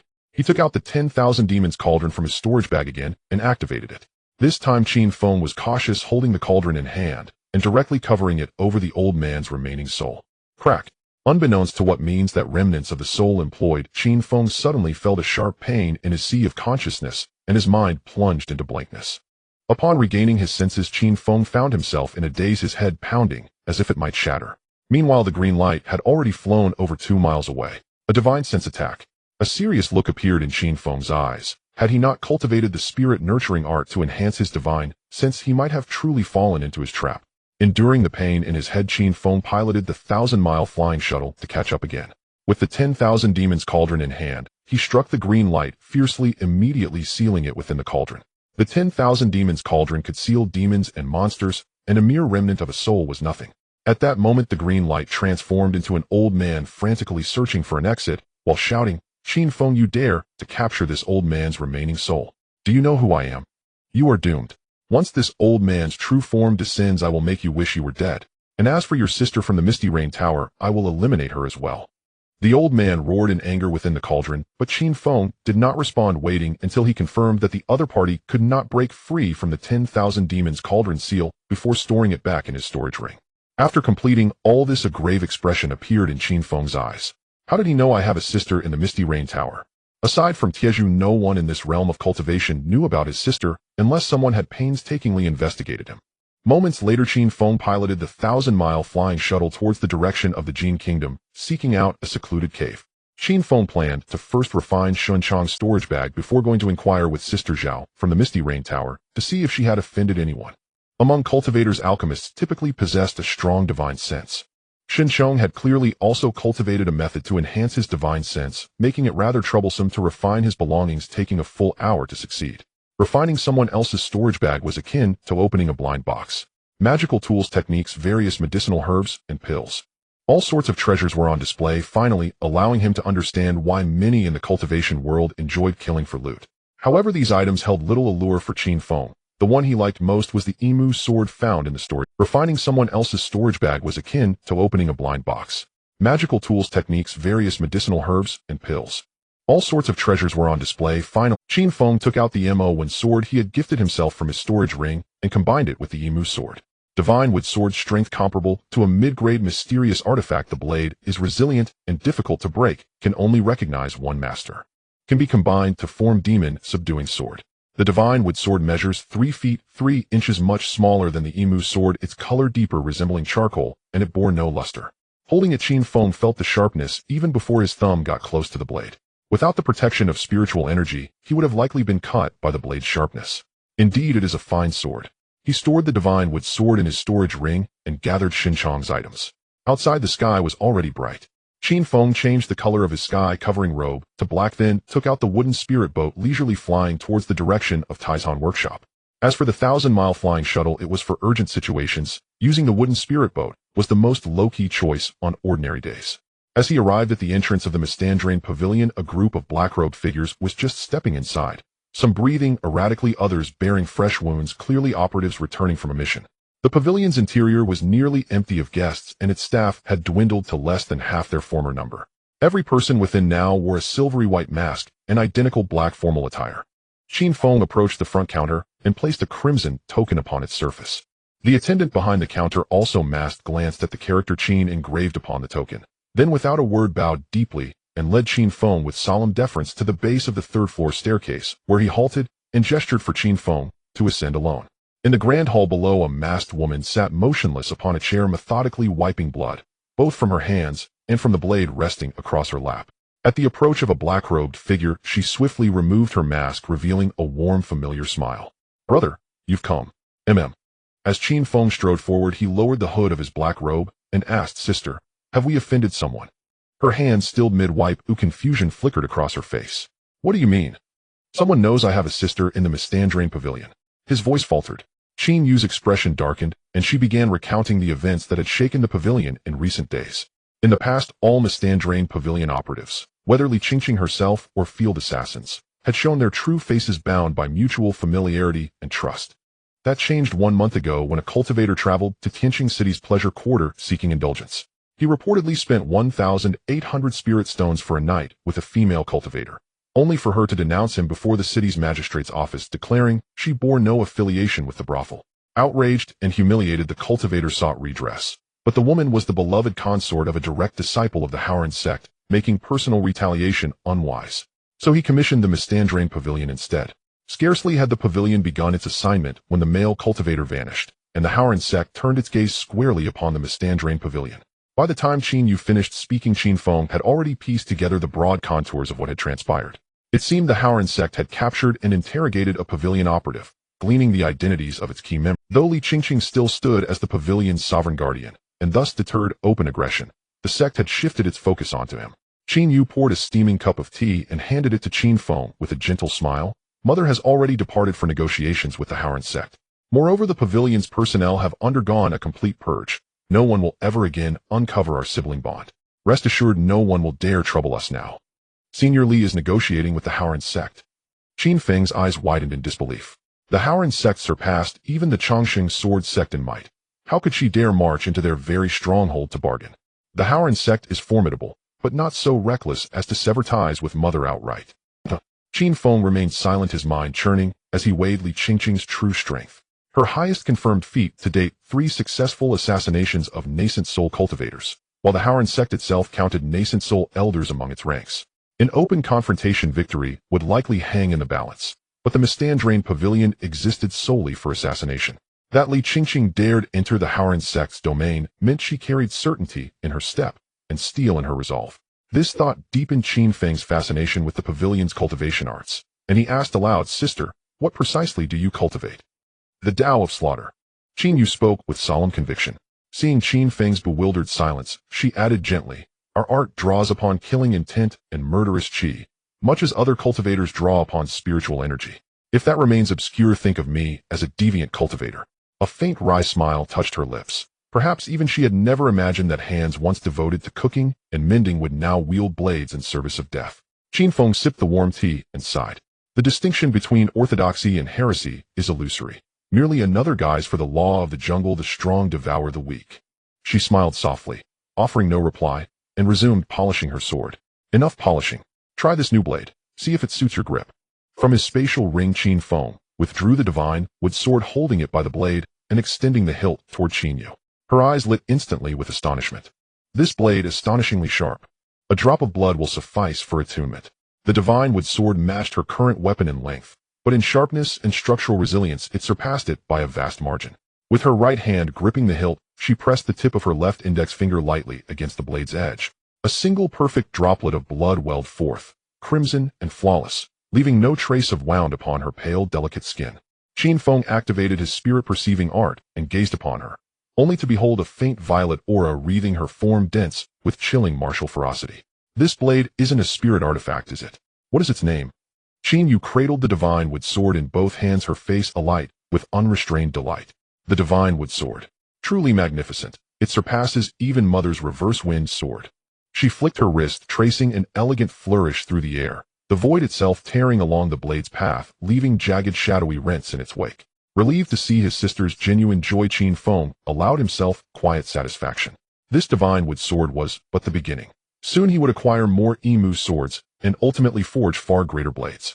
At that moment, the identity token in his storage pouch trembled violently once more. Return to Shindan Peak immediately. This vibration was markedly stronger than any before, signaling grave urgency. A subtle, knowing smile curved Qin Feng's lips. There was no need to guess the cause of such haste. Sister, I must go. Still enraptured, Qin Yu twirled the divine wood sword in delighted arcs. With a final nod, Qin Feng departed the Mistandrain Pavilion. Upon reaching the street, he visited a shop to settle matters concerning Shin Chang's remaining possessions. Then at leisure left Taishan Market aboard his wood spirit skiff, gliding homeward toward the sect. Within the grand hall of Shindan Peak, Qin Feng found 3rd senior brother and 4th senior brother already present. Only 5th senior sister Sun Yulan remained absent. Gugo Dan sat at the hall's center, his gaze fixed with brooding intensity upon the stone cauldron standing in the courtyard beyond. Qin Feng stood quietly, glancing repeatedly toward the entrance, hoping yet fearing to glimpse 5th senior sister's arrival. If she failed to appear, her fate was almost certainly dire. After a long, heavy silence, Gugo Dan finally withdrew his gaze and turned to the 3 figures within the hall. His voice, thick with sorrow, broke the stillness. Last night, 2 more of our peak were slain. 2nd brother and 5th sister are gone. Stunned silence followed. Qin Feng knew of Shin Chang's death, but how had 5th senior sister fallen as well? At that moment, figures descended from the sky into the courtyard beyond. Leading them was Li Chongfeng's sect master of the Chongqing Sword sect. Behind him marched the sect's elders and the masters of every major peak. All advanced toward the hall with grim, resolute countenances. Even Li Chongfeng's face burned with incandescent fury. 2 lives lost in a single night. 2 cultivators of Foundation establishment rank, master alchemists, had perished. For both Shindan Peak and the entire Chongqing Sword sect, it was a devastating blow. Bring them in. Li Chongfeng's voice cut like ice. Instantly 2 disciples entered bearing a wide wooden plank between. Upon it lay 5th senior sister Sun Yulan. The body of Sun Yulan was placed in the center of the main hall, and everyone approached with heavy hearts to take a look. The moment Gugodan saw the corpse, he was filled with grief and anger, trembling as he walked over the aura of age around him deepening. Li Qingjian's expression was equally grim. The Divine Pill Peak was an indispensable part of the Chongqing Sword sect, yet it had faced a series of unfortunate events recently. He patted Gugodan on the shoulder and said reassuringly, Elder Gu, do not worry. I have already sent someone to inform the Grand Elder, and he will soon bring the inquiry compass to find the culprit. Good. Gugodan gritted his teeth, and then turned to the entrance of the hall, looking coldly outside. Qin Feng also squeezed through the crowd to take a glance at the corpse of his 5th senior sister. Her face was pale, her lips purple, and using the Qi observation technique, he saw a tiny red at her brow, indicating a mark left by some sort of needle. Though her clothes were neat, there were many bloodstains between her legs, indicating that things were far from simple. Everyone at the scene realized she had died a wrongful death, but out of respect for the deceased, none dared to touch the body. Stepping back from the crowd, Qin Feng's eyes narrowed, unable to contain his surging anger. Who could have killed his 5th senior sister? Since joining under Gugodan, his 5th senior sister had taken great care of him, and now seeing her corpse filled him with immense sorrow and rage. If he knew who the murderer was, and he was capable of defeating them, Qin Feng would not hesitate to avenge his 5th senior sister. After worrying about her, Qin Feng began to worry about himself. Soon the Grand Elder of the sect would appear, the strongest of the Chongqing Sword sect, and he would bring the inquiry compass to search for the murderer. Would he find evidence against himself? Although he had used the demon-devouring talisman when killing Shun Chong, its effects had not been tested in practice, and Qin Feng could not be sure if the inquiry compass could detect. The Grand Elder has arrived. The people began to bow in greeting before Qin Feng could even see the elder's appearance. and he was forced to follow suit. He heard the Grand Elder quietly acknowledge them before walking over to examine Sun Yulan's body. Through the crowd, Qin Feng finally caught a glimpse of the Grand Elder's appearance. The Grand Elder appeared to be around 40 years old, tall and robust, looking more energetic than Li Qingyun. It was rumored that the Grand Elder had reached the late stage of Golden Core 10 years ago, but no one knew if he had broken through to the nascent soul realm. He stood beside the corpse for a moment, then gently touched the area of the chest. Not touching was fine. However, upon contact, the fabric of the corpse's chest caved in, instantly soaked with blood, giving the impression that the chest cavity had been hollowed out. This was done by a wicked cultivator. He expressionlessly flipped his hand, and a palm-sized purple compass appeared in his grasp, exquisite and filled with spiritual energy. The needle on the compass was trembling constantly, and Qin Feng's heart began to race. As he infused spiritual power into the compass, a wisp of green light suddenly appeared from Sun Yulan's corpse, faintly revealing her features. "My dear disciple, who killed you?" Gu Godin immediately shouted upon seeing Sun Yulan's residual soul, but by then the soul had already been drawn into the compass. Buzz, buzz, buzz. As the residual soul entered, the needle on the compass began to spin rapidly, and after a moment it pointed in a direction. Seeing this direction, the Grand Elder and Li Qingyun's expressions instantly darkened. Gu Godin glanced over his face, also revealing a look of anger. "Grandmaster, what place does this point to?" A young man in white amid the crowd asked weakly. He was Sun Yulan's disciple, his eyes filled with tears and helplessness as he looked at everyone. "The Ghost King sect." Gu Godin's anger intensified, and he asked, "What about the body of my second?" The Grand Elder put away the compass, standing expressionlessly to the side, and Li Qingyun spoke in a low voice. "Before coming, we already visited the Changsheng Hall. Wu Shenchang's life tablet has completely shattered. Elder Gu, please take care of yourself." Upon hearing this, the aura of age around Gu Godin deepened again. He had always exuded an air of vitality, but now he resembled a withered old man. Qin Feng guessed that the complete shattering of the life tablet signified that there were no remains left. Shenchong deserved to die, but his fifth senior sister was a good person.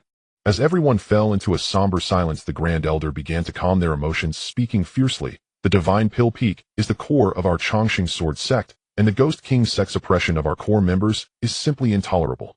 Prepare yourselves. 3 days from now, I will lead all the disciples of the Changsheng Sword sect to eradicate the Ghost King sect." The tragic scene before them was all caused by the Ghost King sect, and the various peak masters were already filled with righteous indignation, naturally responding in unison. Gu Godin's eyes revealed extreme hatred towards the Ghost King sect, and he immediately clasped his hands in respect to the Grand Elder and Li Qingyun, saying, "I Gu have wandered for half my life and devoted myself to the sect. This time in the expedition against the Ghost King sect, I asked the sect master and elder to allow me to accompany you." For a moment, everyone exchanged glances. The pills refined by the Divine Pill Peak were crucial for the entire sect, and if anything happened to Gu Godin, the sect's supply of pills would be compromised. After a long silence, Li Qingyun finally nodded in agreement, and then left the Divine Pill Hall with the various peak masters. Many true disciples also remained behind, as Sun Yulan's body had yet to be buried, which was a matter for the entire Divine Pill Peak. Gu Godin sighed, turning his gaze to Qin Feng, and said, "Qin Feng, though you have not been in the sect long, I firmly believe you can lead the Divine Pill Peak to new heights. From now on, you are the Vice Master of the Divine Pill Peak. If anything happens to me during this expedition against the Ghost King sect, you will be the Master of the Divine Pill Peak. Master, you will surely return safely, but my experience is still shallow. I initially joined just to pass the time. This position of Master should be left for the other two senior brothers." Qin Feng's expression was conflicted, and he felt an intense aversion. After all, the position of Master of the Divine Pill Peak was a high-risk role.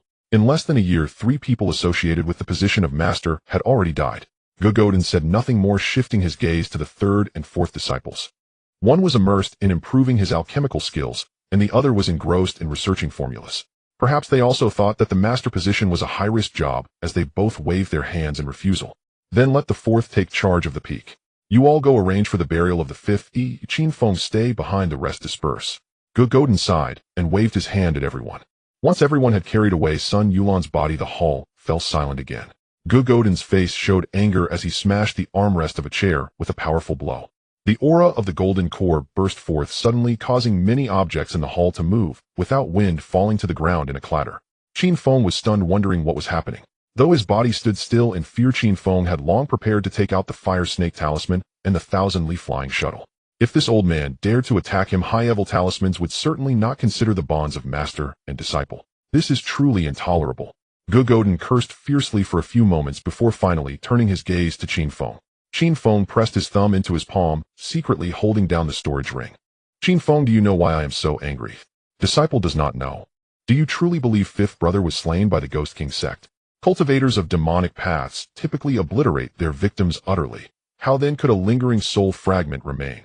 They actually think this elder has grown senile, blind to right and wrong, deaf to truth and falsehood. Qin Feng stood rooted in place, silent, his heart quietly churning with disbelief.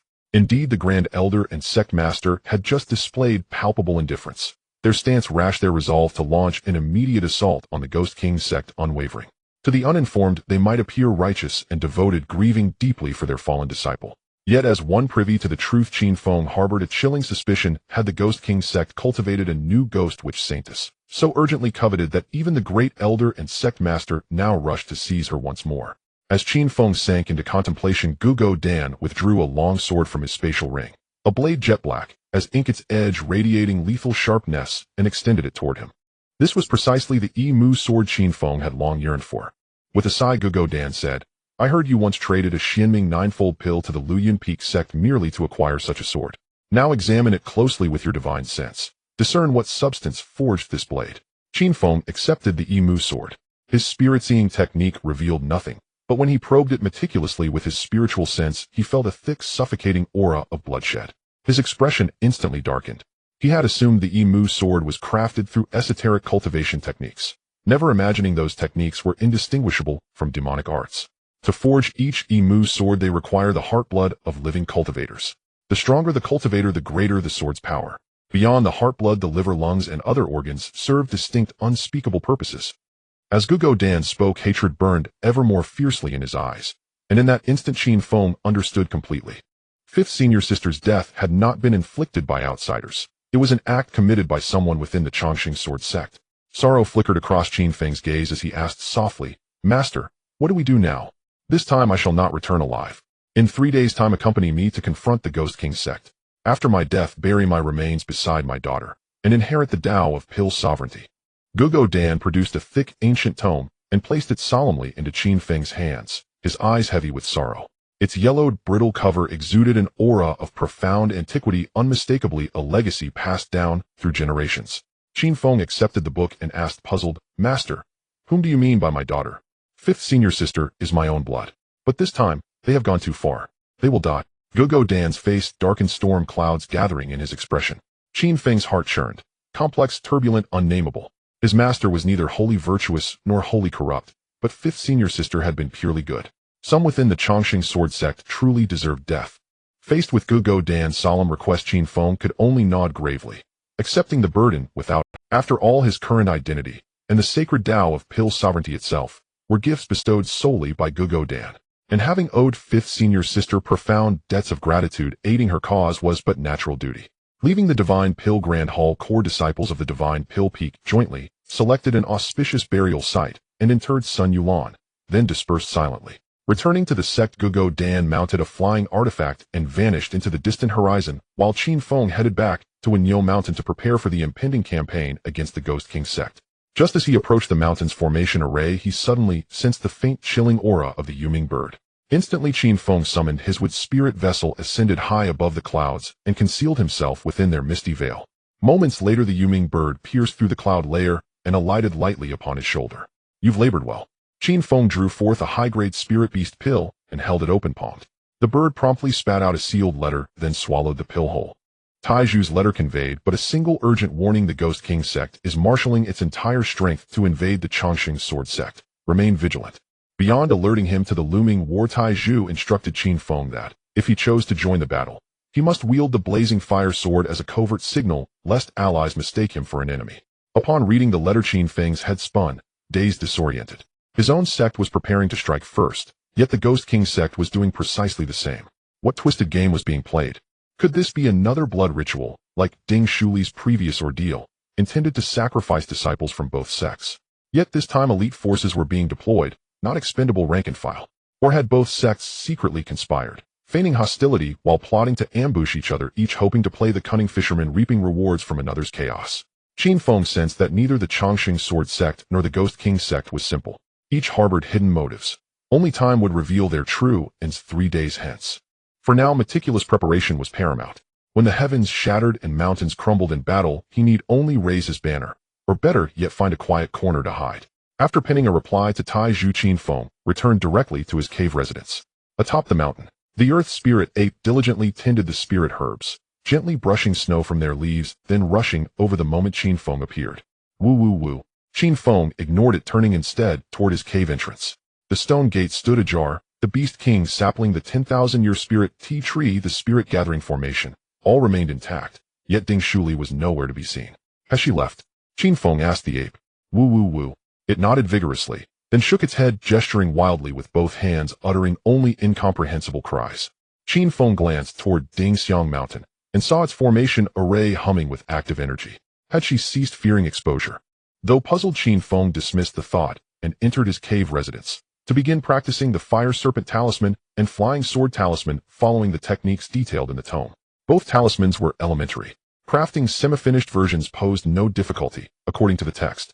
Purchasing ready-made ones offered convenience, but mastering the art oneself was the true path to mastery. Meanwhile, within the formation array atop, neighboring Ding Xiang Mountain, Ding Shuli stood motionless, her expression unreadable, only lowering her gaze after confirming Qin Feng had returned safely to Wenyo Mountain.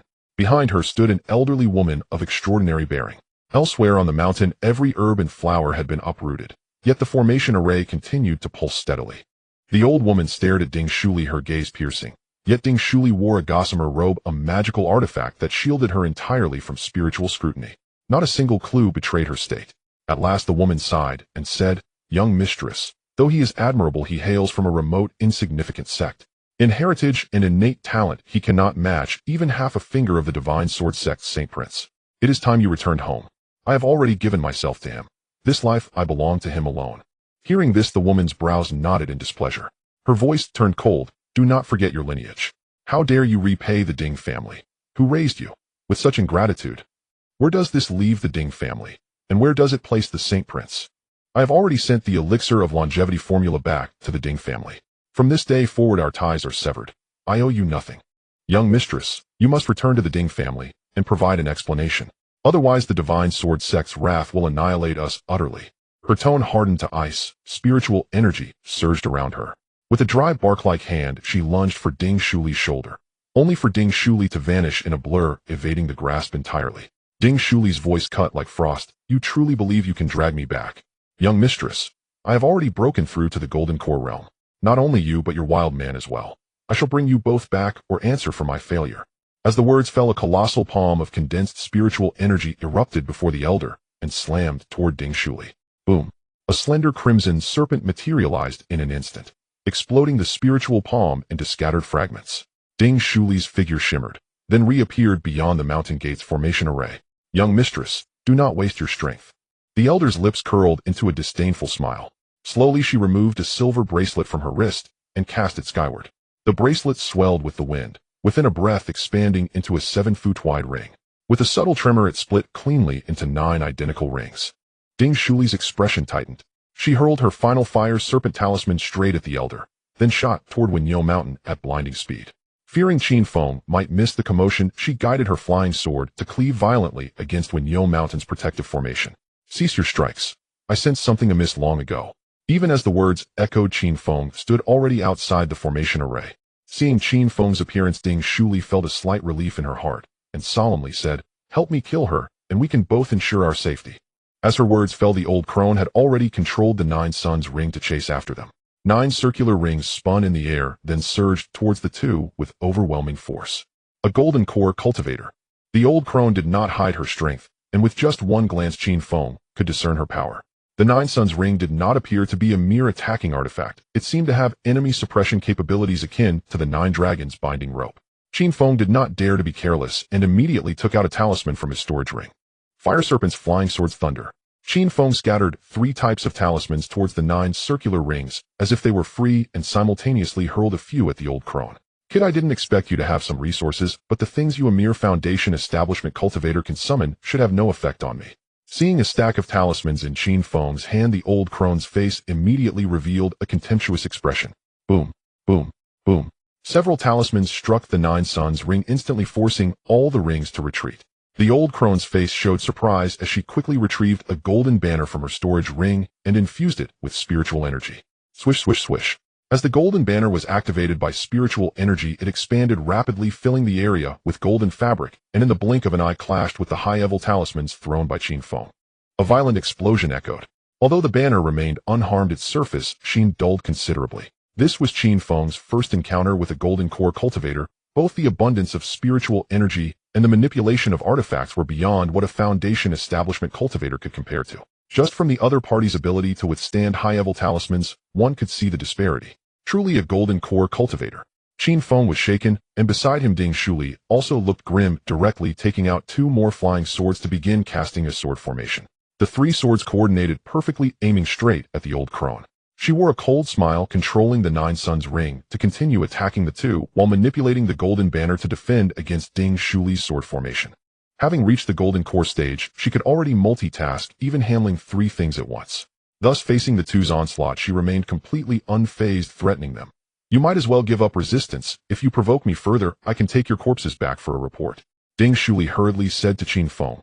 "Don't worry, she should have just broken through to golden core not long ago. Your talismans are powerful. If you keep this up, she won't be able to endure for long." "All right."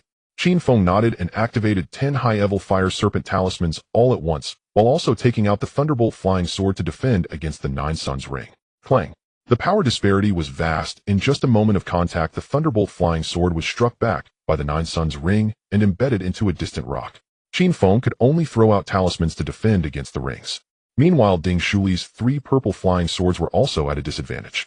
The old crone was preparing to press her advantage when she saw 10 fire serpents coming at her. Her expression instantly turned grim, and she could only control the golden banner to defend, while the 9 Suns ring continued its assault. Boom, boom, boom. The moment the banner enveloped the 10 fire serpents, it was met with explosive sounds, and this time the brilliance of the golden banner dimmed significantly. "This is promising." A trace of excitement appeared on Qin Feng's face as he activated 10 more fire serpent talismans, and with a determined grit of his teeth activated 10 high-level flying sword talismans. Since the opponent's artifact was formidable, he decided to destroy it first. 10 fire serpents combined with 10 silvery flying swords surged towards the old crone. At this moment her expression changed drastically as she realized that the young man before her was not an easy target. "You've really provoked me." She spat out a few words through clenched teeth, controlling the golden banner to defend, while also taking out a shining white flying sword. Boom, boom, boom. A violent explosion rang out again, but this time the golden banner shattered into pieces, and 4 remaining silvery, flying swords shot straight at her. The old crone's face darkened as she had to control the flying sword to defend. At that moment Ding Shuli threw several small porcelain bottles in her direction, and as they landed beside her they instantly exploded, releasing thick smoke. Thousand poison insect technique. Ding Shuli controlled the sword formation while forming a hand sign with one hand. A stream of black mist shot out from her hand, merging with the distant smoke. The black mist was thick and reminiscent of demonic energy. Under Ding Shuli's control, it lunged toward the old crone like a giant serpent, trapping her within the black mist. With the high consumption of talismans, the old crone was now at a disadvantage, and the attacks from the 9 Suns ring were no longer as fierce as before. To prevent any changes, Qin Feng also threw out 3 beast-eating talismans into the battlefield, while retrieving the last 8 flying sword talismans from his storage ring. Take advantage of her weakness to finish her off. He activated 8 talismans in one breath, and 8 flying swords instantly turned into afterimages, piercing towards the old crone in the black mist. After casting the flying sword talismans, Qin Feng quickly controlled the thunderbolt sword to unleash the most powerful move in his sword technique, then took out the 9 dragons binding rope, simultaneously casting all the offensive spells he could. Ding Shuli also seized this opportunity to continuously unleash spells while manipulating the sword formation to crush forward. Inside the black mist, the old crone felt her entire spiritual energy being devoured, and before she could react, several streams of black mist rushed toward her. Truly intolerable. Furious, the old crone controlled her flying sword, intending to stab the 2 to death, first only to discover that several silvery flying swords and countless attacks were coming her way. Damn it! Her expression changed drastically as she realized she couldn't block the overwhelming attacks and was about to dodge away. Just then a dark golden rope had already entwined around her. What kind of artifact is this? The old crone's eyes revealed shock as she immediately called back her flying sword, intending to cut the rope. Clang! The sound of the slash echoed, and the rope only sustained a small notch without breaking. At the same time, several more ropes appeared instantly. This, a top-tier artifact of the Xian rank. How could this kid possibly have so many high-level items? The old crone was taken aback, but at that moment 9 ropes had already formed a single entity, tightly binding her. Uft, uft, uft. Several silvery flying swords surged forward, creating numerous holes in her body, followed by the thunderbolt sword, and the sword formation of 3 purple flying swords attacking consecutively. Under the fierce onslaught, her protective spiritual energy shattered in an instant. Her body was immediately shredded into pieces. This is impossible. I am not willing. The old crone's eyes were filled with rage, but in the blink of an eye her head was completely engulfed by the black mist. Through the 9 dragons binding rope, Qin Feng knew that the opponent had died, so he quickly took out the 10,000 demon cauldron and injected spiritual energy into it. The cauldron's opening erupted with a powerful suction, drawing out a wisp of green light from within the black mist. Finally done. After suppressing the opponent's soul, Qin Feng felt a sense of relief. The original position of the old crone was now shrouded in swirling black mist. Even Ding Shuli's 1,000 poison insect technique was instantly devoured by the beast-eating talismans. Feeling the black mist unleashed by Qin Feng seemed much stronger, Ding Shuli couldn't help but show a surprised expression. What talismans are you using? A secret. Qin Feng grinned, and then began to survey the battlefield around him. After the old crone's death, only her storage bag and the scattered 9 suns ring remained. In addition, the remnants of her physical body and the broken golden banner were being devoured by the black mist. To leave no traces, Qin Feng cast 2 more beast-eating talismans at the scene. After all, once this thing is devoured, even the sect leader and the elder cannot trace it, and others would find it impossible to find any clues. After completely cleaning up the scene and collecting the old crone's storage bag and the 9 suns ring, he then took Ding Shuli back to Oxcow Mountain. When they reached the entrance of the cave, Ding Shuli's face suddenly revealed a conflicted expression. She said in a low tone, "I plan to go to Lingzhou." Hearing Ding Shuli mention leaving, Qin Feng was momentarily stunned, and then pulled her back into the cave once. This time, not only did she not use the 9 dragons binding sky rope, but a rare shy expression also appeared on her face. Just as things were about to begin, Ding Shuli suddenly wrapped her arms around Qin Feng's neck and softly called out, "Qin Feng. Actually, I am a twin spirit, wood Dao body. If you cultivate with me, you can also transform into a wood Dao body." Why didn't I know this before? Because I didn't want to give you that before. Hearing this, Qin Feng's face instantly revealed a look of ambition. In the previous 2 encounters, not to mention the wood Dao body, she probably would have wished to kill him instead. However, now he had not only gained her body, but also her heart. Moments later, Qin Feng felt a cool energy flowing from his lower abdomen straight to his chi-si, followed by a faint chill filling his entire body, as that energy continuously washed through the meridians and acupoints within. Within the chi-si, the originally green wood attribute spiritual energy was undergoing a transformation, becoming denser. If it were only wood attribute spiritual energy, it could directly reach the mid-stage of foundation establishment. However, as Qin Feng possessed a 5-element spirit root, even though the wood attribute spiritual energy surged, the other spiritual energies did not increase. His current realm still remained at the initial stage of foundation establishment, but even so, the overall richness of his spiritual energy had increased. When it came time for the golden core, even if he couldn't form a 9-orifice golden core, he would be able to form a large golden core. After a night passed, Ding Shuli was fully dressed, standing at the edge of the stone bed, looking at Qin Feng with a complex expression, preparing to leave. Departures among cultivators could last anywhere from 3 to 5 months, or even several years, so at this moment both of their feelings were somewhat complicated. "Wait for me a moment, do I have something for you? You must wait for me to return and it won't take long." After saying this, Qin Feng immediately exited the cave and took out the 1,000-li flying shuttle, quickly heading towards Taishan Feng. In such an urgent situation, he couldn't afford to worry about being exposed. Upon arriving at Taishan Feng, Qin Feng bought up all the woodvine fruits being sold at the stalls, then purchased dozens of bamboo leaf shuttles, over 100 identical wood attribute flying swords, and a large quantity of low-tier talismans. When passing by a place called Beast Tamer Pavilion, Qin Feng went in for a look. This was a shop established by the Spirit Beast sect selling cultivation techniques for spiritual beasts. With a wave of his hand, he directly bought some techniques for the Earth Spirit Ape, and then found an inn to synthesize the items. An hour later, Qin Feng piloted the 1,000-li flying shuttle back to Woniu Mountain, and seeing that Ding Shuli had not yet left, he felt a sense of relief, seriously saying to her, "Now, you can be considered my woman. Everyone has their own path to walk. I won't stop you, but I hope you can accept what I am giving you." After speaking, Qin Feng pulled her into the cave and directly took out the items he had prepared for her, placing them on the stone table. A high-grade celestial flying artifact, the Tianai boat. A top-grade Tai demon-slaying sword. 5 millennium wood spirit fruits, and 2 stacks of various attack-type high-grade talismans. He also placed the storage bag left by that old woman and the 9 suns ring on the table. Seeing the densely arranged items on the table, Ding Shuli's eyes couldn't help but take on a peculiar expression. Spirit fruits, spirit boats, flying swords, talismans. Each of these items was extremely rare for most cultivators, especially celestial artifacts, which were exceptionally scarce and rarely possessed. Considering that Qin Feng could produce these items in such a short time, it seemed his identity was not as simple as it appeared.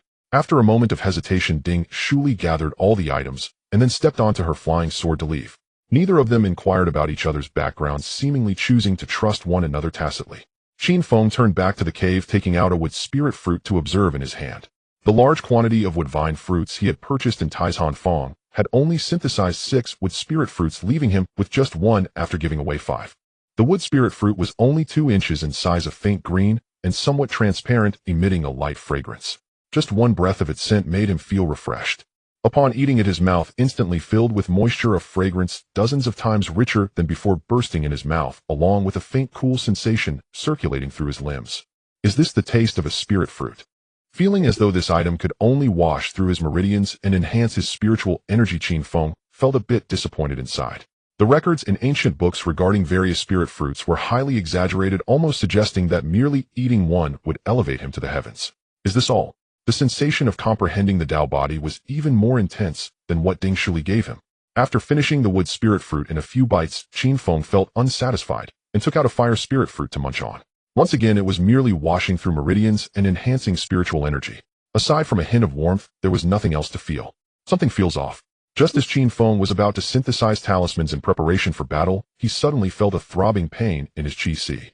Upon inspecting with his divine sense, he discovered that his qi was now filled with an enormous amount of spiritual energy surging like waves, while spiritual energy was also continuously growing within his limbs and bones. Oh no, I overate. Qin Feng immediately realized this was the effect brought on by the spirit fruits quickly sitting on the bed to circulate the 5 emperors exorcising gods technique. 2 days later, Qin Feng received a timely message from the sect ordering all disciples to immediately gather at the Tianjin. At this time, Qin Feng's realm had broken through to the mid-stage of foundation establishment, and his storage ring was ready with various high-grade and top-tier talismans. In addition, he had the stabbing moon flying sword, 1,000-li flying shuttle, 10,000 demon cauldron, and Imu sword. He brought everything he could possibly use. Qin Feng had never considered killing for the sect. Preparing these items was solely to ensure he could safely navigate the chaos. Tianjin Peak was the main mountain of the Chongqing Sword Sect, grand in scale, with countless disciples of the sect dressed in various colors making their way towards the peak. Though the colors of their clothing differed, all were monochromatic and bore the sect's insignia on their chests.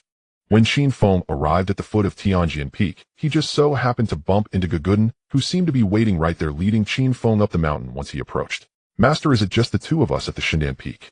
Alchemists are always in high demand, not to mention that in times of war they are still a protected target." Gugudun said this with significant meaning, hinting at the benefits of being able to refine pills. Qin Feng nodded, closely following behind, without further words. Upon reaching the summit of Tianjin Peak, a large number of disciples from the Chongqing Sword Sect had already gathered on the open ground at the peak, roughly counting at least 20,000. Seeing so many people, Qin Feng felt a bit apprehensive.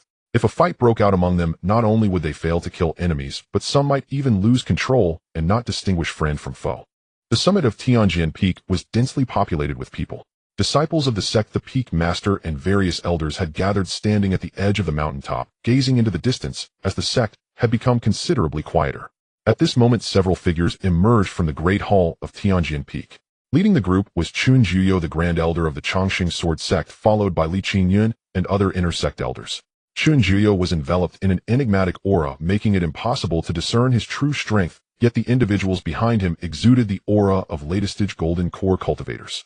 Upon seeing the top experts of the sect appear, the disciples of the Chongqing Sword Sect immediately became excited. Aside from the few individuals behind Chun Juyo, the various peak masters within the crowd were also at golden core cultivation level, with the lowest among them being at the peak of foundation establishment. The total number of top experts was estimated to be over 100. As they reached the open ground, the scene fell silent. Li Qingyun stepped forward and addressed the crowd, saying, "All of you present are the elite of the Chongqing Sword Sect. When we encounter the people from the Ghost King sect later, I hope you will not be timid. The Grand Elder will protect you all. This expedition against the Ghost King sect will certainly lead us to victory. Victory! Victory!" Countless voices shouted in a frenzy, with many faces flushed with excitement. Qin Feng opened his mouth to join in the shouting, but upon sensing Gugudun's indifferent gaze, he quickly shut his mouth. Gugudun took out a palm-sized black boat and placed it in Qin Feng's hand, then said indifferently, "I have already transmitted the Yudon Dao to you. When the battle starts, just follow behind me. If I die, take the body and leave immediately." "All right."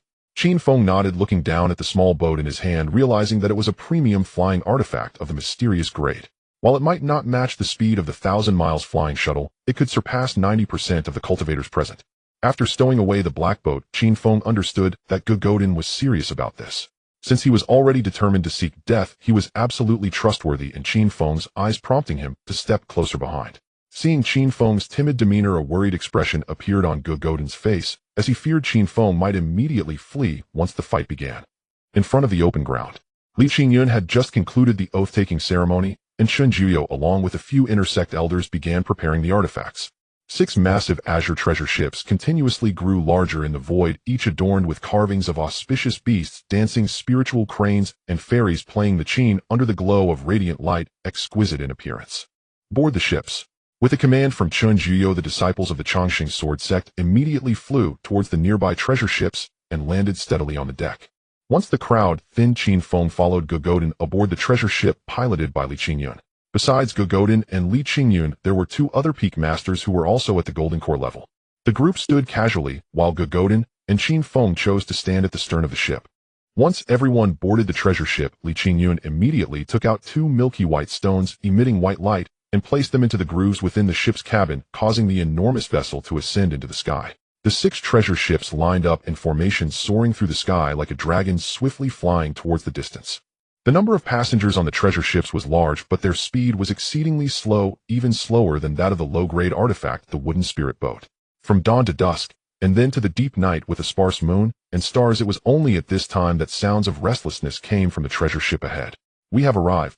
Ahead is the Ghost King sect. I will fight for the rise of our sect and spill blood against our enemies. The sect is my family, prosperity depends on us all. The clamor echoed in the high sky, but soon quieted down, replaced by a solemn atmosphere. For ahead lay the Ghost King sect. Hearing the noise, Qin Feng immediately perked up and began to observe his surroundings. Below was a dark expanse of undulating mountains, and in the distance countless lights flickered and swayed in the night, hinting at many halls built around those glowing spots. Amidst the many halls stood a vast open space, at the center of which was a gigantic stone statue of a malevolent ghost. From afar it appeared like a ferocious demon, standing in the darkness, particularly eerie. Is this the Ghost King sect? Feeling the atmosphere around him grow increasingly tense, a conflicted expression surfaced in Qin Feng's eyes as he stealthily pressed his fingers against his storage ring. Yesterday, when on the ship at Tianjian Peak, Qin Feng sensed the presence of the underworld bird, likely a message sent by Taiju. However, with the sect's powerful cultivators surrounding him, Qin Feng dared not let the underworld bird approach and directly instructed it to return.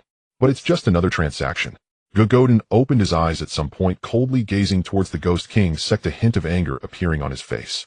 The disciples of the Chongqing sword sect around them displayed puzzled expressions upon hearing Gogodin's words, yet they did not dare to speak out due to his status, instead eagerly retrieving their artifacts in preparation for battle. For them, only by achieving merit on the battlefield could they rely on the sect's rewards to turn their fate around. Qin Feng glanced at Gogodin, realizing that he was beginning to take out his artifact, and silently produced the Thunderbolt flying sword. Even if he were to fish in troubled waters, he had to at least put on a show. The 6 treasure ships aligned side by side, halting only when they were close to the Ghost King sect. This was because there was a layer of dark shield in the void ahead, likely the protective array of the Ghost King sect. Li Qingyun shouted loudly to those on the ship, "Do not panic, the people of the Ghost King sect fear us," which is why they activated the formation. Our Grand Elder has already made his move, and we will soon break through the array. The Grand Elder is formidable. Hearing that the Grand Elder was personally breaking the formation, the thousands of disciples of the Chongqing sword sect on the ship immediately became excited, each waving their artifacts and discussing how many evil cultivators from the Ghost King sect they would kill.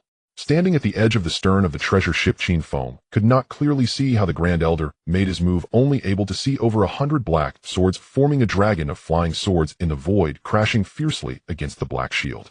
This strike caused the array of the Ghost King sect to tremble violently, almost shattering. Peering through the array, one could see that beneath the statue of the malevolent ghost, several red lines flickered into life. Those lines emitted a dark red glow in the darkness, spreading from the base of the evil spirit statue towards 8 directions until they reached the edges of the open area, where massive stone sculptures resembling flower pots stood. At this moment, the members of the Ghost King sect were also gathering in the open area, seemingly waiting for the attack from the Chongqing sword sect. Qin Feng employed the Qi observation technique to discern whether the people from the Ghost King sect were cannon fodder, but the distance was too far to see clearly. Meanwhile, the other disciples were leaning over the edge of the treasure ship to observe the situation of the Ghost King sect. Seeing Qin Feng's curiosity, Gogodin casually set up a soundproof barrier around them and explained, that is a trench specifically used to collect fresh blood. The people sent out by the Ghost King sect are merely bait cannon fodder. Master, how can you be so sure they are cannon fodder? The Rakshasa statue has already been activated. Even if the Chongqing sword sect does not come, the Ghost King sect will kill its disciples to collect blood. I have experienced such matters several times before. I just didn't expect that this time they would gamble the lives of the entire sect on such a grand transaction. At this moment, Qin Feng finally understood why the Chongqing sword sect was so closely tied to the recruitment of wandering cultivators, even having golden core cultivators in the position of peak masters who had not been in the role for over 5 years. Because they needed a large number of cultivators to conduct transactions or cooperate with the Ghost King sect. However, this time the bargaining chips included quite a few golden core cultivators, and at this moment the protective array of the Ghost King sect was also beginning to sway precariously. Qin Feng, anxious and restless, immediately asked Gogodin, "Aren't you seeking revenge? If they are all in cahoots, how will you take your revenge? Just follow me later." In front of the deck, Li Qingyun and 2 other peak masters took out their magical instruments ready for battle at any moment, while the disciples of the Chongqing sword sect around them looked serious, their gazes fixed on the direction of the Ghost King sect. In the void, Chen Jiyo manipulated a gigantic dragon formed by black flying swords, crashing once more into the formation of the Ghost King sect. Crack! The sound of shattering echoed from the dark shield, which instantly disintegrated into countless wisps of black smoke dissipating between heaven and earth. Their formation is broken. Chen Jiyo bellowed, saying, "All disciples of the Chongqing sword sect, obey my command. Let's kill the enemy. Kill. I've been waiting for this moment. The Ghost King sect is too arrogant. Today we will annihilate them." Countless disciples of the sect, filled with righteous indignation, controlled their magical instruments or rode their flying swords, charging directly towards the open ground below. Qin Feng rode the thunderstorm flying sword, closely following Gogodin as they rushed towards the edge of the open ground, while also observing the situation around the battlefield. Among those charging forward were numerous elders and peak masters. At this moment, Chen Jiyo, Li Qingyun, and several intersect elders were gathering their treasure ships, showing no intention of rushing into battle. When Qin Feng and Gogodin landed on the open ground, those in the front had already engaged in battle with the Ghost King sect.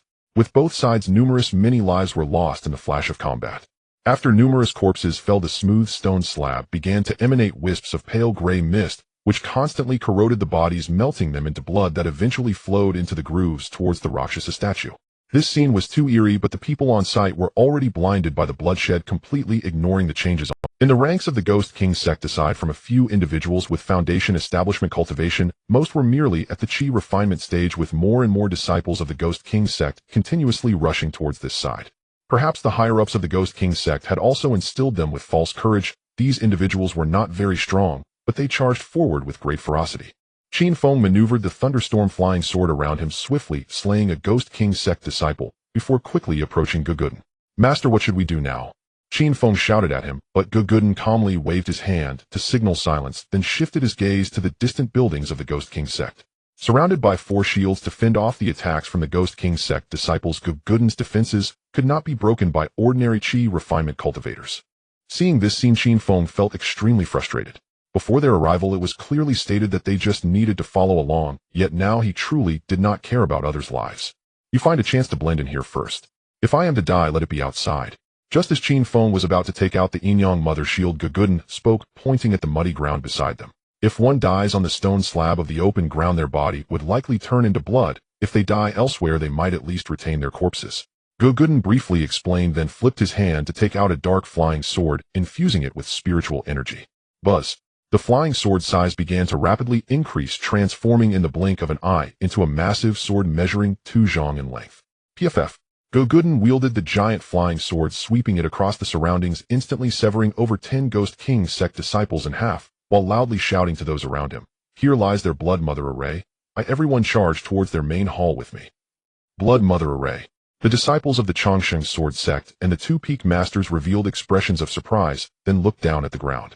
Countless corpses were being consumed and corroded by the gray mist emanating from the ground, while the surrounding grooves had already turned into rivers of blood, continuously flowing towards the center of the open ground where the Rakshasa statue stood.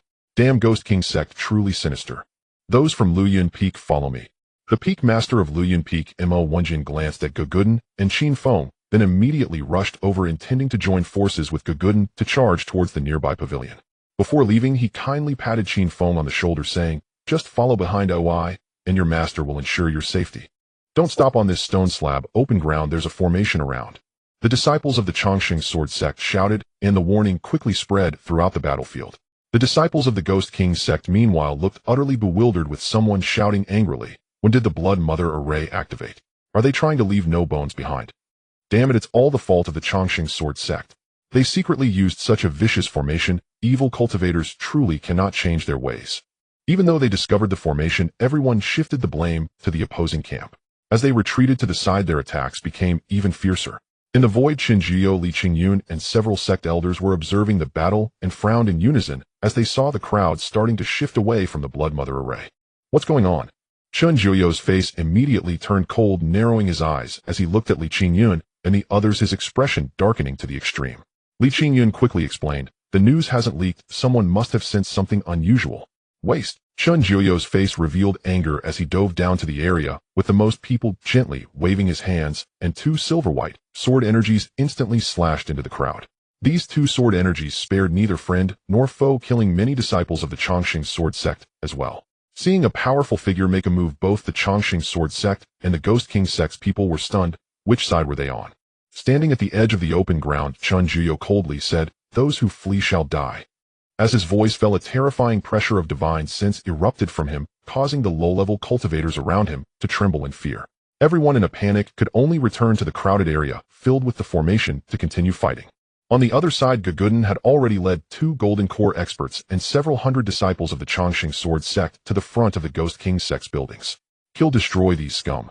Guguden shouted, taking out 2 talismans and shooting them towards the nearby pavilion, then took out a large number of talismans to throw at the surrounding buildings. These talismans exploded upon hitting their targets, igniting flames that engulfed all nearby structures. In an instant, the entire Ghost King sect was ablaze, with towering flames lighting up half the sky. While the others were killing the disciples of the Ghost King sect, Guguden moved around, only responsible for setting fires and creating chaos. Peak Master Go, what are you doing? Just as he was about to throw all his talismans, Chunju's figure suddenly appeared in front of him, his face as dark as water. I'm killing the disciples of the Ghost King sect. Guguden's face showed a look of grief and indignation, his eyes filled with bloodshot anger, saying hatefully, they killed 2 of my disciples. This matter must not go unpunished. Hearing this, the 2 peak masters and the disciples of the Chongqing sword sect became even more ferocious in their attacks. Qin Jiao felt dissatisfied but had no way to intervene. Guguden was the peak master of Xundan Peak, with notable alchemical skills. If he were to be killed like this, it would be difficult to find a suitable high-level alchemist for the sect, resulting in a significant loss. Peak Master Go, why don't you take a break? I will avenge you. Qin Jiao showed a pained expression, feigning sympathy, as he patted Guguden's shoulder. The latter instantly stiffened in place, still sealed of his spiritual power and body. On the edge of the Blood Mother array, Qin Feng was chopping down the nearby disciples of the Ghost King sect, while keeping an eye on the situation ahead. When he saw Qin Jiao immobilized Guguden, a thought of escaping arose in his mind. This old man wants to seek death to avenge his daughter. Today, he probably won't get his wish. Take this. Just then, another figure in a black robe from the Ghost King sect charged over. He held in his hands 2 dark claws that emitted a metallic gleam, striking fiercely while glancing at the thunderstorm sword beside Qin Feng, which resembled a spirit serpent. A mere evil cultivator dares to be arrogant. I shall use the thunderstorm sword technique to transcend you. Qin Feng immediately shouted, controlling the thunderstorm flying sword to meet him, but the sword was instantly rebuffed upon contact with the bone claws. To avoid drawing attention, Qin Feng didn't use the thunderstorm sword technique, merely employing his spiritual power to control the flying sword for regular slashing moves. The black-robed man blocked the thunderstorm sword once more, his figure flickering. By the time he reappeared, he was already 10 zhang away. Come and chase me if you dare. He revealed a provocative look in his reddish-black pupils, extending his hand and beckoning towards Qin Feng. Do you really think I fear you? Qin Feng smiled, immediately controlling the flying sword to pursue him. The chase between the two appeared entirely normal amidst the chaotic battlefield, and no one noticed anything amiss until they disappeared from the Blood Mother array's range. Moments later, Qin Feng followed Tai Zhu to his cave, closed the stone door, and set several divine sense restrictions. Only then did Tai Zhu reveal a resentful expression. Brother Feng, were you doing that on purpose? The flying sword was so forceful it numbed my hand. Tai Zhu threw the bone claws onto the stone table, then began to rub his hands. Qin Feng rolled his eyes and cast another divine sense restriction before asking, what exactly is going on? Has your Ghost King sect cultivated another ghost witch saintess? Indeed we have. Tai Zhu wore a bitter smile, then spoke. However, the effect of the Ghost Witch Saintess pales in comparison to the Blood Mother Array. The Ghost Witch Saintess can only assist in breaking through bottlenecks, but the Blood Mother Array can genuinely elevate one's realm. This time I estimate that the battle between the two sects is to thoroughly activate the Blood Mother Array. Otherwise, why would they fight so viciously for no reason?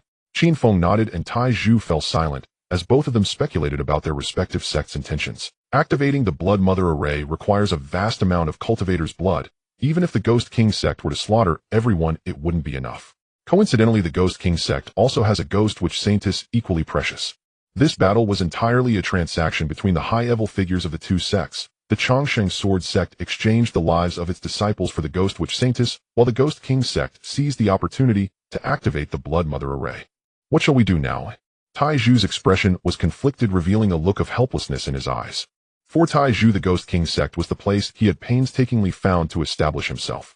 Unexpectedly, he was being used as a blood sacrifice by the sect. What else can we do? We escape. Qin Feng rolled his eyes, retrieving the 1,000-li flying shuttle from his storage ring, and then led Tai Zhu, who was also wearing a black robe, out of the cave. Just then a white figure suddenly flashed through the dense forest beside Tai Zhu's cave, heading straight towards the back mountain of the Ghost King sect. Master, isn't he sealed? Recognizing that it was Gooden, Qin Feng's face immediately revealed a look of confusion, while Tai Zhu excitedly said to Qin Feng, Brother Feng, he must be planning to seize the Ghost Witch Saintess. Now our sect leader and the major elders are out supervising the battle. Should we follow and take a look? Are you sure? What's uncertain about it? I even brought the Ghost King map from the sect. Tai Zhu proudly took out a scroll from his storage ring, which depicted the outline of the Ghost King sect. In addition, there were numerous dense light spots representing the locations of various cultivators of the Ghost King sect. At this moment, only one light spot representing a golden core cultivator was located at the back mountain of the Ghost King sect. Since Gooden was also at the golden core level, even if he couldn't instantly kill him, they could at least fight evenly. This situation was perfect for them to sneak in and take a look.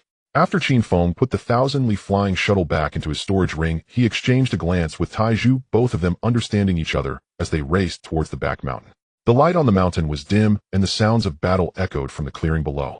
Despite Chun Jiuyu's efforts to control the situation, the flames of war had already spread to other areas. The entire Ghost King sect was plunged into chaos, with scenes of duels visible everywhere. Qin Feng followed Tai Zhu as they ran frantically, taking half a stick of incense's time to reach a secluded mountain peak. The shape of this mountain was quite peculiar, resembling two great mountains connected with a massive natural cave, and standing at the cave entrance, faint sounds of magical artifacts clashing could be heard inside. Qin Feng knew that Godan had already started to take action. The two concealed their auras and stealthily made their way into the cave. On the other side, in the clearing outside the Ghost King sect, the personnel from the two major sects numbered over 50 or 60,000. After a round of brutal fighting, only a few hundred remained within the Blood Mother formation. When they saw countless streams of bright red blood surging in the grooves on the ground, frantically flowing towards the center where the Rakshasa statue stood, terror appeared on their faces. What the hell is going on? Demons. All of you from the Ghost King sect are demons. Is this the Blood Mother formation? Why has it activated so early? We're still inside. Master, elders, we're still in the formation. The remaining 100+ members of the Ghost King sect began to call for help from the outside, but no one responded. Countless gray mists emerged from beneath the stone slabs, beginning to corrode their bodies. Spiritual shields, protective artifacts, protective spells. At this moment, all defenses felt as flimsy as paper. In an instant, the gray mist corroded them into pools of blood which flowed into the grooves and surged towards the Rakshasa statue. Seeing that the time was ripe, Chun Jiuyu immediately brought Li Qingyun and the others to the entrance of the only undamaged hall of the Ghost King sect. At this moment, two figures were coming out of the hall. The person in front wore a gray robe with a deathly pale complexion.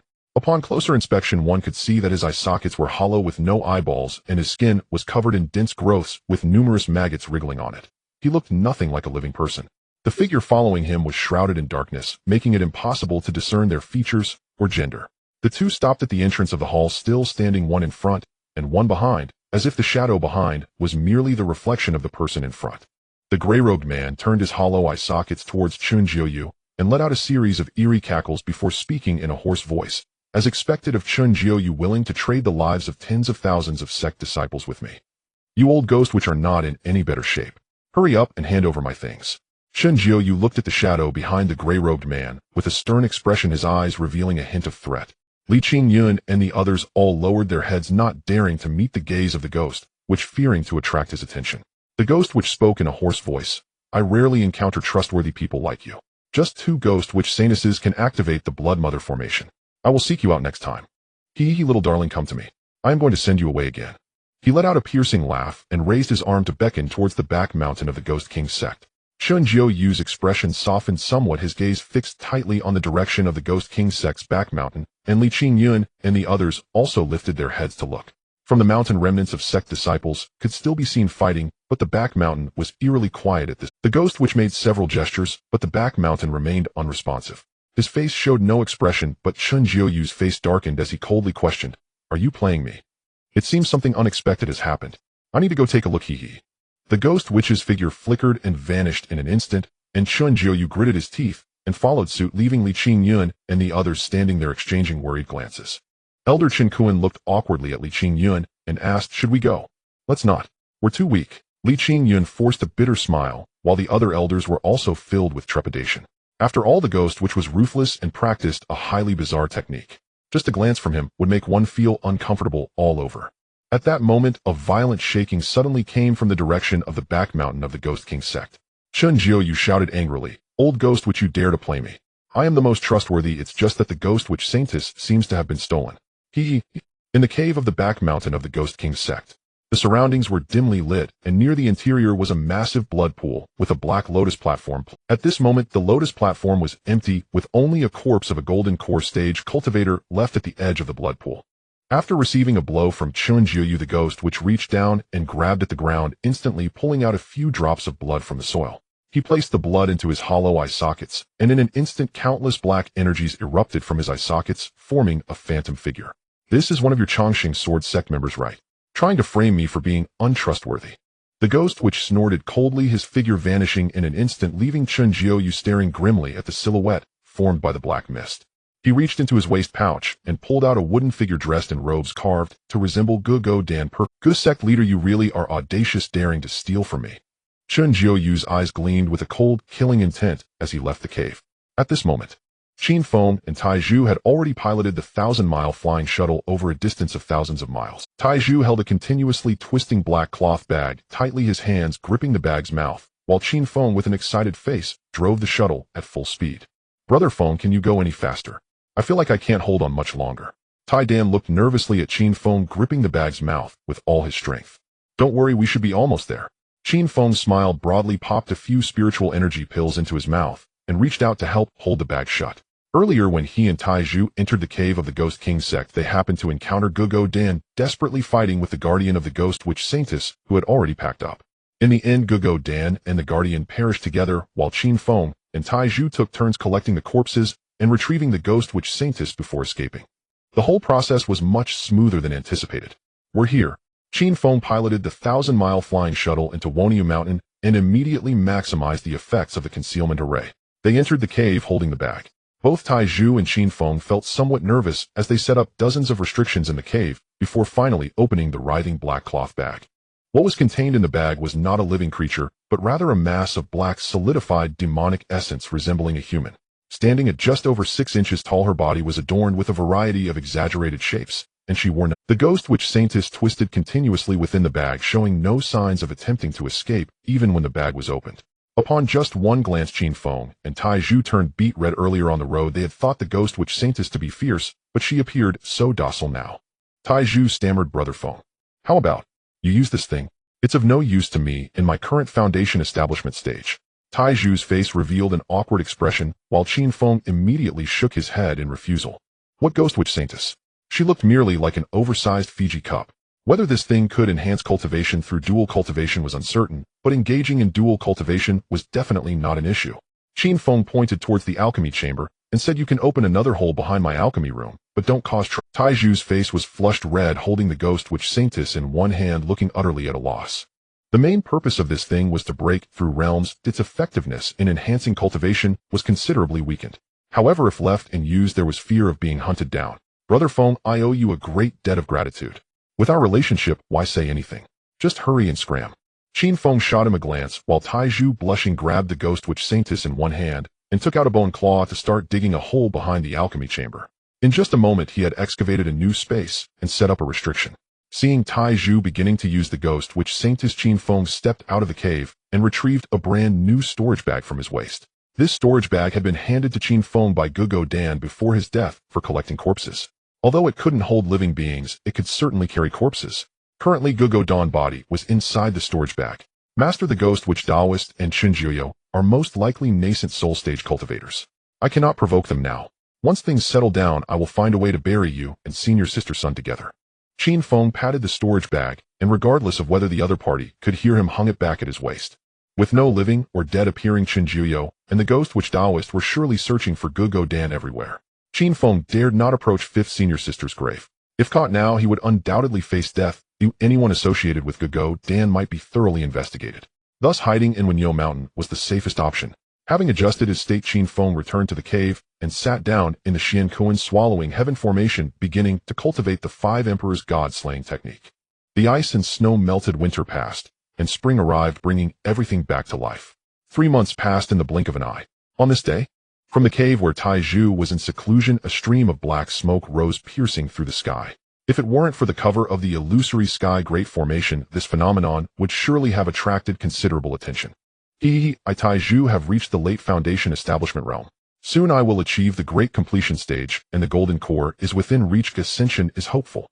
Tai Zhu crushed the temporarily built stone door of the cave with a kick. Seeing Qin Feng still cultivating, he immediately cast a soundproof shield to block the noise. At that moment, Tai Zhu was surrounded by demonic energy, his skin unnaturally pale, presenting a scholarly appearance, while emanating an inexplicable aura of wickedness. Qin Feng opened his eyes and glanced at him. Immediately, Tai Zhu's face lit up with excitement, and the invincible aura he had just displayed vanished without a trace. Brother Feng, my strength has greatly increased. I just need to go out and find some nourishing materials and gather a few vengeful souls into the 10,000 souls banner, and I will have the chance to reach the great completion of foundation establishment and form a golden core. Tai Zhu excitedly approached Qin Feng and plopped down beside the Xiankuan swallowing heaven formation. Qin Feng, curious, asked, "How does the Ghost Witch Saintess feel?" Tai Zhu's old face turned red, and he immediately got up and ran out of the cave. Qin Feng awkwardly scratched the back of his head, still feeling that the Ghost Witch Saintess was far inferior to a real person. What the heck? How long have we been in seclusion? What happened outside? Tai Zhu's astonished voice echoed from outside the cave, and hearing the commotion, Qin Feng rushed out. Standing at the cave entrance, he looked out. The grass outside had grown to half a person's height, appearing desolate. All the medicinal herbs in the herb field had vanished, leaving behind a chaotic expanse of grass that looked as if it had been trampled by countless wild beasts lying haphazardly across the field. Not far away in the thicket curled a weak-looking monkey that appeared to be a soil spirit ape, though it had significantly diminished in size. Seeing this scene, Qin Feng felt his mind almost explode. His first instinct was to check on the ancient spiritual tea tree and the beast king tree seedlings. Though all other spiritual herbs were gone, these 2 spirit trees were completely unharmed. Only then did Qin Feng breathe a sigh of relief and called out to the soil spirit ape in the distance. Hearing the voice, it immediately raised its head, painfully climbing up from the ground. Only then could Qin Feng clearly see its face, its fur a waxy yellow, and its eyes red like those of a demonic beast. "Master! Master!" The soil spirit ape spoke human words, its voice awkward and sounding unnatural. Both Qin Feng and Tai Zhu were stunned. Spirit beasts must reach at least the 5th level and refine their bones before they can speak. How could the soil spirit ape speak so quickly? With the contract of the soil spirit ape still present in his sea of consciousness, Qin Feng approached confidently and asked, "What happened to you to look like this?" I wanted to find you to eat some sweet pills, but you weren't here, so I ate some spiritual plant liquid." The soil spirit ape pointed to the wooden barrel beside the cave that contained the spiritual plant liquid. Qin Feng used his divine sense to scan it, only to discover the barrel was completely empty. No wonder it had turned out like this. Qin Feng took out 2 spirit beast pills from his storage bag and handed them over, but the soil spirit ape shook its head, looking forlorn, and said, "Master, I no longer want to eat these things. I want to cultivate on my own, grow stronger, and become a great demon king like you." Hearing this, both Qin Feng and Tai Zhu fell silent. The spiritual plant liquid was meant for irrigating plants. If consumed by living beings, it could cause diarrhea, or worse, even death. The soil spirit ape not dying was purely a matter of luck. However, it was no longer just a soil spirit ape. It resembled a mutated demon beast, and it aspired to great things. Qin Feng took out a manual titled Demon God Supreme Technique and presented it to the soil spirit ape. This was a basic spirit beast cultivation technique he had picked up while shopping at Taizan Workshop before Ding Shuli left, originally thinking the soil spirit ape wouldn't be able to cultivate, but unexpectedly, it had mutated. "Do you want to cultivate this technique? Do you know how? The Demon God Supreme technique was written entirely in human characters, but it also contained a soul thought that could clearly resonate with the technique. Upon receiving the manual, a strand of golden light instantly penetrated into the soil spirit ape's brow. The golden light seemed to contain many secrets, and the earth spirit ape immediately displayed an expression of excitement. It exclaimed, "Master, I will train diligently. I promise to work hard. Please allow me to descend the mountain. If one day I become a demon king living freely, I will surely return to my master's side, giving my all." After saying this, the earth spirit ape immediately knelt on the ground, sincerely bowing its head repeatedly toward Qin Feng. At this moment, it was no longer the earth spirit ape that could only water spirit herbs and weed the medicinal fields. Now its movements were smooth and standard. Apart from its monkey-like features and yellow fur, it resembled a human with great ambition in its heart. Seeing the earth spirit ape exhibit such intelligence, Taiju promptly sent a message hinting to Qin Feng not to let it descend the mountain easily. If it were to be released now, it would likely be difficult to bring it back in the future. Qin Feng pondered the causal relationship. When he first embarked on the immortal path at Qin Feng, he had encountered this little monkey. The leftover waste pills later allowed it to awaken its intelligence and become a spirit beast. After bringing it to Woniu Mountain, apart from daily weeding and watering the herbs, it was fed high-level spirit beast pills daily, never being treated poorly. At this moment, if he were to teach it a technique and let it descend the mountain, it might not be a bad fate. Moreover, there was a master-servant contract between them. After a moment of contemplation, Qin Feng decided to grant its wish and said, "You may take the techniques down the mountain, but you must agree to one condition." The earth spirit ape's eyes sparkled with excitement, its hands clasped together as it bowed repeatedly, saying respectfully, "Master, please go on. In the future, if you cause any trouble, just don't reveal my name. Rest assured, Master, I will not cause you any trouble." Upon hearing this, the earth spirit ape trembled with excitement, knelt before Qin Feng, and knocked its head several times before getting up and heading down Woniu Mountain. Qin Feng stood silently watching it leave, feeling an unexpected thrill in his heart. Just then, Taiju walked over with a face full of grievances. "Brother Feng, this monkey is more intelligent than many third-tier spirit beasts. Are you really willing to let it go? Do you know what it means to meet at the peak?" Taiju rolled his eyes and fell silent.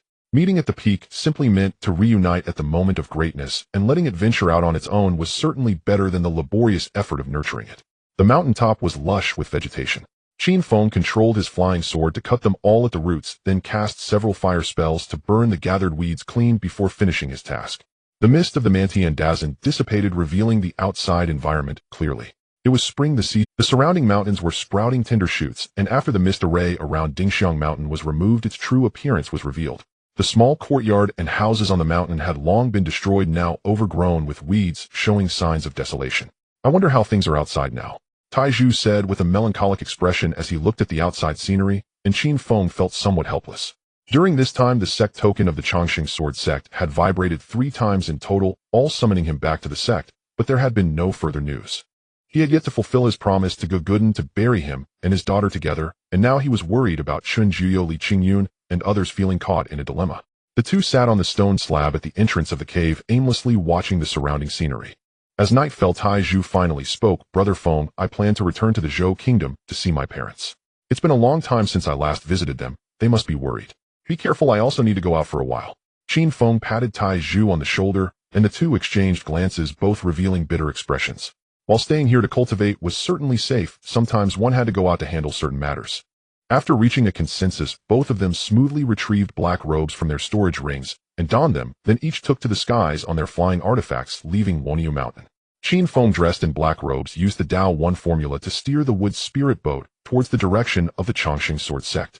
Woniu Mountain was about 500 miles from the Chongqing Sword sect, and soon Qin Feng arrived near the sect. In the darkness of night, the interior of the Chongqing Sword sect was still brightly lit, and within the sect's boundaries, many disciples in white robes could be seen hurrying along. It seemed that during this time the Chongqing Sword sect had recruited many new disciples, yet it was uncertain whether the previous incidents would recur. Qin Feng glanced hurriedly, and then stowed away the wood spirit boat, swiftly weaving through the dense forest, heading towards the grave of his 5th senior sister. After breaking through to Foundation establishment, even without using the spirit movement talisman, Qin Feng could travel 1,000 miles in a day. He quickly traversed the mountain path, and just as he was about to arrive at his 5th senior sister's grave, he suddenly heard the sounds of a battle ahead. As he approached, he could see 3 people battling in the clearing ahead. One of the young men was dressed in the uniform of an outer disciple of the Chongqing Sword sect with strength around the 6th level of Qi refinement. The 2 rogue cultivators surrounding him were not weak, either one at the 6th level of Qi refinement and the other at the 5th level. Qin Feng drew out the thunderbolt flying sword and threw it into the air, then used his divine sense to control the sword, joining the battle and aiming at one of the rogue cultivators. With ferocious spiritual power and aided by a surprise attack, the thunderbolt flying sword instantly pierced through the golden shield of a rogue cultivator, creating a bloody hole in his chest. Seeing this scene, the remaining rogue cultivator's face darkened, thrown into disarray, and he could barely control his flying sword, hastily pulling out a talisman and throwing it at Qin Feng, then turning to flee. Without powerful magical treasures and talismans, a 5th-level Qi refinement cultivator was no match for a foundation establishment cultivator. Moreover, with Qin Feng's overwhelming strength the moment he turned to flee, he was pierced through by the thunderbolt flying sword. In less than 3 breaths of time since the start of the attack, the battle had completely ended. The surviving young cultivator from the Chongqing sword sect was overjoyed, immediately bowing in thanks to Qin Feng, saying, "Thank you, senior, for your assistance." Qin Feng altered his voice to sound like Wang Tang's and asked, "Which peak are you from?"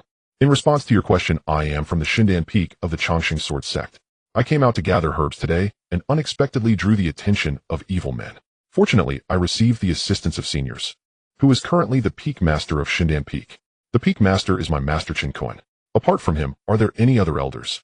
Xindan Peak was just established not long ago, and there are still no suitable elder candidates. Recently established. Still no suitable candidates." Upon hearing this, Qin Feng felt a sudden chill in his heart. Although the battle with the Ghost King sect had sacrificed the entire sect, Xindan Peak was an exception. Both 3rd senior brother and 4th senior brother remained in the sect, yet there had been no news from them, clearly having been dealt with by Chun Jiuyo and Li Qingyun. As a result, Xindan Peak had to rely on Grand Elder Chen Kuan to personally step in to support them.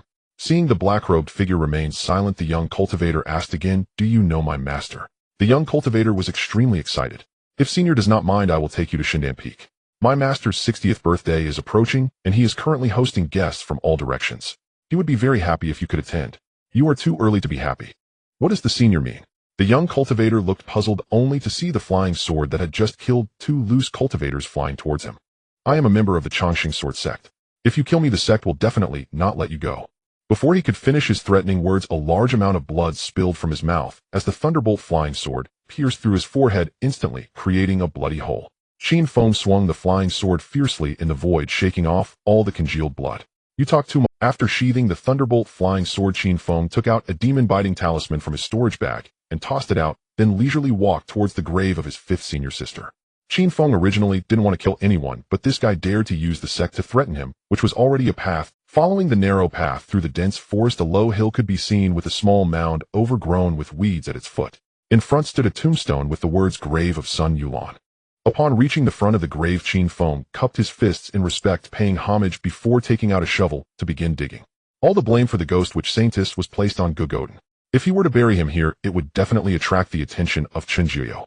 Qin Feng planned to relocate the grave of his 5th senior sister as a way to repay her kindness. With each shovel, as the soil flew, a dark red coffin gradually became visible inside. When buried, the disciples of the Divine Pill Peak had dug the grave extremely deep, so Qin Feng found it somewhat laborious to dig it up. If it weren't for the boost of spiritual power, it would likely take him a day and a night. After a considerable amount of time, Qin Feng finally unearthed the entire dark red coffin. He reached out to push the coffin lid open, and a faint green mist immediately rushed out towards his face. In that instant, Qin Feng recoiled like a startled cat, retreating over 10 feet. The mist twisted in the void, gradually taking on the form of a middle-aged man, unmistakably Chun Jiuyo. Although it was merely a body composed of mist, it still emanated an extremely oppressive aura. Qin Feng frowned and glanced at it, his heart roughly guessing that this was the spirit of Chun Jiuyo left behind here, or some sort of special technique, definitely not his main body. At this moment, Chun Jiuyo wore a sinister expression, gritting his teeth and saying, "I knew someone would have their eye on this girl's grave. Having stolen my ghost witch saintess, you still want my beloved daughter. No matter who you are, obediently become my blood slave to atone for your sins." As his voice fell, Chun Jiuyo spread his arms wide, and countless green mists erupted behind him, resembling a giant black serpent in the night, lunging towards Qin Feng with its gaping maw. Bang! Bang! Bang! Qin Feng threw out 3 advanced fire serpent talismans, in quick succession, igniting them in the void. Countless flames spread out, covering the green mist, but in an instant the flames were devoured by the green mist. The fire serpent talismans not only had no effect, but instead enhanced the mist's potency. The green mist became even denser, nearly transforming into a substantial green serpent. Seeing this scene, Qin Feng broke out in a cold sweat. He hastily pulled out an advanced lightning summoning talisman and activated it. Crack! As the lightning summoning talisman exploded, a lightning serpent emerged in the void, striking the green mist, instantly causing it to sizzle, yet still yielding no results. Could it be that I really can't deal with it? Qin Feng felt anxious, hurriedly pulling out a demon-biting talisman and tossing it out. The demon-biting talisman was a high-level talisman of the human rank capable of devouring the 9 heavens, great Tao, and demons from hell. I refuse to believe I can't handle you. Qin Feng's eyes revealed a hint of ruthlessness as he activated the demon-biting talisman, producing a large amount of black mist. When the two differently colored mists collided, the void instantly crackled, with countless drops of black liquid falling in the mist, corroding the ground into numerous small pits. In just a moment, the blue mist dissipated by more than half, while the mist from the demon-biting talisman grew denser, showing no signs of dispersing. You can actually restrain my demon god spell. Besides the Howren sect, no one can restrain my demon god spell. This is absolutely impossible. Seeing this scene, Shenjiu's phantom standing at the back changed dramatically, his face filled with terror as he immediately turned to flee. The green figure transformed into a beam of green light, swiftly rushing into the distance. Although it wasn't his real body, its speed was much faster than most golden core cultivators. Seeing that green light, a cold smile appeared on Qin Feng's face. If he had earlier truly been confused about the means used by Shenjiu, at this moment Qin Feng could already confirm that the other party was using a strand of his soul. Although nascent soul cultivators cannot manifest external avatars, they can disperse their souls and refine something akin to an avatar through secret techniques. It was evident that Shenjiu had employed such a method to lurk, intending to capture Gogodin or anyone related to him. Now that the demon-biting talisman just happened to restrain his soul, how could Qin Feng let this opportunity slip by? Take advantage of your illness to take your life. A hint of ruthlessness arose in Qin Feng's heart as he flipped his hand and took out the 1,000-mile flying shuttle, pouring spiritual power into it frantically. The more spiritual power the artifact absorbs, the greater its explosive power. Shenjiu's spirit wasn't escaping very fast, and with the Wanma Ding available for use, Qin Feng was very confident he could capture this strand of soul. Stepping onto the 1,000-mile flying shuttle, Qin Feng's figure instantly vanished from sight, and in just 3 breaths he caught up to Shenjiu's spirit. How could you be so fast? Feeling Qin Feng closing in, Shenjiu's spirit displayed a look of fear. There's even faster. A cold smile appeared on Qin Feng's face as he maneuvered the Wanma Ding fiercely towards that strand of spirit. This is the Wanma Ding.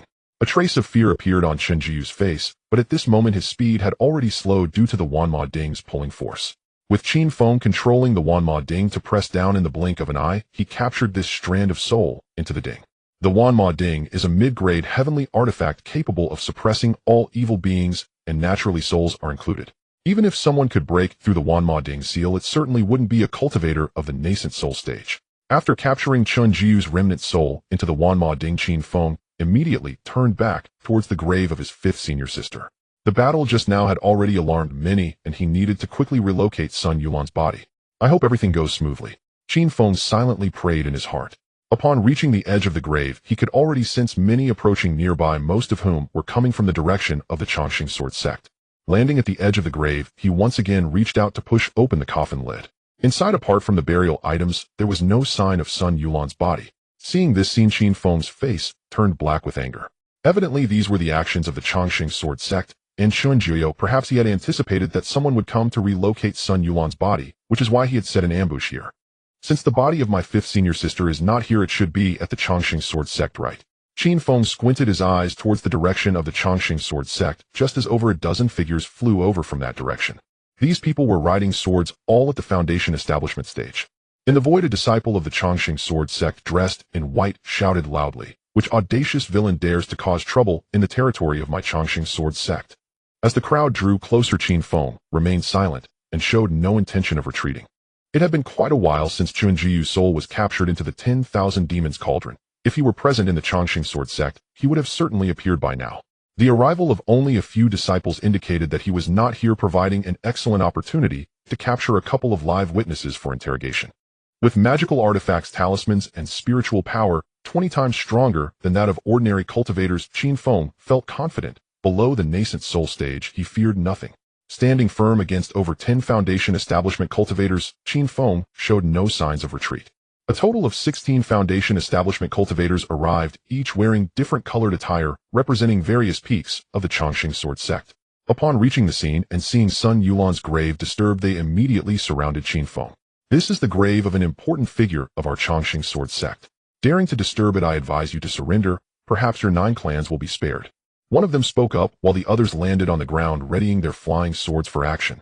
Over 10 flying swords glimmered coldly in the night, their sharp killing intent already filling the air, just waiting to erupt. Qin Feng stood quietly, his eyes revealing disdain, as he coldly laughed. Feel free to make your move. Clang. In an instant, more than 10 flying swords lunged at him, their resonant cries echoing through the void, while Qin Feng calmly retrieved the Yin-Yang Mother and Sun shield and a faded talisman from his storage ring. As spiritual energy flowed into the Yin-Yang Mother and Sun shield, the large and small shields rapidly expanded. The large shield was heavy and sturdy, while the small shield was agile and resilient, both revolving around Qin Feng, defending against the barrage of flying swords. When the flying swords struck the shield, sparks flew.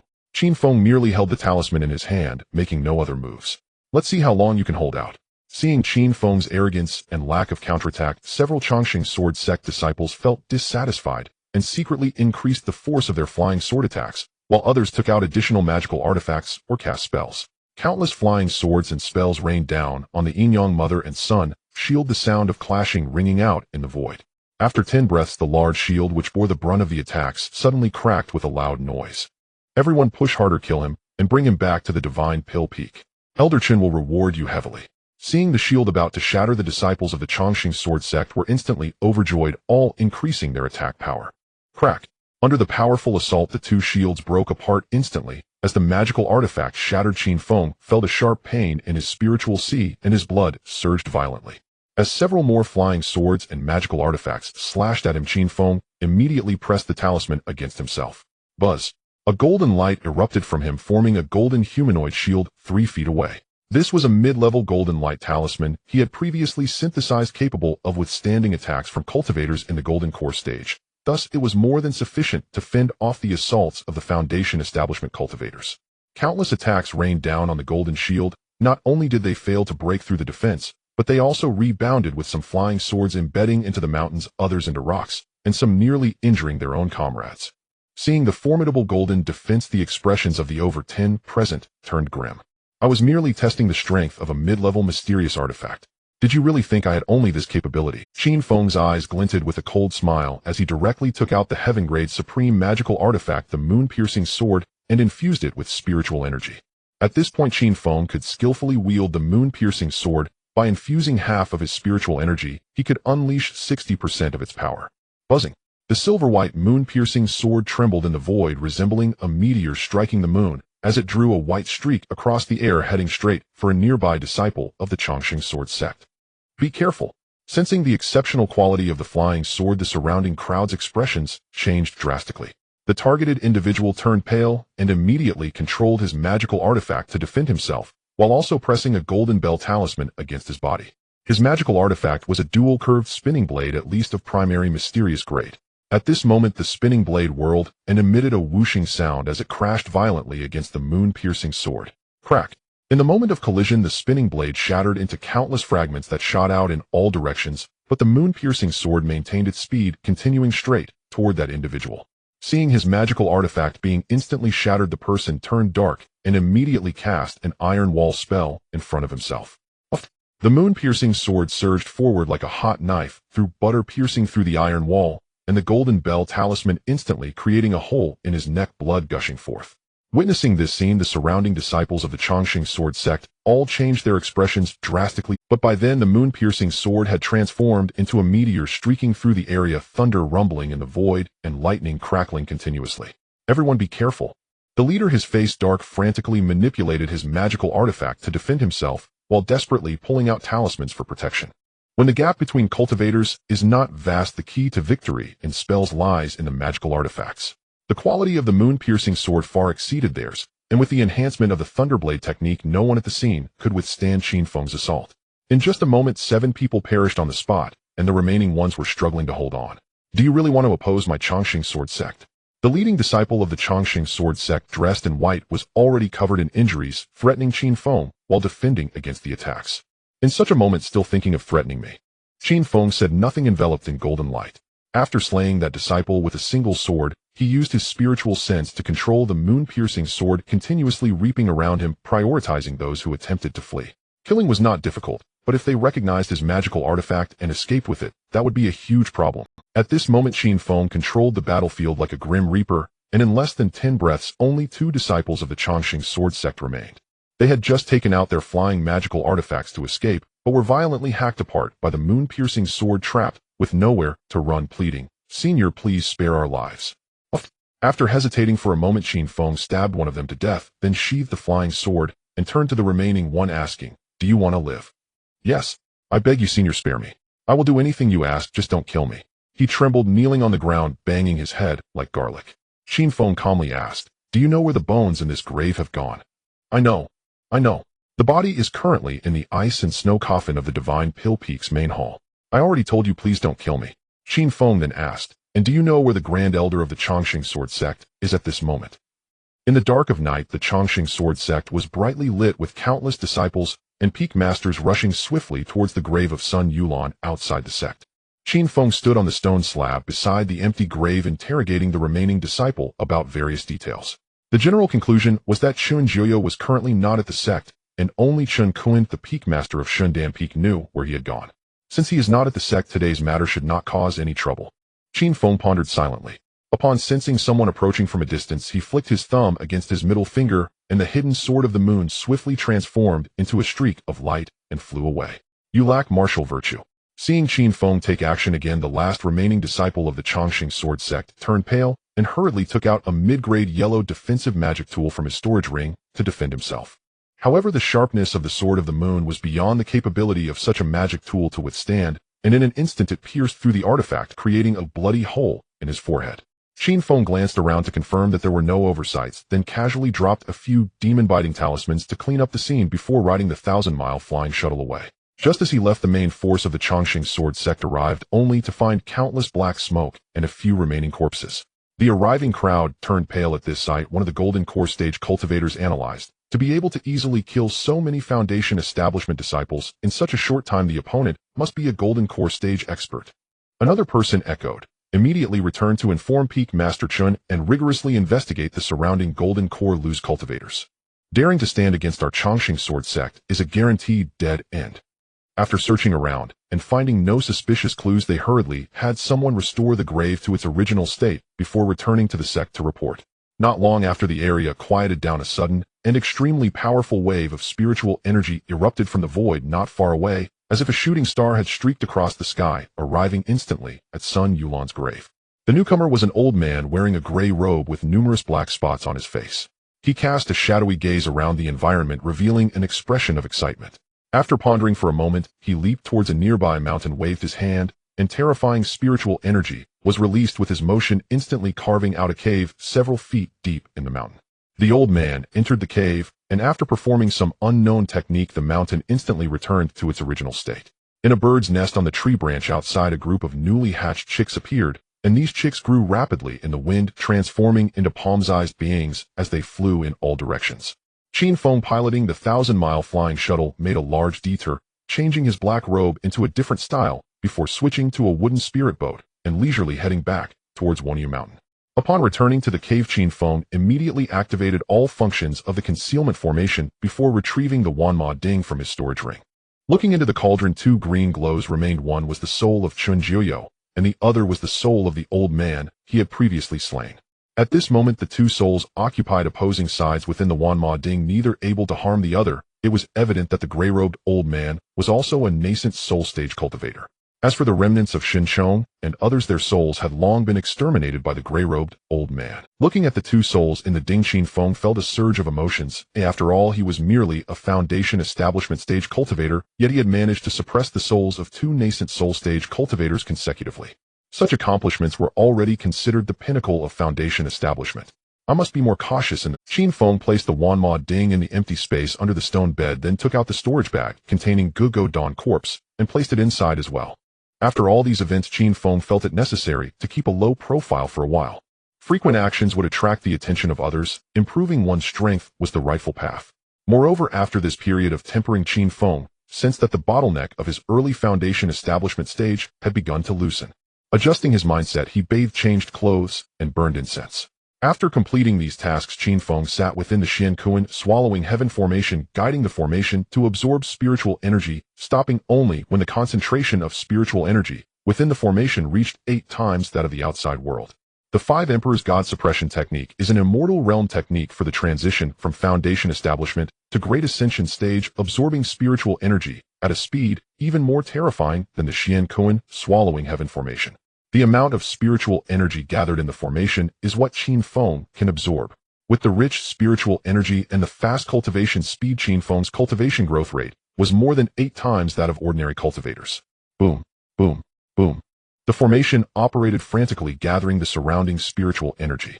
Qin Feng sat cross-legged in the center of the formation, and as the Five Emperors God Suppression Technique continuously ran, the spiritual energy within his dantian was visibly increasing. In seclusion, time seemed to fade away. He became engrossed in absorbing spiritual energy, and days passed swiftly in cultivation. This time Qin Feng spent a full month in closed-door cultivation, and his realm unexpectedly broke through to the mid-foundation establishment stage.